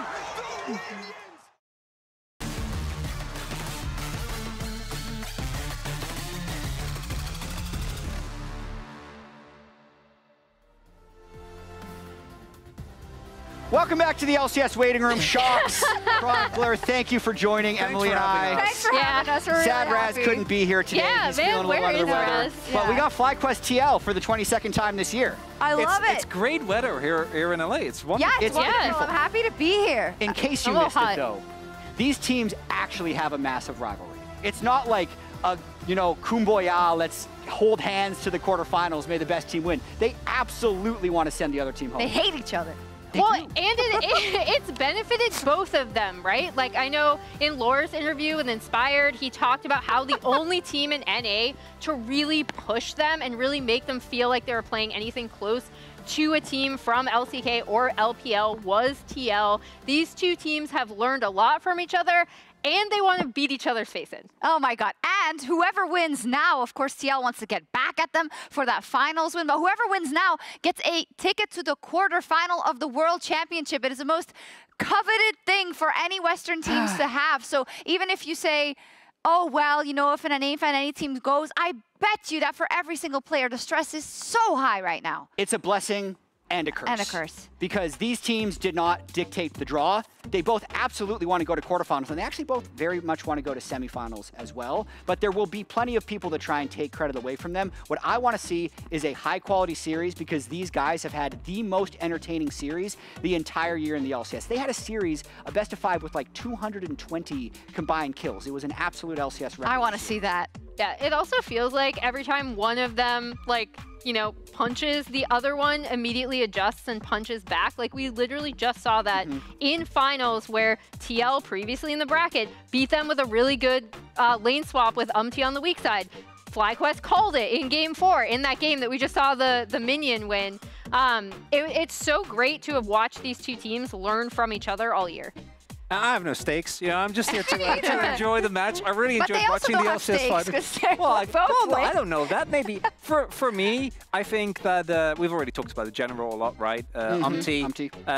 But on the flip side, the fact that FlyQuest was able to identify the potential of Quad, I think is really cool, because this guy, way back in 2022, was in the LCK, right, as Solka, and seeing him here, fighting for a quarter spot at Worlds, is really dope. Predictions. Okay, if... Predictions! I think FlyQuest has a slight edge. Okay, 2-1, you say. But if TL is playing like they're in NA, because I feel like they've been playing nervy on stage, playing against FlyQuest should make them less nervy. They're going to make it like a 3-game series. Emily? I'm going FlyQuest. TL! TL, okay. Lock it in. Azale's on the castle. Maybe the best of 3 goes forever. I don't know. Let's get into it. Welcome back, everybody, to lovely Los Angeles here in the YouTube Theater for Game 5 of the LCS Finals between FlyQuest and Team Liquid. All jokes aside, man, these teams have been battling back and forth all year long. It has been 7 total series. Team Liquid leads 4-3 in games. There's been 23 games played. Team Liquid leads 12-11, but FlyQuest are the reigning LCS champions. Exactly. And I always think it's so important to appreciate the culture when you do travel. So I've been setting up a lot on the LEC culture, and we thought we'd bring LCS and have a third split here, have a third finals, just like they do in EU. And we'll see who comes out on top, because we had Team Liquid winning in the spring, we had FlyQuest winning in summer. We got to settle that best of 3 here in LEC. Exactly. Can't have it as a tie. The Winions were too strong in the previous matchup. So let's see here in LCS Finals 2, European Boogaloo, who's going to come out on top. I mean, I think it's going to be so exciting, because I think if you look purely off of the level of play at Worlds, most people are going to predict FlyQuest, right? And you have to then wonder, well, is TL going to play like they did at Worlds, or are they going to play like they did in the LCS? Because over the course of the year, they generally got the better end of those exchanges. And at Worlds, they've been looking pretty nervous, but I do think if any team would make them comfortable to play against, it would be a team that they played against 20-something times all this year. I do expect Team Liquid to play better in this series than they have so far this tournament, but I would also say that FlyQuest have scaled better. In particular, I think their draft is a lot stronger. Even in finals in LA, FlyQuest already used the Yone. Quad used it in game number 1, and they got the win with it. That is something that people have been questioning about Team Liquid for a while here, their use of the 2 power picks, both the Yone, and then we saw the Aurora picked, but the Aurora was not piloted perfectly. Wish I didn't see the Aurora picked. We can definitely say that, and so there is this question that FlyQuest already showing picks like the Nunu and really being willing to go out further towards the fringe of champions, plus already being able to use the meta champions better, I think, does give them a pretty sizable advantage heading into the draft, theoretically. And I think the World's performances, you got to see a little bit of a glimpse into it there, how it's affecting people's perceptions. In the MasterCard fan prediction, it's FlyQuest sitting at about 62% in the eyes of fans, while Team Liquid's only at 38. Throwback to after FlyQuest won the finals, and everybody was still talking about Team Liquid being the best North American team heading into Worlds, whereas FlyQuest has sort of stopped those accusations here, especially in their performance against Hanwha Life Esports, where they took a game and looked like they might have even been able to take the series. Well, I'd say even throw it back a little bit further, before the LCS Summer Finals, when basically every single person thought it was going to be TL that would win, right? You know, when you looked at the prediction rates before that series, it was so massively TL favored, but FlyQuest upset, and we're actually quite dominant in the finals, and we are into the pick and bans here for game number 1, a quarterfinals slot on the line. This is what they've worked for all year long. I see a one-trick ban on my screen. Yep, I see a one-trick ban. I see a 2 one-trick bans. 2 of APA's one-tricks have been banned out in this game alongside the Kai'Sa. But on the other side, I'm a little bit concerned because the Ivern's been banned out, but so has the Renekton. And for Team Liquid, you guys already touched on this a little bit. Unfortunately, a weakness for this team so far at this tournament appears to be they do not have the mastery over the Yone and the Aurora to make them work. It feels like they're better off banning both these champs, but they can only ban one more. Exactly, and they're going to have to do the trade here and take whatever FlyQuest leave to them. The scraps, so to speak. I mean, it's so interesting, though, because, you know, even if FlyQuest don't first round Yone, do TL even pick it? Like, I just don't know that we're going to see it unless APA has been cooking it up. And it's not that he can't play melee champions, because actually a lot of his history in solo queue is playing things like Kled, like Pantheon. He does play these aggressive melee picks, but he just really has never brought it out much in pro. I think the assumption there might have been that it was going to be Yone and then they trade back Nocturne plus Aurora, but because FlyQuest go for the Skarner first, might throw a wrench in the plan here for Team Liquid. Let's see how they respond. I wonder if there was a secret handshake backstage. No Aurora, no Yone. Play it like it's LCS. No shot. Nice, honorable. Yeah. We agree that the OPs are not in the game at all, but so far they are not there. Skarner locked in first here for FlyQuest on the blue side. Over to Team Liquid. They're taking their full time thinking about this one. It will be the Xin Zhao. So junglers locked in first for both teams. I mean, quite frankly, I don't think TL can pilot those champions well. Like, I just don't think that they can. So, you know, I don't think they have the luxury of being able to actually grab some of those power picks, which is a big disadvantage for them here at Worlds. Whereas if you look on the other side, I do think Quad could probably play either of those champions very well. You know, Aurora, I don't think is that much of a Bwipo champion. I saw him practicing it a little bit in Champions Queue, you know, to kind of mix success, and he was saying that he hadn't really put in a lot of time. It was a couple weeks ago, but still, it's not really his style of champion, I don't think. And I will say that as much as it is a weakness, at least Team Liquid are recognizing that, and they're not going to try and play something they're not comfortable on anyway. You know, investing in some stuff here that they very much are comfortable on. Let's see about the response. The Skarner plus the Orianna here, setting up for their team fight. Meanwhile, Team Liquid, of course, with Xin being a strong duelist and Jax being good for split pushing for later. I feel like Poppy could be a really strong pick here, potentially for Bwipo. When you're looking at Jax, you're looking at Xin. Already, it feels like it has a lot of value there. Impact, you know, he can obviously pilot Jax. He does have a good win rate on the champion, but I just never really favor him on these style of champions because I think he's just so much stronger when he can sacrifice for the team. And when you sacrifice for the team on a champion like this, it often does not work out. APA is hovering Yone, and it would be interesting to see if he can bring it out, because if he can bring it out and actually be successful on it, then the story really does change for TL. And I think when I'm looking at APA, it's not just can he be successful on Yone. I think that APA has been struggling so far at Worlds as a whole. I think that we've wanted to see a lot more out of him, especially considering his personal evolution as a player throughout the year. When we think of APA from 2023 compared to the version of him we've seen so far throughout this year in the LCS, he's made leaps and bounds of improvements. But Worlds, it's felt like a little bit of regression, but the Syndra locked in. So the stars of the teams have been the bottom lanes, and FlyQuest now are going to get the opportunity to try and ban Yon out a little bit here.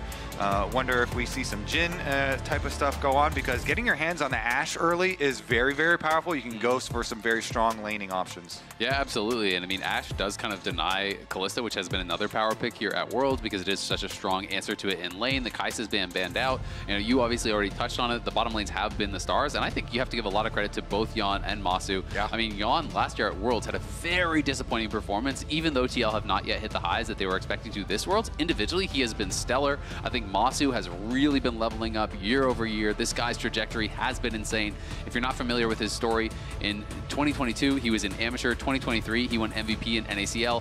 2024, he makes MSI, he makes Worlds, he wins LCS, he wins Rookie of the Year. It really cannot get more up and to the right than that. All right, so in our second half of the draft, Renata Glass banned out by TL. They don't want to have that counter engage when you want Jax and Xin Zhao jumping into the enemy lines. They're also going to take out that pocket pick Urgot, keep that one away from Bwipo. But on the other side, Lucian and Rel banned away by FlyQuest. Rel being one of those premier supports for pretty much every team throughout the tournament. Let's see how TL wants to approach this fourth pick now. Some of the advantages of knowing your opponent that well, you know, these target bans of the pocket picks. They know their tendencies, such a long history here. It is interesting, right? Because Kai'Sa's gone, the Lucian Nami is gone, the Ashe kind of bans out the Kalista, so Yon is going to be pushed down and maybe relegated to more of a supportive role. So he's going to be going in towards that Jhin, which has been quite popular at Worlds. And I'm just curious to see, you know, what sort of style lane they want to play, because they have last pick here for core. Are they going to really pick heavily for that 2v2, or is it going to be more of something to round out the comp? Because they are very light on hard engage right now. Sure, you can just send in the Xin, you can fish with, you know, scatters, but really they have no hard engage. So I do think they want to get something like that for core to kind of round out their 5v5. All right, here is a standard top lane, as about as standard as it could be. The K'Sante locked in for Bwipo into the Jax of Impact. So we've seen this matchup plenty of times before in North America. We'll see it again here in this first game in the best of 3. Still curious what we're going to get for this final pick here for Busio. And we actually even got to see Impact playing the inverse side of it against Gam when he played against Kiaya. It was actually very impressive on the K'Sante side of the matchup. So here we go. So Lulu of Worlds. It's not only is very good for enchanting later, but it's so hard to play Xin Zhao and even Jax to a degree here versus the polymorph. So very, very high investment in a lot of defensives here for FlyQuest. It is, but at the same time, I think one of the kind of drawbacks to this is then you're now really relying on that Ash Arrow as your kind of primary form of engage. So if there's QSSs, if there's cleanses, things like this, or core even going to the throwback pick of a Tahm Kench. So utilizing this to really deny the only form of hard engage that they do have. You can just gobble them up anytime an Ash Arrow does connect, and it's going to be very difficult for FlyQuest to really start out these fights. We'll see about Inspire's use of the Skarner and see if they can deliver some Orianna shockwaves as well, but this one's shaping up for a very sturdy team fight here for FlyQuest, and we do have to consider the possibilities of the lane swaps in this one as well. I mean, they do have a K'Sante as well as the double range down here.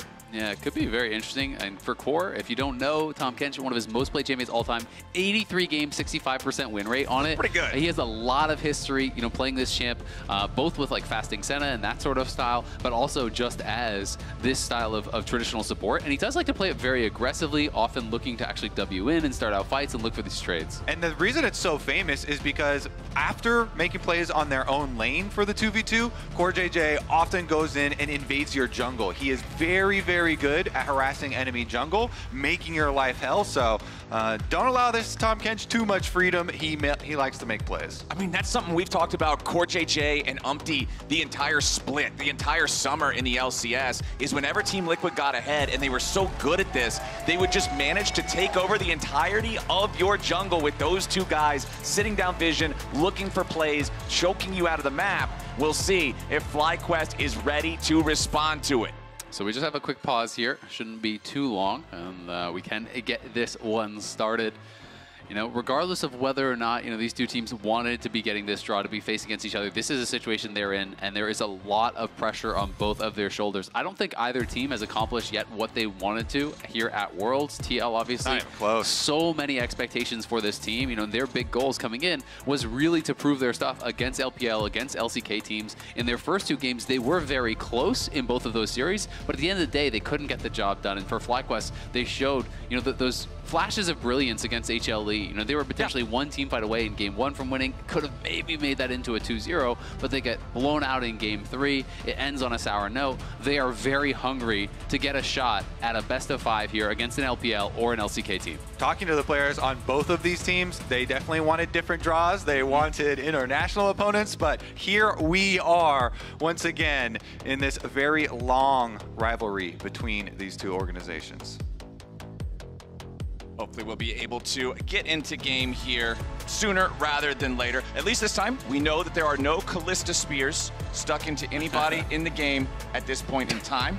So Too soon, Flowers! We know one thing that it is not. We know one thing that it is not. We also know you need no player in this game can actually press the Callista E right now. There's no. That's true. Not touching that. That is very true. For those of you who don't know, it is currently 8 p.m. here in Berlin. This is late night League of Legends. Yeah, a little bit of League of Legends after dark. There you go. Well, it's probably a pretty good time though in NA to be watching this right now. Oh yeah, it would be 11 a.m. right now. Yeah, in LA. 11 a.m. There you go. Perfect. Not even an early wake up. You could sleep in, still wake up in time to rested, refreshed. Watch a little weekend LCS. Look at that crowd. They are still energized. They got it. Let's go. All right, I see people getting ready, and we will see if we're going to get this one going here in a second.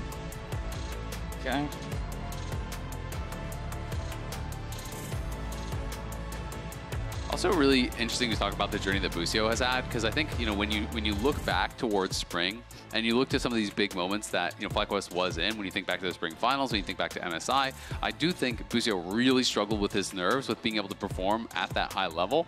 And when you look to summer finals, when you look to Worlds so far, he has been able to really, I think, play a lot more true to what his game is. And it's been fun to see some of these young NA players really stepping up and delivering on the international stage. All right, ladies and gentlemen, let's do it. It's time for the final best of 3 in the World's 2024 Swiss stage. A rematch of the North American finals for the LCS just a month ago. FlyQuest and Team Liquid. Somebody's getting on a plane back to LA tomorrow, and somebody's getting on a plane to Paris for the quarterfinals as FlyQuest steps into the jungle of Team Liquid. Yeah, they have the sweeper, so they take over Tribrush, but no further invade here. Again, looking for the extra vision here, looking at the lane swap that we were talking about in Champion Select, and FlyQuest will go for the recall for Masu and Busio heading on up there now. And it's just so smart when you have these kinds of matchups, when you have a Cassante versus a Jax. The Jax is really going to struggle. Impact tried to go forward a little bit to try to get some sort of vision, but couldn't actually spot anything over by the blue buff, spotted nothing on top side either. All right, you can see in the top there your global power rankings powered by AWS. FlyQuest ranked at number 13, Team Liquid ranked at number 14. Very slight differences between them. You can also note when you're actually looking at the minimap here, how they're playing. They're waiting all the way back by the tier 2. This is because there are sometimes wards in this middle area over there. If Impact had gone in, he could ward over the wall. So they're really trying to hide this lane swap. So even if there was vision in that spot, there wouldn't be time for TL to change their lane assignments. So Impact, he's going to get that bad news as soon as they do pop out of this side lane brush, and we'll see how TL want to respond, because I think it's going to be so difficult for them to actually punish this Cassante in their 2v1. Both of these teams have been very good with their lane swaps as well. Can't get the XP. Yep, he's just completely zoned away, man. The double range is so oppressive in these situations. Ashe and Lulu will make this miserable for Impact to try to deal with as Jan and CoreJJ try to force Bwipo back as well. Yeah, Bwipo getting 1 extra minion's worth of experience so far here on the Cassante moving up. He, of course, only has to deal with one of the range, but Tahm Kench tongue can be annoying as well. It counts for something. All right, Impact still stuck underneath the turret. It's going to be a rough time down there as we can take a look at where our junglers are starting, both starting at their own blue buffs, so they'll be marching towards opposite ends of the map. Syndra versus Orianna, one of those all-time classic matchups here at Worlds. Umpty is crossing, though, into enemy territory. You know, when you're lane swap, this is your weak side of the map, so Umpty is getting a little bit aggressive here. Is going to be able to rotate over. Try and defend this. Try and defend this. Yeah, Umpty's going to have to make his way over here because Inspired has also moved up. Umpty going to have to secure that first big Krug, trying to take as many of the baby ones away now as he can as Inspired contest them. Sneaks away a couple.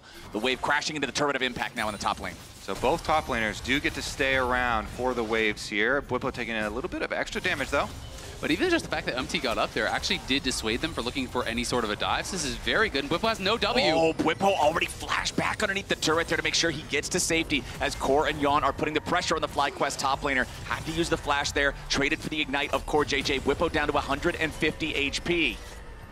The poke continues, and Bwipo's still sticking around down here, trying to charge up his Qs. He uses the charged one, though. He's so low. Bwipo below 100 HP. Jan with a nice deadly flourish as Bwipo tries to put some damage back into CoreJJ, but he takes a lick, and he gets first blood. And it's the killer catfish, CoreJJ. Famous Tahm Kench gets the first blood, and now we're going to get to see his first recall and look to roam the map. And that was really well done there by the TL bot lane, just constantly juggling this back and forth, chunking down Bwipo slower and slower and slower. And because there was nothing that really happened to Impact on the top side, the Jax is not behind whatsoever from this swap. And that's what we were talking about at the very start, right? That's what you said, is it's going to be tough for Impact, and it's hard to punish Cassante in the bottom lane at the same time. But Jan and Core do a great job doing it.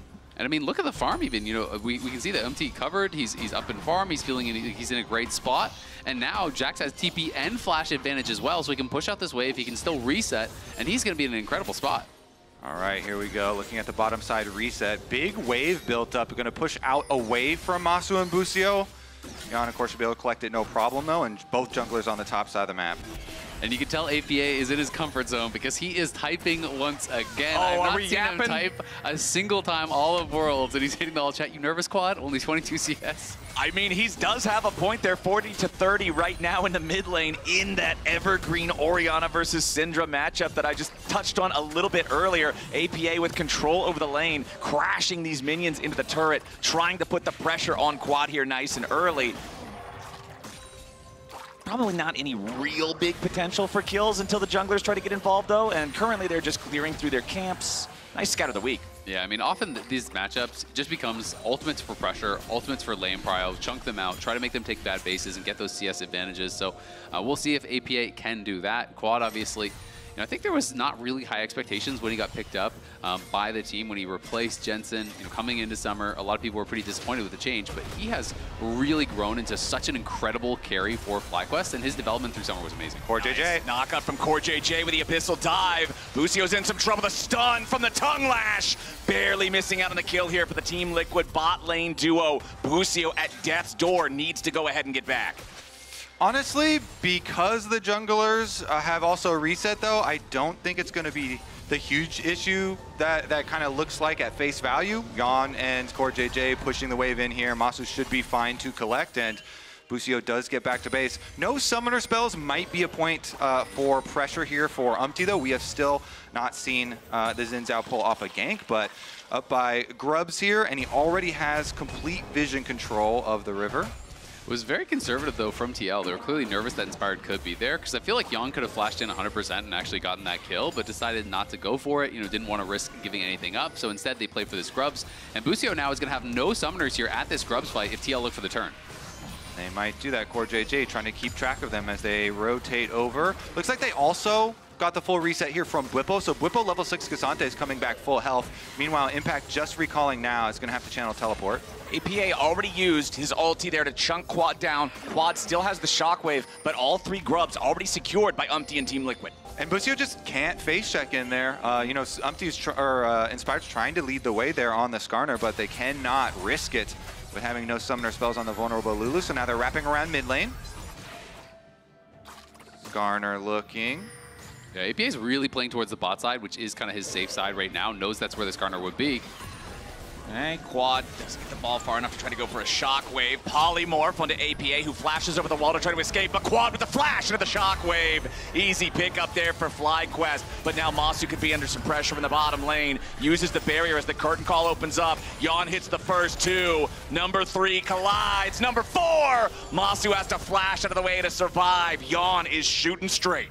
The bottom lane completely blasting here. TL able to shove them off, but without getting that kill, I think it still is good. Well, no summoner spells here on Busio. Busio's going to try to get away. He does have Inspired nearby to try to help him, so Yon and Core really can't get a whole lot more here except for just a little bit of plate money. That patience for FlyQuest around mid lane, though, really paid off. Even as you say, APA hovering the bottom side of the map where his team just left. Still, the tenacity here of FlyQuest. Busio sticking around on the Lulu and getting that glitter lance slow. Exactly. It was actually really key, that third man there, to get in behind him, slow him down. Even with the flash, he still goes down.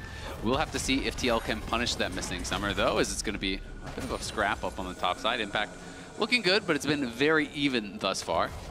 And I do want to keep an eye on the grievance that you always have with Impact on the Jax Azael. How well does he manage pressuring the side lanes and combining that with grouping in a way that doesn't set him too far behind as the game goes on? Exactly. When you play this style of champion like Jax, you have to be greedy, you have to be willing to play for yourself, and he's such a selfless player that he often does not do that, and sometimes it is to his own detriment. When you're playing Cassante or you're playing, any sort of tanker supportive style, it's okay to give up CS if you put your team ahead. Sometimes Jax is not.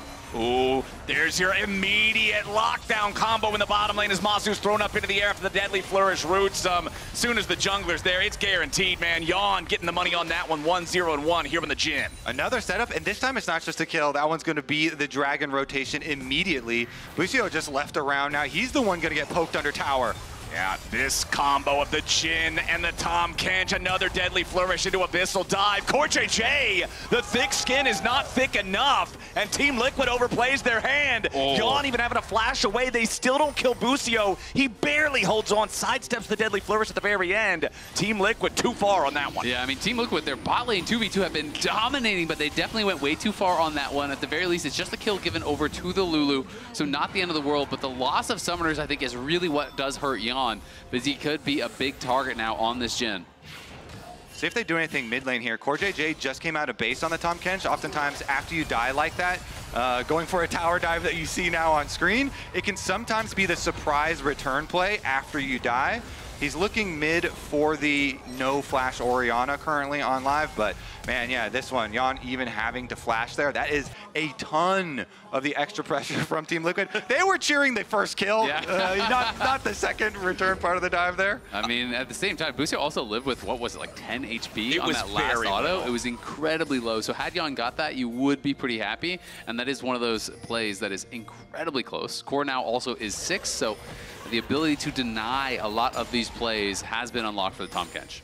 All right, let's check back in mid lane here, where Quad has made up for that CS deficit that APA put him in earlier, as he now continues forcing the Team Liquid mid laner back. Inspired, clearing out some Team Liquid vision on the top side of the river here. He wants to be in this location because the next set of grubs is spawning in just a couple of seconds. Team Liquid got the first 3. FlyQuest would love to shut down that second trio going over to TL, but Umpty's also around the area. Meanwhile, Bwipo getting very aggressive with impact underneath the turret of the Jax, as CoreJJ is once again going to be going aggressive. He wants to try to spit him out, go back over the wall with the blast cone. Beautifully done from CoreJJ, but Busio's still got the flash. He's got the heal. He runs the hell back away. That's about as close to a Tahm Kench insect as you're going to get, man. Eats him up, uses the blast cone, forces the flash.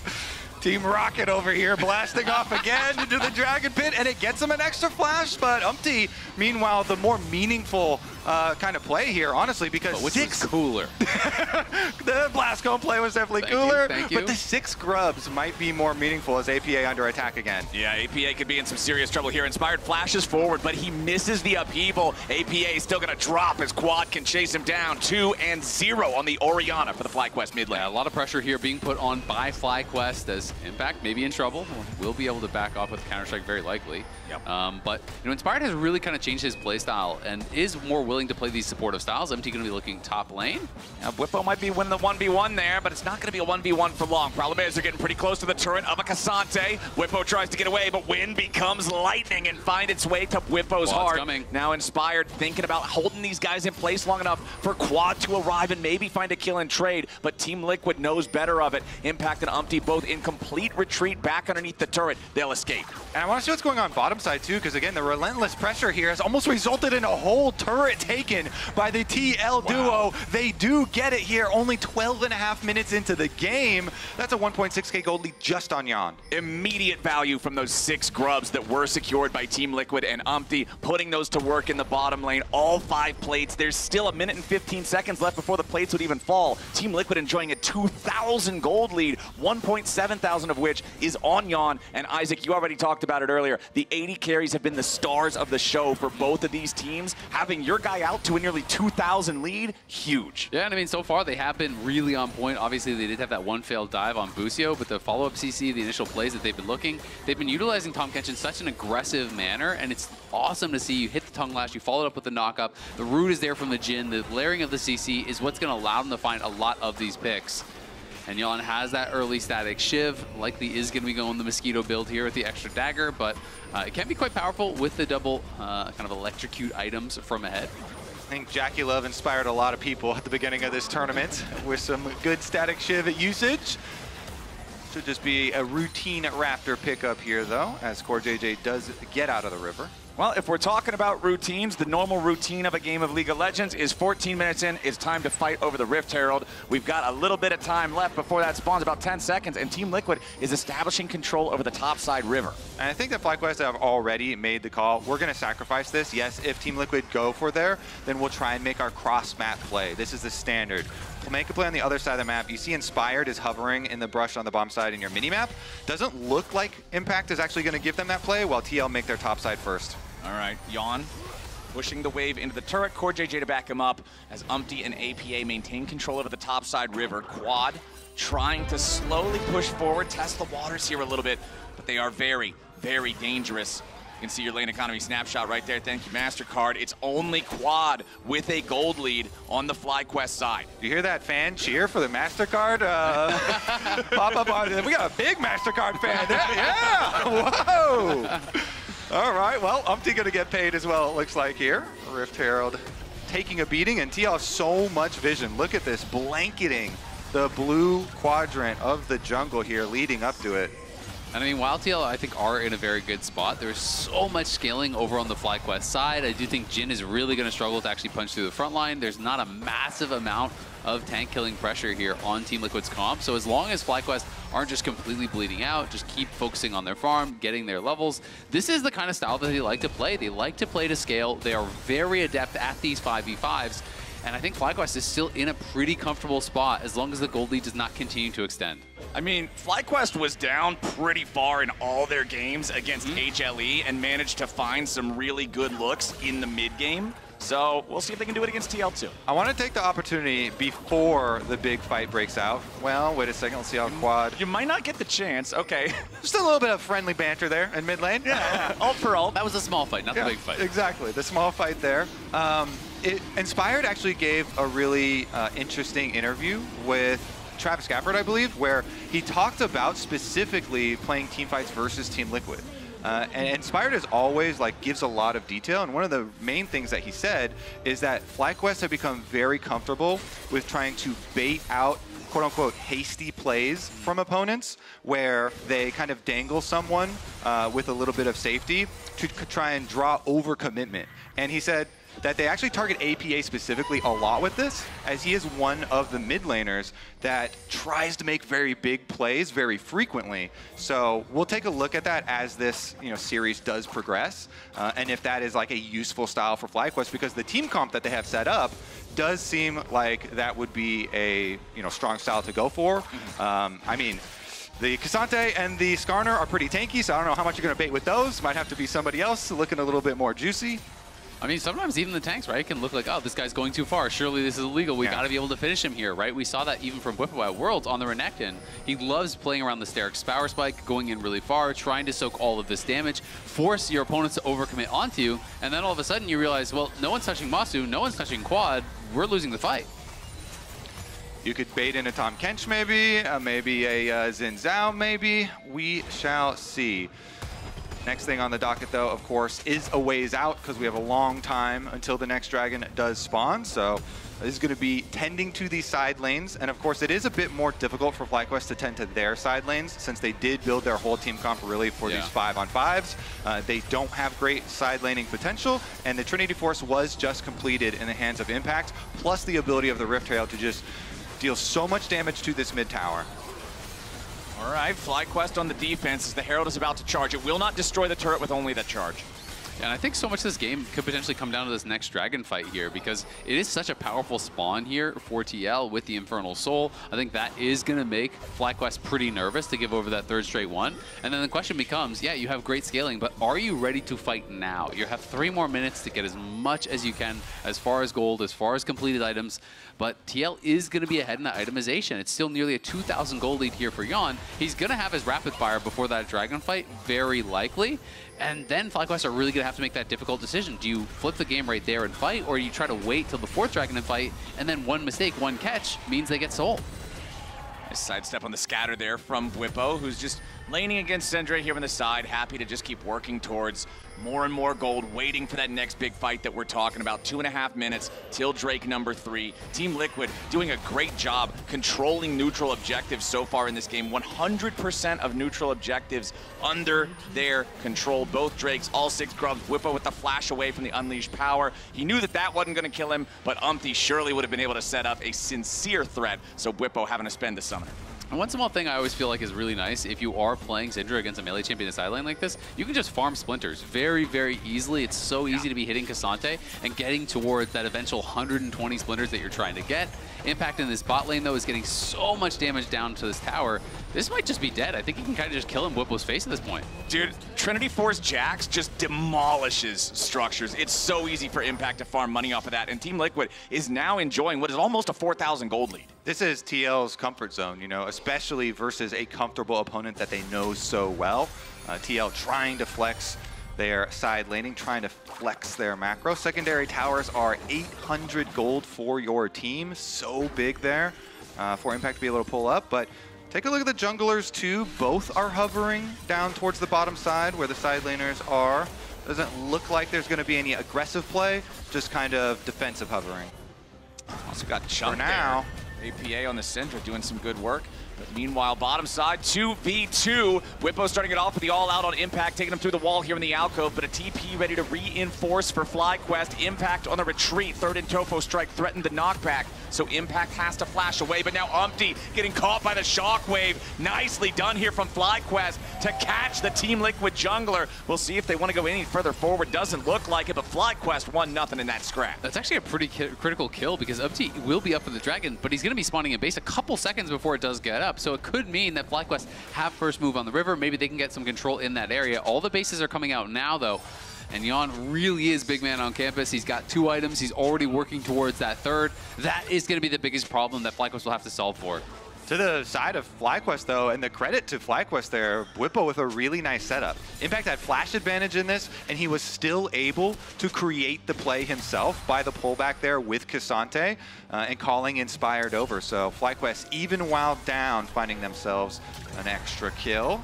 And FlyQuest on that reset couldn't really get any vision in towards the river. Also pretty interesting, Tom Kench has gone for Heartsteel. So CoreJJ going more of a like pure farm style Tom Kench build. He did get that early first blood. He got a lot of plate gold as well. So I feel like he just thought he's accelerated enough that he can become more of a true tank instead of going that supportive style that you almost always see from Tom Kench. Well, FlyQuest is going to grab themselves some more objective money up here in the top lane. It'll be their first turret claimed this game. TL already with 3 in their position, but FlyQuest finally getting on the board in that regard. Meanwhile, Umpty will secure Soul Point here for the side of Team Liquid. So the clock is starting to approach midnight here for FlyQuest. They are going to have to answer these from now on or surrender that ever so important Infernal Soul. One thing that is going FlyQuest's way, 3 out of 4 of the kills, really all of the kills except for the one where Team Liquid overextended trying to dive Busio, have all been on quad. This is the lone player on FlyQuest who does have a gold advantage. He's on that 2-item power spike, fully evolved Seraph's Embrace. He's very powerful right now, and if he can find a big shockwave in an upcoming fight, could seriously be a game changer. And domestically, Quad was a monster in the LCS, as he said, becoming a real point of power for FlyQuest that all of his teammates talked about wanting to play around. So him being able to step up here would be huge on the international stage. Yeah, it's been so interesting as well, you know, hearing about Quad. And one of the things that FlyQuest complained about is he wasn't greedy enough. He wasn't asking for enough resources. They're saying, you are so good, you will carry the game. We have the faith in you. You need to tell us what you need to carry the game. You need to take that wave if you need it. You need to call for jungle help if you need coverage on this. And that's something that FlyQuest have really been focusing on throughout the summer split and coming into Worlds is Quad setting up Quad for success. And it's actually funny because the 2 players that gave that interview you're talking about, Inspired and Busio, they went mid this game. Yeah. Multiple times to gank APA, you know, whether Quad called for it or not. They went and they helped out. We're going to help you whether you like it or not, and CoreJJ is going to help Jan out of that one, and that's exactly what we were talking about back in draft. If the FlyQuest composition can only start a fight with an Ash Arrow, just pick Tom Kench, save the guy who gets hit, immediate disengage, and it's so hard for FlyQuest to really find that go button. Absolutely, and that's where, you know, AoE damage becomes really important. You know, consistent pressure becomes really, really important. And when you're looking towards the later stages of the game, Orianna Shockwave is very threatening, but also a sped-up Ashe that has all this space being created by a K'Sante, by a Skarner, and this Lulu backing you up is going to be really threatening. Well, Inspired jumps in, going after Umpty, who immediately responds, jumping on Busio, who's down to half HP, but a redemption going to be summoned up by FlyQuest here as Impact tries to chase after him with a counter-strike, but he won't find the stun on anybody important. Impact is about to die first, but he gets away with a leap strike back to a teammate. APA killed first. FlyQuest with a 1-0 here so far in the fight, but Whippo's in the front line, but he's all alone. He knocks Umpty back. A little bit more damage. Might just kill the Team Liquid jungler, but FlyQuest don't have the range. This fight could have gone way harder, but it ends in a 1-0 for FlyQuest. TL were just so split, and APA ended up flashing into the Baron pit to try and get away from danger, but then section off from the rest of the team, so FlyQuest are able to collect that kill, and we're not done yet. Nice knockback again from Whippo onto Core JJ. Wants to keep going forward, but he's got to be a little bit careful here. Impact with a counter-strike. Goes in and finds the kill on Busio. Escapes with his own flash back up into the brush, but a two-man shockwave coming out from Quad. Impact is popped before we can do anything else. Umpty's here on the front line, and surely he won't survive. The arrows just riddle him like a pincushion. Yon won't land the deadly flourish, and FlyQuest continues the chase. Quad goes on a rampage, and Core JJ goes down. Only 2 men left standing in TL colors. Yeah, FlyQuest coming out on top in that fight, and even though Yon was alive for the whole thing, he just can't really get through the front line. He's hitting like nothing on this Cassante, and Whippo was creating so much space, so much area for his carries to really work with. Let's take a look, too, because this was extra person joining at every interval of 1 minute. Let's take a look. Yon hit the root to start out. Whippo still got the pullback there onto Core JJ. And then even though they're so low, Impact jumps in, wants to get the kill onto Busio, can't quite finish because of the shield, has to go back for the extra auto, flashing out, and then the shockwave ensures that this continues. The second engage from Impact ends up blowing up because Masu is able to auto him down, and then you finally get the Skarner arriving while the teleport arrives. Even though you get the miss on that Skarner ultimate, you know, you still have Quad over the top, and so in the end, you know, it's such a long and drawn out fight, but FlyQuest are able to again chop down on some of this Team Liquid gold lead that they built up so big in the beginning of this game. And I want to talk a little bit about that gold lead in regards to something you said earlier, Isaac, talking about the scaling of FlyQuest, talking about how it'll be so hard for this Jhin to punch through that front line. It's exactly what we just saw. Now we got some more problems for TL. An arrow from downtown finds its way onto Impact. They'll try to fight his way out, but it ain't gonna happen. Top laner down. FlyQuest 9-4 in kills. Yeah, what a shot by Masu, and now Impact's not gonna be up and with no TP for this next dragon, so that could mean no soul for TL here, and that could be the game falling out of their grasp. Soul was so important to put their damage over the edge and be able to deal with these frontliners. All right, FlyQuest ready here. They've got 15 seconds, 10 seconds now until that Drake spawns. They want to be able to get this wave shoved up, have control over the mid lane. Whippo jumps in looking for a third Intofo strike, but does not land it. Busio joining up with the rest of the team now as Inspired will be the first man into the bot side river.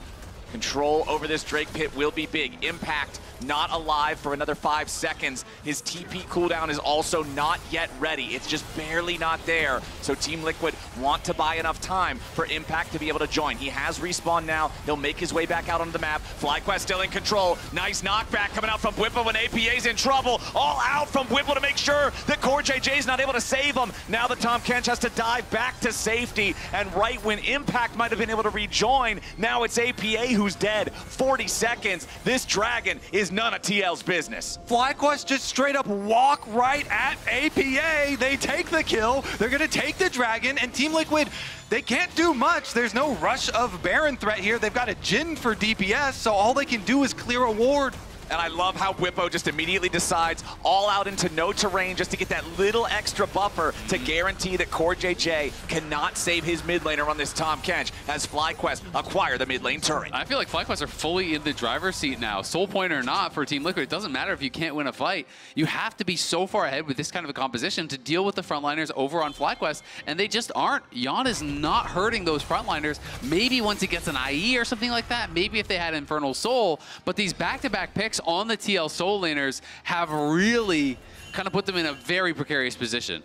You know, for all that yapping early on in the game, APA is sitting at 0-4-0 right now speak louder than on words. Syndra compared to the 5-0-4 on Quad's Orianna. Mid lane has gone FlyQuest's way in game one. Very clearly, FlyQuest put a target on APA's back from the very beginning of this game. So many visits towards mid lane, and then in a couple of consecutive team fights as well. Again, they know their opponents well. I mean, all the games that these guys have played against each other, again, if y'all missed it at the start of the series, it's been 23 total games, 7 total series between these teams since the start of 2024. Team Liquid currently +1 in both those counts, 4-3 in series, 12-11 in games, but it is FlyQuest who have the LCS title in their current possession. It is FlyQuest who are now controlling this game. FlyQuest looking for the angle, the arrow misses. Whippo approaches from the side, but without that lockdown to at least force the Tahm Kench ulti, they can't keep going forward. That was such a great sidestep there from Yon. It's buying time for them to play through these side lanes. Syndra is bot, Jax is top. FlyQuest are trying to force here, so if they can't find anyone, this is TL winning out. Look at APA, he's going straight for the base here, so FlyQuest have got to make a call. You either need to get back and defend, or you need to commit to an engage. It's a full send from APA, but now thinking better of it as FlyQuest back away. It looks like the Team Liquid mid laner will find himself taking a recall, going back to base, resetting a little bit here. The gold within 1,000 as the clock is about to strike 30. 3 minutes left until the Drake spawns again. FlyQuest will once again have to be ready. They do have more vision over the topside river right now as well. Looks like our next Scuttle Crab will be spawning topside river too, as teams will need to maintain control over this area to guarantee the other side's not just going to run away with a Baron. FlyQuest back out in the mid lane. I think FlyQuest are going to make a move before the dragon spawns. They've got Ash Arrow coming up very shortly here for Maso, only 8 seconds away on that one. Keep on fishing for these picks. They've gotten so much out of them, and already retaking full vision control over the Baron, try and clean this out and force Team Liquid into a dangerous position. Impact's not in much of a position. He's just eating some fruits right now. He's having a good time during a little bit of the calm before the storm that will surely erupt here in a little bit more than 2 minutes from now, as APA will now be the top lane farmer for Team Liquid. I think the target for FlyQuest should be burning a flash on APA or Yon now before the dragon spawns. 2 minutes ahead of time is perfect time to throw out an Ash Arrow, threaten a pick on one of these carries, so then you have a huge advantage for the actual dragon fight. FlyQuest will make sure they can at least steal away the red buff from the Team Liquid side, give them just a little bit of extra control as Inspired and Masu head back into the mid lane. Quad accompanying Busio as he sits down some vision, continuing to try to control the topside river. Yeah, I'm just really curious when FlyQuest are going to move their vision down towards bot side, because almost all of their wards thus far had been up around this top side of the map. You can see it's mostly TL vision in this area, and so just now FlyQuest starting to move down, looking to try to take over control of that area, because that really is going to be what TL are looking for the whole time. All right, the arrow, they went for the Tahm Kench, but it missed.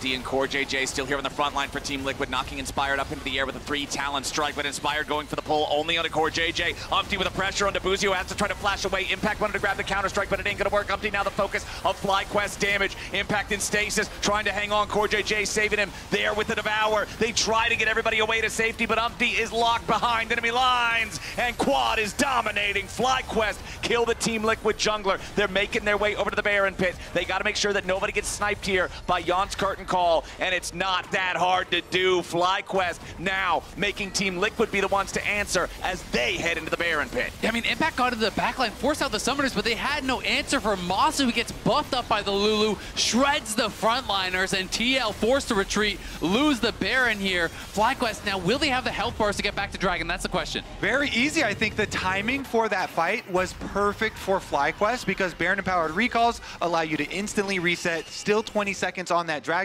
They can move out, and with all the gold that they just got, their team fight is insane with their strong front line. Here's a look at how they actually started out. Inspired runs straight at the vulnerable front line here. Xin Zhao doesn't have a lot of escapes, and he goes for CoreJJ, the Tahm Kench, the kind of safety net. And then look at this, Umpty gets in the backline, flashes in, there's the follow-up from Impact, but as soon as Masu flashes away, he has Barrier, he has Lulu Shield, he has Lulu Ult. Masu cannot be touched. The Orianna as well is free-firing. TL just don't have the consistent damage to punch through the frontliners. If they don't win on that first punch at the start of the fight, they got nothing. Yeah, Quad is just so fed, so rich here. The Orianna is just buffing everyone up, and he's even chasing side lanes here, leading for his team. He wants to go after the Impact Jax. Hit, okay, the Shockwave wasn't like, I can't even hype that one up. I'm sorry, boys. QuartJJ, about 40% HP here back in the mid lane, though, as Bwipo was chasing after Quad. Yeah, it's a good leap strike to the blast cone there from Impact. I think Quad thought he didn't have another ward, so he leap strike to the ward. Maybe didn't realize that the blast cone was spawned up in that cove back there. He's able to leap strike to safety. Impact at the very least does survive, but FlyQuest fully in control still, buying themselves another 5 minutes before they even have to worry about Soul, getting further and further ahead. Yeah, it was a massive gold lead early for Yon, but he has the IE now. I just don't think that it really even matters. Yeah, I think Team Liquid are just really worried about the constant Ash arrows and picking people off now, because APA has no flash for this next one. Umpty has no flash. Zen is notoriously vulnerable when you're trying to get vision as a jungler. You're trying to work with your support with QuartJJ there, but Zen has no escapes. And so a couple of very vulnerable players on Team Liquid. They're still trying to play the side lanes. APA there does push out on bottom side to gain a little bit of space, but it becomes very difficult here. I mean, especially when you're actually looking at the Jax, you're hoping the Jax is going to be able to create this advantage in the side lane. Look at the items. He's a full item behind, and he has fallen down 40 CS to the Cassante. You know, this is a situation where you're never going to be able to pressure this guy. You're never going to be able to hurt this guy. Well, normally a lot of people look at kills in League of Legends to tell a story, but I feel like right now everything else does. Because remember, early on in the game, Team Liquid had a 3-0 turret advantage. Now it's 4-4. Team Liquid had a 3-0 dragon advantage. Now it's 3-2. Team Liquid has just lost everything that they were building in that early game, and FlyQuest has done a great job responding to it with mid-lane or mid-game outplays, as Yon is again forced to flash now. The Jhin vulnerable, the Tahm Kench dead, the Orianna godlike, and FlyQuest just keeps striking gold. Now that gold is about to flow straight into their pockets as the bottom lane tier 2 turret collapses. And again, it's Umpty under pressure as FlyQuest are not done yet. Quad does so much damage, and Umpty learned the hard way. You gotta respect it. FlyQuest gonna knock down another tier 2, this time over in the mid lane. Impact is trying to make a play here with a teleport, but the problem is there's no pincer attack to be found. You are a 3v5 for Team Liquid for the next 10 seconds, and even then, it's still down a man for him. Impact's going to be interrupted as he tries to recall an award. FlyQuest have already taken the mid lane inhibitor, and now they're going to demolish the tier 3 turret in the bottom lane, making it a 2-inhib game. I mean, you can try to threaten the flank, but it's not a rock in a hard place. It's a rock in a wet paper bag that can just punch through the other side and run over TL. Yeah, Team Liquid are not caught between a rock and anything, because TL are the rock.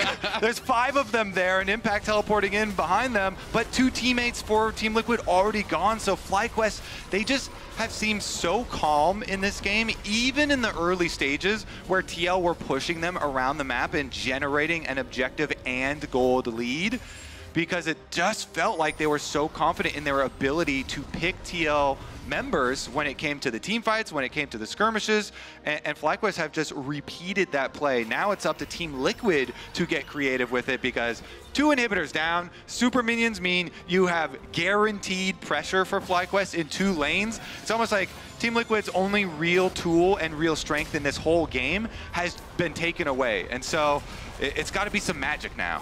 I mean, hey man, just a few days ago, FlyQuest was down, what, 5,000 gold against HLE, and they managed to fight back. You go down a few thousand gold against Team Liquid, you're feeling fine now. You're like, you've been through it. You know. Yeah, exactly. FlyQuest has done their training. They are ready to go. They know how to play these types of situations with an arrow coming in from the top side. Umpty gets hit from all the way away, and he has to try to flash to survive, but he's still almost dead. You got Bwipo going in, all out. Umpty in some danger, still barely surviving as Yon's about to drop here next. If the Jhin dies, surely the fight is already over, and I think it won't even matter. QuartJJ will drop second. They're about to make it even more. Impact's out of the picture. Quad's legendary. Yon, this fed Jhin from the early game, can't do anything. As Inspired comes around with the Ishtal impact, the polymorph on APA, so we can't even get a trade back on the FlyQuest support. Quad 10, 0, and 6. Another deathless player and inspired at 0-0 and 11. FlyQuest, the early game might have been a struggle, but man, they are running them over here. 2 lanes, pushing at the same time. Super minions flooding into the base. Yawn, the only one standing to try to stop it as FlyQuest go in for what should be the final kill of the game. They knock the Infernal Cinders out of them. They knock the Nexus turret down, and FlyQuest take game 1. FlyQuest saying it wasn't just our Winions that won us the finals. We are better now. I mean, that was domination, honestly. TL came out of the gate swinging, but FlyQuest cool, collected, really calm gameplay, picked a better scaling comp, and crushed him in the later stages. Team Liquid looked good at the very start, but man, FlyQuest know how to hit back. We're going to a break, but don't go anywhere. We'll be right back with more Worlds 2024.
Red Bull gives you wings.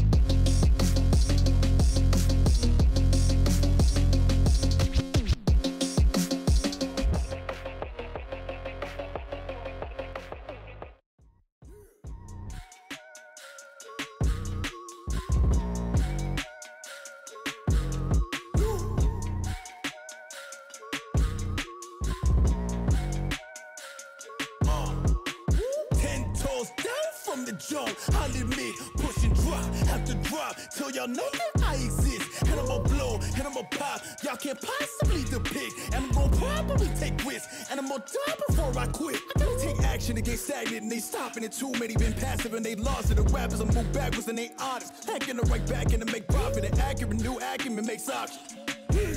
Meaning the accountant can be rounded when you call it a place. Everything I'm mounted in my cost. Moving with $2 in my pocket. Proving the pace you looking exhausted. Truth is Greg Newman, they can't copy. Do what I must do so they can't stop. Trying to keep cool while they keep talking. Do what I must do, switches up often. I pivot, meaning I'm a tactician when I'm in it. Circling the cul-de-sac, I'm drifting. And I got all night down to vision. Meaning I'm different. Meaning when they talk, they pay attention. Meaning they gon' pay for every cent. And I'm going 2 commas, 2 cancers. And I'm going worldwide when they all mention. Black boy with a book dream and a lesson. A black man with a sharp mind is a weapon. Yeah. 10 toes down from the jump. I'll admit, push and drop, have to drop till y'all know that I exist. And I'ma blow, and I'ma pop. Y'all can't possibly depict. And I'm gonna probably take risks. And I'm gonna die before I quit. The mentality to never give up, never give in. To the death, for the life of me. Warrior.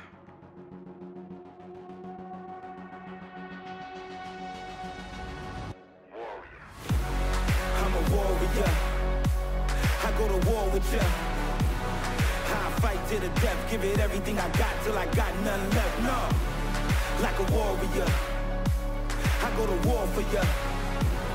Till my very last breath, give it everything I got till I got none left. No, I'm a warrior. I go to war with ya.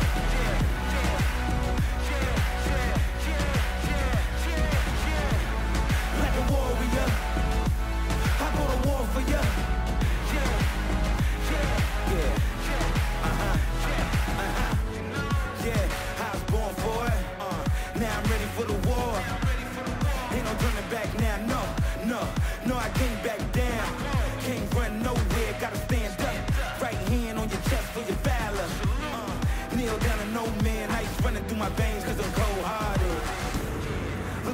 started. I'm sharp with my aim. The best in the game. On fire, hot like a flame. Wild like a beast. I can't be tamed. So stuck in my ways for the truth. I can't be changed.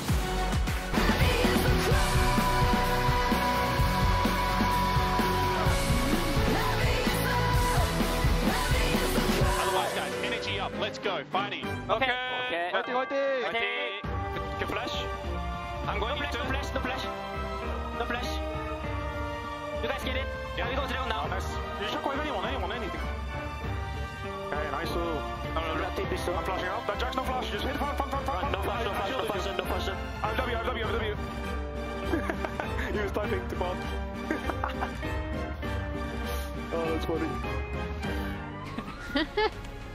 Let's just keep the music going. That's what we're saying. Yeah, that was nice. We're vibing. Oh, it's FlyQuest that takes game one, takes one step closer to the quarterfinals. It is, you know, it is FlyQuest versus TL, and I have to keep reminding myself that it is for the quarterfinals because you could easily like slip into this, oh, this is just an LCS rematch, but it is on, and it is very, very important. And I had such an important, or such an interesting discussion, rather, that I saw between the two. I chipped in as well, but I was wrong. Okay. Can you paint me the picture? So, I caught a good amount of LCS, you know, throughout the year because it's there when I wake up. Yeah. So I saw this game state, and I figured that I watched a lot of the teams. I should have a good grasp of what is going on. So hold on, are you saying? Okay, I trust your analytical abilities. Listen. Are you saying when they're You're making down it sound 3,000 like gold in 20 minutes? They are down 3,000 gold. FlyQuest gave up infernal soul. Like They have 3 Drakes. I know this doesn't scale. Like I'm not. They have 6 grubs. FlyQuest is like we can give up. Soul wasn't even contested, or Soul point rather. And then I look at these two guys. I'm like, guys, this is TL win, right? And you know what they say? No. Oh, FlyQuest win. Yeah, we're like, I think FlyQuest wins here. Yeah. Why? So I'll say this. We covered this, I think, in FlyQuest's last match, right? Where they are more than willing to cede, like, sides of the map if they think their team comp is stronger late. And they'll be like, okay, we can go down a certain amount of gold, and they're pretty cognizant of, like, what that number is in their head.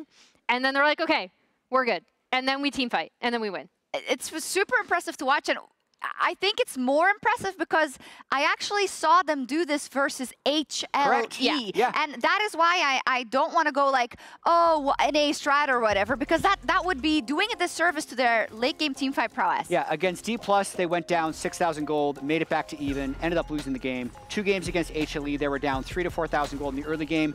1-1 made this game winnable. This one, they were down 3 Drakes and 3,000 gold, and then actually had what looked to be a pretty easy win.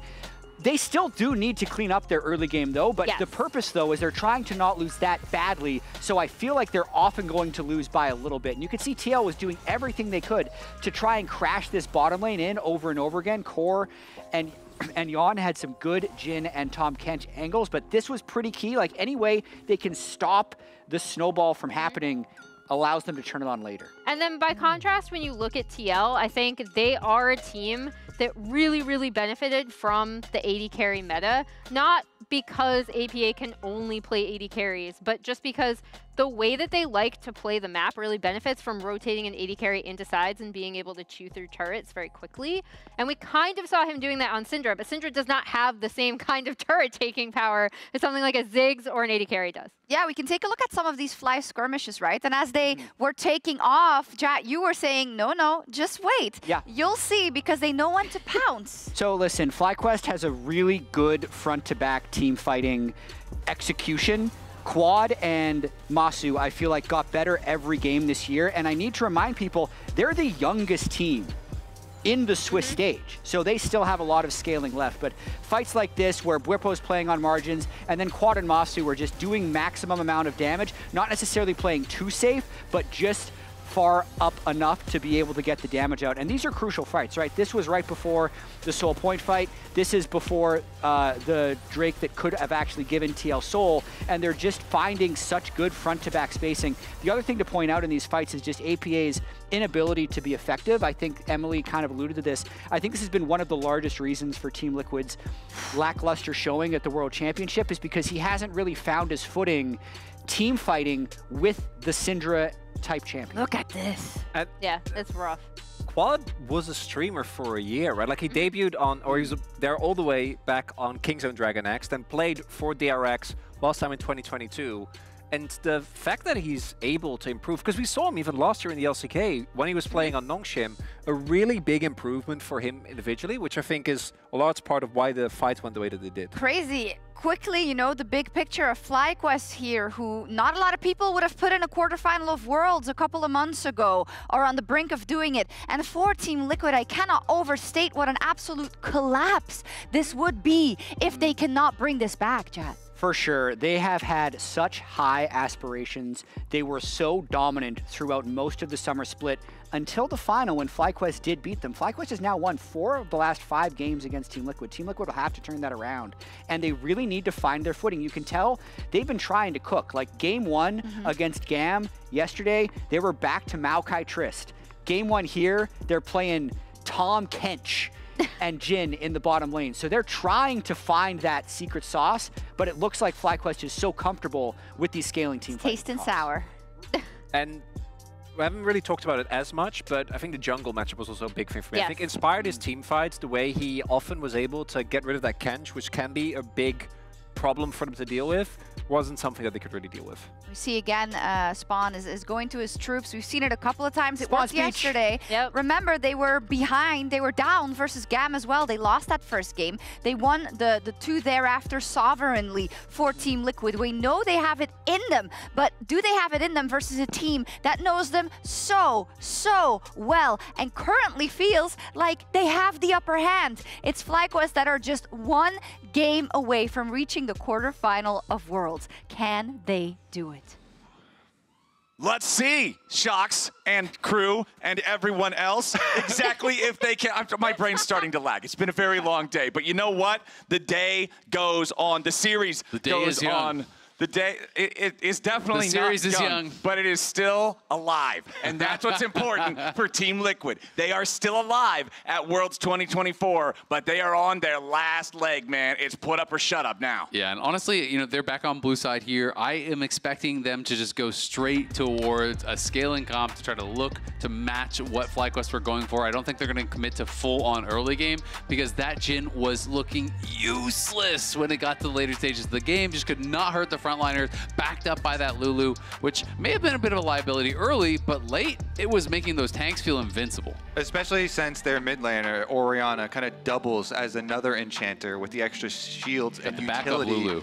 I mean, Quad, let's be honest, Quad was a monster this game, and it was very worthwhile for FlyQuest to invest resources into him early, and so that's why you see TL now banning away this Orianna. Yeah, and there's no Skarner available, so no first pick Skarner for them. The Aurora up and available, but I just gotta say, I just don't like carries for Impact, and I think he's gonna be playing this again. Got to put 700 more hours of practice in onto that Aurora. Nah, it looks like they didn't have the time. I like more. Yeah. Spawn with some very good inspirational speeches. TL are going to need them now because this is possibly, you know, the last moment for them. So they do invest in the Nocturne here. Now, Nocturne does not just pair with Orianna, of course. As Gen.G demonstrated, it pairs very well with the said Aurora we were talking about, as well as a couple other options. I don't think they're going to pick the Twitch, but Twitch was already hovered earlier in the previous draft. Yeah, it'd be interesting to see if they brought it out. They obviously did play it already in the GAM series. That time they paired it with a Nico, but that is also banned. So a lot of these prime pairings are going to be taken away. When I think back to some of the other pairings and I think of Impact champs, honestly wouldn't be shocked, you know, see like a Cannon or something along those lines either. Definitely could be one of the possibilities. Speaking of Impact, Whippo feels it necessary to steal away the Cassante again and then have Impact on, you know, something maybe a little more carry-oriented, I don't know, because he just feels like he doesn't have to. For the side of FlyQuest, there is a level of comfort. I mean, it's interesting, right? Because, you know, if I'm TL coming into this, I might just be prioritizing a first pick Renekton to just get Impact, that comfort, right? You know, look towards something like that, because that is one of the bruisers he's been very comfortable on. But speaking of comfort, we are back towards the APA. Well, yeah, they banned it out. Yeah, I know. But I'm saying, you know, they could have left it up in first pick. But APA here is going to be playing the Tristana, and it is going to be Impact on the Rumble. The Tristana, I mean, it's kind of interesting because it is one of those things that so many people have so much practice on from the summer split, but it has not looked good for very many players when it's been brought out at Worlds, including APA. You know, we saw Weibo obviously going towards a lot of AD carries, and then they kind of abandoned ship after that wasn't working for them. But Team Liquid are going back towards pretty much ultimate comfort. Okay, so TL, Tristana, Rumble, Nocturne, top half of the map taken care of. Over on FlyQuest side, Cassante and Ari locked in for the solo lanes, but they want to lock the Callista for Masu before we get into the second half of the bans. And I always like that on red side because then you get 2 protection bans here, and they immediately take away the Ashe, which is so problematic for the Callista lane. You're trying to kind of do damage control on the side of TL and take away good pairings that go with the Callista by destroying the Renata here. But, you know, Busio can just be on one of these other engage combinations with the Callista and still look to set up a very strong team fight once again. I'm assuming Vi will probably get banned out here to try to deny that pairing from Inspired as well as Quad. And we'll have to see what he wants to look towards after that. But you know, there are a lot of options, obviously, alongside Callista. Renata is that kind of premier Enchanter support that does pair well with it, but it can work well with Engage supports as well, and can be quite powerful just kind of on its own. If they don't ban the Vi, then that is, to me, APA telling Spawn, it's fine. I will rocket jump the Vi ults that come my way. I get a little nervous when I hear that, but you know, if you have confidence in that, then go straight for it. The problem is sometimes you can buffer and just die anyway to damage that's getting piled through, right? So, you know, it is difficult. Viego Ari also has been one of those pairings that they have liked to play with. It is definitely an Inspired special, but the Vi is up. The Vi is that premier duo with the Ari.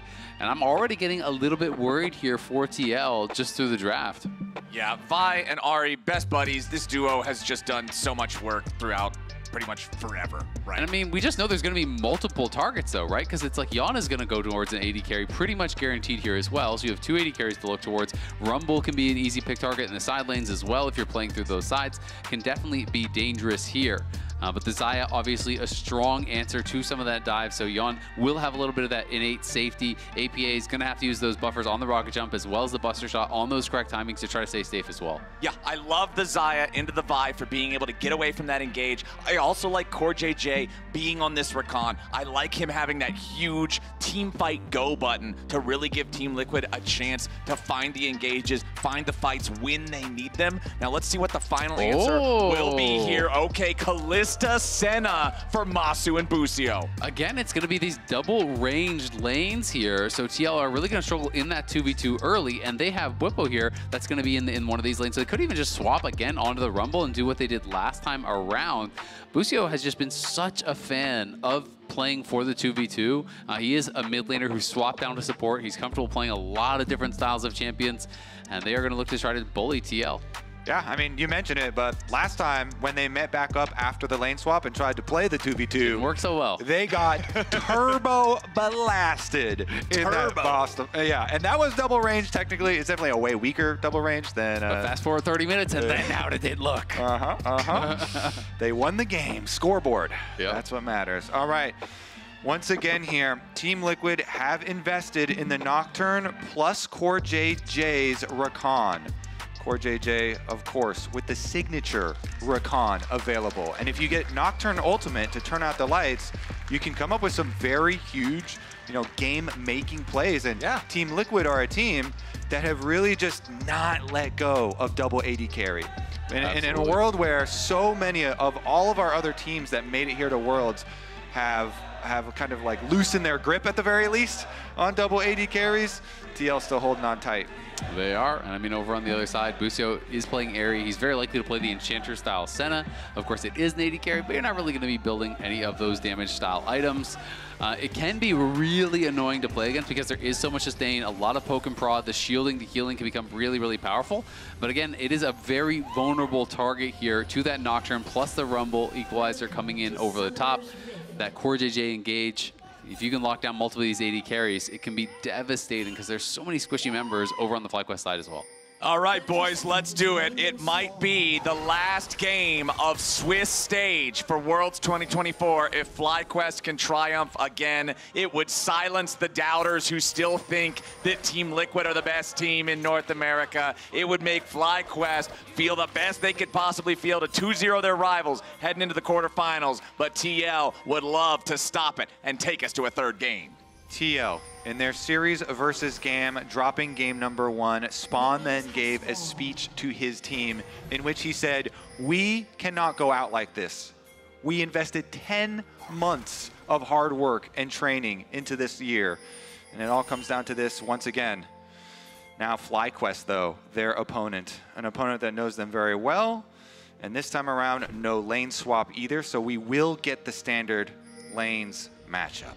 I like how you bring up that they know them very well, because it's always such a double-edged sword, right? The amount of familiarity that both these teams have with one another, playing each other over 20 times throughout this year, just trying to eke out those little advantages and predictions that you know based on all that behavior. And it's an important story because both of these two teams have actually made each other better throughout the year.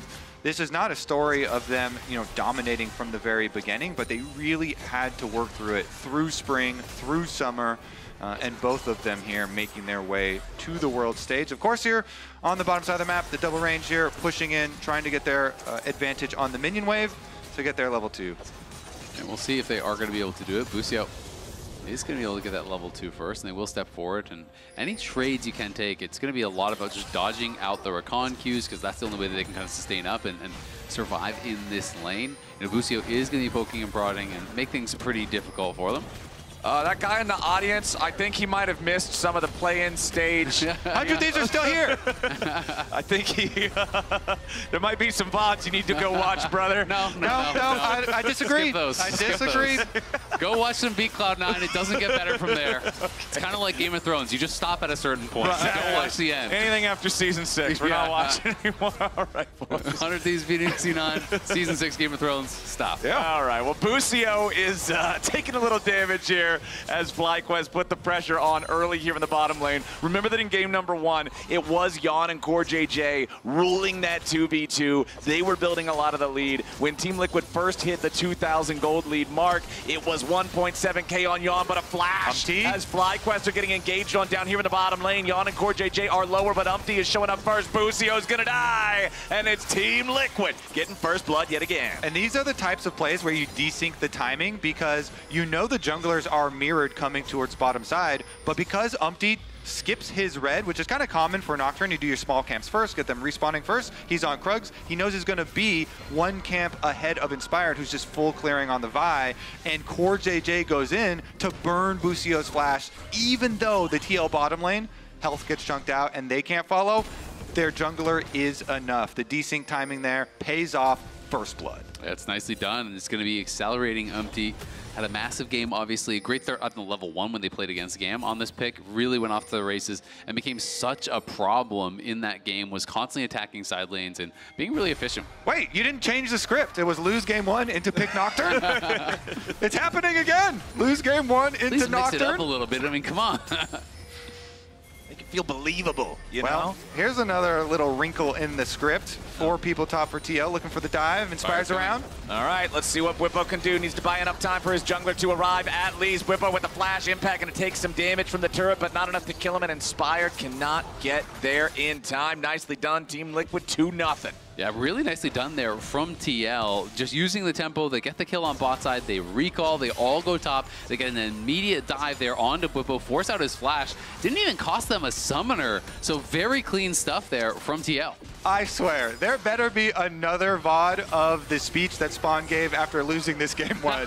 Because what is he saying to Umpty? Because Umpty just turns into a maniac here. He ganks bottom lane, boom, success. They go up top side, they dive the tower, success again. I mean, at that point, you're just losing on purpose to get another Spawn speech. Yeah. It's content farming, baby. It's a new method. I want Spawn to come give us a where's our speech, inspirational Spawn? caster bro. speech. I've known that guy for like 10 years. All right, Yon and CoreJJ now making life pretty hard for Bwipo as he tries to get away from some of those feathers with Yon bouncing him around. It is a 700 gold lead here for TL after those initial couple of kills, getting them off to a good start yet again, but we'll see if they can keep that moving. First Dragon is Hex this game, so you're not going to see that powerful Soul, but remember that Team Liquid was really happy to see the Soul in the first game with their early objective control. We'll see if they can have that same objective control in this one. 15 seconds until the first grub spawn. One of the things I really like about this swap here from TL is that Rumble is 6 now and has Equalizer, so they can't actually pressure the tower where they can easily pressure Bwipo. Yeah, Bwipo ignited, smited. He is down, so, you know, in the general sense of the word, not with the summoner spell. It's not like he's a jungle camp, but he's out of the picture. And Team Liquid's CoreJJ. 3-0. Like Flower said, smited his ass. He's out of there. Team Liquid, 3-0. They're off to an almost 1,500 gold lead. FlyQuest, though, are looking for that first set of grubs. Yeah, going to be able to get the grubs. This isn't going to be contested, but again, they get the dive on top side, they get a plate there, they deny minions, and they push in bot side, so more minions going to be denied down on that bot side as well from Impact, who had the push. As FlyQuest are sending Bwipo down towards that bot wave, but unfortunately for him, it's just going to be him arriving to a wave that's pushing away from him. And again, we're going to have the TL bot lane going down there to arrive and just keep Bwipo down. They really are focusing on him this game. They're trying to put him in a deficit, and they do have a lot better scaling, a lot better consistent damage than what they brought in that game number 1. The difference here between the game number 1 is that the actual objectives this time, FlyQuest did at least get the grubs. It does look very similar with TL, you know, getting a bunch of kills early, kind of freely tower diving and successfully tower diving Bwipo there. CoreJJ, by the way, nice placement on his Recon knockup. Caught Bwipo as he was dashing, and now gonna interrupt his recall as well. One major difference, though, is that Inspired and Quad haven't been able to pair up to get a lot of pressure on APA. APA has just been kind of farming comfortably. CoreJJ with the grand entrance to try to make his exit, but Umpty immediately swooping in here with a paranoia. Look at the EXP bars on the side of the screen. Inspired only halfway to level 6, and now Quad's in danger as APA jumps after him, looking to get the reset here on the buster shot, on the rocket jump, excuse me, from the explosive charge. So, interesting, we're going to have a desync on the ultimates for jungle now, too. As you mentioned, Inspired has not been able to combine with Quad yet. He just now got Inspired's ultimate, so the level 6 threat is available. However, because of the play we just saw on screen, the deep vision that you see they left behind is almost as important as the chunks that they got on enemy health bars. Still though, because Umpty invested ultimate and you don't have those resources there at 4TL, FlyQuest can move in and will claim their dragon. This is on top of the 3 grubs that they got. And I also really like, this is a subtle thing, but APA was moving down from mid lane, so he wasn't on vision, I believe, when they went in with the Nocturnal, and that's really what kind of causes that flash from Inspired, because I don't think Inspired was actually in that much danger. It was really just Core and Umpty there. He wasn't going to die 100-0, but he doesn't know the location of these additional members from TL.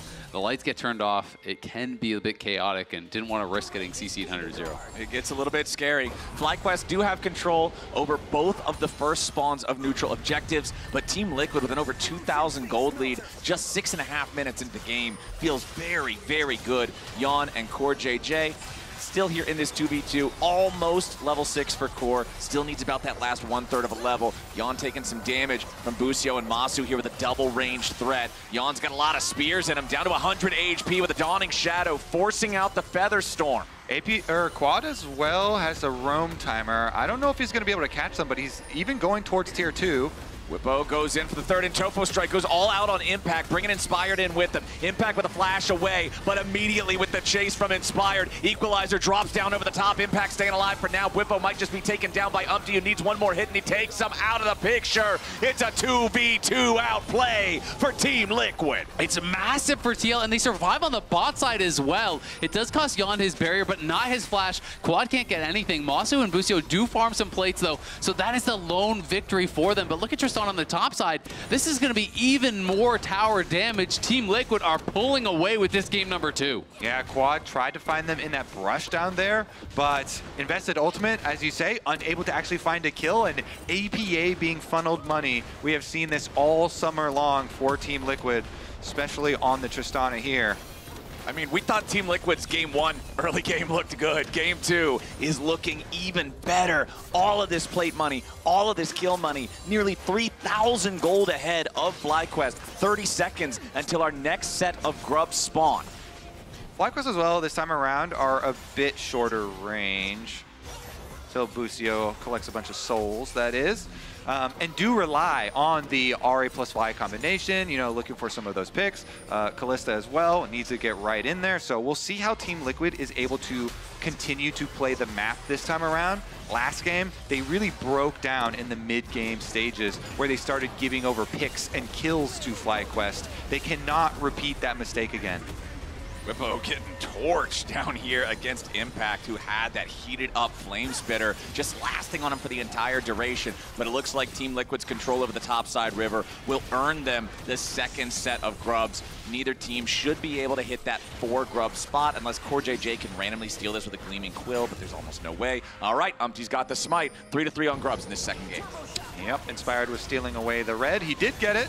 APA jumps in, looking for the engage here on FlyQuest in the top side. Umpty with a paranoia sets it up for APA to grab the kill on Masu, while in the bottom lane, Impact's now potentially in a 1v3 dive scenario. He's got a couple seconds left on the equalizer, and FlyQuest wants to hit him before he can cast it. Impact drops in the bottom lane. Nobody's going to be traded back, but APA putting the DPS into the top lane tier 1 turret should be able to grab that first objective here. Yep, the Demolitionist gonna do his job up there. Meanwhile, they also got the benefit of pushing mid. So kind of 2 lanes won there for Team Liquid. FlyQuest striking back a bit on the bottom side and getting some much needed money for themselves. Because if they can't even hit their single item breakpoints, then they aren't gonna have the damage behind the picks, behind the burst here to be able to actually come back. So TL, really, really strong run of play.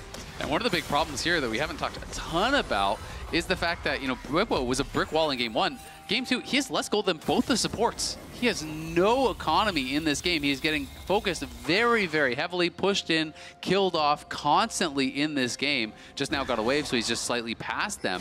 But, you know, it is very difficult for him to survive in a game like this when he's this much down on gold, and there's 2 really high damage carries. And it's very easy for them to continue to push APA to the side lane, send him bottom, shove out that wave as well, keep up that farm on the Tristana, accelerate him to his 2-item breakpoint, and then be able to close the loop there towards mid. Like you say, we're barely over 12.5 minutes into this game, so the timeline here for Team Liquid does look quite good for the next Dragon. Moving in already to grab their vision. CoreJJ has been exceptional on this Rakan. Does have a skin on it. He absolutely has. I mean, it's another one of these things where it's so difficult when a solo AP threat on a team gets really, really fed because it demands you build some level of MR, but then it's like you're playing Cassante, you're playing against double AD carry, but you're also going to get roasted by the Rumble, so you need some amount of MR to survive in a side lane, and your job gets very, very difficult then because you want to build the minimum amount of magic resist to survive, so you're still useful in team fights and don't just get shredded by Tristan Zaya. And honestly, even just trying to handle the minion waves in the side lane because enemy team is running Nocturne. Well, now hold on, Busio. Trying to disengage. I think you beat the minions 1v1 still. We're not there. Oh, come on. All right. It's going to be close. You're right, Kobe, but I think Hold you on, can do down it. here in the bottom lane, we got an engage coming out from FlyQuest. Nice use of the combo there to get the pick on APA. The Vi and Ahri coming to life to make that one happen. There's your pick. They find it. They do have enough damage to finish off this time, and they'll be rewarded with finally getting that outer tower for themselves. FlyQuest starting to get some money back, but again, does rely on those cooldowns, and that was double flashes used to get that pick. Exactly. It's a pretty expensive investment there to be able to kill him off. And we are looking towards Mountain Soul, which would be, I think, really powerful, honestly, for both teams, which do have a lot of upfront damage, a lot of pick. But I think it is pretty devastating for FlyQuest, especially if Team Liquid are able to grab that. When you're playing Ahri Vi, when you're playing with this Kalista, so much of it is about getting that initial kill in the fight, and your job just gets that much more difficult as they stack the resistances here with the Mountain Dragons. Speaking of stacking, we're 14 minutes into the game now. Isaac, could you read how many souls Senna has? I can't see the number from here. It is 41. Not a lot. Okay, 41 souls. Nothing to really write home about here just yet. MasterCard Lane Economy Snapshot shows Thank you, MasterCard. Yeah, thank you, MasterCard. We got Impact off to the greatest lead have to swipe of the and buy game some more souls. so far. And this Rift Herald is going to drop now as well. So TL going to pull ahead in that neutral objective game. We'll see how much value they can get out of this one. Still just one turret to one turret for either side. Yeah, you can see the Echoes of Hylia is done, the Dreammaker is done. So Busio is online now. With this build, your healing really does start to ramp up. You are a big scaling threat, but not in the traditional way, not in like a damage way. You become really, you're Soraka with a gun, let's be honest, right? Like you have a lot of healing, and it can turn around fights and bait in your opponent sometimes, where they overcommit thinking they have enough damage to push through, and then all of a sudden the ultimate shielding comes out, the airy shield comes out, all of this additional healing comes out, and can really make things difficult. Meanwhile, tending to the side lanes there for FlyQuest, they just keep Whippo up there. They have both their teleports ready, so they should be able to make the rotation, but get caught. Immediately, Team Liquid go for the engage, but they don't have enough damage to secure the kill. Now the equalizer comes down over the top as FlyQuest guarantee their jungler's able to survive. Whippo now in a bad spot, though, has to try to go all out to get himself away, but he can't do anything to escape the flame spitter. Now TL continuing their engage with a nice knock-up on Amasu. That Kallista's going nowhere. Yon's going on a killing spree, and the Herald's going into the tier 2 turret. Nicely done from TL. Just absolutely swimming in money after that play. That should be the play that breaks this game. That play right there. The catch on the rotation. FlyQuest a little bit desync there, and you saw after teleporting in, Whippo actually dashed forward while the Rift Herald was able to finish off the tower. So then he turns around, and there's no tower standing here, and he's walking right into this Fed Rumble with the flamethrower alight. So Impact taking care of that mid tower, roasting him alive, and that should be Team Liquid really cementing control of the entire Rift now. Once again, you see so many wards left in enemy jungle, and since you're running Nocturne, you just get to constantly go for these picks. See immediately there, CoreJJ, APA, and Umpty jump on him because they are already channeling that Rift Herald mid, you see, which takes out the tower, and Yon is able to ult the engage there from Whippo, who turns around with no escape. Yeah, exactly. He does force out the ulti there with the Pathmaker, but then you said it, there's no way out. Tries to get back towards that mid lane tower, but Impact is there and waiting to cook him up. And Impact is just so fed at this point in the game. He even has another about 400 gold just from first strike on top of all the farm advantages that he has. APA doing what he does here in the side lane, getting richer and richer. Both the TL AD carries approaching that second completed item very quickly here. And the game has really fallen apart for FlyQuest. I mean, this time around, you can't really just sit back and depend on outscaling. Exactly. Your range is far inferior to game number 1. Your engage is into a Xayah and a Tristana, who the rocket jump buffering is very annoying to try and deal with. And so you have to come out with stuff like charm flashes and really quick plays. But every time you go into a side lane, you become attackable. And CoreJJ has been constantly roaming around the map, trying to start these plays off, with Umpty always farming a camp that is on his side of the map. It's so critical for Nocturne to always be like farming near your engaged support so you can follow up, and TL have done that well. TL continuing to choke FlyQuest out of the map now with the engage in the mid lane. Paranoia from Umpty diving after the AD carry of FlyQuest, but he's gone too deep. Busio with the kill on the Team Liquid jungler as Yon has to try to retreat now, inspired with a Vault Breaker flash, but it ain't gonna find the target. He can follow it up with the ulti here as Quad shows up from the side and a nice shutdown back over to FlyQuest as Team Liquid continues trying to run. It's a 2-for-1 trade favoring Fly so far. Impact's gotta try to get away. Quad running out of Spirit Rush charges now. The rest of the team needs to join up, and Busio's get the kill on Impact. Team Liquid got way too excited. Yeah, Umpty goes very deep on that ulti, and now not only do you give up the kills, we'll see if they can get even more off this. We can watch this one more time. What is it that he saw to really kind of prompt this play? I mean, APA was not even there. He is very strong at this point, but it's really underestimating the damage mitigation that Senna is going to provide with all of his healing, with all this shielding, and then all of a sudden, the Vi comes in from the side. Flash Q is going to be ulted by Yon, but look at this ulti buffer there from the Vi as the root is coming through, immunes it with his own ultimate. If I was Spawn after this one, I think he's going to say, like, calm down and look at the risk versus reward of that play. Yeah. That is an unnecessary attempt for a dive because you're just going to continue to accrue things. You can tell, look at the laughing there. Tanner, DeMonte in the back, cracking up at this because he knows FlyQuest here just got a nice little bit of gold, a nice little way possibly to fight their way back in. Yeah, and I mean, you saw the reaction there from Yon. They're going to look for a side lane. Here we go again. Umpty with a Paranoia, this time after Whippo. all out to try to get the Cassante away, but Bwipo's now in a 1v2. Impact providing the damage, Dawning Shadow for a shield, but Bwipo is taking so much damage over time from the Rumble. He'll try to continue escaping. Quad missed the charm. Impact will secure that kill, and now APA forces Quad back as well.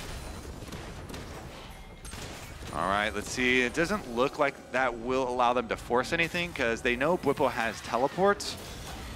It is a nice pick to get and does demonstrate the danger again of the entirety of the map, even with the kind of bump on the road here you see with the win probability, which is heavily influenced by the gold graph. Is still going to be in pretty much complete control for TL. So FlyQuest are aiming to try and find some of those picks with their Ahri buy, with their sweeper usage here. APA does have flash as well as his rocket jump though, so should be quite safe. Yeah, and you can see also that Core has just been constantly moving up towards his side of the map. You know, he's moving into the river. You can see he's actually warding over the wall to try to spot any early movements. You know, before the Vi gets in position to attack, he's often going to be spotted out. It makes it very difficult for Inspired to look for these plays. Again, as he's moving forward to clear out vision, he'll be spotted by that blue trinket, and then you look down towards the bot lane, and it's Rumble shoving out this wave. It's mid lane being pushed in, and it's TL looking to collapse up towards that top side of the map. That's how you just extend your gold lead when you are far ahead like this and you have the extra like very long range pressure tools. Keep on making FlyQuest lose out on a minion wave here or a minion wave there. Little bits of golden experience going into those towers that they push in. See what FlyQuest can do. If that last play can be like a rallying spark for them. Because otherwise, Team Liquid are very much threatening to push us to that game 3. They really are, and I mean, TL are still in an incredible spot, and I think if you're on FlyQuest's side, you hope that they get a little bit nervous, they get a little bit stressed by a play like that going bad. I mean, Yon had such a big reaction to that play after. You know these players are under an immense amount of stress. It is win or go home for Team Liquid. This is either the beginning of something more or the end of the road for them. FlyQuest obviously trying to fight to survive here at Worlds. Both teams feeling they have so much more to give, so much more to do at this tournament. Yeah, stress is such an interesting thing because, well, actually, let's see about this mid lane pass. Now, Bwipo using the Pathmaker to just walk away as CoreJJ could have otherwise hit him with a grand entrance. Cassante very good at walking away from those situations. Okay, that grouping mid, they did just shove the top wave as well. Not going to get all the way to the tower, but seems like everyone will be safe after that pass. So while TL are still very, very ahead, Quad has quietly collected a lot of gold. I mean, he has the Storm Surge done now at this point, so he is on 2 items. He's working towards his 3rd, has that Malignus for quite some time. If you can find that first initial pick, 100 to 0 someone like APA, all of a sudden the gold doesn't really matter. You can get those resets and potentially run over the play. But they're looking for Yon. They want it. Inspired tries to make the engage, but Yon doing a beautiful job here with a Feather Storm. Inspired taking a ton of damage now with a counter punch from TL hitting hard. Masu and Quad in full retreat as Team Liquid teleport Impact in. The fight is already over and TL's heading over to Baron. FlyQuest knew time was running out and they just snapped. They decided to go for it, but the reactions from Yon and CoreJJ are immediate. Yon with the ultimate, and then CoreJJ turns it around immediately, and it might very well be a TL Baron. Let's see what FlyQuest can do about it. They can't smite steal it, but they could try and poke around and fight. Yeah, FlyQuest need to try to do something here. TL got the Baron down to about 2,000 HP. Baron not secured yet as Bwipo goes in, finds a nice Pathmaker onto 2. Umpty with the flash into the pit, but he's going to go right back in to secure it here with a smite. Team Liquid just cleaning up FlyQuest all over the top side river. The river runs red, baby. Team Liquid 14-6 now. Baron in their pocket. And that could just be the death knell from FlyQuest in this game. They try to pull the trigger on this pick, but Yon reacts so quickly. The Q, the flash, they're going for it. They're trying to look for immediate reaction. Then look at this, flashing forward to dodge out from the Q from Quad, going aggressive on the play, continuing that damage, so Inspired has no way out. And just the synergy between Yon and CoreJJ hits the Blade Caller, and CoreJJ out of the side of your screen, appearing on the recon, dashes forward, follows up on it, they get the return kill, and then here, because they got that return kill, they were targeting Inspired. FlyQuest just in desperation try and push them off the Baron as it was just getting so low, but Umpty here over the wall, pretty quick thinking. He sees there's a blast cone there, so he knows he can invest his flash and just blast cone right back in to secure it. That man just lost 3 years off his life when Umpty flashed out of the pit. I hope these players are paying for his blood pressure medication after some of these. They're going to have to visit Grandpa Spawn in the old folks' home in about 2 years. So, Grandpa Spawn, tell us a story. When you were at Worlds in 2024. Well, right now, hopefully he can tell them the story about how they took it to a Game 3. They're up 8,500 gold. They are on sole point. 4.5 minutes, though, until that next Drake spawns, and they have Baron for another 80 seconds. I know Team Liquid are wanting to just crack this base and end this one here. And FlyQuest make the call. We're so far behind. Actually, they go for both plays. They want to go in after Umpty, who turns around for the Paranoia counter engage as QuarJJ is ready to try to back up his jungler. Nice equalizer over the top of 3. Meanwhile, a problem off to the side. Yawn nearly killed, trying to get away now as Quad needs one more attack, but he ain't going to find it. Quad into the stasis trying to survive, but Inspired is already dead. Whippos into the back line, but he can't find the kill on Yawn. The AD carry is still fighting, still kiting. There is no way for FlyQuest to try to contest these guys. The Blade Caller finally finds him at the very end, and Yawn will trade his own life. FlyQuest has lost 3 men. Team Liquid have lost only 2. Umpty coming back out of the base now as QuarJJ and APA will continue as your Team Liquid demolition crew here in the bottom lane. It's 10 seconds on Inspired, 25 on Masu and Whippo. The game will not end here, but Team Liquid will successfully crack the base of FlyQuest before the Baron expires. Whoa, what a scramble there from Yawn, running them through the marathon through the jungle here. Let's take another look. FlyQuest, of course, they go for another snap play, this time onto Umpty, who ults over to gain the extra distance towards the rest of his team. And Whippo there tries to get the pincer, but it's really Quad who goes in and starts the hope for FlyQuest, because he chunks Yawn very low initially, but they just can't quite finish it. And look at Core playing around him, constantly re-shielding, peeling him non-stop. Made it a nightmare for FlyQuest to try to finish him off, because with the start of that fight, if they could have just killed Yawn right off the bat, it's a very different looking fight, but they have to commit so many resources to killing this guy that's at 5% HP. Meanwhile, they had another AD carry all along ready to go as APA teleported in, and they got their first inhibitor. So easy inhibitor on bottom means they rotate up to the top half of the map. And we also, if the game goes on that long, have nearly synced up timers here with Baron and what will be Mountain Soul for Team Liquid. A little bit over 2 minutes for both of those as the wave is pushed up here in the top lane. Team Liquid occupying the red side jungle of FlyQuest. Umpty in the brush with a control ward, just waiting to see if anyone is foolish enough to face check this one. APA will be walking up with a minion wave now, trying to put a little bit more damage onto the tier 2 here in top. Yeah, QuarJJ actually just put his Knight's Vow onto APA here rather than Yawn recently too, because APA, the level 17 Tristana, very critical to keep up.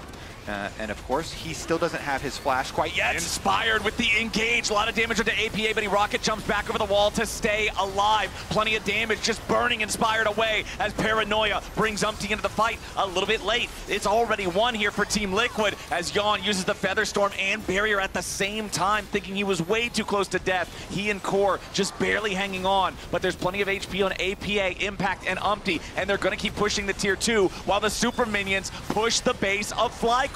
The tier 2 turret still hasn't fallen yet.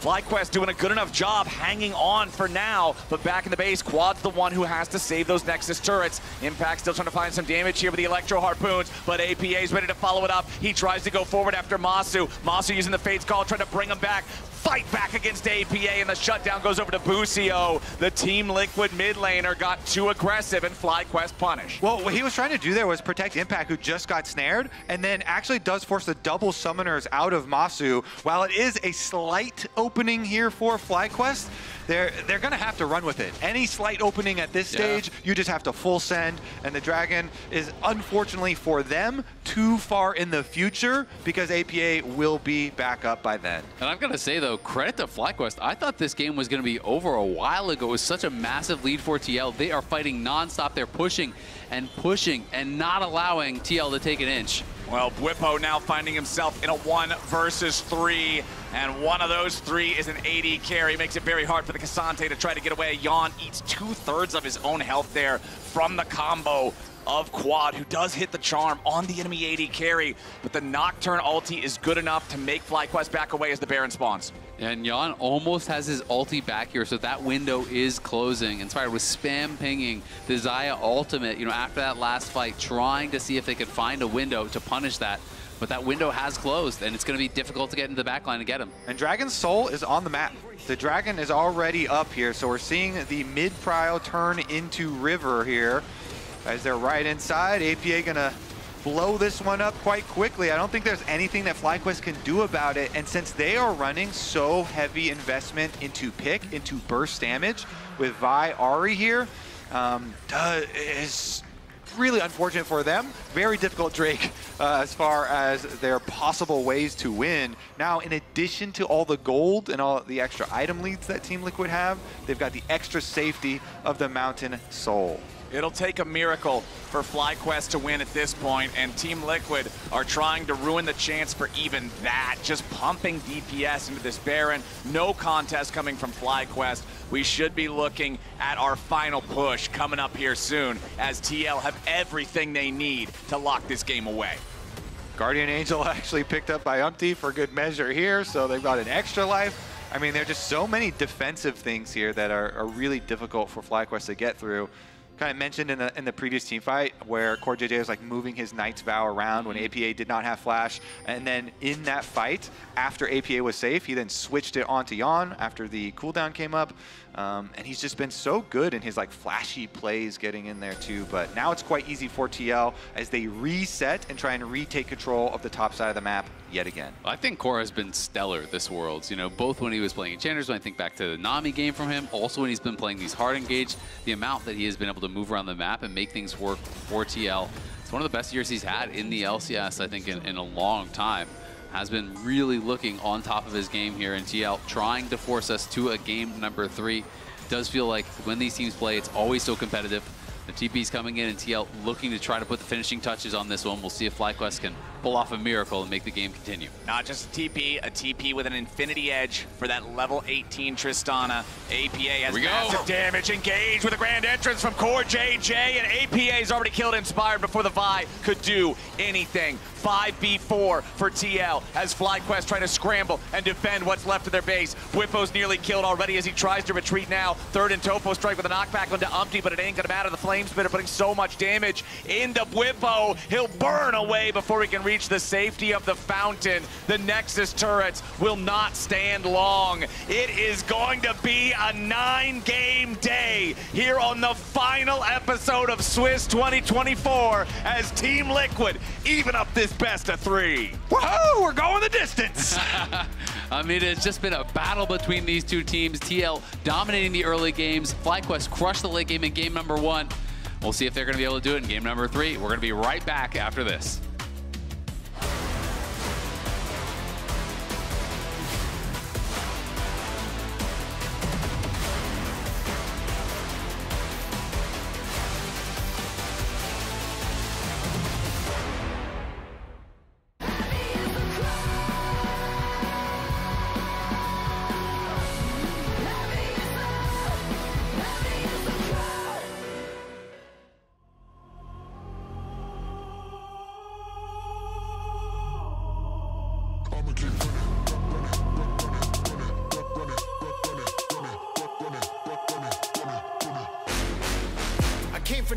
Came from the bottom, but ain't nothing stopping me now. Haters, I got them, don't worry about them. Putting them all in the ground.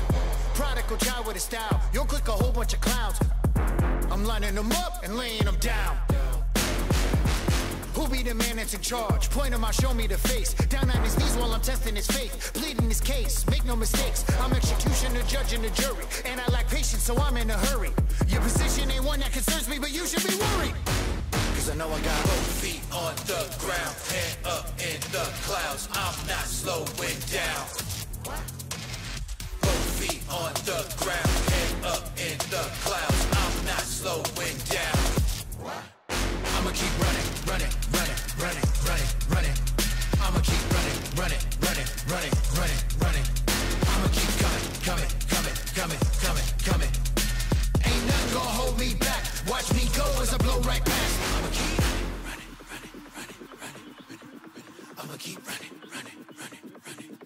Yeah, I'ma keep running, but I ain't no slave. I just keep running, the track has been laid. Run up the numbers to stack when I'm paid. She gon' keep coming, her back getting break. Oops, I mean broken, I'm loud and outspoken. I laugh to the bakers, no joke, I ain't joking, we're joking. Stop all that talking, I told them, yo, can get rolled up, I'm smoking. Getting blood money, my crypto, the token. The takeover was closed like the legs make it open. They say whenever your boy come around with the smoke, they don't want it the way that it's potent. I know this for sure, it's some more that you got that I never could mess with, cause yours is just bogus. I do no look as I pass, your hook is not magic, you couldn't take that shot if you open. I know I got both feet on the ground, head up in the clouds, I'm not slowing down.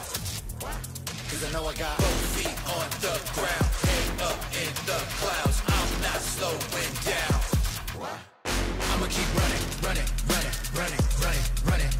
I'ma keep running, running, running, running, running, running. I'ma keep coming, coming, coming, coming, coming, coming. Ain't nothing gonna hold me back. Watch me go as I blow right past. I'ma keep running. I'ma keep running. I'ma keep running. I'ma keep running.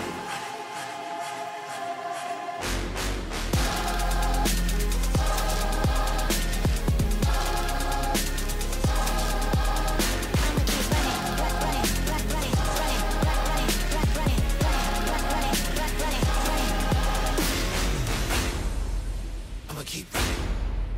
I'ma keep running.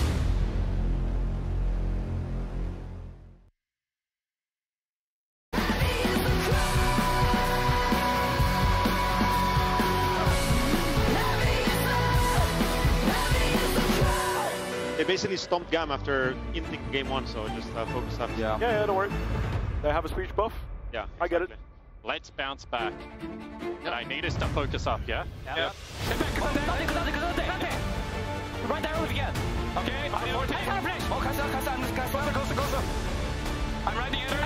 I'm going with center side and right side.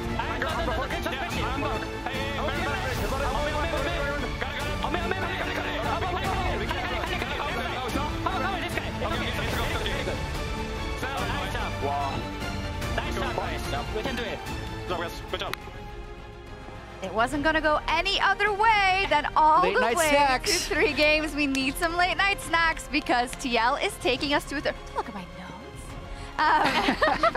Just kidding. Yeah, TL bring it back, and I think much like yesterday, we saw kind of a complete turnaround when they got their kind of head screwed on right, and then you really see how this TL really likes to win, right? And then it's pretty unstoppable. And I feel like this time you did not see a window in for FlyQuest. Yeah, first things first, I'm just saying 100% game rated World so far. 15 out of 15. It's true. Gotta keep it going for quarters. Yeah. And I was very worried because I was looking at the early game, and last time I thought I knew what I was talking about. And then I asked these guys, and this time around, things were actually fine.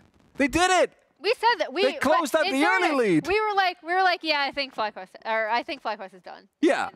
Yeah. And I trusted them blindly. 2 big things. Yeah. One, it's hilarious that the pivot for them it's like the opposite of what we've seen kind of, where the pivot for TL is we're going to Nocturne. Yeah, 3-0, like, last 3 games he's played. All right, sure. And then the bigger thing for me actually is the Trist mid pick for APA, because I think you could very much see that he was incredibly comfortable on this pick. It played a lot more into how they want to play those side lanes. I'm not going to say it's meta or something that might help them going forward necessarily, but I do think this is kind of a return to form, and we're picking stuff we're comfortable with, and we're going. And I think we should just look at the things that was able to get done early, because it has been the case all 3 times he's played Nocturne, potentially because you don't expect Nocturne to be active early, but also because he's just found ridiculous timings on the map. And for what it's worth, when TL is at their best, it's with making a lot of plays.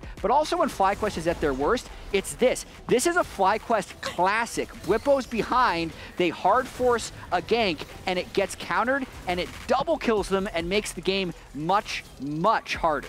And it was already not great at this point, because Whippo was already in a big deficit. was already fed, but I think this is the point where the game really broke, and FlyQuest was going to have to rely on TL making some mistakes, which TL gave them a couple of windows later on. I think that and this is going back to like the Breon days, arguably even to the GNR days. I think this guy has had so many games where that sometimes he feels like he does stuff that he doesn't need to do. And I think that the Nocturnal in mid was a really good example of that. Under the that wasn't necessary. Turret. That was not necessary. It was not great. If FlyQuest had a different composition, that might look a lot different, right? If they had like really, really, really hard scaling, that would be a window for them to get back in. But yeah, that's another issue that like going forward, if TL were to advance, I'd want to see them clean up. But overall, what he was able to get done early was really, really good and kind of similar to the stuff that we've seen from him, either counter jungling or making plays on stuff like the Sejuani or the Maokai, which were like his two big champs this year. They were, and I think before maybe even the latter two games yesterday, that was something we called out as he hasn't been able to have that same impression on the games. It's quite interesting seeing them there now because, of course, we have kind of a wealth on experience, I want to say, on both sides, but then also these developing stories of a Jan who is now again at this point where he was last year, where he had to fight to stay in the World Championship and has a lot of agency himself, right? And on the other side, we have a couple of World's rookies as well in that bot lane. So I would want to be a fly on the wall in those coach rooms right now. And you know what's really cool is Jan and Busio were actually on a podcast with me earlier this year, right after MSI. And Busio was like kind of bummed about his individual performance, how FlyQuest didn't look that great at that event. And Jan was like, hey, I didn't look good at Worlds last year. And, you know, I'm doing really well this year. You can do it too. And I think we have seen a massive glow up of this Masu Busio bot lane. But then Jan, his team fighting, and like previously it was his laning is good. He needs to work on his team fighting.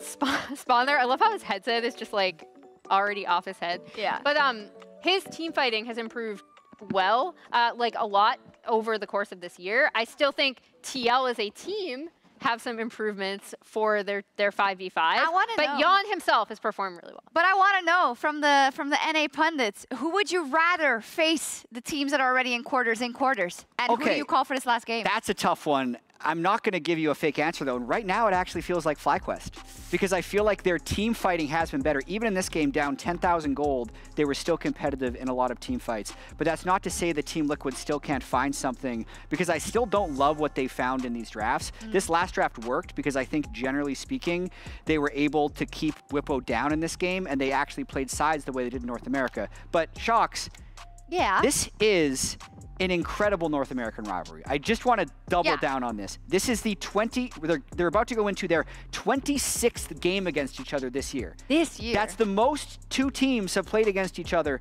this year from any region across the world. The current standings is 13 to TL and 12 to FlyQuest. Oh my. The current kills is 372 to TL and 368 to FlyQuest. They're within 4 kills of each other.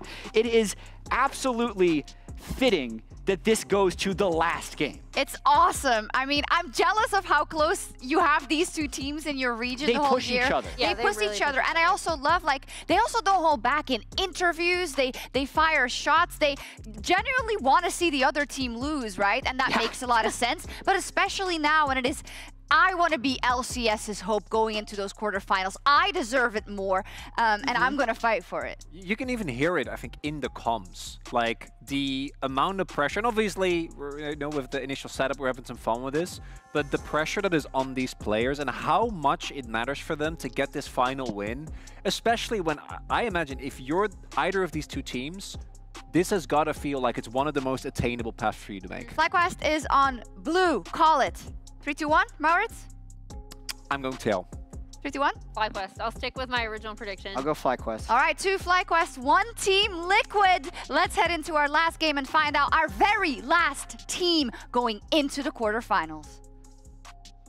Let's find out who's gonna do it. Team Liquid have showed up with powerful early games, more so even in the second game than the first, but FlyQuest's mid-game coordination, their team play, if they don't get set super far behind, has also shown some real bright points. And FlyQuest are on blue side now. Yep. So blue side has determined a lot. As Jet said, this very long series, if we consider the entire year, 13 to 12 going the distance. So honestly, as funny as it is, if like best of 27. Yeah, if FlyQuest win though, we actually are going to have another series somehow, like for fun to break it, because then they'll be tied again. Well, I guess we'll just have to send both the quarters, so let's have to make that sacrifice. New rule, okay.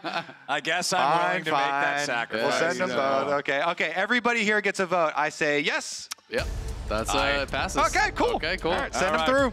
The vote passes, but unfortunately, we are not on the council, so only one of these teams will be able to go forward. FlyQuest back on the blue, Team Liquid back on the red. One last game to determine who is North America's last hope and who is watching from the couch for the rest of Worlds 2024. The Nico and the Ziggs remain banned by FlyQuest, targeting APA, while the Renekton and Ivern are banned again by Team Liquid. Two things I'm very curious about here. You know, if the priority on Enchanters continues for Busio, obviously with Lulu game 1, Senna game 2, and also if FlyQuest push more towards a late game comp like they had in game number 1, or if they're going to index more towards early like they did in game number 2, because even from behind in game number 2, they were competitive in a lot of those fights down 10K.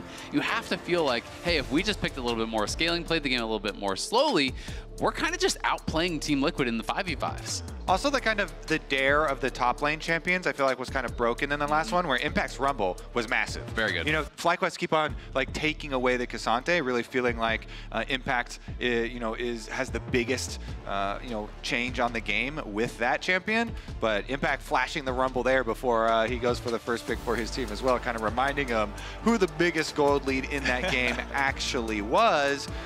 The most important pick probably in the last few series, had been the Nocturne for Umpty.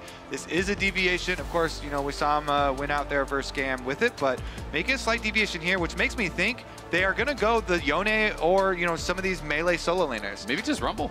That would be so crazy if they now waited this whole time to now throw down it. Yeah. But I definitely expect some melee solo laners to be able to proc the passive. I guess I was just surprised to see it locked in first, since your opponents have already shown their jungler. It's not like there's any contest on the Sejuani. There isn't, but I think that they want to look towards things that are going to be, additional counter picks. They're playing on red side, so I think they're going to take Rumble because they feel it could be a contested pick potentially and taken away after he performed that well. And then you can still look on 3 here to have an answer to a bot lane pick, or if they pick mid, then you can have a mid lane counter pick. It is going to be Galio Yone that they throw down. I'm expecting this is going to be Whippo playing at top. We saw Broken Blade bring it out and get a solo kill in this matchup at Worlds, really popped off on it. And now the question is, what can you draft to really absorb the engage? This is the kind of comp that I feel like a Swain or something fits so well into when they hard commit to dive like this. Is he gonna? Kled! He locked it! So APA. Okay. APA started as a Kled main in mid. Is he actually throwing it down here? Elimination game of Worlds? That's locked, right? Yeah, that is locked, baby! Locked. So this is something that I even mentioned it last game. So when you look towards his solo queue, people always talked about, this guy's a Ziggs 1 trick, an Asol 2 trick when he came in. You look at his solo queue, he is spamming Pantheon and he is spamming Kled. Those were the champions that he was really known for in solo queue. And this is a guy who actually finished at the top of Champions queue when that was going on in NA. He is a grinder, and he takes this moment to be able to bring it out. This is crazy. How many times have we talked up this story and it not come through? Always throwing it out there, talking about on podcasts, talking about it in game series, setting up for APA, and yet he chooses this moment here, elimination match, to actually go into a Yone Galio. See if he can do it versus, if he can fish for the Galio matchup, that's key. So then the other thing here is that the Galio is very good counter to the Rumble, but very bad into a Kled.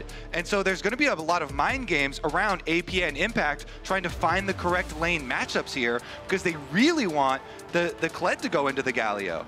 Yeah, I mean, this is going to be really, really interesting.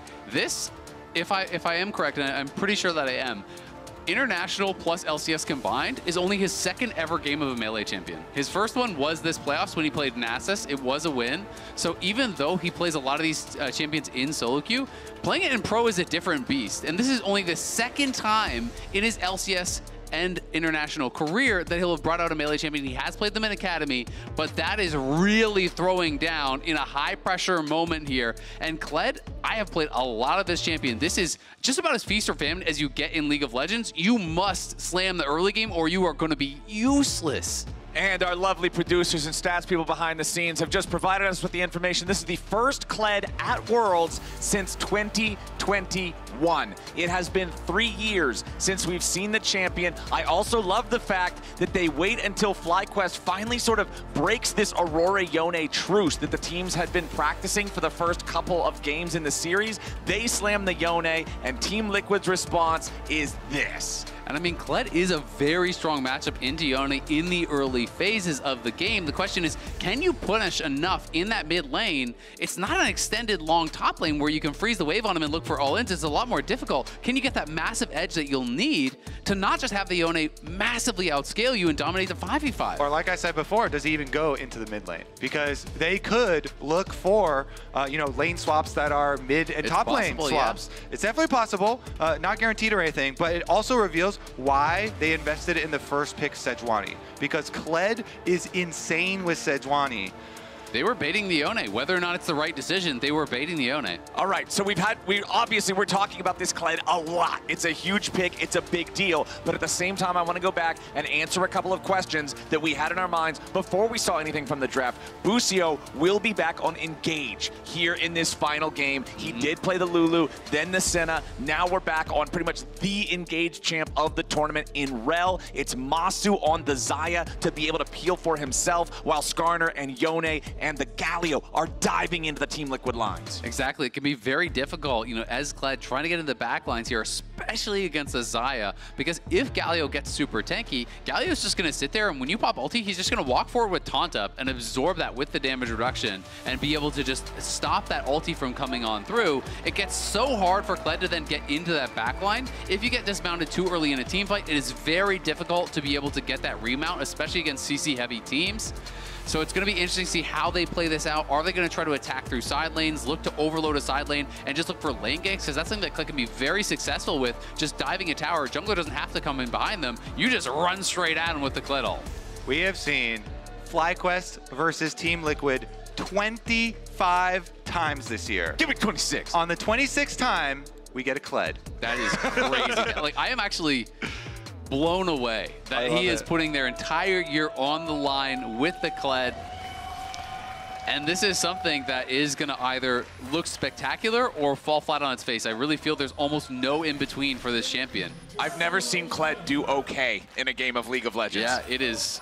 It is so risky, but it's such a fun champion to watch because it rewards aggressive play. You need to be putting yourself at risk by fighting to almost to the death where you're getting dismounts and getting remounts, and that's how you can create these big advantages in those 1v1s. And you can see here the first emote flash by APA this game, the FlyQuest logo at his opponents, letting them know, trying to get in the heads a little bit here. Let's see if anybody's going to give us anything special at level 1 to go along with the spiciness in the draft. It doesn't look like we're getting a whole lot, as FlyQuest are just keeping eyes on Team Liquid a little bit, throwing the ward down right by the Raptor pit. Again, I'm also very curious how the solo lane bouncing might go that you guys are already talking about a little bit, Kobe. Maybe I was reaching with that because he doesn't seem like he's moving at all. And I mean, it's definitely for the Yone. So if the Yone swapped, I think he would follow them, to your point, Kobe. But if the Yone is going to lane mid, I think it is going to be him just laning there. Okay. The problem is, you know, Kled in these kind of melee matchups, you know, if you play Kled into a lot of these kind of like evasive melee champions in top lane, you have this long extended lane where you can bounce the wave, it pulls out, and then you're kind of holding the wave, and you look for an all-in in this long extended lane. In mid lane, it's really hard to do that because it is such a short lane. So Quad's job is just to survive, to be getting experience, to get as much farm as you can. Even if you're down like 20 CS at 10 minutes, I don't think you care at all against the Kled, because this champion falls off a cliff after like level 5. Like, this champion does not scale. You're Yone. Exactly, and you are scaling to infinity. All right, we'll also keep our eyes on this top lane matchup. Isaac, you mentioned it back in draft. We got to see this from Broken Blade earlier on in the tournament. Got the solo kill super early, showed mastery over the champion. We'll see if Bwipo can show us a similar amount of flexing muscles here on it against this Rumble. The natural affinity that Galio has for dealing with mages, for dealing with magic damage champions. He should be set up in a good spot. And this is this difficult spot because the wave is in a perfect spot for quad, where it's like APA cannot actually all in onto him, because from these spots you usually want to look for a dismount and remount with your W to be able to actually fight it out and create an advantage. But because it's too close to the tower, he can't actually do that. So he's just getting poked and prodded by quad. He can't really go forward to actually get the remount. And now you're in an awkward spot because you don't have eyes on the Skarner, and you remount so slowly off these minions. They do know, at the very least, that the Skarner did clear up towards the top side because they have their Raptor ward. So he could hover down to the bottom, but using his dismounted form right now to outrange those Qs from quad. And really, it's got to be the call on support roams. When you have melee volatile matchups, which basically all of Kled's matchups are very volatile, then you're always trying to keep track of the support roams, and Busio is the first one to head on up here. Yeah, exactly. Busio comes up, and he just has to take his base. He realizes he's in such an awkward spot. It's a TP back with just that longsword and a pink ward. So APA already in a rough spot here early on, I feel like.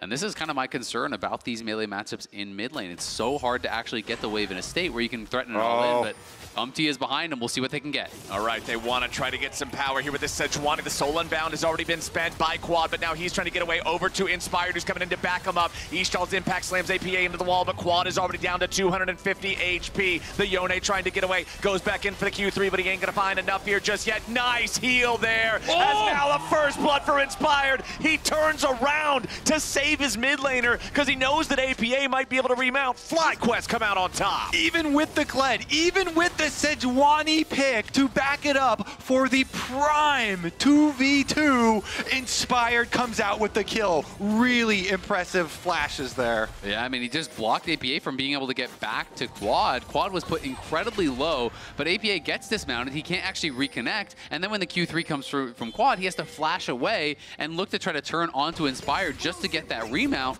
which, yes, he does, because there is that E coming through from Sejuani that buys him a little bit of time, but on the other side, Umti is just dying, and that is a disaster, it feels like, already down 1K 4.5 minutes in.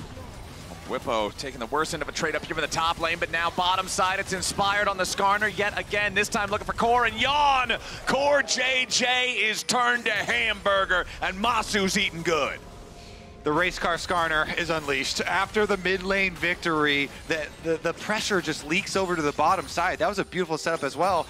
Busio is able to land the stun after Inspired gets in there and pick up the extra kill. Umti's trying to find the consolation prize here, which will be the dragon. But the early gold for FlyQuest is going to go a very long way.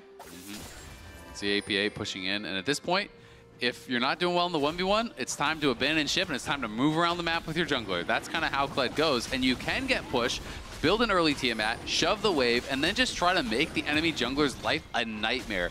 Group up with Umti, play for 2v2s, try to threaten dives. You got to make stuff happen on the map. You cannot sit back and farm. Let's talk about some of the history of APA, and something that Spawn actually said very recently in an interview when he was talking about him. Well, we might have to talk about Inspired more, because he's actually ruling the game so far. We might have to focus on the present instead of the past here, Kobe, as Impact just hits level 6 for the Equalizer to try to clear out the wave, but FlyQuest sent the whole party up here, man. Even the bottom lane's joining him. Inspired only dropping a half HP from the turret aggro. FlyQuest finally showing us some early game. Really nicely done here for FlyQuest, and it's at a time where it's TL investing so heavily into some of these early game champs. FlyQuest are running away with this already. Yawn's going to try to push this in, but can't even get a plate. And for the TL players, that sinking feeling has got to be setting in. They've got to stay calm, try to think about a way that they can claw this one back. I want to give a little spark of hope, though, to the TL fans that might be watching this kind of slip away from them. Another bit of action coming their way, though. Everybody's heading to the Void Grubs here. Galio is also level 6, so Whipple could ult in. We've also got APA ready with the charge. Team Liquid firing it off here as the Void Grubs are already secured by FlyQuest, but a massive fade sealed over the wall coming out from Quad. Whippo makes his entrance. FlyQuest are slaughtering Liquid. A double kill, and APA with no flash. All that is left to determine is who's getting the money here for Fly. They'll get the taunt there from Whippo. Masu's on a killing spree. 6-0, 7 minutes in. The wheels have come off already, and Team Liquid, after the incredible year that they had, maybe going out like this, FlyQuest are dominating them in the final game of the Swiss stage. So, should I not tell the inspirational story for the side of TL? It's going to have to be pretty inspirational at this point. Just look at this. Look at the Galio just hit level 6 as well. So you had the initial ult there, and then the Galio ult also comes in to further ensure that they're going to win it. It's already the double for Quad's Yone, the brother. And then here, just sitting on the wall there, Bwipo waiting because he knows there's nowhere for APA to go. Exactly. APA was trying to have them dismount him so he could queue over the wall, but they didn't give it to him. They just wait for the cooldowns, and TL, they know this game has slipped away from them. The speech, maybe not inspiring, but Quad's ult definitely was. Quad is in an incredible spot. Yone has been so dominant this tournament, and he's 1,000 gold ahead of a Kled at 8 minutes into the game. Okay, but I respect the confidence to go all in a Worlds match to throw down a Kled pick. Spawn, the interview that I was talking about, where he mentioned kind of some of the origins of APA and how he originally scouted him. You mentioned, his champions Q climb, his solo Q climb, his work ethic. A lot of his playstyle then was about roaming from mid. And what they were looking for with this pick is those post-level 6 Kled roams around the map with the ultimate, allowing the Sejuani plus the Kled to influence the side lanes. But they never got to actually enact that game plan because the early skirmish they lost. And so they lost that mid priority. It's supposed to be a snowball. The theory behind it is to snowball off the winning 2v2 first in mid, get your level 6 first, and then you get to go down to the other side lanes.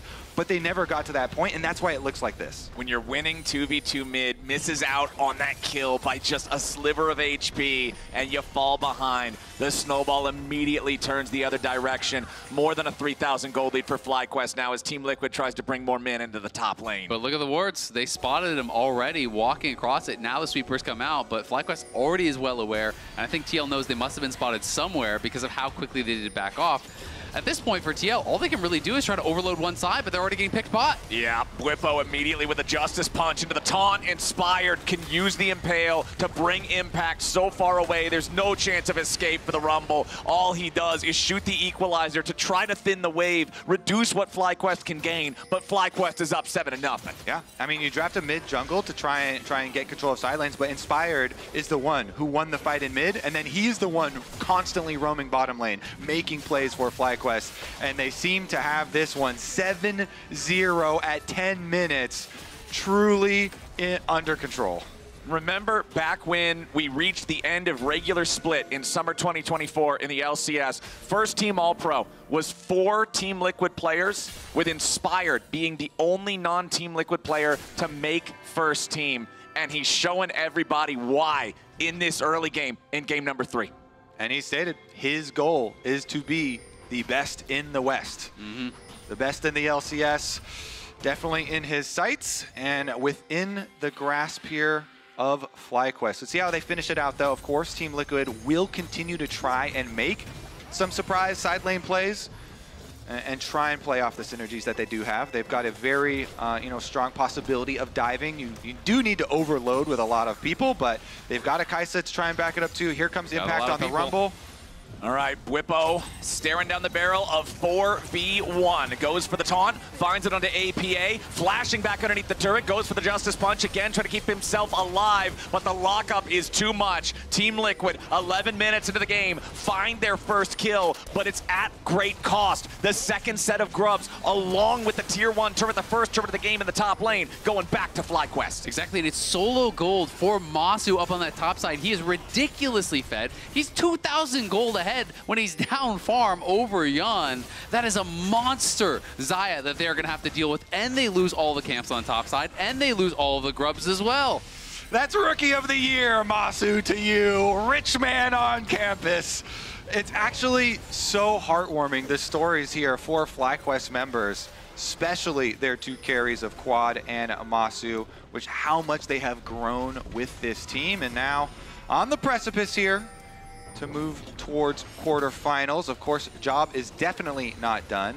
Team Liquid fans, I regret to inform you, Quad now has both Berserker's Greaves and Blade of the Ruined King. The Yone is fully online. APA with his Brutalizer and Tiamat, not quite with that first full completed item. No boots whatsoever here for the Kled either. As long as he's mounted, he is still pretty fast. He has one of the higher base move speeds in the game. But as soon as you knock him off that Lizard, he is not going anywhere, man. FlyQuest, 5,000 gold ahead as a team. You already mentioned the plus 2,000 lead for Masu individually. This is a damn near impossible early game for Team Liquid. And this is the really tough thing about Kled, is Kled has to fight his way out of dangerous situations. You can't really retreat. When you dismount, if you're running away, you get less move speed. You have to move towards your opponents to get that bonus move speed. It's all about, you know, being able to constantly scrap. And when you're this far down, it's just so hard to do. But TL, gonna look for Bwipo. I just don't even think they have the damage to kill him. No, not with just core JJ and Impact. I don't see how you're going to get through this guy. He's got Hollow Radiance fully completed. He's kind of immune to these two. Yeah, I mean, you got to try, right? You know, they know they're in a horrible spot, but we'll see if it happens. All right, taunt onto Impact there. Bwipo with a snap trade. Bwipo takes no damage, and there's not really an opportunity for TL to do anything unless they bring down somebody else. Now, Jan is showing up with Killer Instinct. The Kaisa does have enough firepower to deal with this guy, but Inspired now ready to also join. Ishtal Impact through the wall, and it's a TP coming in for FlyQuest, looking to make it an even 3v3. Bwipo disengages, and Inspired has the Impale onto Impact, who has to try to flash away, but the fade sealed from Quad hits the mark. FlyQuest 1-0 in the 3v3. TL try and bring extra members, but FlyQuest respond. The play took way too long. There's no surprise factor, and APA on the Kled has completed his Profane Hydra. The burst damage is there, but it's just so late in the game. Probably not going to get to see it shine. I mean, even though they didn't have a lot of vision on that bot side, they can just intuit where they are because they have all this vision on the top side to tell them, no one's up here farming the camps, no one's up here making a play. Well, guess where they could be? They're going to be looking for Bwipo, and that's why they're down there to support. Quad now the target for Umpty and APA, who goes in with a teleport, but it's just so easy. Quad using the Soul Unbound to threaten Umpty, force him back, knowing that he can then snap back to his original position. He's got Inspired next to him. Quad gets out easy peasy. Yeah, nice stuff from Quad. He has really been on point, giving over the Yasuo into his hands, giving over the Skarner into Inspired's hands, and now kind of giving the map over, but got his Justice Punch off. Nice buffer there from Bwipo as APA. This is what we were talking about, Azael. Trying to get away when you're dismounted is very difficult, but it looks like he might just succeed at it. Inspired without enough damage to finish off the kill here, and Busio and Bwipo are a little bit too late to the battle to try to clean it up. Yeah, and the entire map is basically forfeit now for Team Liquid. Close your eyes, TL fans. Yeah, FlyQuest. Okay. That's not the kind of blue they're looking to see. It's all FlyQuest all day. But as you said at the very beginning of this series, if you look at the progression of these teams, even though people going into LCS finals all predicted Team Liquid to win, it has been an uphill trajectory for FlyQuest. They have truly improved day in and day out ever since then, taking over in the finals, Winions in the base, but here truly at Worlds, you know, pushing Hanwha Life, LCK #1 seed to the very brink, definitely gives fans a lot of hope. Bwipo in some trouble though as the Killer Instinct from Yon joins APA, who uses the charge to continue the chase after the Galio. He's very tanky against magic damage, but against physical damage, Team Liquid have what it takes to cut through him. Yep, gonna be able to get a kill there, and they'll need a lot more of that if they want to have any hope of coming back. But I mean, FlyQuest really has been a pretty creative team. You know, what they brought out against Hanwha, you know, being able to bring out things like the Nunu to get a win with that was so exciting. And even, you have to take into consideration the fact that they beat PSG, who took them down at MSI, right? This is, even again, showing that improvement that this team has been making, showing the growth that they have been chasing. And they have looked like the stronger team at Worlds. Still Masu's rookie year, and he is having an exceptional one. That's so crazy. Truly is. Plus, you know, kind of inspirational story for Quad as well, coming over here and finding so much success. When he replaced Jensen, people were freaking out, but truly has synergized with the rest of the team. Anyways, 2,000 goal lead for, you know, said carry that we talked about, Masu there. So FlyQuest with a very straightforward path in this game, and Team Liquid just continuing to look to overload a side lane and try and full send. Again, Rumble ultimate can join from a very long distance away. Kaisa ultimate can as well. And so the Kled just kind of has to lead the charge. It's what the champ is built to do. You just got to go head first into one member that you see and hope for the best. I mean, honestly, 5v5ing as Kled is hard at the best of times. So I think, when you are behind like this, all you can really do is just try to overload a side lane, keep using the ulti every time it's up and look for a pick. You just have to rinse and repeat, hope that FlyQuest aren't there to defend on that side, and you can create a 2v1, a 3v1, something like that to keep going for it. But FlyQuest are pushing in, getting vision, covering their side lanes, and they're going to make it so difficult for TL to ever find those odd number fights that they would need. Well, right now, Umpty could be the target for FlyQuest, as they will just chase him away from the mid lane instead. The issue for FlyQuest right now is there's just nothing to really fight over. They've got 4,500 gold over their opponents. 5,500 gold, actually. I miscounted out. I can't read, I guess. Yeah, but that's an issue. I feel like there's a lot of issues. There's a lot of it. Okay, all right. Continue on the list. You got me on that one, though. Okay, so yeah, you got 5,500 gold lead, but there's nothing that Team Liquid is willing to step out of their comfort area to try to contest right now. But here in about 2 minutes, we will have the next Drake. Here in a minute and a half, we have Baron. We'll see if FlyQuest can get Team Liquid to come try to answer their challenge.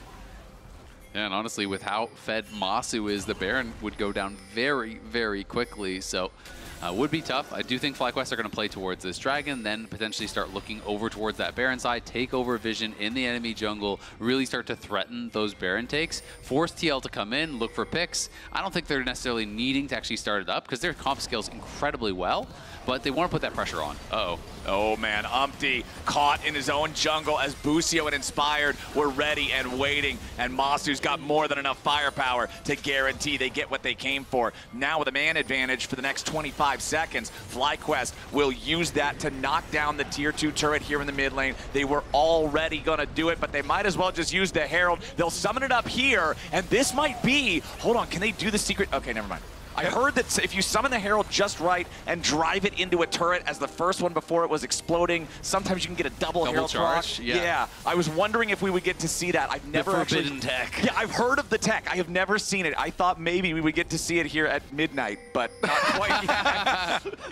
The clock has to strike the hour. We need to chrono break this one once or twice. Make it all the Wait, way to midnight in what time zone here? Oh, true. It's midnight somewhere. Yeah, somewhere out there. Wherever it's midnight. Sorry, you guys. We didn't quite get the charge. But it is 9-2 for FlyQuest. It is a 7,000 gold lead right before we hit 20 minutes into the game. Ouch. This is so borderline impossible to come back from a disadvantage like this for TL. Even if you didn't have the Kled in the mid lane, even if you had super scaling, this is such a massive lead for Fly. Yeah, like you're saying, it's such an all-in comp from Team Liquid. With the whole idea of winning early on the mid jungle duo and then trying to control side lanes, but trying to retake control of a game at this point is a very tall task. Let's see though. First step, of course, is getting the vision coverage, and they do at least clear out their red quadrant and try and get some coverage over Baron, because your dream scenario in these situations is always, hey, maybe they burger flip, maybe we can sneak someone in there and steal away a big objective bounty, or someone is just getting too confident, they're out of position, and you snap a pick or something. I think we're going to need about 3 Danny at the Baron plays in a row for Team Liquid to come back. Well, we've got a catch in the enemy jungle here for FlyQuest as Umpty loses 1/3 of his HP. Inspired wanted to join Bwipo, but a little bit too slow to catch out the Team Liquid jungler there. However, FlyQuest continue maintaining absolute control over the enemy jungle. The next Drake is spawned. They will get that for free. They will steal away the enemy blue at the same time. Yeah, because you're trying to look at the item breakpoints and say, oh, maybe when you get Rage Blade on Kaisa, but by the time Yon gets his Rage Blade, there's going to be already Infinity Edge, triple item spike for Masu on the Xayah, and so it just becomes so difficult. Oh, you got out. FlyQuest. Let's see the control in finishing this game out. That's what everybody is looking at. And you can see their line of vision here just all the way across the river. They're putting down all of these pink wards. They have a full control of that area. And now it's going to be about moving that vision line up, trying to get into the enemy jungle, taking over control, covering the push in the side lanes, and just really extending that sphere of control further and further and further ahead so that TL are forced to face check, forced into a position where they really are in a no-win spot. And it's so easy for Quad to just safely push up these waves. You've got the extra AoE on auto attacks from the Stride Breaker. Set your soul unbound 20 feet behind you. Go up, spam clear the wave, snap back. Okay, they've got the Rage Blade for Yon, and they ran into a bunch of control wards, so hard to full send there. I can feel you amping up there. Like, okay, we gotta. Well, I gotta be honest. Kobe's a glass half full kind of guy. I gotta be honest. I just wanted to see some action, boys. Okay. That's fair. We have been moving pretty slowly here after FlyQuest built their initial lead, and they do have control over that topside river now, but Team Liquid is around the area. And the reason it has been so slow, of course, is because FlyQuest stopped TL's game plan right at the beginning of the game. They kind of did the combo breaker at the very beginning. But here, APA in the side lane trying to make something happen. Yeah, he wants to go after Whippo. Whippo using the Justice Punch to trade back against him, and Whippo flashes out of the way of the charge so he doesn't get hit by that one. And now, a taunt coming in, trying to dismount APA. Teleports will arrive, but it's Quad getting himself into the fight first. Jumps in for the killing spree. APA is already dead, and now Impact has found himself in a spot where he's likely to follow. Core JJ grabbed by the Impale as Inspired brings him back further away from safety. That's 2 kills for FlyQuest. Nicely done there by FlyQuest. Of course, APA, you gotta try something. You need to try to force these plays, but Whippo just pulls him down so far until he is overcommitted. The TP comes in, they easily burst him down, and they get Core JJ to boot. FlyQuest back to the Baron now, controlling this whole area. There's no wards for TL. Look at this. They see nothing on the map. No shot at even getting over there and contesting. Yeah, and it doesn't need anything more than just Inspired and Masu for this. Masu with Infinity Edge, Essence Reaver, and Quick Blades will make short work of the Baron, even with just the duo taking care of it. Baron secured for FlyQuest 24 minutes into the game, 10,000 gold ahead. Oh, Impact's in trouble. Impact at the very tip of the fate sealed. Quad's probably just going to kill him here, but they bring in Whippo to add insult to injury. And now they can deal with the remaining 2 guys as well. APA's dismounted, but he and Umpty might just live to see another day. Oh, they could probably deal with the remaining 4 with the early lead that they got in that duel. APA got chunked out, dismounted. And the rest of Team Liquid also recognize that, so they're not going to further push the issue. Here come FlyQuest with the Baron buff, moving up the mid lane, minion wave, as well as the bottom, about to crash it, and Inspired fishing. Yep, Inspired just barely not having the distance to get to the wall with the Ishtal Impact, but FlyQuest fully Baroned up, fully grouped up, fully ready to punch their tickets to Paris and the quarter-finals. They've got the minions, they've got the Void Grubbies. That mid lane tier 3 turret has already taken severe damage, and they're looking to put a similar amount here into the bot lane tier 3. It's already crushed. Whippo charging forward with the Justice Punch as Team Liquid can't do anything but look on as this first inhibitor will fall. Now FlyQuest with the wave marching up mid lane could try to go after that second tier 3, but instead gonna go ahead, recall, regroup, purchase, and get ready to continue their siege. There's still over a minute and a half left on your Baron power play. Teleporting out here quite early to keep this minion up and keep the pressure up here, because they still have Inspired in the jungle too, so looks like they don't want to waste any sort of time here. All right, Team Liquid are like, guys, we got to get our red buff because they're coming and they're going to take it, and we have to make sure that we at least get something, so they'll secure that. Whippo about to crash this wave into the tier 2 in the top lane, putting some work in on that one. 6 grubs just makes this even easier than it already would be with a 12,000 gold lead. Yeah, I mean, we see APA, he's stuck bot lane trying to clear out that wave, but we have Quad pushing up mid. We have FlyQuest in the enemy jungle here, slowly working down this tier 2. They're going to try to stack up these minions, sync them up, and see if they can't crash these waves and look for a potential end on the game. TL just getting pushed out. Second tier turret in top is down. FlyQuest with a 13,000 gold lead, 26 minutes into the game. Team Liquid scrambling to try to defend. Tier 3 turret is almost killed already as Whippo uses the stasis to survive underneath the tier 3 turret right before it dies. Quad snapping back, FlyQuest pushing forward. Team Liquid still trying to hold on to whatever last little strings they can. The inhibitor dies in top lane. FlyQuest, it's right in front of you. They're so close to moving on to quarterfinals here. would be a momentous success for this team. They just won the LCS, such a big moment for them, and now to be able to move on at Worlds here would be massive. The first time they've ever won the LCS as well, going up against Team Liquid, the team that had the longest streak of wins, getting 4 back-to-back-to-back-to-back. FlyQuest now stopping them from getting their second in a row after they won in spring. Would love to punch that ticket to quarterfinals here. The next Drake is spawned. They're just going to go slow and steady as the Baron has expired. Only that mid lane still standing in terms of the inhibitors. Team Liquid have their work cut out for them, just dealing with the side lane pressure from the super minions. Yep, it's only a matter of time now. It feels like TL just haven't found any sort of a window to find a fight, and FlyQuest are happy to just dot the I's, cross the T's, make this slow and painful for TL.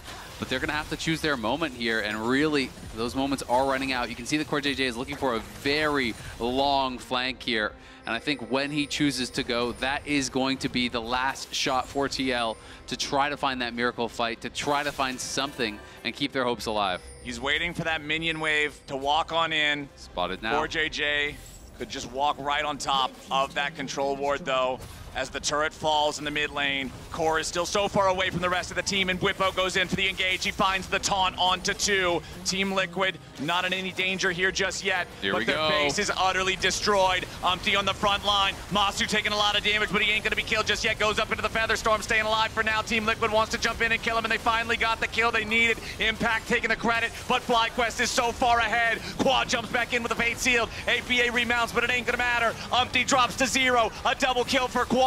There's no way for Team Liquid to try to survive. Only QuartJJ left standing. A triple kill for Quad and FlyQuest. They conquered their demons back in summer finals, and they banished them here today. They triumph over Team Liquid yet again, and they will earn their spot in the quarterfinals as the last hope for North America. Huge year for FlyQuest. First one in the LCS. Big win here as well, moving to quarters. Smiles all around, and the final game, they won it from the very beginning. Absolutely, it feels like a passing of the torch. TL had been the best team in the LCS for most of the year, but FlyQuest passed them at that final herder in the summer, are able to take them down at Worlds here as well. The battle between North America's top 2 teams has concluded. Desk, what do you got for us? Well, I think we're at a consensus that the better team won, and if you probably would have played a best of 5, perhaps they would have still come out on top, because when it comes to the development that FlyQuest has done ever since they took the torch from Team Liquid in that finals, you have to say it's been great here at Worlds. Yeah, I mean, FlyQuest and TL, again, they have both pushed each other to get into this position. And I think it's just right now, FlyQuest have a much better read on what they want to do in the current Worlds meta. And I, weirdly enough, just got hit by a wave of sadness. This feels, to me, like different than another final. Just the finality of Team Liquid going home, seeing, it felt like all the energy left their bodies after this series. And it just, I don't know, with someone who's watched these guys all year long, really just hits pretty hard. And I agree with you. FlyQuest absolutely deserves it. I'm really excited to see them in the quarterfinals, but it just goes to show how much time and effort these guys put into it, and how you can viscerally see the difference when they fall short of their goals. So hearts out to TL, the whole squad. They all sacrificed so much this year, but FlyQuest was the better team today. Yeah, it's also such an interesting discussion, right? Because you have a team, I'm not saying FlyQuest did not work on the fundamentals. Of course they did, otherwise they wouldn't be here, right? But they both pushed each other so hard. Yeah, pushed each other so hard, but then FlyQuest and Team Liquid, who took definitive different approaches to this World Championship, being, we talked about it with Spawn yesterday, right? Where you had a Team Liquid who was going to keep taking those scrims and see what they could get from that, and get the information and try and level up that way. And you had a FlyQuest who said, nah, we're actually going to follow what we think is right. Yeah. And we saw it versus HLE, and I will forever praise them for that series despite not winning it. And that also gives me hope for them going into the best of 5s, because we've said it time and time again, right? Doing what you perceive as is the correct idea that you feel so comfortable with, cherry on top, if it has a Nunu in it as well, or a special pick that can push people off kilter, I love seeing it. Not the Kled though. Yeah, well, yeah. Maybe next time. Very, very good response there, Emily, because I agree. The Kled was always going to be a gamble, and to me, I don't want to look at this TL draft and go, that this could have never worked. But it definitely could not have worked after the early mid-jungle 2v2. Yeah. And sometimes games can come down, and I feel like we talk so much about draft, so much of it comes down to gameplay, but the further we get into the tournament, the more I feel very confident that not being able to play Yone, and we saw this earlier at the top of the day as well, where it was a really big problem for Showmaker, not being able to play Yone the way that Quad just did is a really big detriment to making it further into this tournament. Yeah, and that's what I mean by FlyQuest just look much more comfortable and much more confident with their players in the current meta. I think they were able to transition from the AD mid world very easily into this. You saw it in that last draft, right? He did. We are going to talk to Inspired right now. Laura's standing by with him in the Verizon post-game interview. And welcome back to the stage as FlyQuest will be the last team joining Paris for quarterfinals. And I have Inspired with me to talk about this one. Thank you so much for joining me. No problem. Congrats. How does this one feel? Because you beat them in finals, but this time you finished it yourself. You didn't let the minions finish the game. So how does it feel? Yeah, the minions were not needed this time. I think we improved a little bit as a team through the whole tournament, comparing to what we were showing in the LCS finals.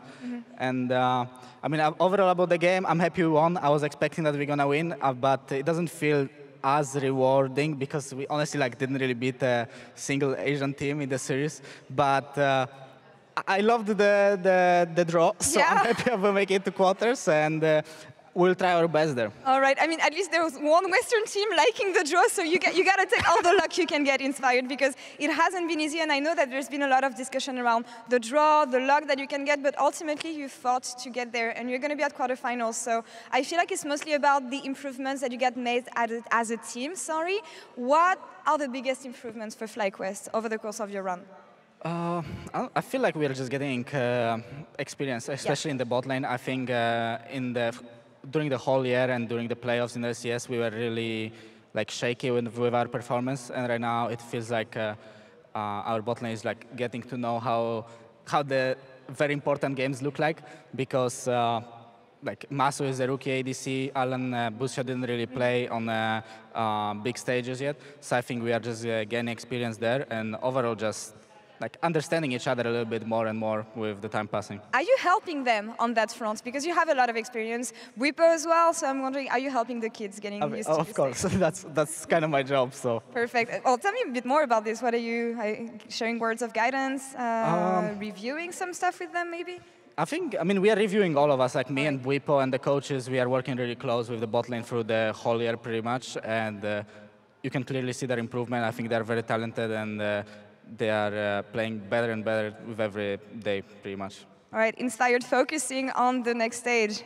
You're the last Western team we have at Worlds this year, so no pressure, but everything is on you right now. So I want you to maybe address the camera if you want to say something to the Western fans, looking forward to the next stage, or maybe thanking them for the support they bring you guys. I mean, I know that pretty much every EU fan will be really salty because G2 did really great against BLG today, and we just got to play against Team Liquid to make it. So I would love to have a game against G2, but the draw happened how it happened. So we are going to do our best, and hopefully we will represent West well, and we'll try to give our best. Yeah.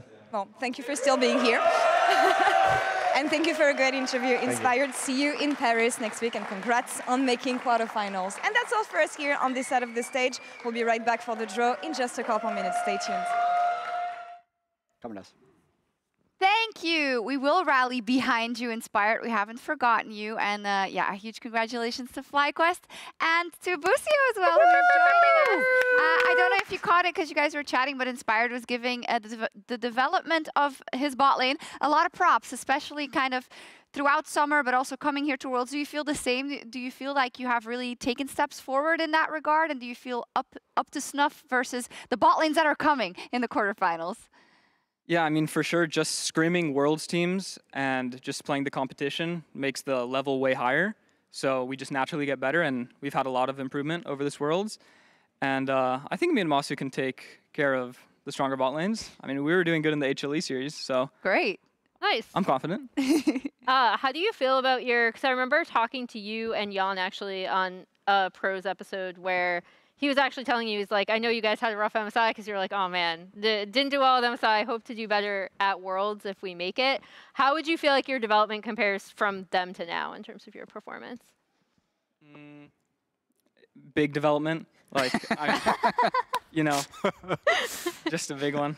MSI was rough, and just like Jan's second tournament, he said he did way better, and I think I'm doing way better in my second tournament.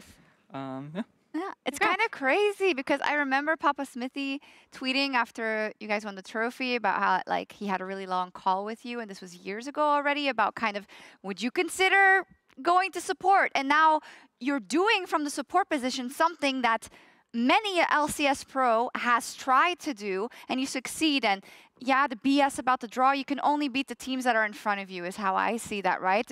Do you kind of realize what big of an achievement you have made and what a risk you had taken back then that is paying off so tremendously right now? Yeah, I mean, and it's pretty crazy. Like, I would not think I'd be in the quarterfinals. Obviously, we got lucky, but I think we are playing well as a team, and I think I've improved a lot. So yeah, I'm satisfied. Not yet satisfied, but not yet. Happy. Oh yeah. Man, it's cool to see.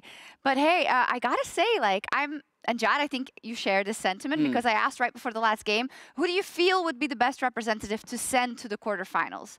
And you said FlyQuest. Do you want to explain why? Well, so this is my read, is that you guys have a commitment to your playstyle. I like the stuff you cooked up in the HLE series, but I also feel like your team fighting and like your mid-fight mechanics are really strong right now. Like you, Masu, Quad are really holding their own in all these team fights. Like the amount of fights that you guys have won from like 5,000 or 6,000 gold down is as high, if not higher, than anyone else in the tournament. Now, we need to stop being 5,000 or 6,000 gold down. But your team fighting has been really awesome. I'm just wondering like what your confidence level is going to be like going into the quarterfinals in this next draw. Are you going to be down 5K? No. Not planned. And if we are, it's okay, because Inspired will tell us to scale, and he knows on what items we fight on. And as you said, like we're confident in our team fighting. Yeah. But our early game macro with all the swaps and stuff is pretty decent, so I don't think we'll be 5K down, hopefully. Here's hoping. The Oppo player of the series is Quad, that we just want to say. The draw is coming, by the way. They're just setting it up. But yeah, congratulations to him. I mean, he had APA's asshole series. I'm sorry. Yes, he had his number. It was what I heard. Yeah, exactly. This is a tough one for me to follow up on, but I think again, Quad's development, even if you look back, is something that I really want to give credit to FlyQuest, the org as a whole, right? Not just the LCS team, but also the Challenger team, because this was a player that was in the LCK for like 2-3 weeks last year when he was playing on Nongshim, and the development between then and now. Like, I want to give all the credit to the work that you guys have been doing because it is very clearly paying off. 90 seconds till the draw. Anyone have something of value to say? How do you feel about Quad at the moment, his development? Because at the start of the spring split, the first game was rough. I mean, he got solo killed by APA like Corky versus something else. Oh, how to turntable. To now, where he just absolutely dunked on him this series. Quad was always good. It was just his first game, and something bad happened. Like, yeah, exactly. That doesn't mean anything. Quad's always been good. Yeah. But as he got more confident, more comfortable, he has just been playing more aggressive and improving at the same time. But he's always been good. Yeah. All right. 1 minute till the draw. Tell me a dream matchup. Anyone? I want Fly versus Weibo? LNG. LNG? That's the draw. I saw the way TL pushed them. I feel like they've had a long time off, so they haven't had as many reps as someone like FlyQuest, who smartly waited until the last round to make sure for a number of reps. I just want a nice spread. You know, I think that's something that we can all agree on collectively. About your horror bracket before. But Jen actually did some I don't want to talk it into Yeah, we existence. don't want to speak BLG, he it. said. Yeah, well, that starts with that. But there is a lot of same-side region matchups that I hope we can avoid. Indeed. And we're going into the draw. I am really curious to see who FlyQuest is going to play. And of course, how everything is going to pan out for our knockout stage. And welcome everyone to the World's 2024 Knockout Stage Draw Show. I'm Laure, and with the Swiss stage over, Weibo Gaming, BLG and FlyQuest are the three teams advancing to the knockout stage in Paris. And with me today, we have Malou from Riot Games, tournament official, to help with the draw. Malou, what happened yesterday? Yeah, like the rest of Europe, I guess. But anyway, our 8 quarterfinalists are set, and they have been divided based on their results in the Swiss stage. So the first pillar here consists of teams that went 3-0. The second pillar consists of teams with a 3-2 record, and the final one has the team that has finished with a score of 3-1. The matchups in the knockout stage will be based on random draw, depending on each team's record. 2 of the 3-0 teams will be drawn onto the opposite sides of the bracket, where they will be matched with 3-2 teams. And the remaining 3-2 team will be randomized with the 3-1 teams, and those 4 teams will be drawn from a single group to complete the rest of the brackets. Our 3-0 teams are LNG and Genji. Now, Malou, would you please draw the first team?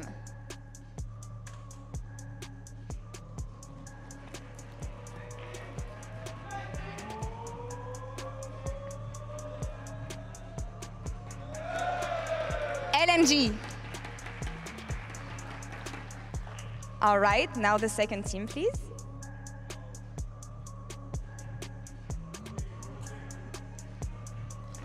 And it is Genji. And now we're going to go to the opposite side of the bracket, who will be from our 3-2 teams, Weibo Gaming, BLG, and FlyQuest. Now, Malou, you can proceed with the first team.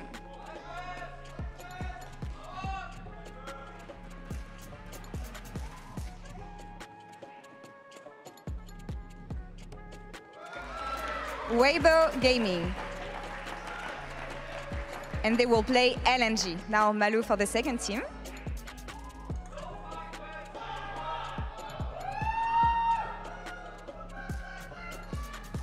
We're gonna reset for this one, and we will continue shortly, no worries.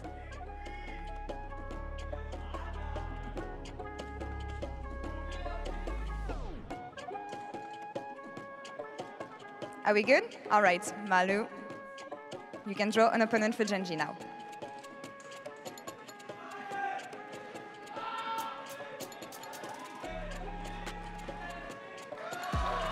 FlyQuest. And they will face the already drawn 3-0 team Genji. Now that the first 2 matchups have been decided, Nick will combine the last 3-2 team with the remaining 3-1 team into a single group. Here are the remaining quarterfinalists: TE8, HLE, T1, and now BLG. All right, Malou, we can start drawing the next matchup.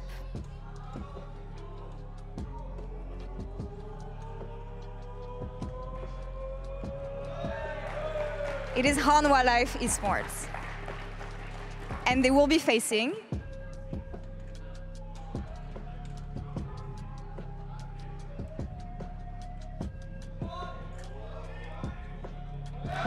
BLG. And for the last quarterfinal matchup, the first team is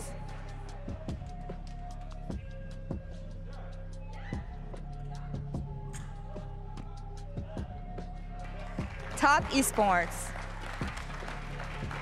And they will be playing against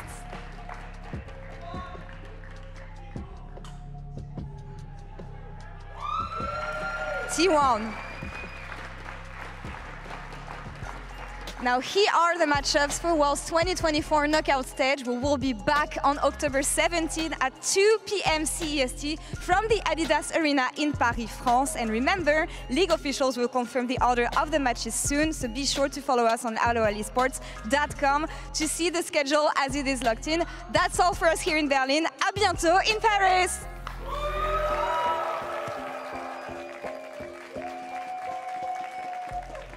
Thank you, Malu. You made a short.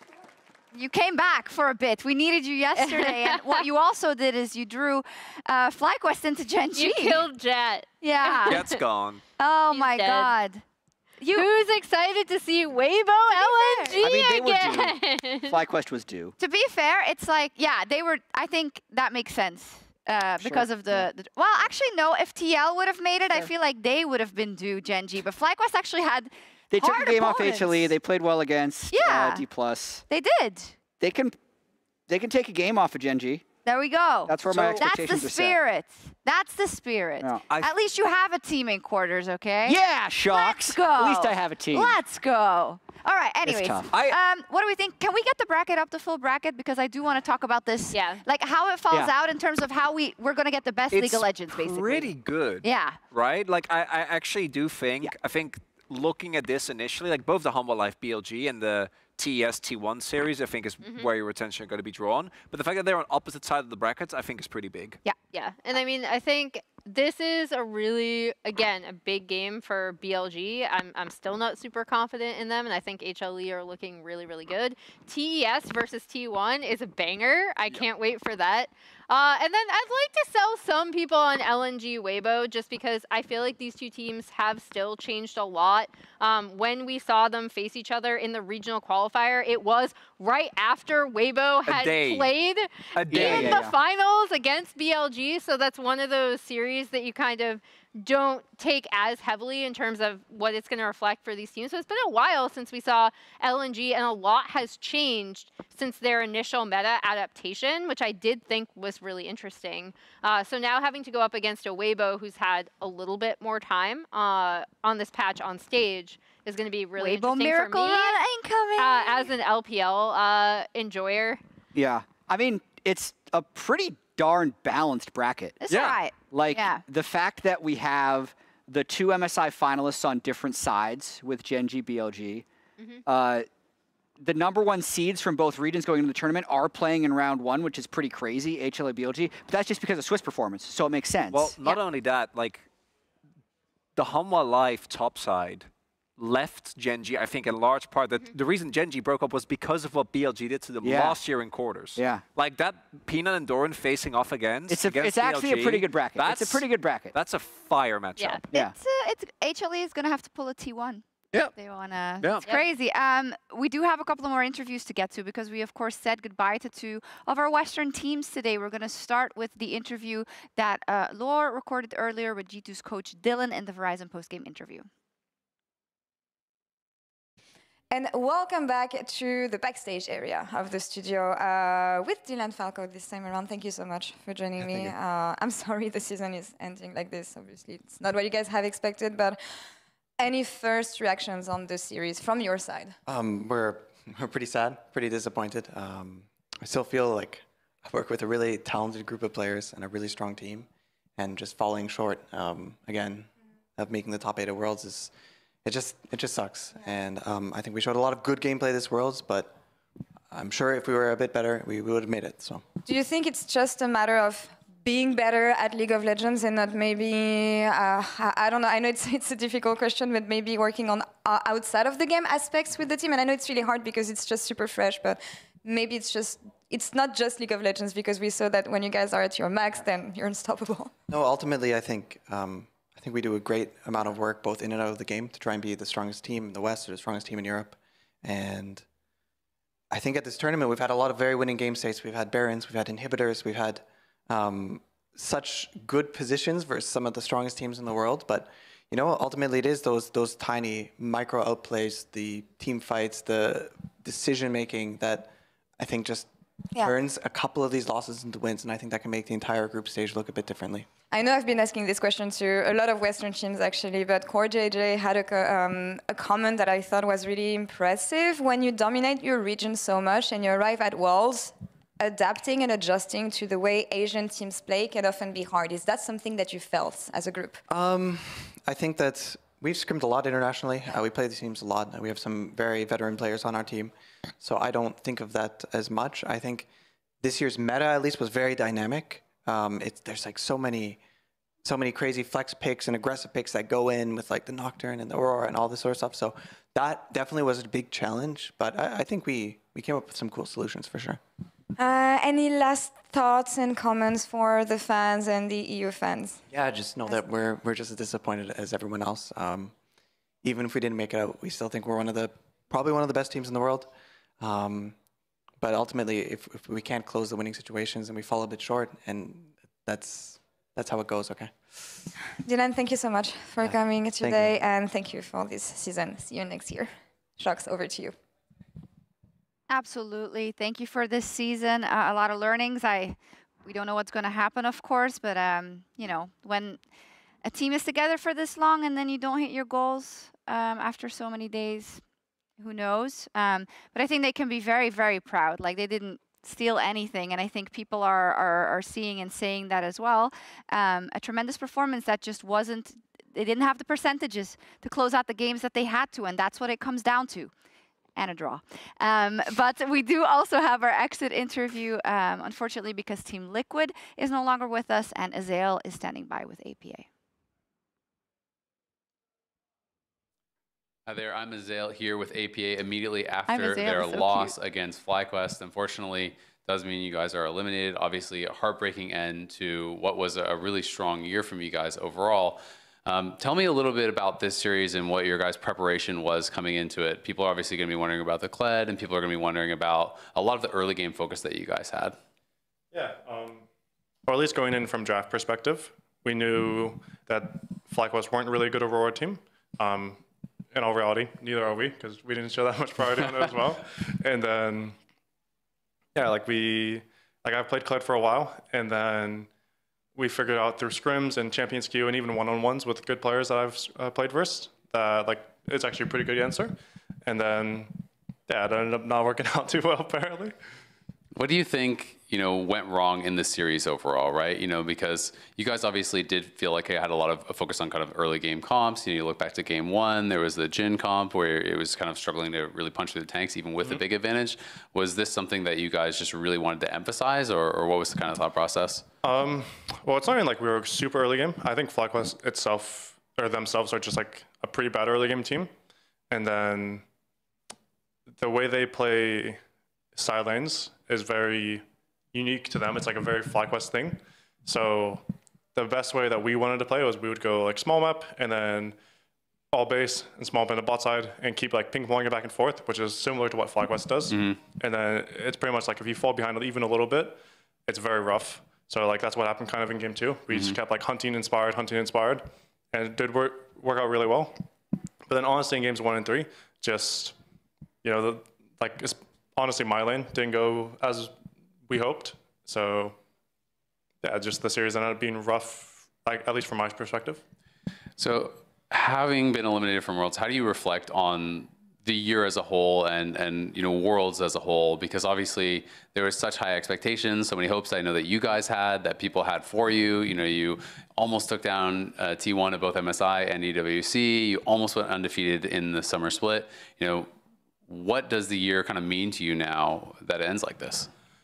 Well, it's definitely, just to be blunt, it feels really trashed and like this. But overall, honestly, the year was really good. We won a split. We went undefeated for like 2.5, 3 months, somewhere around there. Even though we didn't win the summer split, we still got second place. I think we had like respectable showings at internationals, like going out 2-3, of course, like it's no quarters, it's no semis, but it's not like teams have done much worse from NA. Of course, yes, we have, unfortunately. What do you think it was that went wrong kind of, in these big games towards the end? Because it felt like you guys were so successful in that earlier in the year, but, summer championship, you guys fell down, and then you were very close against both LNG and Weibo, but fell there, and then again here. be honest, I'm not totally sure about like where it kept going wrong, because like you said, I do think this team does have something special. You know, hopefully going forward, we'll continue to remain as a 5-core.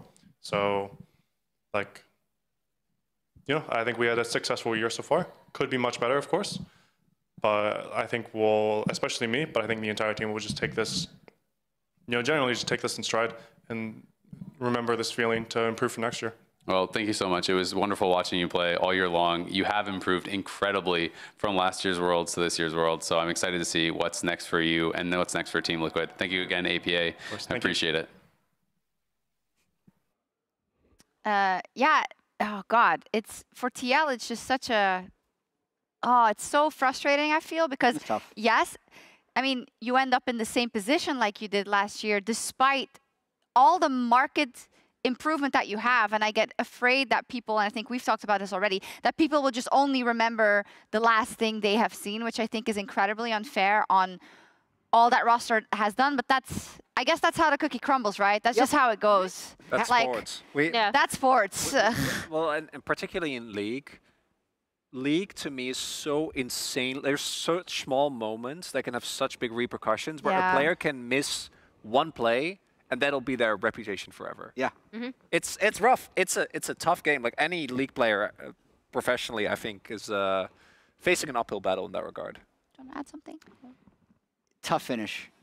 It's a tough finish for TL. I just know how many hours they put in. Yeah. Like, this team triple blocked a lot of the year. They triple blocked the whole time that they were here. They took very few breaks. They went to MSI, they went to Worlds, they went to EWC, they went to both finals in spring and summer, won one of them. They grinded the entire year.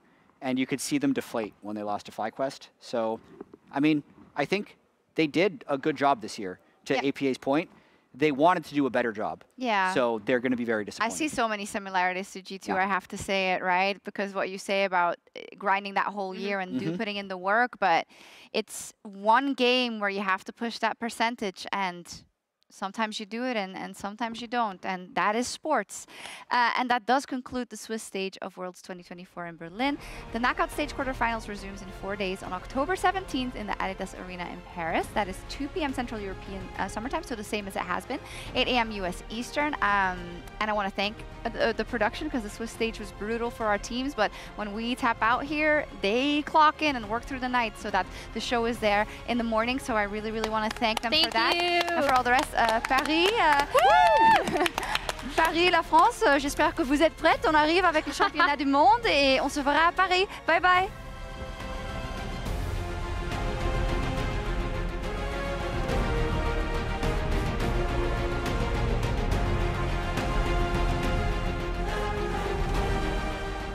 Going to get down. The Tempest, the Q not going to connect, and it's Lucid that's caught on a trap. First blood, it's a disaster for D+. Very nicely done on the exiters. There is Showmaker, look for the pick and he'll find it. Aiming tries to get in there, gets one of them back, could be another. The flash out of the way, the headbutt is gorgeous. Setting up for some sort of engage angle as there's the ulti. They've caught Showmaker and he just explodes. Win the last game is now between worlds comes through once more. That is going to be the Magnus on bullet time, and then just cut down where they're standing. One last Nexus turret in front. Lucid, can he do it alone? The answer is absolutely not. He takes down Tarzan. Bin is here to turn it back on. Quickly going over the wall. The blast cone does not matter. BLG. Keep going. Kills enough. Fine caps. Oh shit. Maybe a bit early, but no, it's fine. Look, no flash. Don't go too deep. I will knock him out now. Come to me. He gets the TP. They got what they want. Managing to get two over the wall. Cap taken down. Hansama about to fall. Mickey taken out as well. BLG knocking down the last of the LECs. You should go with anything. Okay, nice. I'm flashing out. That Jack's no flash. Just hit front. No flash. I've W. He was typing to bot. Oh, that's funny. They basically stomped Gam after hinting game 1, so just focus up. Yeah, don't worry. They have a speech buff. Yeah, I get it. Let's bounce back. And I need us to focus up, yeah? Right there we get. Okay, closer.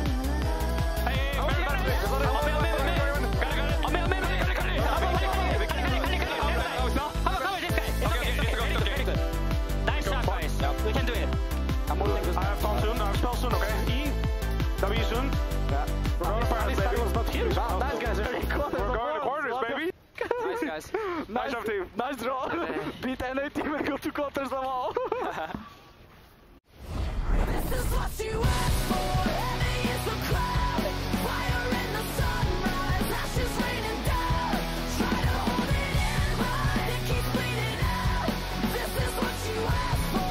Heavy is the crowd.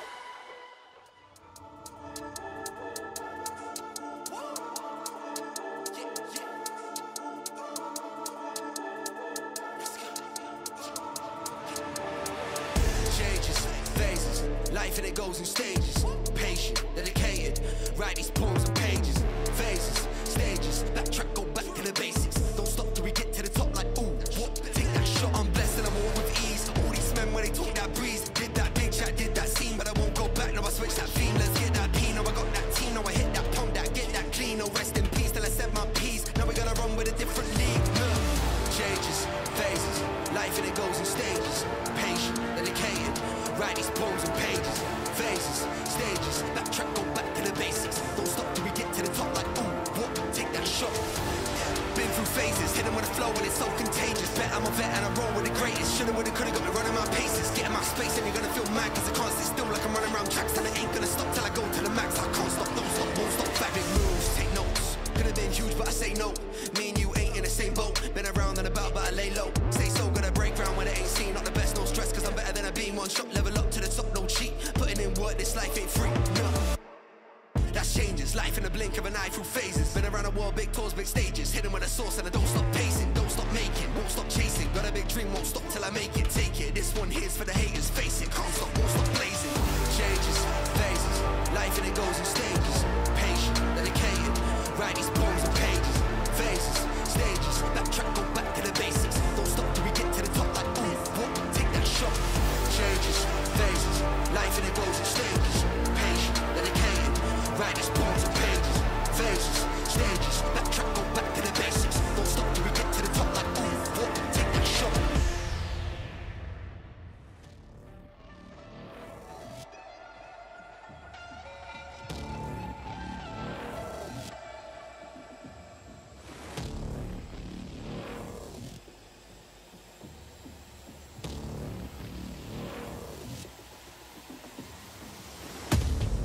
Coming for the whole thing.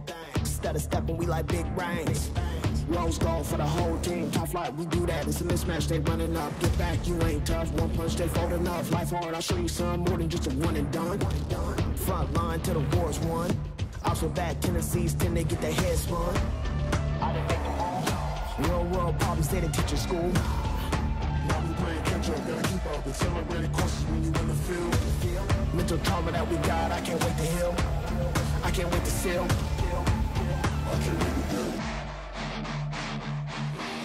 Winning hit different, we don't got a choice.